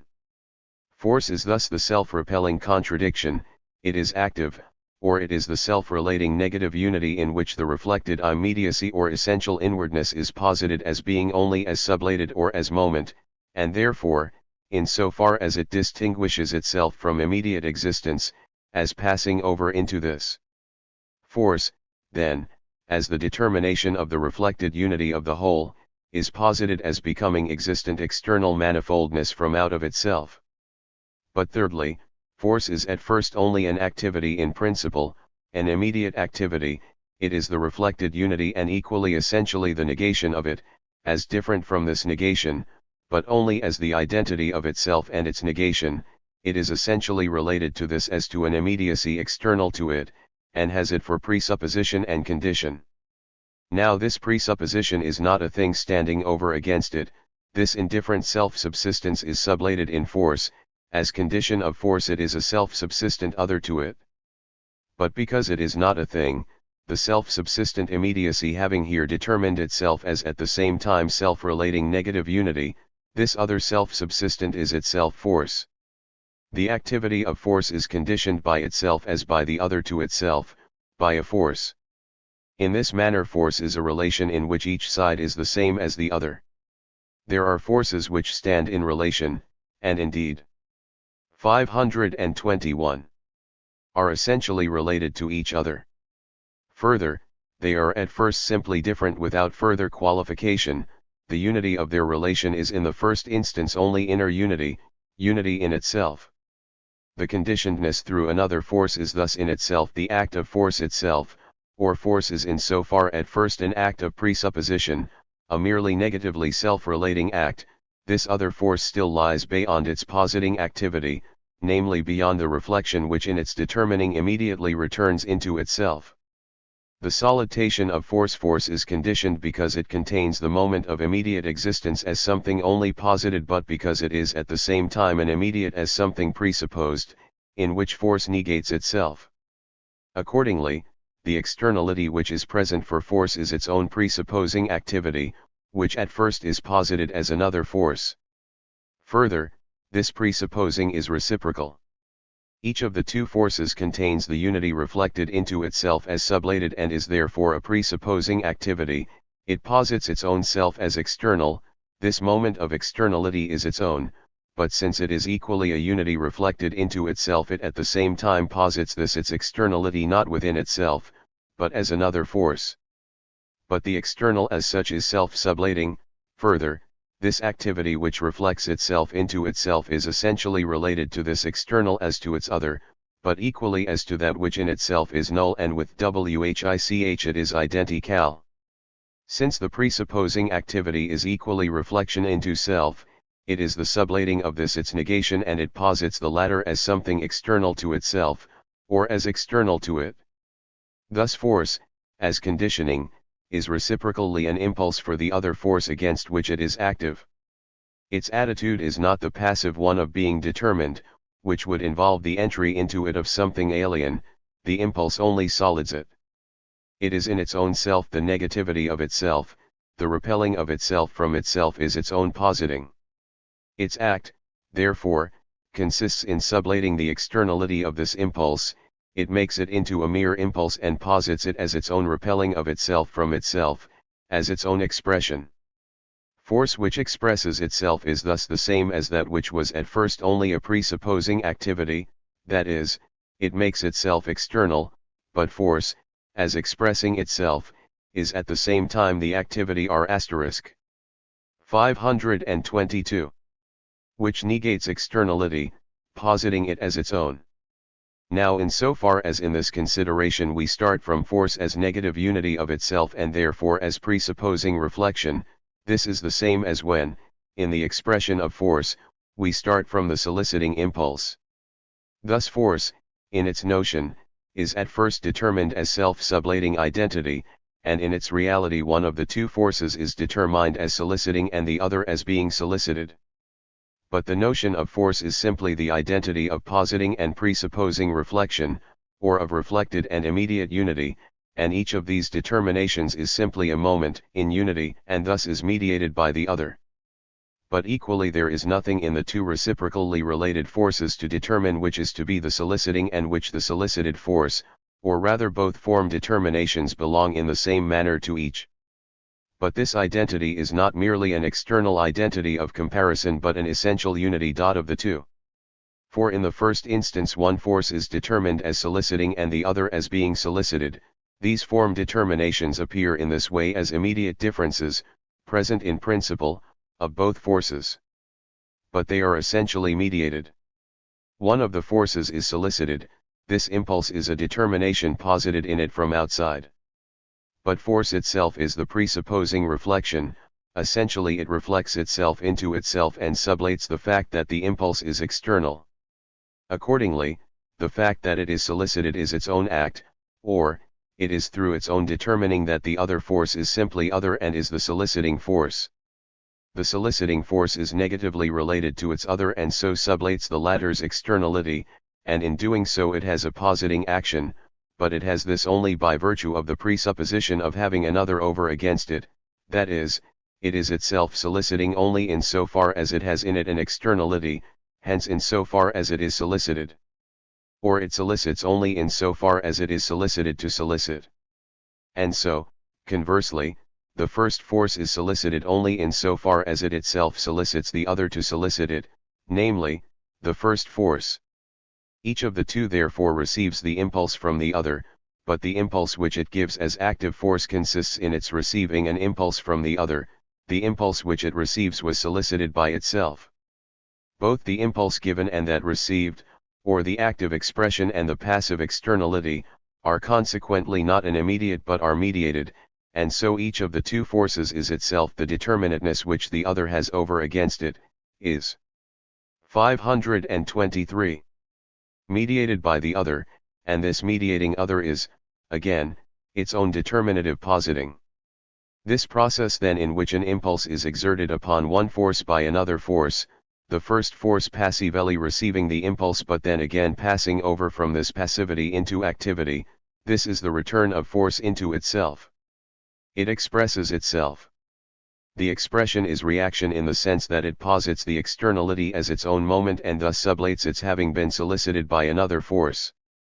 Both are therefore one, the expression of force through which it gives itself a determinate being for other by its negative activity directed onto itself, and the infinite return to itself in this externality, so that in it, it relates itself only to itself. The presupposing reflection, to which belong the conditions and the impulse, is therefore immediately also the reflection that returns into itself, and the activity is essentially reactive against itself. The positing of the impulse or of the externality is itself the sublating of it, and conversely, the sublating of the impulse is the positing of the externality. The infinity of force is finite in so far as its moments still have the form of immediacy, its presupposing and its self-relating reflection are distinct in this determination, the former appears as an independently subsisting external force, and the other, in its relation to it, as passive. Force is thus conditioned in respect of form and likewise restricted with respect to content, for a form determinateness also implies a restriction of content. But the activity of force consists in expressing itself, that is, as we have seen, in sublating externality and determining it as that in which it is identical with itself. Therefore what force in truth expresses is that its relation to other is relation to itself, that its passivity consists in its very activity. The impulse by which it is solicited into activity is its own soliciting, the externality which affects it is not an immediate but is mediated by force itself, just as its own essential identity with self is not immediate but is mediated by its negation. In other words, what force expresses is this, that its externality is identical with its inwardness. See of outer and inner. 1. The relation of whole and parts is the immediate relation, in 524. It, therefore, the reflected and the affirmative immediacy each have a self-subsistence of their own, but since they stand in essential relation their self-subsistence is only their negative unity. Now this is posited in the expression of force, the reflected unity is essentially a becoming other as translation of itself into externality, but the latter equally is immediately taken back into the former, the distinction between the self-subsistent forces is sublated, the expression of force is only a mediation of the reflected unity with itself. What is present is only an empty, transparent distinction, an illusory being, but this illusory being is the mediation which is the independent subsistence itself. Not only are they opposite determinations which sublate themselves within themselves, nor is their movement merely a transition, but partly the immediacy from which the beginning and the transition into otherness was made is itself only a posited immediacy, and partly, in consequence of this, each of the determinations is in its immediacy already the unity with its other, so that the transition is just as much the spontaneously posited return into self. The inner is determined as the form of reflected immediacy or of essence over against the outer as the form of being, but the two are only one identity. This identity is first, the substantial unity of both as a substrate pregnant with content, or the absolute fact, in which the two determinations are indifferent, external moments. By virtue of this, it is a content and that totality which is the inner that equally becomes external, but in this externality is not the result of becoming or transition but is identical with itself. The outer, according to this determination, is not only identical with the inner in respect of content but both are only one fact. But this fact, as simple self-identity, is distinct from its form determinations, or, these are external to it, it is thus itself an inner that is distinct from its externality.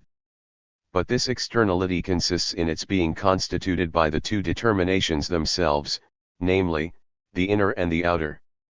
But the fact is itself nothing else but the unity of both. Hence both sides are again the same in respect of content. But in the fact they are present as an interpenetrating identity, as a substrate pregnant with content. But in externality they are, as forms of the fact, indifferent to this identity and thus to each other. 2. They are in this way the different form determinations which have an identical substrate, not in themselves but in an other. 525. Determinations of reflection which are for themselves, the inner as the form of reflection into self, of essentiality, but the outer as the form of immediacy reflected into an other, or of unessential ity. But the nature of the relation has shown that these determinations constitute one identity and one alone. Force in its expression is this, that the determining which presupposes and the determining which returns into itself are one and the same. In so far then as inner and outer have been considered as form determinations, they are first only the simple form itself, and secondly, because in this form they are at the same time determined as opposite, their unity is pure, abstract mediation in which the one is immediately the other, and is the other because it is itself. Thus the inner is immediately only the outer, and it is the determination of externality because it is the inner.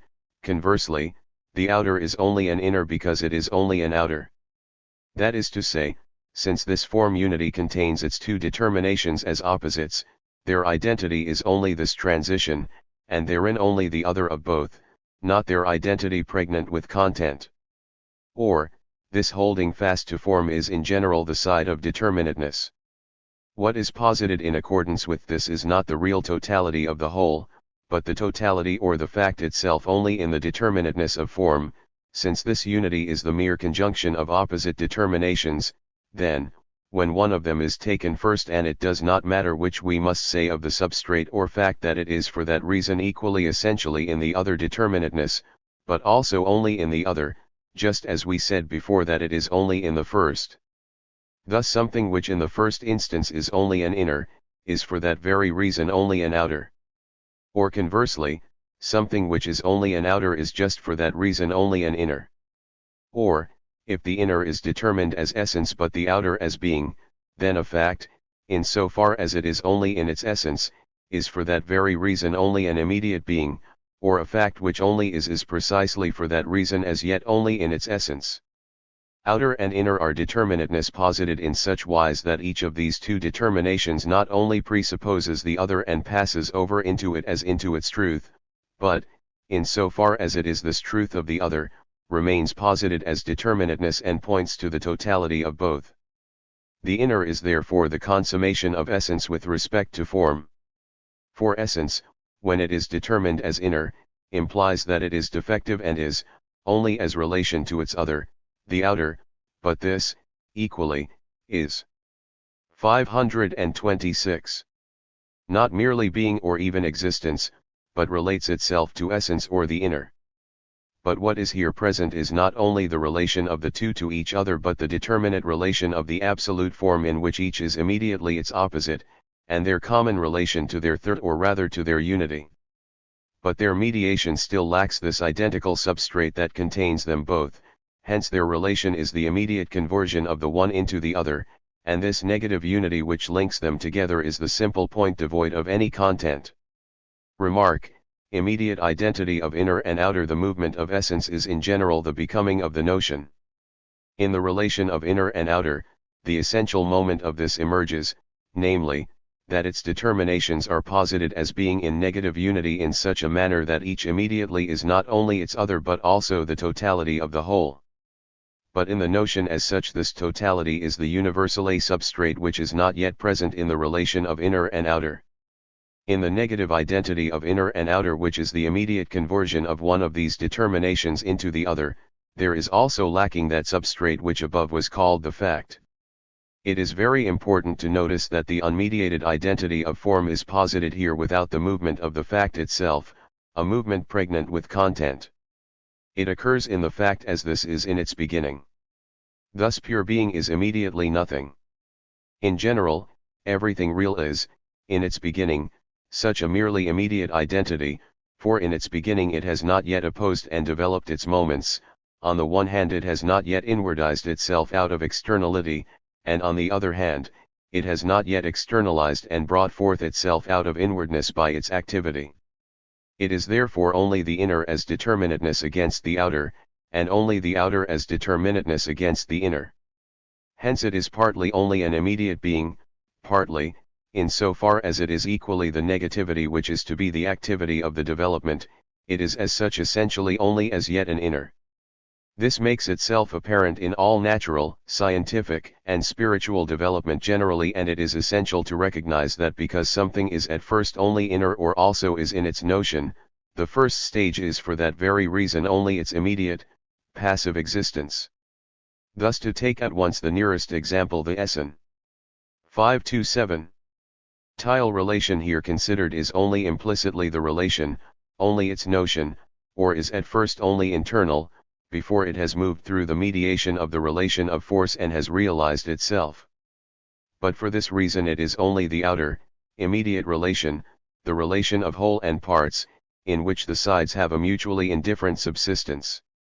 Their identity is not as yet within themselves, it is only internal, and the sides therefore fall apart, have an immediate, external subsistence. Thus the sphere of being as such is as yet still the completely inner, and is therefore the sphere of simply affirmative immediacy or externality. Essence is at first only the inner, and it, too, is for this reason taken as a wholly external, unsystematized, common element. One speaks of public instruction, the press, and understands thereby something common formed by an external aggregation of existing objects lacking any essential connection or organization. Or to take concrete objects, the seed of the plant, or the child, is at first only inner plant, internal man. But this is why the plant or the man as germ is an immediate, and outer, which has not as yet given itself the negative reference to itself, is something passive, a prey to otherness. Thus God, too, in his immediate notion is not spirit, spirit is not the immediate, that which is opposed to mediation, but on the contrary is the essence that eternally posits its immediacy and eternally returns out of it into itself. Immediately, therefore, God is only nature. Or, nature is only the inner God, not God actual as spirit, and therefore not truly God. Or, in our thinking, our first thinking, God is only pure being, or even essence, the abstract absolute, but not God as absolute spirit, which alone is the true nature of God. 3.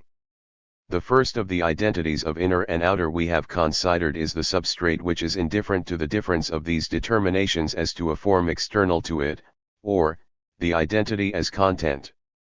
The second is the unmediated identity of their difference, the immediate conversion of each into its opposite, or the identity as pure form.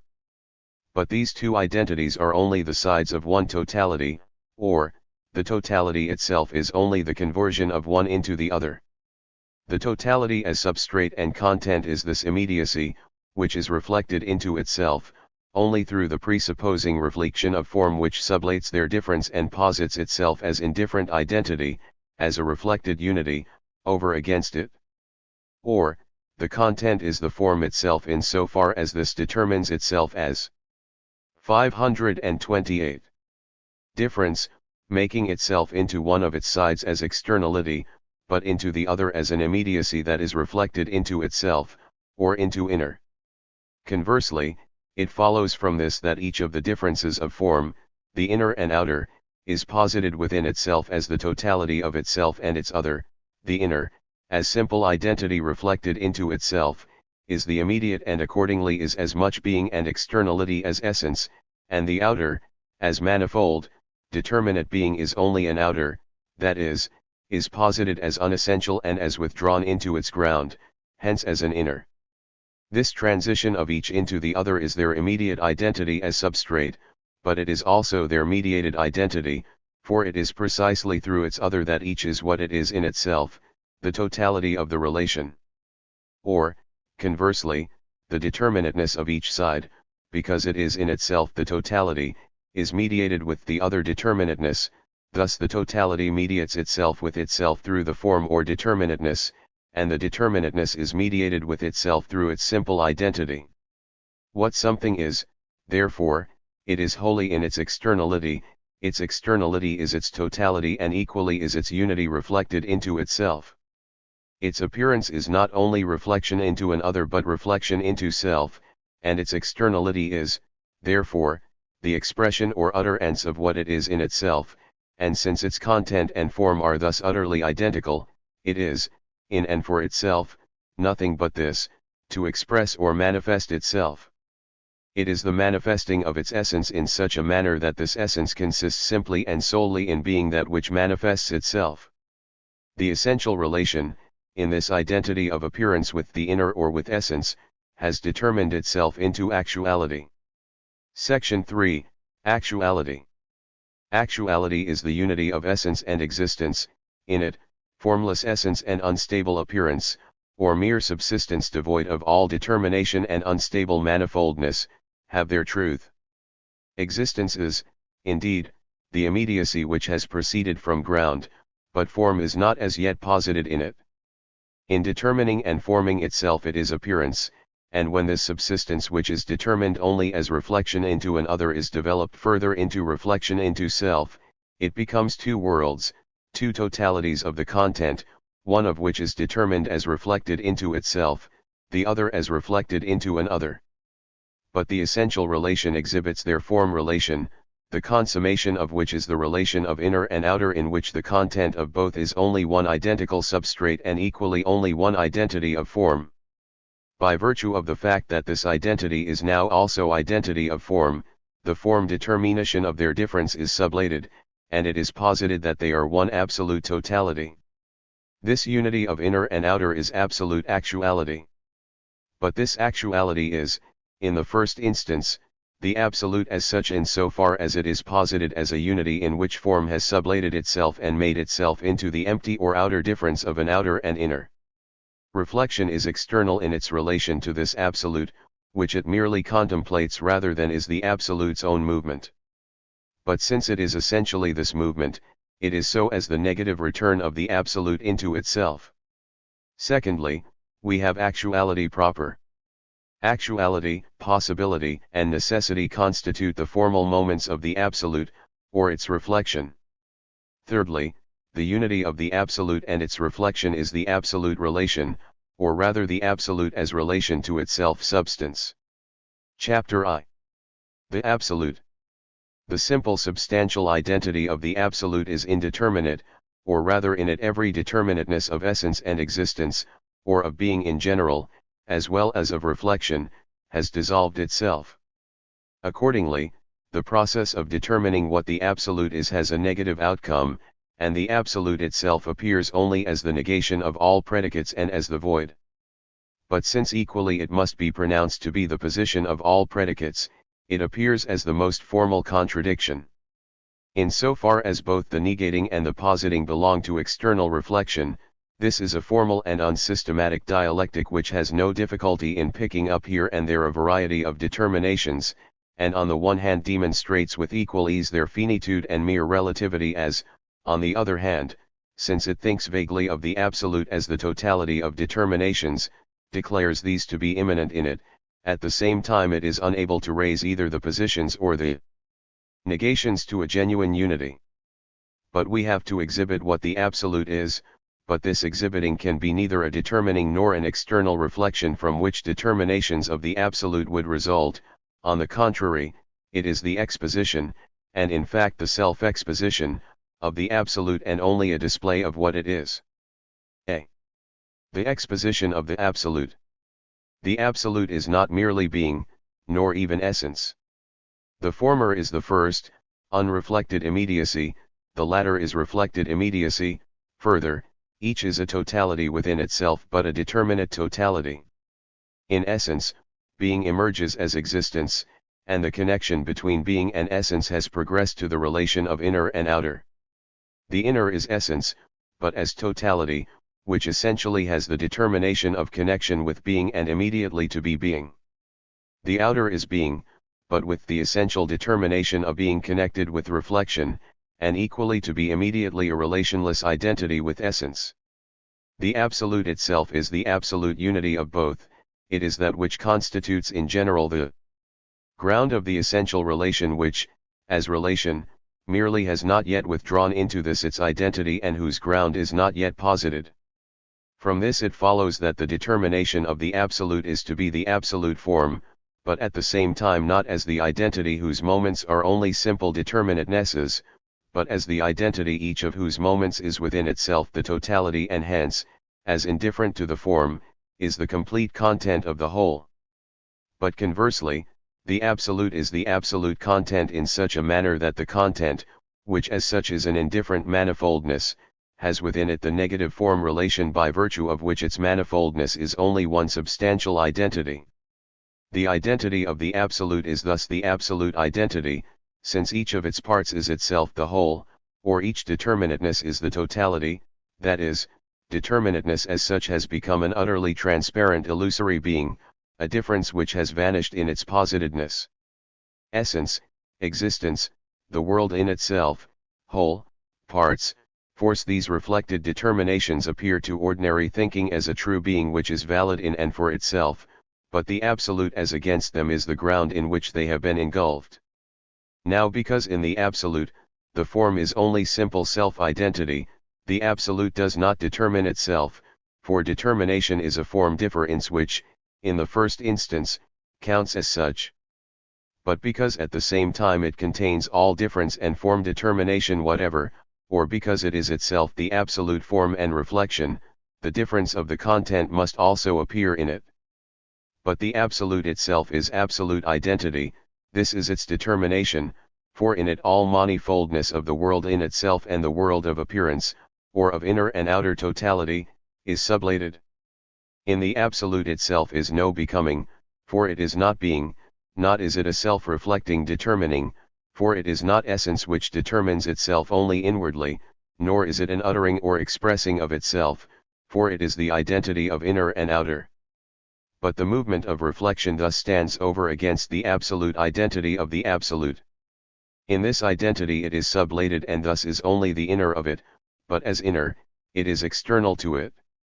At first, therefore, this movement consists only in sublating its act in the absolute. It is the beyond of the manifold differences and determinations and their movement, a beyond which lies at the back of the absolute. Consequently, though it accepts them, it also destroys them, it is thus the negative exposition of the absolute.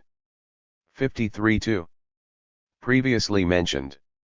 In its true presentation this exposition is the preceding whole of the logical movement of the sphere of Being and essence, the content of which has not been raked together from outside as something given and contingent, or submerged in the abyss of the absolute by a reflection alien to that content. On the contrary, it has determined itself internally through its inner necessity, and as being's own becoming and as the reflection of essence, has withdrawn into the absolute as into its ground.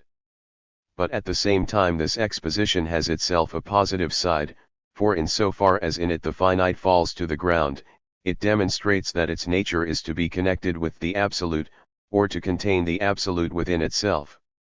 But this side is not so much the positive exposition of the absolute itself as rather the exposition of the determinations, namely, that these have the absolute for their abyss, but also for their ground, in other words, that which gives a subsistence to them, to the illusory being, is the absolute itself.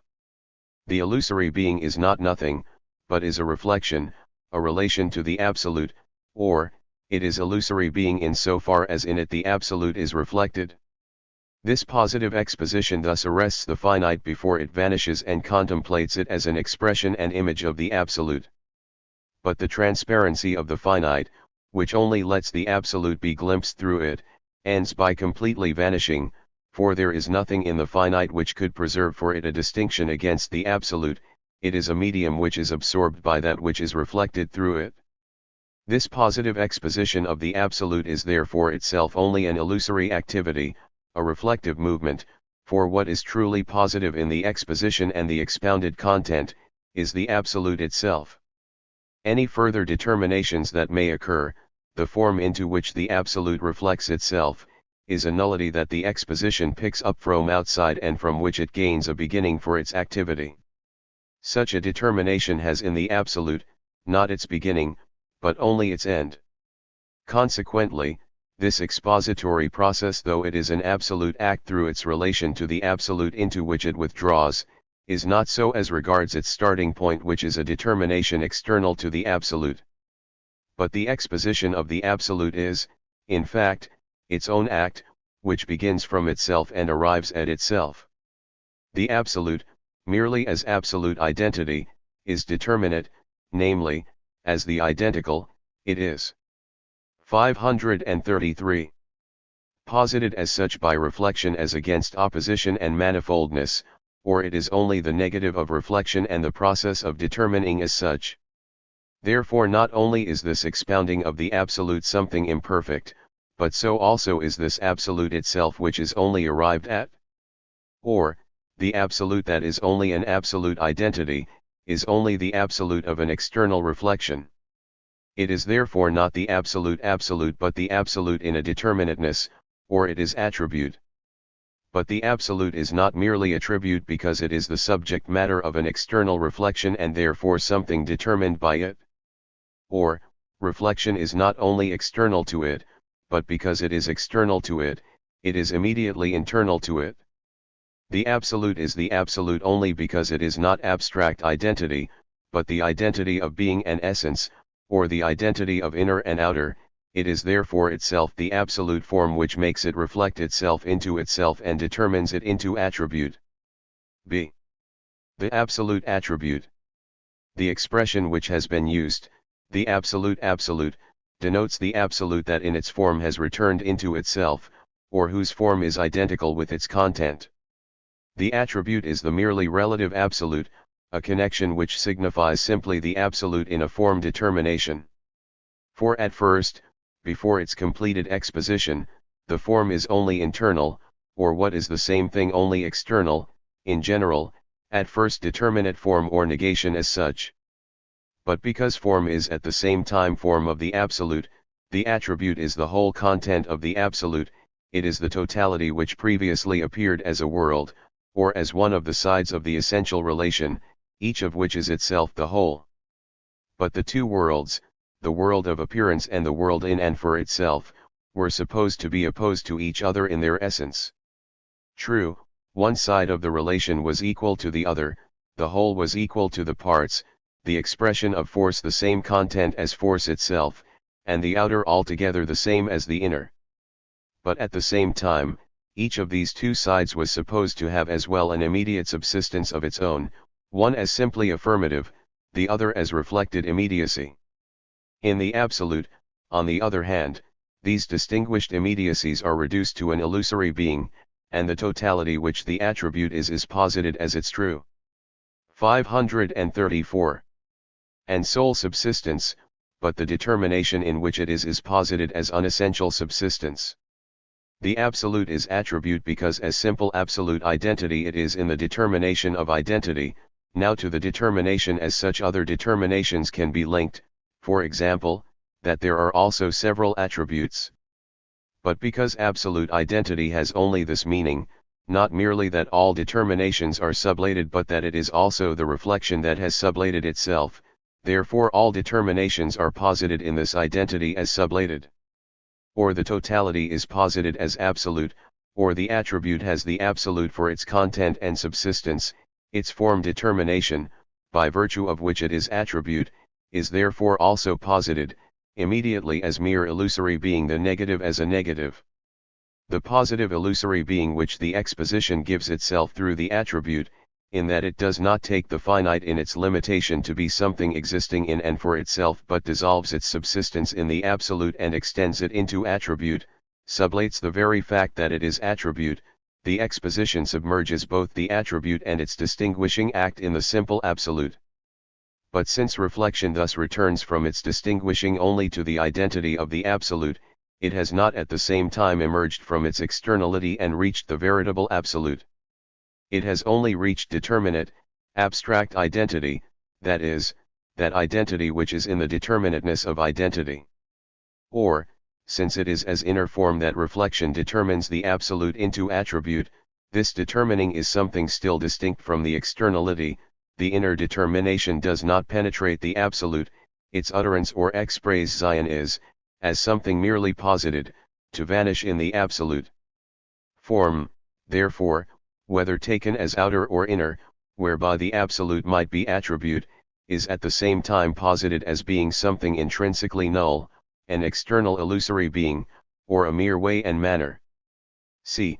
The mode of the absolute. The attribute is first, the absolute as in simple identity with itself. Secondly, it is negation, and this as negation is formal reflection into self. These two sides constitute, in the first instance, the two extremes of the attribute, the mean of which is the attribute itself, since it is both the absolute and the determinateness. The second. 535. Of these extremes is the negative as negative, the reflection which is external to the absolute.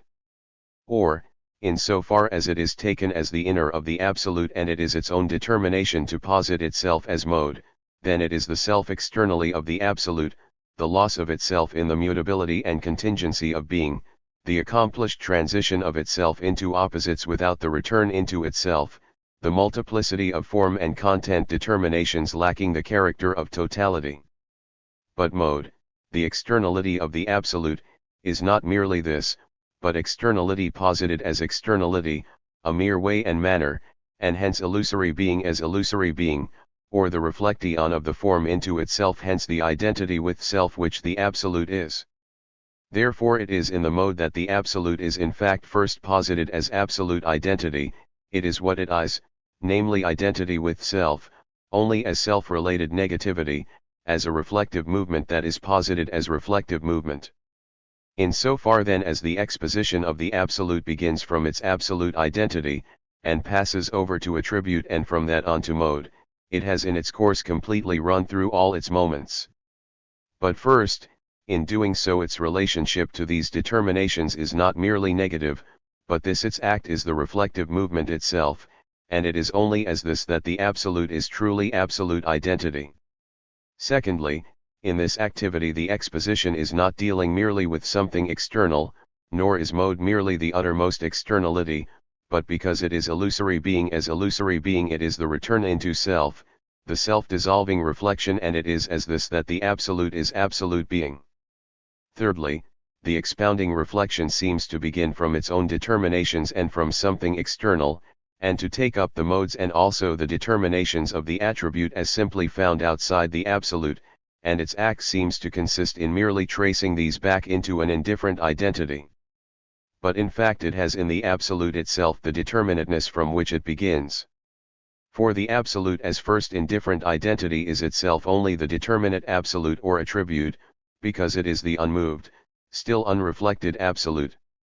This determinateness, because it is determinateness, belongs to the reflective movement, through this alone is it determined as the first identity, and equally through this alone does it have absolute form and is not that which merely is equal to itself, but is that which posits itself as equal to itself. Accordingly the true meaning of mode is that it is the absolute's 536.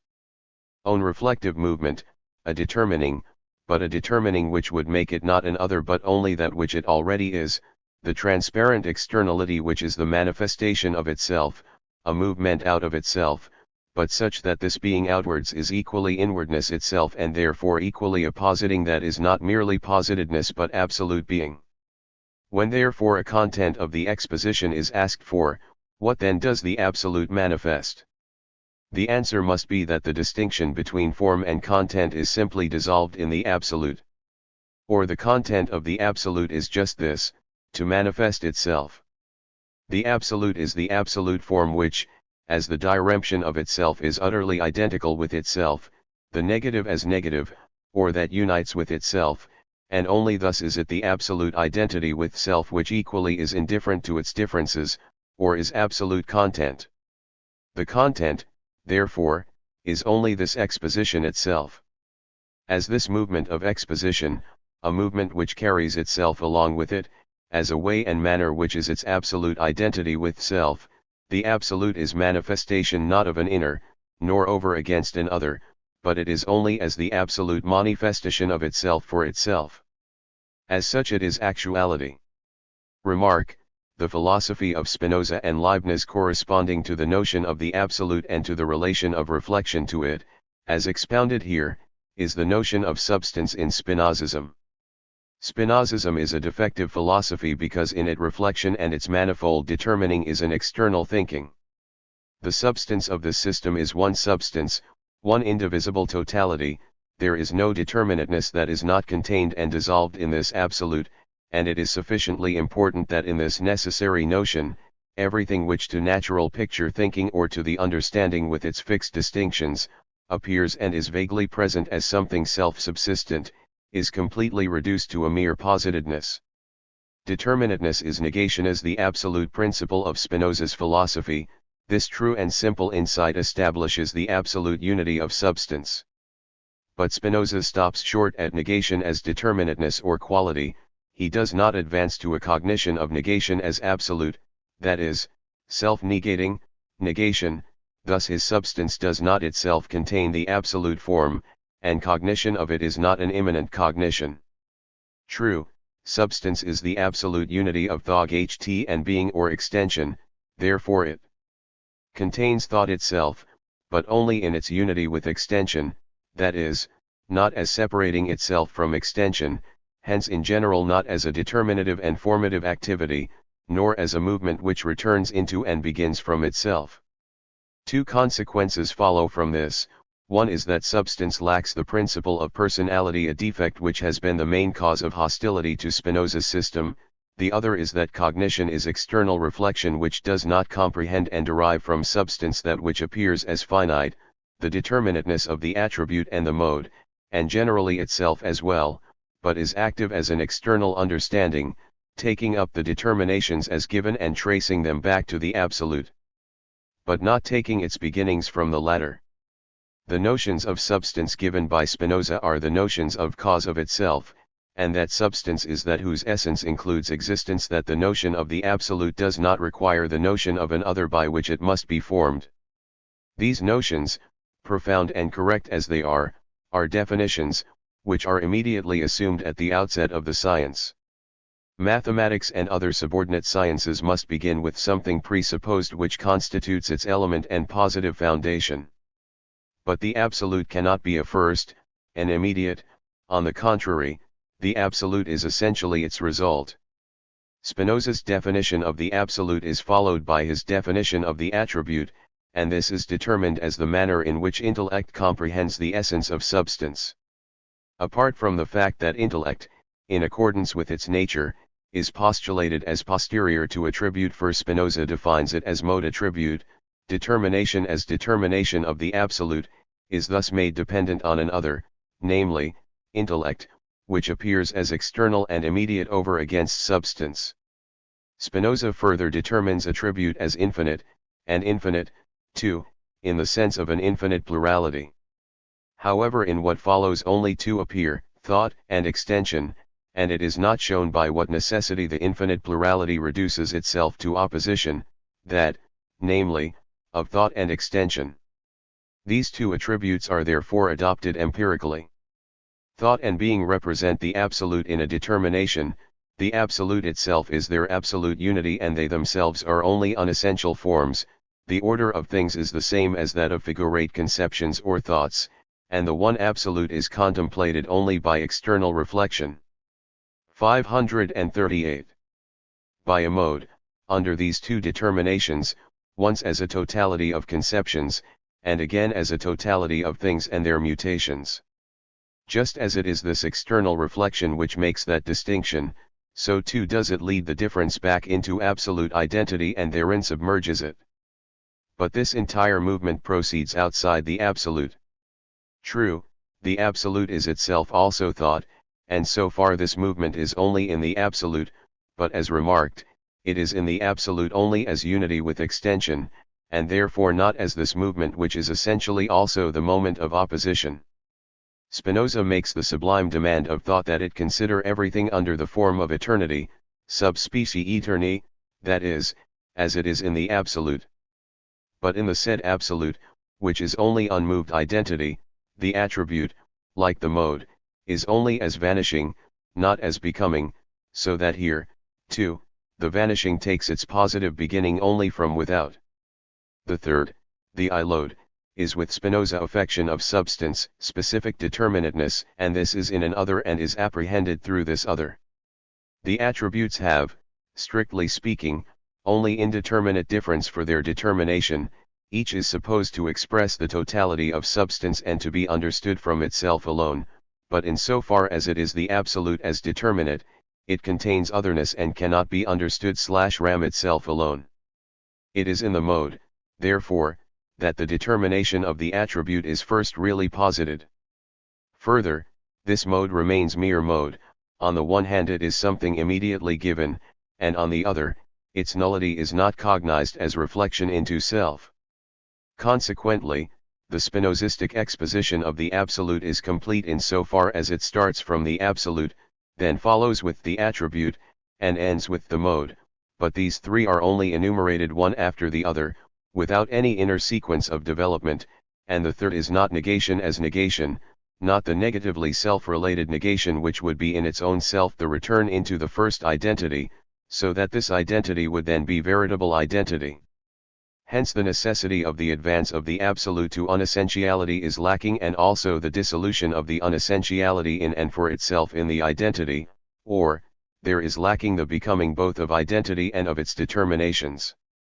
In a similar manner, in the Oriental conception of emanation the absolute is the light which illumines itself. Only it not only illumines itself but also emanates. Its emanations are distancings. 539. From its undimmed clarity, the successive product ions are less perfect than the preceding ones from which they arise. The process of emanation is taken only as a happening, the becoming only as a progressive loss. Thus being increasingly obscures itself and night, the negative, is the final term of the series, which does not first return into the primal light. The lack of reflection into self, from which both the Spinozistic exposition of the absolute and the emanation theory suffer, is made good in the notion of the Leibnizian monad. The one-sidedness of a philosophical principle is usually countered by its opposite one-sidedness, and totality, as in all of them, is usually present as a dispersed completeness. The monad is only one, a negative reflected into itself, it is the totality of the content of the world. In it, the varied multiplicity has not only vanished but is in a negative manner preserved. The monad is therefore essentially ideative, but although it is finite its nature is not passive, the mutations and determinations in it being manifestations within it of itself. It is an entelecheity, and the manifestation is its own act. The monad is thereby also determinate, distinguished from others. The determinateness falls in the particular content and the way and manner of the manifestation. Consequently, the monad is in itself, or according to its substance, the totality, but it is not so in its manifestation. This limitation of the monad necessarily falls, not in the self-positing or ideating monad, but in its in itself, or it is absolute limit, a predestination which is posited by another being than itself. Further, since limited entities exist only as related to other limited entities, yet the monad is at the same time a self-enclosed absolute, the harmony of these limitations, that is, the relation of the monads to one another, falls outside them and is likewise pre-established by another being or in itself. Clearly, by the principle of reflection into self which constitutes the fundamental determination of the monad, otherness and external influence in general are no doubt removed and the alterations of the monad are its own positing, but on the other side, passivity in relation to otherness has merely been transformed into an absolute limitation, into a limitation of the BDNG in self or the in itself. Leibniz ascribes to the monads a certain 540 internal completeness, a kind of self-subsistence. They are created beings. When their limitation is considered more closely, it is evident from this account of the monads that the manifestation of themselves which belongs to them is the totality of form. It is an extremely important concept that the alterations of the monads are conceived of as actions in which passivity plays no part, as manifestations of themselves, and that the principle of reflection into self or of individuation stands out as essential. Further, it is necessary to let finitude consist in this, that the content or substance is distinct from the form, and also that the former is limited but the latter infinite. But now we should have to find in the concept of the absolute monad not only that absolute unity of form and content, but also the nature of reflection as the self-relating negativity which repels itself from itself whereby it posits and creates. True, in Leibniz's system, the further point is likewise to be found that God is the source of existence and of the essence of the monads, that is to say, that those absolute limitations in the being in self or the in itself of the monads are not limitations in and for themselves, but vanish in the absolute. But in these determinations are to be seen only the usual conceptions which are not philosophically developed, nor raised into speculative notions. Thus the principle of individuation does not receive its profounder realization. The concepts concerning the distinction between the various finite monads and their relation to their absolute do not originate out of this being itself, or not in an absolute manner, but are the product of ratiocinative, dogmatic reflection and therefore have not achieved an inner coherence. Chapter 2. Actuality. The absolute is the unity of inner and outer as initial, implicit unity. The exposition appeared as external reflection which, on its side, has the immediate before it as something already given, but is at the same time the movement and relation of this to the absolute, and as such movement leads it back into the absolute and determines it as a mere way and manner. But this way and manner is the determination of the absolute itself, namely, its initial identity or its merely implicit unity. And through this reflection, too, not only is that initial in itself posited as essenceless determination but, since the reflection is negative self-relation, it is through this alone that the in itself becomes this mode. This reflection, as sublating itself in its determinations and in general as the self-returning movement, is first truly absolute identity and at the same time is the determining of the absolute or its modality. The mode is therefore the externality of the absolute, but equally only as the reflection of the absolute into itself, or it is the absolute's own manifestation, so that this manifestation is its reflection into self and therefore its being in and for itself. The absolute as such manifestation, the absolute which is nothing else and has no content save that of being self-manifestation, is absolute form. Actuality is to be taken as this reflected absoluteness. BNG is not yet actual, it is the first immediacy, its reflection is therefore a becoming and transition into an other, or its immediacy is not being in and for self. Actuality also stands higher than existence. True, existence is the immediacy that has proceeded from ground and conditions, or from essence and its reflection. It is therefore in itself what actuality is, real reflection, but is it not yet the posited unity of reflection and immediacy? Existence therefore passes over into appearance in that it develops the reflection which it contains. It is the ground that has fallen to the ground, its determination is the restoration of the ground, thus it becomes essential relation, and its final reflection is the positing of its immediacy as reflection into self, and conversely, now this unity in which existence or immediacy, and the in itself, the 542 ground or the reflected are simply moments, is actuality. The actual is therefore manifestation. It is not drawn into the sphere of alteration by its externality, nor is it the reflecting of itself in an other, but it manifests itself, that is, in its externality it is itself and is itself in that alone, namely only as a self-distinguishing and self-determining movement. Now in actuality as this absolute form, the moments are only as sublated or formal, not yet realized. Their difference thus belongs at first to external reflection and is not determined as content. Actuality as itself, the immediate form unity of inner and outer, is thus in the determination of immediacy over against the determination of reflection into self, or it is an actuality as against a possibility. Their relation to each other is the third term, the actual determined equally as a being reflected into itself, and this at the same time as a being existing immediately. This third term is necessity. But first of all, since the actual and the possible are formal differences, their relation is likewise merely formal and consists only in the fact that the one like the other is a positedness, or in contingency.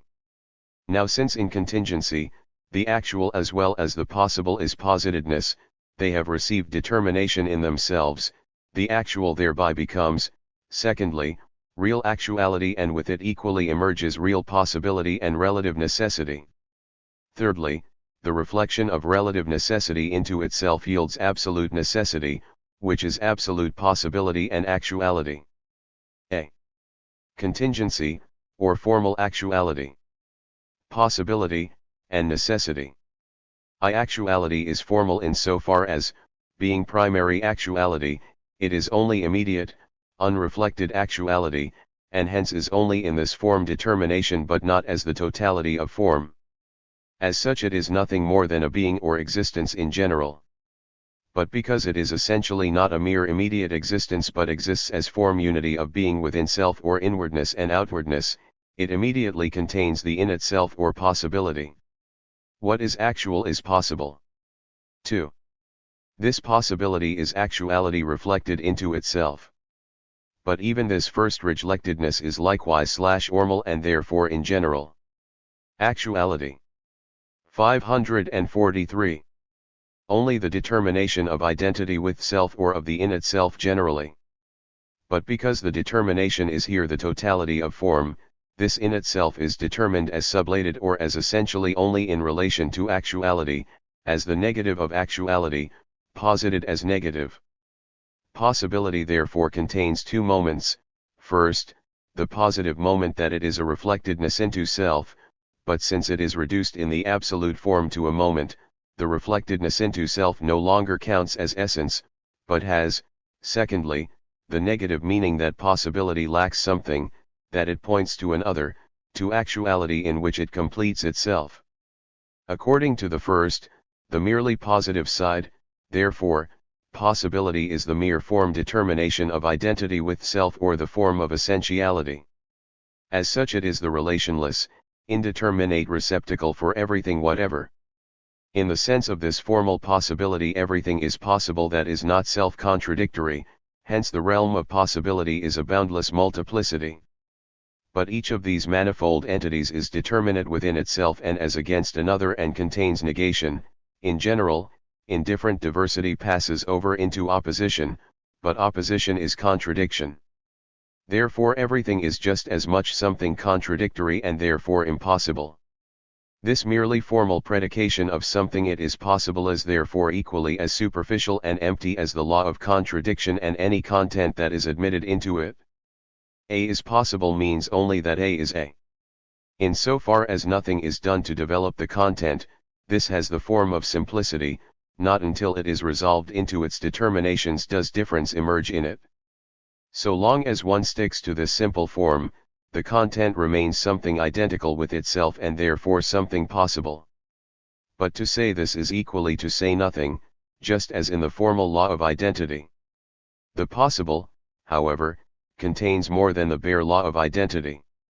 The possible is the reflected reflectedness into self, or the identical simply as moment of the totality, and hence is also determined as being not in itself. It has therefore the second determination of being only a possible and the ought to be of the totality of form. Possibility without this ought to be is essentiality as such, but the absolute form contains this, that essence itself is only a moment, and without being lacks its truth.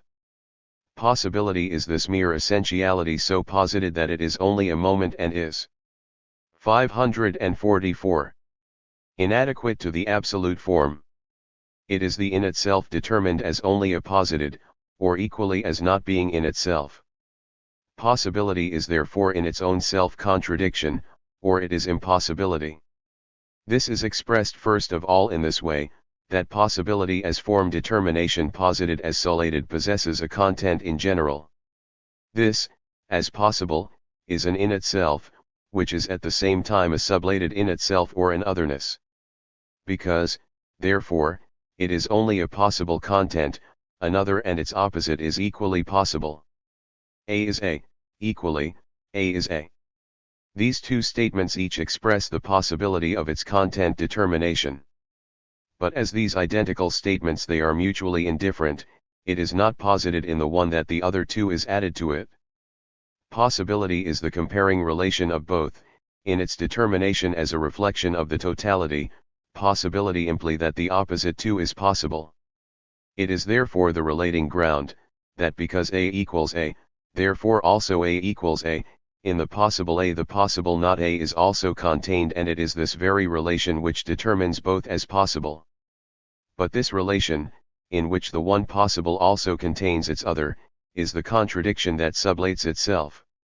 Now, according to its determination it is the reflected, and as we have seen, the self-sublating reflected, it is therefore also the immediate and thus becomes actuality. 3. This actuality is not the primary but the reflected actuality, posited as unity of itself and possibility. The actual as such is possible, it is in immediate positive identity with possibility, but this has determined itself as only possibility, thus the actual too, is determined as only a possible. And immediately because possibility is immediately contained in actuality, it is contained in actuality as sublated, as only possibility. Conversely, actuality which is in unity with possibility is only sublated immediacy, or because formal actuality is only immediate, primary actuality, it is only a moment, only sublated actuality, or only possibility. Here at the same time is more precisely expressed, how far possibility is actuality. For possibility is not yet all actuality, no question has yet arisen of real and absolute actuality, it is at first only that possibility which first presented itself, namely, formal possibility which has determined itself as being only possibility, and is thus formal actuality which is only being or existence in general. Everything possible has therefore in general a being or an existence. 545. This unity of possibility and actuality is contingency. The contingent is an actual that at the same time is determined as merely possible, whose other or opposite equally is. This actuality is therefore mere being or existence, but posited in its truth as having the value of a positedness or of possibility. Conversely, possibility as reflection into self or the in itself is posited as positedness. What is possible is an actual in the sense of actuality, it has only as much worth as contingent actuality, it is itself a contingent. The contingent therefore presents two sides. First, in so far as it has possibility immediately in it, or what is the same thing, in so far as possibility is sublated in it is neither positedness nor is it mediated, but is immediate actuality, it has no ground. Because this immediate actuality also belongs to the possible, the latter no less than the actual is determined as contingent and likewise as groundless. But secondly, the contingent is the actual as a merely possible or as a positedness, thus the possible, too, as the formal in itself is only a positedness. Hence neither is in and for itself but has its true reflection into self in an other, or it has a ground. The contingent, then, has no ground because it is contingent, and, equally, it has a ground because it is contingent. It is the posited, unmediated conversion of inner and outer, or of reflectedness into self and being, into each other posited, because possibility and actuality each has this determination within it and because they are moments of the absolute form. Thus actuality in its immediate unity with possibility is only existence and is determined as something groundless that is only a posited or only a possible, or, as reflected and determinate over against possibility, it is separated from possibility, from reflectedness into self, and so equally immediately also only a possible. Similarly, possibility as a simple in itself is an immediate, only a simple affirmative being, or opposed to actuality. It is equally an in itself that lacks actuality, only a possible, but for that very reason it is again only an existence as such that is not reflected into itself. This absolute unrest of the becoming of these two determinations is contingency.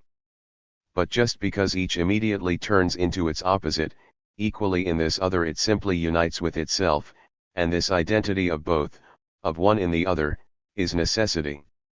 The necessary is an actual, as such it is something immediate, s. 546. Groundless, but equally it has its actuality through an other or in its ground, but at the same time is the positedness of this ground and the reflection of it into itself. The possibility of the necessary is a sublated possibility. The contingent, therefore, is necessary because the actual is determined as a possible, hence its immediacy is sublated and repelled into the ground or the in itself, and the grounded, and also because this its possibility, the ground relation, is simply sublated and posited as being. The necessary is, and this that simply is itself the necessary. At the same time it is in itself, this reflection into self is an other than that immediacy of being, and the necessity of what simply is an other. Thus what simply is not itself the necessary, but this in itself is itself only a positedness, it is sublated and itself immediate. Thus actuality in that which is distinguished from it, namely possibility, is identical with itself. As this identity it is necessity. B. Relative necessity or real actuality. Possibility, and necessity. I. The necessity which has resulted is formal because its moments are formal, that is, they are simple determinations which are a totality only as an immediate unity or as an immediate conversion of the one into the other and thus do not have the form of self-subsistence. Hence in this formal necessity the unity is at first simple and indifferent to its differences. As immediate unity of the form determinations this necessity is actuality, but one which has a content, because its unity is now determined as indifferent to the distinction between the form determinations, namely between itself and possibility. This content as an indifferent identity also contains the form as indifferent, that is, as merely diverse determinations, and is a manifold content in general. This actuality is real actuality. Real actuality as such is in the first instance the thing of many properties, the existent world, but it is not the existence that resolves itself into appearance, but, as actuality, it is at the same time the in itself and reflection into self, it preserves itself in the manifoldness of mere existence, its externality is an inner relationship to itself alone. What is actual can act, something manifests its actuality through what which it produces.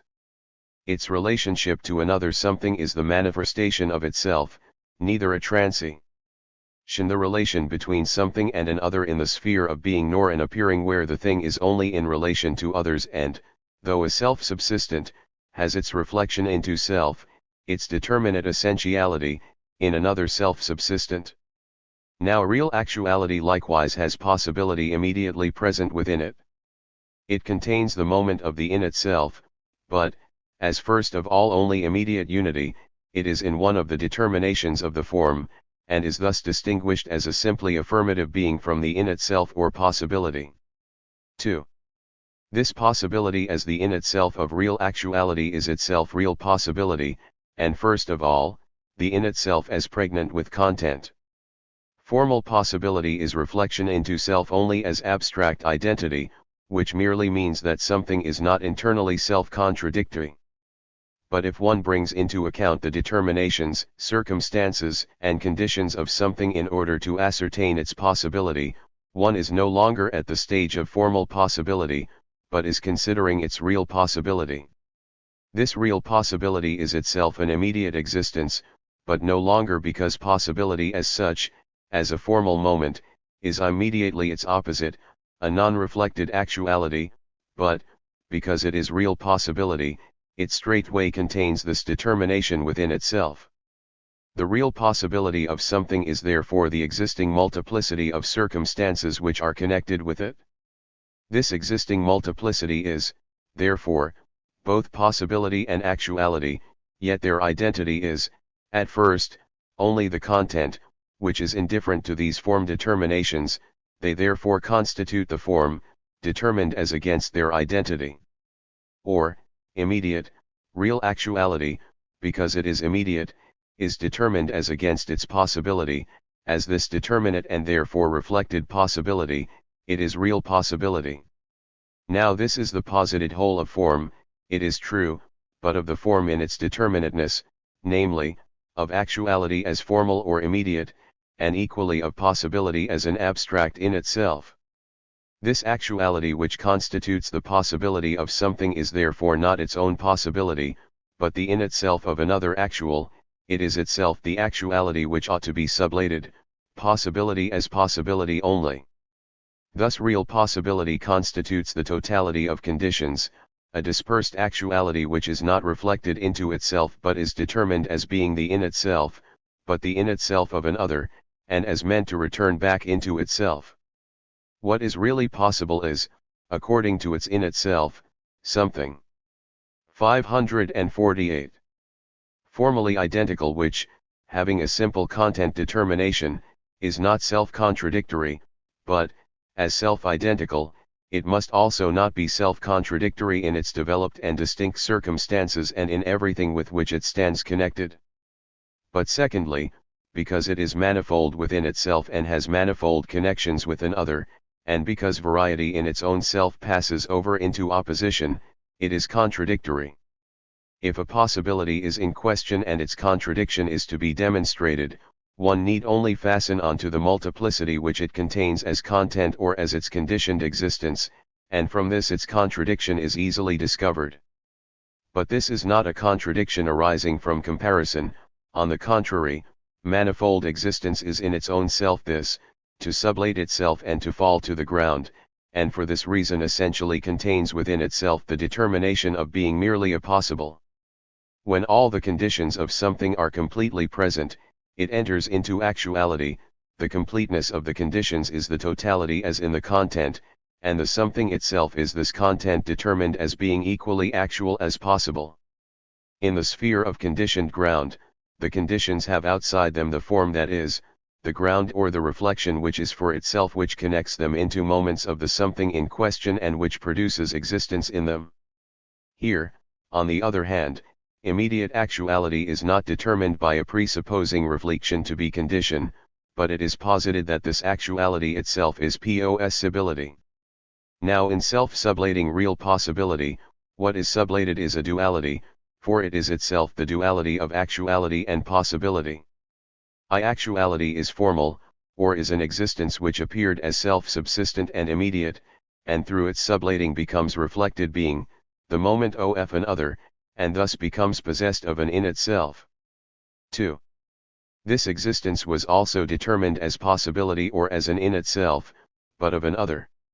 Therefore, when real possibility sublates itself, this in itself is also sublated and passes over into actuality. Thus this movement of self-sublating real possibility produces the same moments which are already in being, but now each grows only out of the other. Consequently, in this negation it also is not a transition, but a going together with itself. Under formal possibility, because something was possible, then not itself but its other was also possible. Real possibility no longer has over against it such an other, for it is real in so far as 549. it is itself also actuality. Consequently, when its immediate existence, the circle of conditions, sublates itself, it makes itself into that in itself which it already is, namely the in itself of an other. And since, conversely, its moment of in itself is thereby at the same time sublated, it becomes actuality, that is, that moment which it likewise already is. Thus what vanishes is this, that actuality was j-termined as the possibility or in itself of an other, and conversely, possibility as an actuality which is not that whose possibility it is. 3. The negation of real possibility is thus its identity with self, in that in its sublating it is thus within itself the recoil of this sublating, it is real necessity. What is necessary cannot be otherwise, but what is simply possible can, for possibility is the in itself that is only positedness and therefore essentially otherness. Formal possibility is this identity as transition into a sheer other, but real possibility, because it contains the other moment, actuality, is already itself necessity. Therefore what is really possible can no longer be otherwise, under the particular conditions and circumstances something else cannot follow.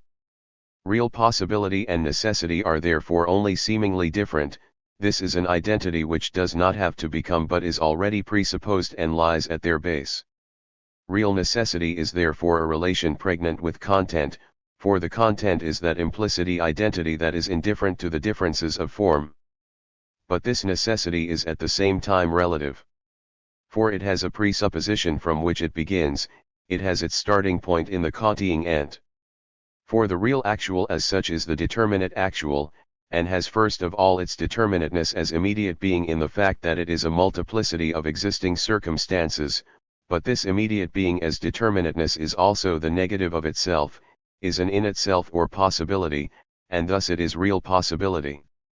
As this unity of the two moments it is the totality of form, but the totality which is still external to itself, it is unity of possibility and actuality in such a manner that manifold existence is immediately or positively possibility a possible, a self-identical in general, because it is an actual, in so far as this possibility of existence is posited, it is determined as only possibility, as immediate conversion of actuality into its oppostor as contingency.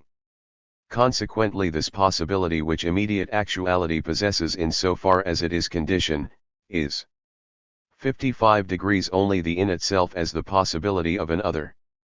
By virtue of the fact that, as was shown, this otherness sublates itself and this positedness is itself posited, real possibility does, it is true, become necessity, but the latter thus begins from that unity of the possible and the actual which is not yet reflected into itself. This presupposing and the self-returning movement are still separate, or necessity has not yet spontaneously determined itself into contingency.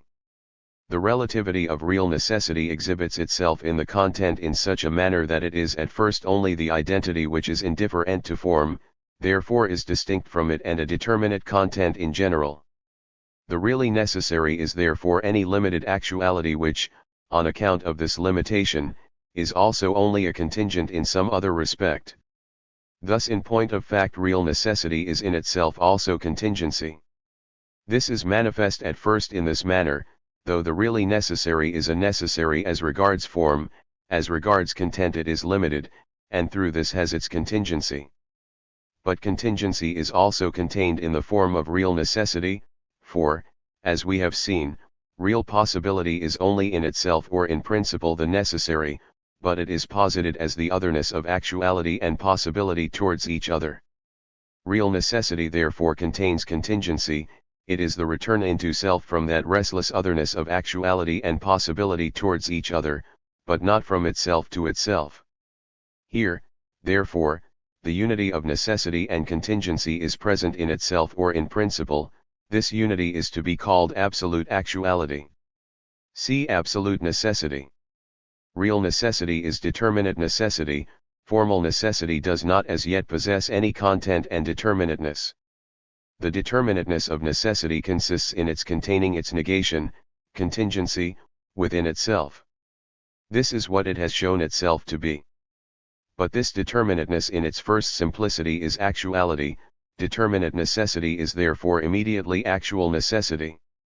This actuality, which is itself as such necessary, for it contains necessity as its in itself, is absolute actuality, actuality which can no longer be otherwise, for its in itself is not possibility but necessity itself.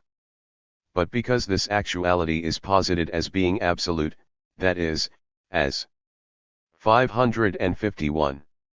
Being itself the unity of itself and possibility, it is only an empty determination, or, it is contingency. This emptiness of its determination makes it a mere possibility, something which can equally be otherwise and can be determined as a possible. But this possibility is itself absolute, for it is precisely the possibility of being determined equally as possibility or as actuality. Since it is this indifference towards itself, it is posited as an empty, contingent determination. Thus real necessity not only implicitly contains contingency, but contingency also becomes in it, but this becoming, as externality, is itself only the in itself of such necessity because it is only an immediate determinedness. But the becoming is not only this, it is also necessity's own becoming, or the presupposition which necessity had is its own positing. For, as real necessity, it is the sublatedness of actuality in possibility, and conversely, because it is the simple conversion of one of these moments into the other, it is also their positive unity, since each, as we saw, unites only with itself in the other. But as such it is actuality, an actuality, however, which only is as the simple coincidence of the form with itself. Its negative positing of those moments is thereby itself the presupposing or positing of itself as sublated, or of immediacy. But it is in this very act that this actuality is determined as a negative, it is a union with itself out of the actuality which was real possibility, thus this new actuality develops only out of its in itself, out of the negation of itself. It is thus at the same time immediately determined as possibility, as mediated by its negation. But this possibility is, therefore, immediately nothing but this mediating, in which the in itself, namely, the possibility itself and immediacy, both in the same manner, are positedness. It is thus the necessity which is equally the sublating of this positedness or the positing of immediacy and the in itself, and in this same act is a determining of this sublating as positedness. It is therefore necessity itself which determines itself as contingency in its being, repels itself from itself, and in this very repulsion has only returned into itself, and in this return, as its being, has repelled itself from itself. Thus form in its realization has penetrated all its differences and made itself transparent, and is, as absolute necessity, only this simple self-identity of being in its negation, or in essence. The distinction of content and form itself has also vanished, for that unity. 55-2. Of possibility in actuality, and conversely, is the form which in its determinateness or in positedness is indifferent towards itself, is the fact filled with content, in which the form of necessity ran its external course. But as such, it is this reflected identity of the two determinations as indifferent towards it, and hence the form determination of the in itself as against the positedness, and this possibility constitutes the limitedness of the content real necessity had. But the resolution of this difference is absolute necessity, whose content is this difference which in this necessity penetrates itself. Absolute necessity is, therefore, the truth into which actuality and possibility as such, and formal and real necessity withdraw. It is, as we have found, that being which in its negation, in essence, is self-related and is being. It is as much simple immediacy or pure being as simple reflection into self or pure essence. It is this, that these two are one and the same. That which is simply necessary only is because it is, it has neither condition nor ground. But equally it is pure essence, its being is simple reflection into self, it is, because it is. As reflection, it has a ground and condition, but it has only itself for ground and condition. It is the in itself, but its in itself is its immediacy, its possibility is its actuality. It is, therefore, because it is, as the union of being with itself it is essence, but because this simple is equally immediate simplicity, it is being. Absolute necessity is thus the reflection or form of the absolute, the unity of being and essence, simple immediacy that is absolute negativity. Consequently, on the one hand, its differences do not have the shape of the determinations of reflection, but of a simply affirmative multiplicity, a differentiated actuality which has the shape of others, self-subsistent relatively to one another. On the other hand, since its relation is absolute identity, it is the absolute conversion of its actuality into its possibility and of its possibility into actuality. Absolute necessity is therefore blind. On the one hand, the different sides, which are determined as actuality and possibility, have the shape of reflection into self as being, both are, therefore, free actualities, neither of which is reflected in the other, nor will let any trace of its relation to the other show in it, grounded in itself, each is the necessary in its own self. Necessity as essence is concealed in this being, contact between these actually ties appears therefore as an empty externally, the actuality of the one in the other is only possibility, contingency. For being is 553. Posited as absolutely necessary, as self-mediation, which is absolute negation of mediation by an other, or as being which is identical only with being, an other that has actuality in being, is therefore determined simply as something merely possible, as empty positedness. But this contingency is rather absolute necessity, it is the essence of those free, inherently necessary actualities.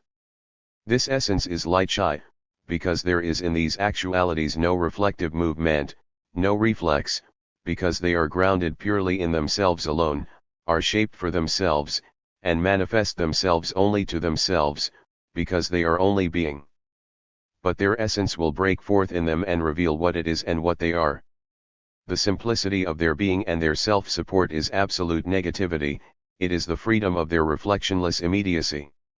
This negative breaks forth in them because being, through this its essence, is self-contradiction, and that, too, against this being in the form of being, therefore as the negation of those actualities, which is absolutely different from their being, as their nothing, as an equally free otherness over against them as is their being. Yet it could not but be recognized in them. In their self-based shape they are indifferent towards form, are a content, hence distinct actually ties and a determinate content. This content is the mark impressed upon them by necessity, which in its determination is absolute return into self when it let them go free as absolutely actual. To this mark necessity appeals as witness to its claim, and, smitten by it, the actualities perish.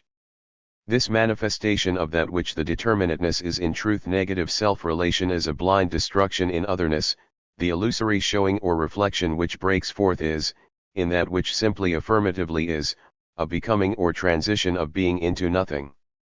But conversely, being is equally essence, and becoming is reflection or an illusory showing. Thus the outwardness is its inwardness, their relation is absolute identity, and the transition of the actual into the possible, of being into nothing, is a union with self. Contingency is absolute necessity, it is itself the presupposing of that first, absolute actuality. This identity of being with itself in its negation is now substance. It is this unity as in its negation, or as in contingency, as such it is substance as relation to itself. The blind transition of necessity is rather the absolute's own exposition, the movement of the absolute within itself which, in its alienation, rather reveals itself. Chapter 3. Relation. Absolute necessity is not so much the necessary, still less a necessary, but necessity being, simply and solely as reflection. It is relation because it is a distinguishing whose moments are themselves its whole totality, and therefore absolutely subsist, but in such a manner that there is only one subsistence and the difference is only the illusory being, the reflective movement, of the expository process, and this illusory being is the absolute itself.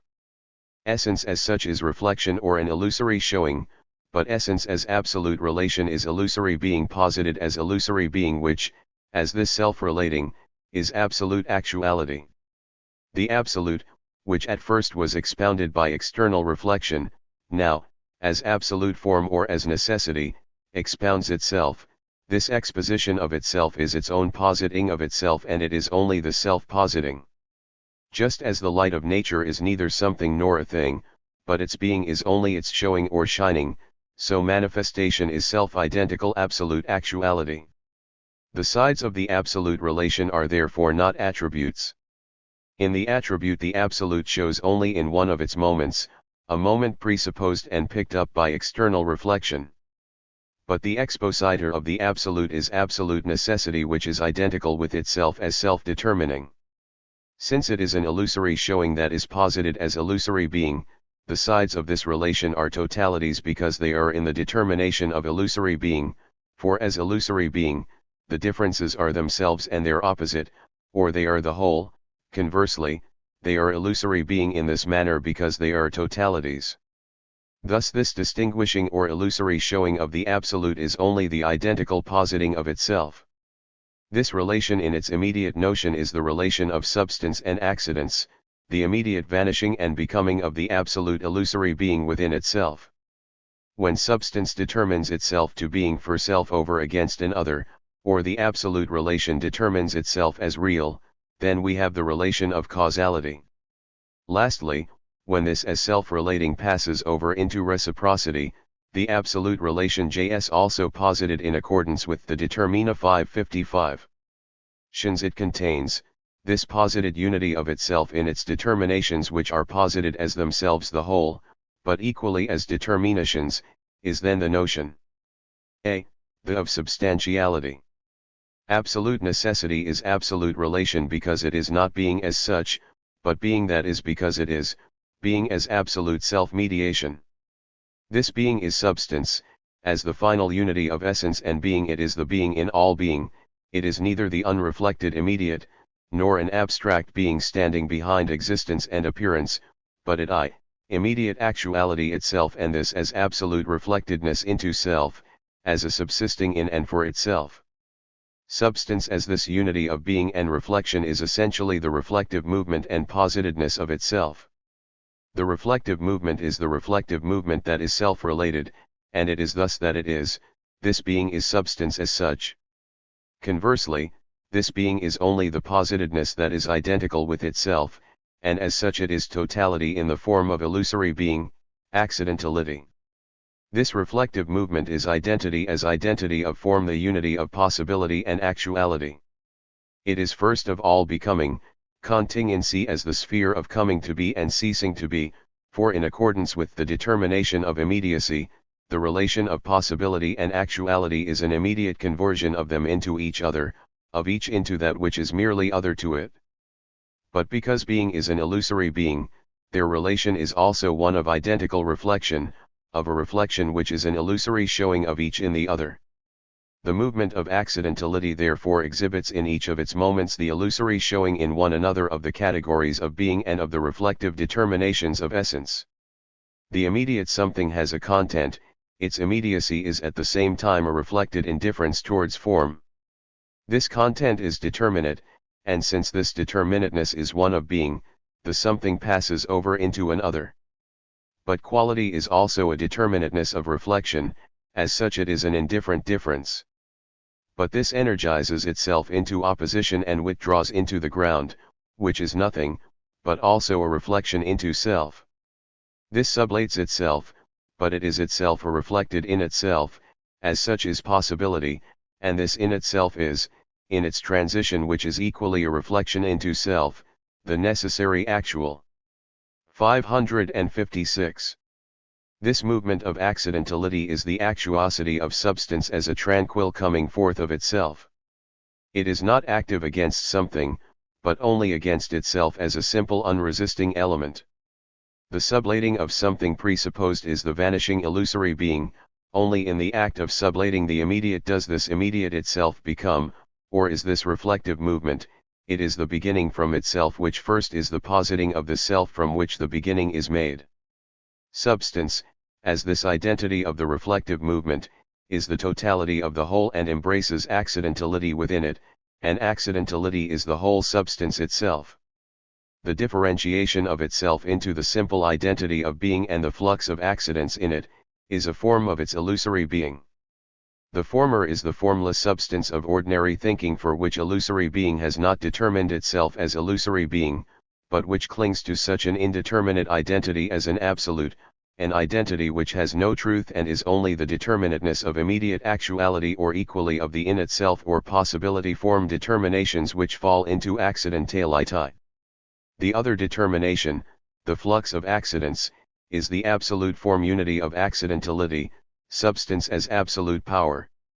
The ceasing to be of the accident is the withdrawal of itself as actuality into itself, as into its in itself or its possibility, but this its in itself is itself only a positedness, and therefore it is also an actuality, and because these form determinations are equally content determinations, this possible is a differently determined actual also in respect of content.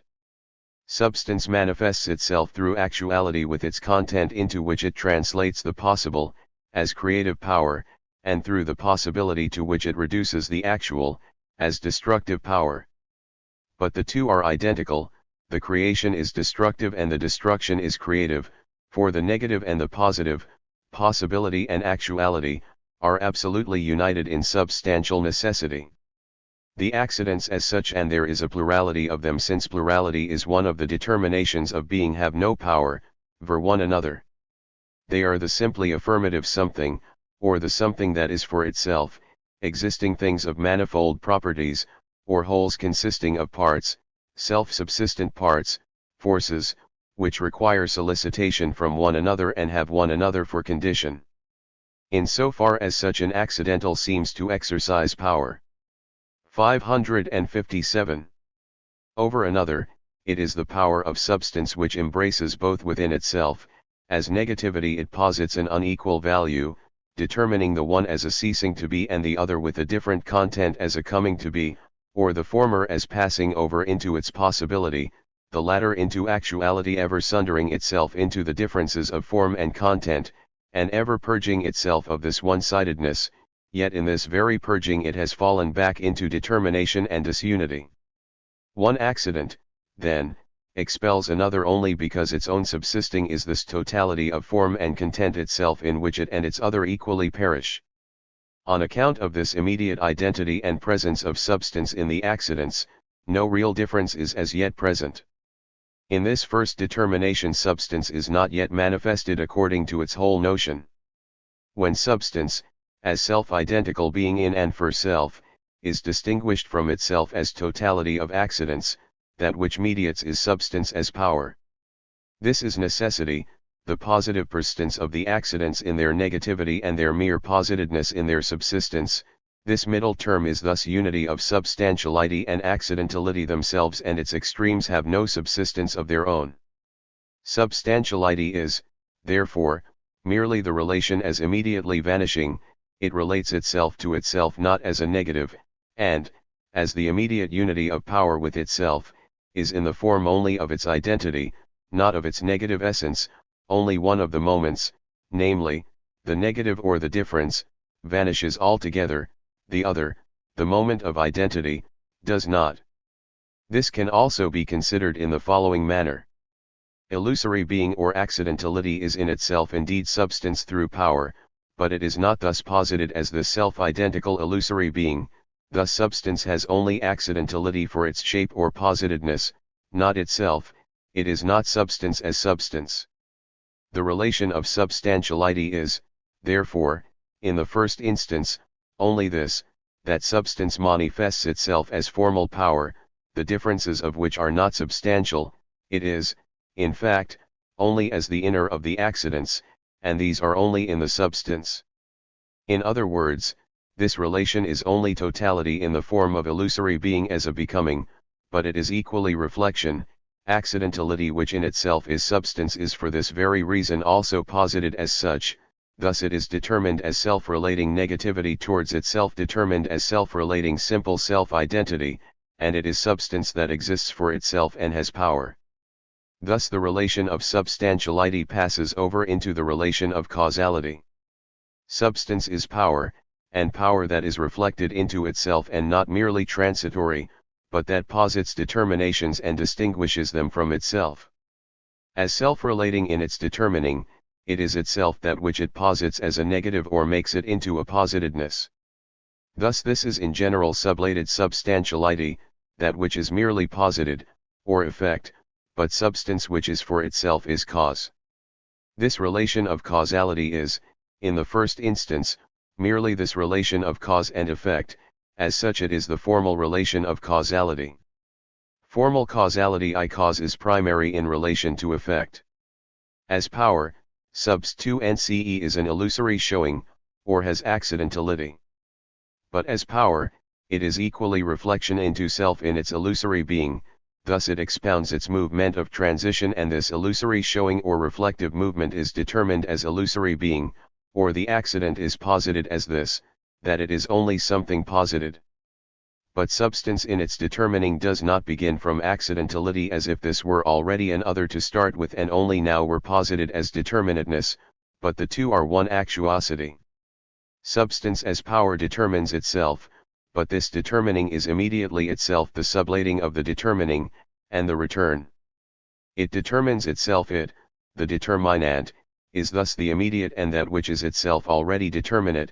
In determining itself, it therefore posits this already determinate as determined and thus has sublated the positedness and has returned into itself. Conversely, this return, because it is the negative relation of substance to itself, is itself a determining or repelling of itself from itself. It is through this return that the determinate becomes, the determinate from which substance seems to begin and which it now seems to posit as a determinate already given. The absolute actuosity is thus cause the power of substance in its truth as manifestation, which immediately also expounds or explicates that which is in itself, that is, the accident, in the becoming of the latter, posits it as positedness as effect. This is therefore first, the same thing as the accidentality of the relation of substantiality, namely, substance as positedness, but secondly, accident as such substantially is only through its vanishing, as something transitory, but as effect, it is. 559. Positedness as self-identical, the cause is manifested in the effect as whole substance, namely, as reflected into itself in the positedness itself as I, uc. 2. Over against this positedness reflected into itself, the determinate as determinate, stands substance as the non-posited original. Because substance as absolute power is the return into itself, yet this return is itself a determining, it is no longer merely the in itself of its accident but is also posited as this in itself. It is therefore as cause that substance first has actuality. But this actuality in which it's in itself, its determinateness in the relation of substantiality, is now posited as determinateness, is effect. Consequently the actuality which substance has as cause, it has only in its effect. This is the necessity which is cause. It is actual substance because substance as power determines itself, but is at the same time cause, because it explicates this determinateness or posits it as positedness, thus it posits its actuality as positedness or as effect. This is the other of cause, positedness over against the original and mediated by it. But cause, as necessity, equally sublates this its mediation and as the originally self-relating activity in the determining of itself is, as against the mediated, the return into itself, for the positedness is determined as positedness and hence is self-identical, the cause is therefore truly actual and self-identical only in its effect. The effect is therefore necessary just because it is the manifestation of the cause or is this necessity which is cause. Only as this necessity is cause self-moving, beginning from itself without solicitation from an other, and the self-subsistent source of production from out of itself, it must act. Its originativeness is this, that its reflection into self is a positing that determines, and conversely, both are one unity. Consequently, effect contains nothing whatever that cause does not contain.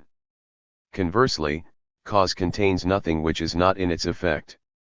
Cause is cause only in so far as it produces an effect, and cause is nothing but this determination, to have an effect, and effect is nothing but this, to have a cause. Cause as such implies its effect, and effect implies cause, insofar as cause has not yet acted, or if it has ceased to act, then it is not cause, and effect insofar as its cause has vanished, is no longer effect but an indifferent actuality. 3. Now in this identity of cause and effect, the form through which they are distinguished as implicit determinations and as 560. Positedness is sublated. Cause is extinguished in its effect, and with it the effect, too, is extinguished, for it is only the determinateness of the cause. Hence this causality which is extinguished in the effect is an immediacy which is indifferent to the relation of cause and effect, which attaches to it externally. The determinate relation of causality are. The self-identity of cause in its effect is the sublating of its power and negativity, and is therefore the unity which is indifferent to the differences of form, that is, content. Consequently content is, only implicitly related to form, here, to causality. They are thus posited as diverse, and form as against content is itself only an immediately actual, a contingent, causality. Further, the content as thus determinate is a content diverse in its own self, and cause is determinate in respect of its content and so, therefore, equally is effect. Content, since reflectedness here is also immediate actuality, is to this extent actual, but finite, substance. This now is the relation of causality in its reality and finitude. As formal, it is the infinite relation of absolute power whose content is pure manifestation or necessity. As finite causality, on the other hand, it has a given content and exhausts itself in an external difference in this identical content which in its determinations is one and the same substance. Through this identity of content, this causality is an analytic proposition. It is the same fact which presents itself once as cause and again as effect, there as something subsisting on its own account and here as positedness or determination in another. Since these determinations of form are an external reflection, it is, in point of fact, the tautological consideration of a subjective understanding to determine a phenomenon as effect and from this to ascend to its cause in order to comprehend and explain it. It is merely a repetition of one and the same content, there is nothing else in the cause but what is in the effect. Rain, for example, is the cause of wetness which is its effect. The rain wets, this is an analytic proposition. The same water which is rain is wetness, as rain. This water is only in the form of a fact by itself, as wetness or moisture. On the other hand, it is adjectival, something posited, that is no longer supposed to have its subsistence in its own self, and the one determination like the other, is external to it. Thus the cause of this color is a 561. Coloring agent, a pigment, which is one and the same actuality, once in the form of an agent external to it, that is, externally connected with an agent different from it, and again in the determination, equally external to it, of an effect. The cause of an act is the inner disposition in an active subject, and this is the same content and worth as the outer existence which it acquires through the deed. If the motion of a body is considered as effect, then its cause is a propulsive force, but it is the same quantum of motion that is present before and after the impulse, the same existence which the propelling body contained and communicated to the propelled body, and the quantum it communicates is the same as that which it loses itself. The cause, for example the painter or the propulsive body, has of course a further content, besides the colors and the form which combines them into a painting, in the case of the former, and besides the motion of specific strength and direction, in the case of the latter. Only this further content is a contingent accessory which does not concern the cause, what other qualities the painter possesses, apart from his being the painter of this picture. This does not enter into this painting, only those of his properties represented in the effect are present in him as cause, he is not cause as regards the rest of his properties. And so, whether the propulsive body is stone or wood, green, yellow, and so on, this does not enter into the impulse it communicates, in this respect it is not cause. With respect to this tautology of the relation of causality, it is to be remarked that it does not seem to be contained therein if the remote, and not the proximate, cause of an effect is adduced. The change of form suffered by the basic fact in this passage through a number of intermediate terms conceals the identity which it retains in that passage. In this multiplication of causes which have entered between that fact and the ultimate effect, the former is at the same time connected with other things and circumstances, so that the complete effect is contained, not in that first term which was pronounced to be the cause, but only in these several causes together. If, for example, a man developed his talent in circumstances arising from the loss of his father who was hit by a bullet in battle, then this shot could be assigned as the cause of the man's skill. But it is clear that the shot, for example, is not by 562 itself this cause, but only the combination of it with other effective determinations. Or rather, it is not cause at all but only a single moment which belonged to the circumstances of the possibility. Further and above all, we must note the inadmissible application of the relation of causality to relations of physico-organic and spiritual life. Here, what is called cause certainly reveals itself as having a different content from the effect, but the reason is that that which acts on a living being is independently determined, changed and transmuted by it, because the living thing does not let the cause come to its effect, that is, it sublates it as cause. Thus it is inadmissible to say that food is the cause of blood, or certain dishes or chill and damp are the causes of fever, and so on. It is equally inadmissible to assign the Ionic climate as the cause of Homer's works, or Caesar's ambition as the cause of the downfall of the Republican Constitution of Rome. In history generally, spiritual masses and individuals are in play and reciprocal determination with one another, but it is rather the nature of spirit, in a much higher sense than it is the character of the living thing in general, not to receive into itself another original entity, or not to let a cause continue itself into it but to break it off and to transmute it. However, these relationships belong to the idea where they will first come up for consideration.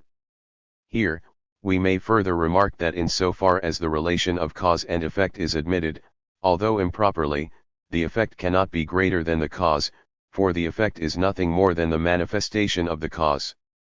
It has become a common jest in history to let great effects arise from small causes and to cite as the primary cause of a comprehensive and profound event an anecdote. Such a so-called cause is to be regarded as nothing more than an occasion, an external stimulus, of which the inner spirit of the event had no need, or could have used a countless host of others such in order to begin from them in the sphere of appearance, to disengage itself and give itself manifestation. The reverse rather is true, namely, that such a petty and contingent circumstance is the occasion of the event only because the latter has determined it to be such. Consequently, though this arabesque painting of history which makes a huge shape spring from a slender stalk is ingenious, it is an extremely superficial treatment. It is true that in this process of a great event arising out of a small circumstance we have an instance of the conversion which spirit imposes on the external, but for this very 563 reason, this external is not cause in the process. In other words, this conversion itself sublates the relationship of causality. 2. But this determinateness of the relationship of causality, that content and form are distinct and indifferent, extends further. The form determination is also content determination. Cause and effect, the two sides of the relation, are, therefore, also another content. Or the content, because it is only as content of a form, has the difference of form in its own SDF and is essentially different. But this its form is the relationship of causality, which is a content identical in cause and effect, and consequently the different content is externally connected, on the one hand with the cause, and on the other hand with the effect, hence the content itself does not enter into the action and into the relation. This external content is therefore devoid of any relationship, an immediate existence, or because it is, as content, the implicit identity of cause and effect, it too is an immediate, simply affirmative identity. This is, therefore, anything at all which has manifold determinations of its existence, among them also this, that in some respect or other it is cause or else effect. In it, the form determinations have their substrate, that is, their essential subsistence, and each has a particular subsistence, for their identity is their subsistence, but at the same time it is their immediate subsistence, not their subsistence as form unity or as relation. But this thing is not only substrate but also substance, for it is identical subsistence only as subsistence of the relation. Further, it is finite substance, for it is determined as immediate over against its causality. But at the same time, it has causality because it is equally only the identical as this relationship. Now, as cause, this substrate is negative relation to self. But it itself to which it relates itself is first, a positedness, because it is determined as an immediately actual. This positedness, as content, is any determination whatever. Secondly, causality is external to it, and therefore causality itself constitutes its positedness. Now since it is causal substance, its causality consists in relating itself negatively to itself, therefore to its positedness and external causality. The action of the substance therefore begins from an externality, liberates itself from this external determination, and its return into itself is the preservation of its immediate existence and the sublating of its posited existence, hence of its causality as such. Thus a stone which moves is cause, its movement is a deter. 564. Menation which it has, but besides which it also contains many other determinations of color, shape, and so on, which do not enter into its causality. Its immediate existence is separate from its form relation, namely, causality, and is, therefore, an external ity. The stone's movement and the causality attaching to the stone in its movement are present in the stone only as a positedness. But the causality also belongs to the stone itself. This stems from the fact that its substantial subsistence is its identical relation to itself, but that this is now determined as positedness and is therefore at the same time a negative relation to self. Its causality, which is directed against itself as positedness or as an externality, consists therefore in sublating this and by removing it to return into itself, hence to that extent to be not self-identical in its positedness, but only to restore its abstract originativeness. Or, rain is the cause of wetness, which is the same water as the rain.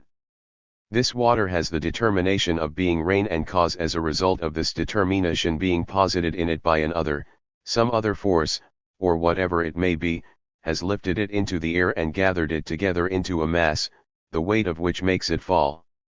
Its removal to a distance from the earth is a determination alien to its original self-identity, to its heaviness. Its causality consists in removing this determination and restoring that identity, but also, therefore, in sublating its causality.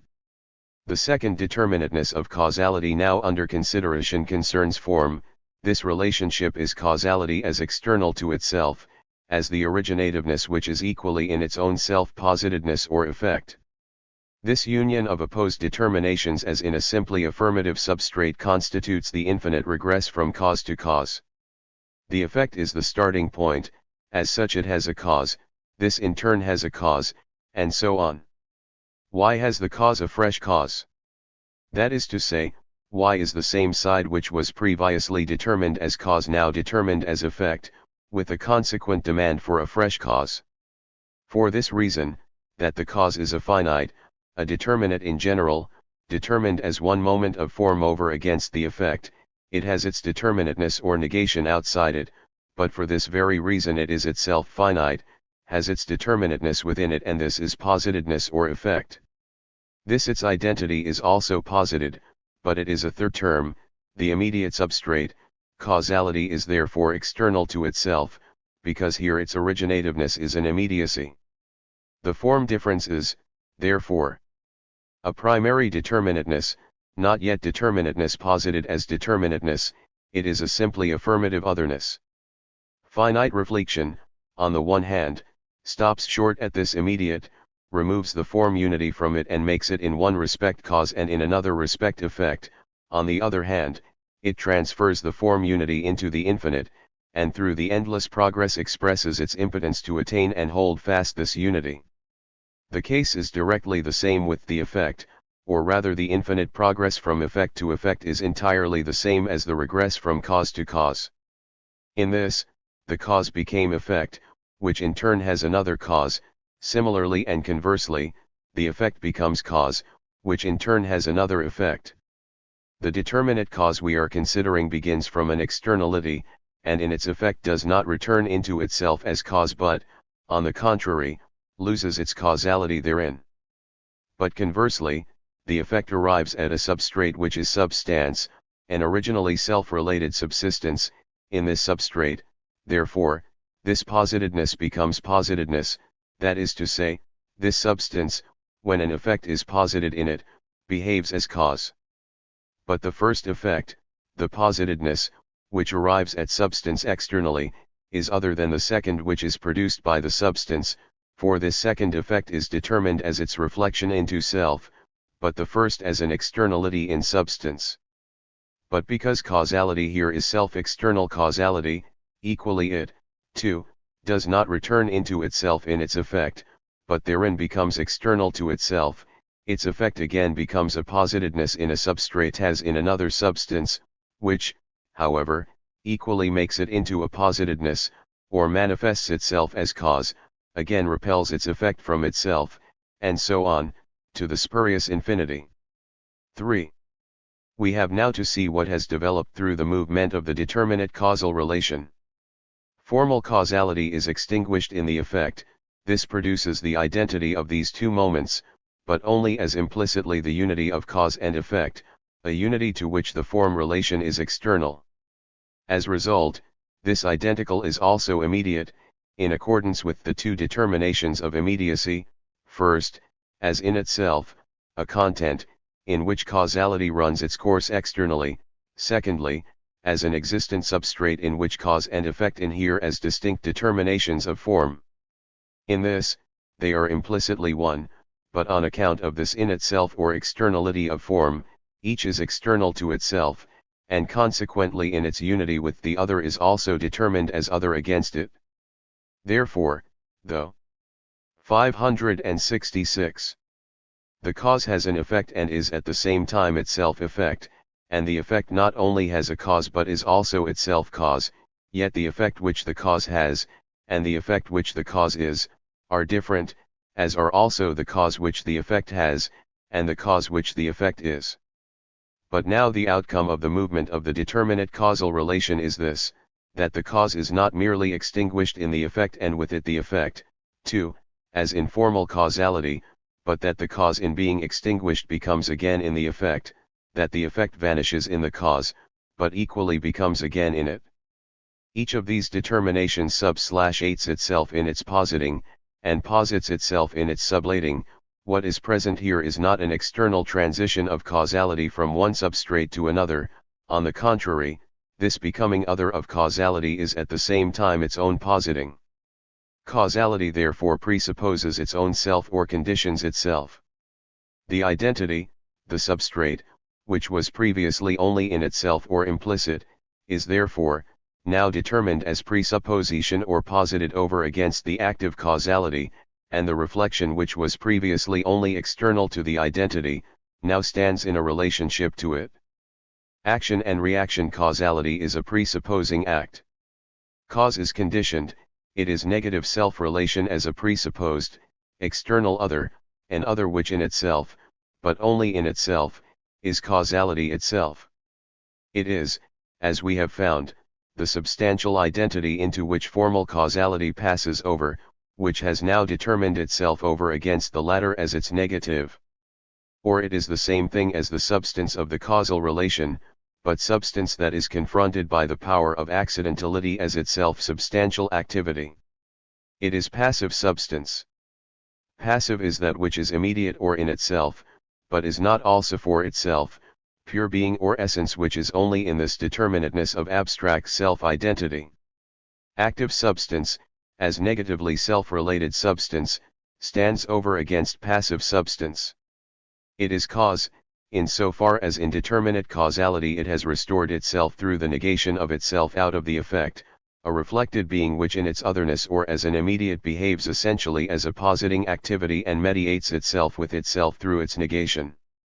Here, therefore, causality no longer has a substrate in which it inheres, and is not a form determination over against this identity, but is itself.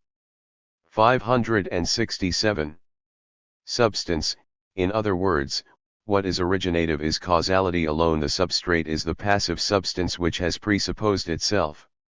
Now this cause acts, for it is the negative power over itself, at the same time, it is its own presupposition, thus it acts on itself as on an other, on the passive substance. Accordingly, first, it sublates the otherness of this substance and in it returns into itself. Secondly, it determines the substance, positing this sublating of its otherness or the return into itself as a determinateness. This positedness, because it is at the same time its return into self, is first of all its effect. But conversely, because as presupposing it determines itself as its other, it posits the effect in the other, in the passive substance. Or because the passive substance itself is double, namely, a self-subsistent other and also something presupposed and in itself already identical with the active cause, the action of this, too, is double, it is two actions in one, the sublating of its determinedness, namely, of its condition, or the sublating of the self-subsistence of the passive substance, and by thus sublating its identity with the passive substance, it presupposes itself or posits itself as other. Through the latter moment, the passive substance is preserved, that first sublating of it also appears in relation to the substance in such a manner that only some determinations in it are sublated and the identity of the passive substance with the active substance in the effect takes place externally in it. To this extent it suffers violence. Violence is the manifestation of power, or power as external. But power is external only in so far as causal substance in its action, that is, in the positing of itself, is at the same time presupposing, that is, it posits itself as sublated. Conversely, the act of violence is equally an act of power. It is only on an other presupposed by itself on which the violent cause acts, its effect thereon is a negative relation to itself, or the manifestation of itself. The passive is the self-subsistent that is only something posited, something that is broken within itself, an actuality which is condition, and condition, too, which is now in its truth, that is, an actuality that is only a possibility, or, conversely, an in itself that is only the determinateness of the in itself, is only passive. Therefore not only is it possible to do violence to that which suffers it, but also violence must be done to it, that which acts violently on the other can do so only because it is the power over it, the power in which it manifests both itself and the other. Through violence, passive substance is only posited as what? 568. It is in truth, namely, to be only something posited, just because it is the simple positive, or immediate substance, what it is beforehand as condition, is the illusory immediacy which active causality strips off from it. Passive substance therefore only receives its due through the action on it of another power. What it loses is that immediacy, the substantiality which is alien to it. What it, as something alien, receives, namely, to be determined as a positedness, is its own determination. But now in being posited in its positedness, or in its own determination, the outcome is not that it is sublated, but rather that it only unites with its own self and therefore in being determined is, in fact, originative. On the one hand, therefore, the passive substance is preserved or posited by the active substance, namely, in so far as the latter makes itself into a sublated substance, but, on the other hand, it is the act of the passive substance itself to unite with itself and thus to make itself into the originative and into cause. Its being posited by an other, and its own becoming are one and the same thing. Now since passive substance is itself converted into cause, the outcome is first, that in it the effect is sublated, in this consists its reaction in general. Passive substance is in itself positedness, as passive substance, also the positedness has been posited in it by the other substance, in so far as it received the effect of the latter within it. Its reaction, therefore, equally contains the twofold result: first, that what it is in itself is posited, and secondly, that what it is posited as displays itself as its in itself, it is in itself positedness, and consequently receives within it an effect through the other substance, but this positedness is, conversely, the passive substance's own in itself. This is thus its own effect, it itself displays itself as cause. Secondly, the reaction is against the first active cause. The effect which the previously passive substance sublates within itself is, in fact, precisely this effect of the first cause. But the cause has its substantial actuality only in its effect. When this is sublated, its causal substantiality is sublated. This happens first in itself through itself, in that it converts itself into effect. In this identity its negative determination vanishes and it becomes a passive substance. Secondly, it happens through the previously passive, but now recitative, substance, which sublates its effect. In determinate causality, it is true that the substance which is acted upon also in turn b. 569 comes cause, thus acting against the positing in it of an effect. But it did not react against that cause, but posited its effect again in another substance, giving rise to the progress to infinity of effects, because here the cause is at first only implicitly identical with itself in its effect, and therefore, on the one hand, vanishes in an immediate identity in its rest, and, on the other hand, resuscitates itself in another substance. In conditioned causality, on the contrary, the cause is self-related in the effect, because it is its other as condition, as something presupposed, and its action is thereby just as much a becoming as a positing and sublating of the other. Further, in all this it behaves as a passive substance, but, as we saw, it comes into being as a causal substance as a result of its being acted upon.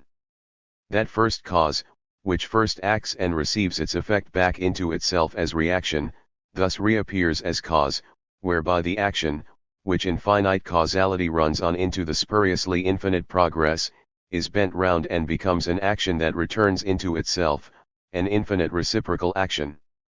See reciprocity. In finite causality it is substances that are actively related to each other. Mechanism consists in this externality of causality, where the reflection of the cause into itself in its effect is at the same time a repelling being, or where, in the self-identity which the causal substance has in its effect, the cause equally remains something immediately external to it, and the effect has passed over into another substance. Now in reciprocity this mechanism is sublated, for it contains first the vanishing of that original persistence of the immediate substantiality, and secondly the coming to be of the cause, and hence originativeness as self-mediating through its negation. At first, reciprocity displays itself as a reciprocal causality of presupposed, self-conditioning substances, each is alike active and passive substance in relation to the other. Since the two, then, are both passive and active, any distinction between them has already been sublated, the difference is only a completely transparent semblance, they are substances only inasmuch as they are the identity of the active and the passive. Reciprocity itself is therefore still only an empty mode of representing this, all that is still required is merely an external bringing together of what is already both in itself and posited. First of all, it is no longer substrates but 57 degrees substances that stand in relation to each other. In the movement of conditioned causality, the still remaining presupposed immediacy has been sublated, and the conditioning factor of the causal activity is still only the passivity of being acted upon, or the passivity of the cause itself. But further, this being acted upon does not originate in another causal substance, but simply from a causality which is conditioned by being actia upon, or is a mediated causality. Consequently, this initially external moment which attaches to cause and constitutes the side of its passivity, is mediated by itself, is produced by its own activity, and is thus the passivity posited by its own activity. Causality is conditioned and conditioning, the conditioning side is passive, but the conditioned side equally is passive. This conditioning or passivity is the negation of cause by the cause itself, in that it essentially converts itself into effect, and precisely through this is cause. Reciprocity is, therefore, only causality itself. Cause not only has an effect, but in the effect it stands, as cause, in relation to itself. Causality has hereby returned to its absolute notion, and at the same time has attained to the notion itself.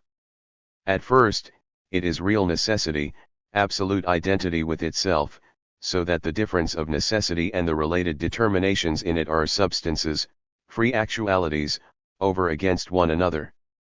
Necessity is, in this way, inner identity. Causality is the manifestation of this, in which its illusory show of substantial otherness has sublated itself and necessity is raised to freedom. In reciprocity, originative causality displays itself as an arising from its negation, from passivity, and as a passing away into the same, as a becoming, but in such a manner that at the same time this becoming is equally only illusory. The transition into an other is a reflection into itself. The negation, which is ground of the cause, is its positive union with itself. In reciprocity, therefore, necessity and causality have vanished. They contain both immediate identity as connection and relation, and the absolute substantiality of the different sides, hence the absolute contingency of them, the original unity of substantial difference, and therefore absolute contradiction. Necessity is being, because it is the unity of being with itself that has itself for ground, but conversely, because it has a ground it is not being, it is an altogether illusory being, relation, or mediation. Causality is this posited transition of originative being, of cause, into illusory being or mere positedness, and conversely, of positedness into origina 571. Tivness, but the identity itself of being and illusory being is still an inner necessity. This inwardness or this in itself, sublates the movement of causality, with the result that the substantiality of the side standing in relation is lost, and necessity unveils itself. Necessity does not become freedom by vanishing, but only because its still inner identity is manifested, a manifestation which is the identical movement of the different sides within themselves, the reflection of the illusory being as illusory being into itself. Conversely, at the same time, contingency becomes freedom, for the sides of necessity, which have the shape of independent, free actualities not reflecting themselves in one another, are now posited as an identity, so that these totalities of reflection into self in their difference are now also reflected as identical, or are posited as only one and the same reflection. Absolute substance, which as absolute form distinguishes itself from itself, therefore no longer repels itself as necessity from itself, nor, as contingency, does it fall asunder into indifferent, self-external substances.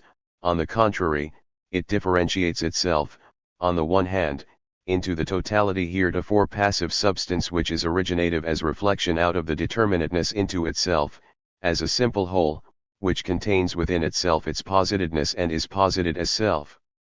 Identical therein the universal, on the other hand, it differentiates itself into the totality heretofore causal substance into the reflection equally out of the determinateness into itself to a negative determinateness which, as thus the self-identical determinateness is likewise posited as the whole, but as self-identical negativity the individual. But because the universal is self-identical only in that it contains the determinateness within itself as sublated, and therefore the negative as negative, it is immediately the same negativity which individuality is, and individuality, because it is equally the determinate, the negative as negative, is immediately the same identity which universa is. This their simple identity is particularity, which contains in immediate unity the moment of determinateness of the individual and the moment of reflection into self of the universal. These three totalities are, therefore, one and the same reflection, which, as negative self-relation, differentiates itself into these two, but into a perfectly transparent difference, namely, into a determinate simplicity or simple determinateness which is their one and the same identity. This is the notion, the realm of subjectivity or of freedom. Volume 2. Subjective Logic or the Doctrine of the Notion. Foreword. This part of the logic which contains the doctrine of the notion and constitutes the third part of the whole, is also issued under the particular title system of subjective logic, for the convenience of those friends of this science who are accustomed to take a greater interest in the matters here treated and included in the scope of logic commonly so called, than in the further logical topics treated in the first two parts. For these earlier parts I could claim the indulgence of fair-minded critics on account of the scant preliminary studies in this field which could have afforded me a support, material, and a guiding thread. In the case of the present part, I may claim their indulgence rather for the opposite reason, for the logic of the notion, a completely ready-made and solidified, one may say, ossified material is already to hand, and the problem is to render this material fluid and to rekindle the spontaneity of the notion in such dead matter. If the building of a new city in a waste land is attended with difficulties, yet there is no shortage of materials, but the abundance of materials presents all the more obstacles of another kind when the task is to remodel an ancient city, solidly built, and maintained in continuous possession and occupation. Among other things, one must resolve to make no use at all of much material that has hitherto been highly esteemed. But above all, the grandeur of the subject matter may be advanced as an excuse for the imperfect execution. For what subject matter can cognition have that is more sublime than truth itself? Yet the doubt whether it is not just this subject matter that requires an excuse may occur to us if we recall the sense in which Pilate put the question, "What is truth?" In the words of the poet, with the courtiers mean that purblind yet smiling condemns the cause of the earnest soul. One Pilate's question bears the meaning which may be regarded as an element in good manners together with a reminder of it, that the aim of attaining truth is, as everyone knows, something given up and long since set aside, and that the unattainableness of truth is recognized even among professional philosophers and logicians.